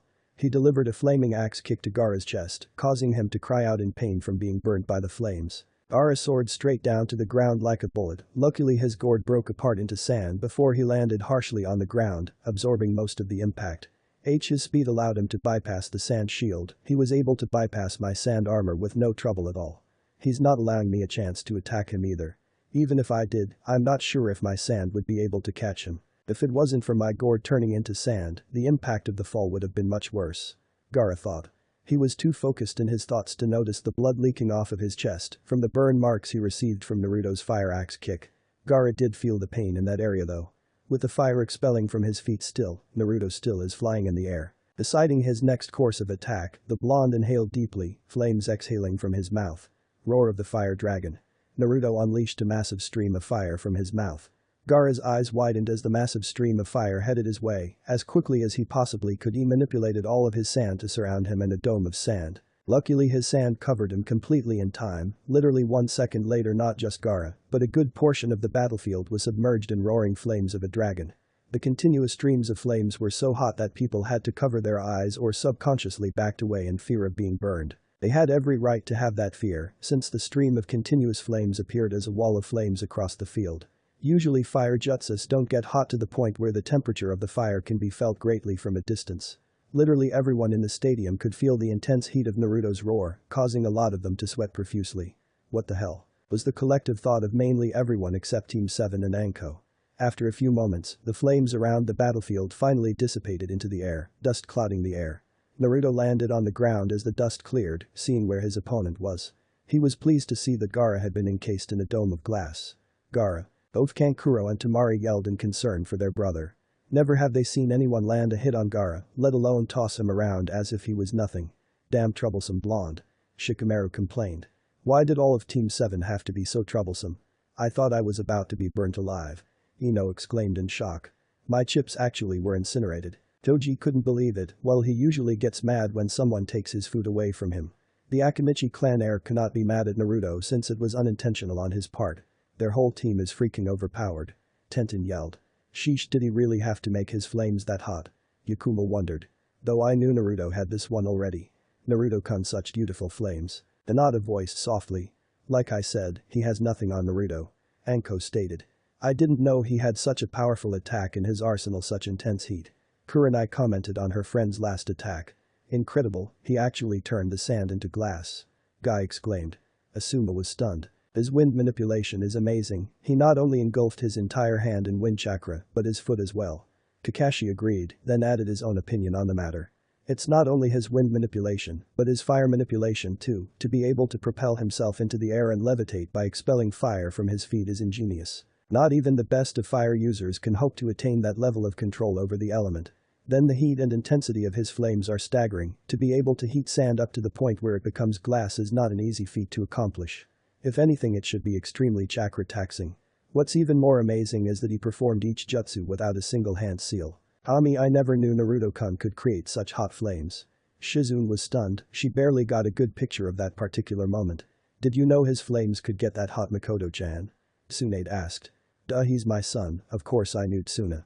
Neri-chan has always had a weird relationship with fire. It's not his primary or secondary affinity, but one could say it's potentially his strongest element.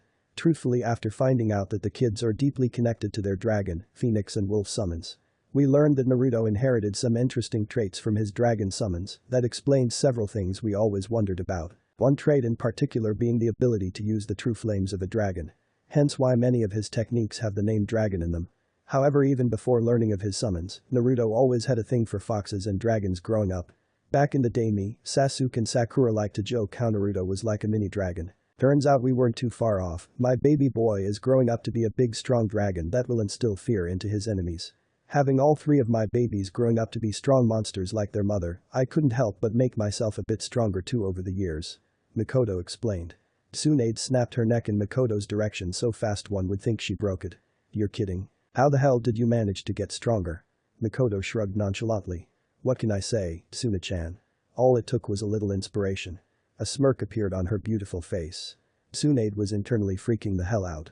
Kami, if she's gotten even stronger and with the kids already monsters in their own right and only growing stronger, holy shit, my family is going to be untouchable. Hell, Mikoto already is untouchable. Imagine if Kushina-chan was still alive. Damn, I'd hate to be the one who decides to go to war with Konoha Inoki. Better be prepared for the hell he and his village will receive if he keeps sending his shinobi after Naruto back on the battlefield. Naruto's senses picked up Biju chakra leaking from Gaara. He could sense that it was building up quickly. He must be trying to escape desperately due to the limited amount of air inside that dome of glass. Naruto mused. You got another thing coming if you think I'm going to let you release Shukaku for the hell of it, Gaara. Naruto held out both of his hands. A swirling sound could be heard throughout the entire stadium. Those who recognized the jutsu of the late 4th Hokage were stunned that a genin could perform such a jutsu, even more so that Naruto has enough proficiency to use such a jutsu in both hands at the same time. Nearly everyone outside of the Uchiha family were stunned by what they were witnessing. Many of the civilians began connecting the dots between Naruto and Minato. Two swirling spheres of chakra in his palms, Naruto smirked at his trapped opponent before propelling himself into the air, using his wind chakra this time. Once he was high enough, the blonde soared down at high speeds while spinning himself. His arms pointed straight out in front of him. From the distance, he looked like a drill of some sort. Corkscrew Rasengan missile. Naruto's double Rasengan collided and tore through the dome of glass. His Rasengans also propelled his opponent several feet away. Staying on guard, Naruto narrowed his eyes as he saw Gaara in a partial transformation state. His figure could be described best as a mini tanuki with yellow eyes. Naruto Uzumaki, Gaara growled. You are my prey. You are the one who will make me feel alive. His bloodlust leaked into the air, scaring most of the audience. Naruto smirked. Sorry bitch, but my mother didn't raise me to be prey to anyone. My mother Mikoto Uchiha is the biggest badass in all of Konoha, so it's only right that she raised her youngest son to be a badass like her too. A couple of glowing sealing chains shot out off Naruto's back. Gaara tried to avoid them the best he could. Sadly, he could not escape the range of the adamantine sealing chains of the Uzumaki clan. The mini tanuki had his limbs bound, he couldn't move no matter how hard he tried, and he felt his chakra being heavily suppressed. Gaara could not access his chakra at the moment. Naruto casually walked up to his restrained fellow Jinchuriki. You're strong, Gaara, however remember there's always someone out there stronger than you. You thought nothing could get past your sand shield, but it didn't hinder me one bit from kicking your ass. Though being a Jinchuriki like myself, you were in a bad matchup considering you were fighting against a Fuinjutsu master. One of Uzumaki blood at that. Gathering chakra to the 5 fingertips of his right hand, 5 kanji symbols standing for metal, wood, fire, water and earth appeared, 1 kanji for each fingertip. Gaara growled even more as he could do nothing other than that. Gajim Fkin. Naruto slammed his fingertips into Gaara's stomach. The sand on the Redeed's body began to crumble away as Gaara felt his connection Shukaku blocked. He grunted in pain before ultimately passing out on the ground once all the sand was off of him. Naruto immediately removed the 5-pronged seal, then placed in Uzumaki Chakra Suppression Seal, plus in Uzumaki Bijuu Suppression Seal Gaara. The reason he did this is in case either Orochimaru or any on his side knew how to remove that specific seal. Naruto knew for a fact that Orochimaru could not do anything against the power of Uzumaki seals. Genma smirked. Shasha. Naruto Uzumaki. The crowd once again went ballistic at another exciting one-sided beatdown. Not only did he master the Rasengan already, he has Kushina-sen's bloodline. Kakashi thought in shock. Naruto sure didn't pull any punches, such youthful spirit. Guy voiced loudly. Tell me about it, it was a slaughter from the beginning. He showed quite a bit of ninjutsu too. To think that he knows the Rasengan. Asuma commented. Called it from the beginning, now I'm rich as hell all because of my favorite trio of genin. Anko exclaimed happily. I'm happy for you Anko, you as well Naruto. Kurenai said. Murmurs in the audience were going around not only about Naruto's performance, but his siblings as well. People who knew that they were a team began wondering if they were the next generation of the Sannin. And that's all she wrote folks. Yakumo commented. Tenten wondered if Naruto could show her a couple things on Fuinjutsu seeing how good he is at it. Hinata was happy that all three of her friends won their matches. Kankuro and Tamari wanted time go and check on Gaara, however they needed to wait for the signal first. Shino stayed silent for most of the match. Well that was expected, gotta admit the comeback Naru used when Gaara called him his prey was very cool. Sakura said. 10 out of 10? Sasuke asked. 10 tenths. Sakura nodded. Yeah I thought the same, I'll give it a lot of props for coming up with that on spot too. Mom must have loved it seeing as he mentioned her in it. Sasuke grinned slightly. You know she did. Sakura smiled. He's definitely getting ramen tonight for that comeback. Naru-chan made both of us look really good in that moment. Mikoto smirked proudly. Swan rolled her eyes. That was Suoyu and Kushina, both of you had that habit of saying a witty comeback before finishing off your opponents. Hell I think Sasuke and Sakura got it too from you. It is not our fault that Kushina and I were a deadly duo in battle, plus the majority of the time our enemies talked shit to us first. Especially Iwa and Kiri Shinobi, it's only natural my kids picked that up from me. Plus you can't talk Tsuna, I recall times where I saw you talk shit to your enemies before killing them. Mikoto retorted. Tsunade conceded knowing Mikoto isn't lying. In the cage area, Rasa was in disbelief. Impossible Gaara lost. His tone held great shock.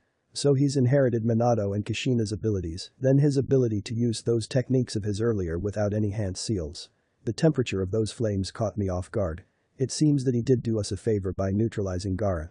Hiruzen thought to himself. Orochimaru kept his attention on Naruto.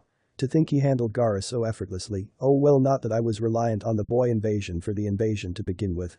He was merely a distraction, though to think Naruto can use fire in such a way. Then there's the Rasengan he showed, my oh my the potential of those three is truly amazing. He made a gesture with his hand to begin the invasion to a hidden subordinate of his. Moments later white feathers were falling all around the stadium. So guys, here is where I will stop. Thanks for listening. I do hope you enjoyed the video. So if you want to hear the following story from this channel, turn on the notification bell. Also, leave a like for this video and check out the entire playlist at the link in the description, and I'll see you all in the next video. So until then, keep watching, keep loving, and goodbye, everyone.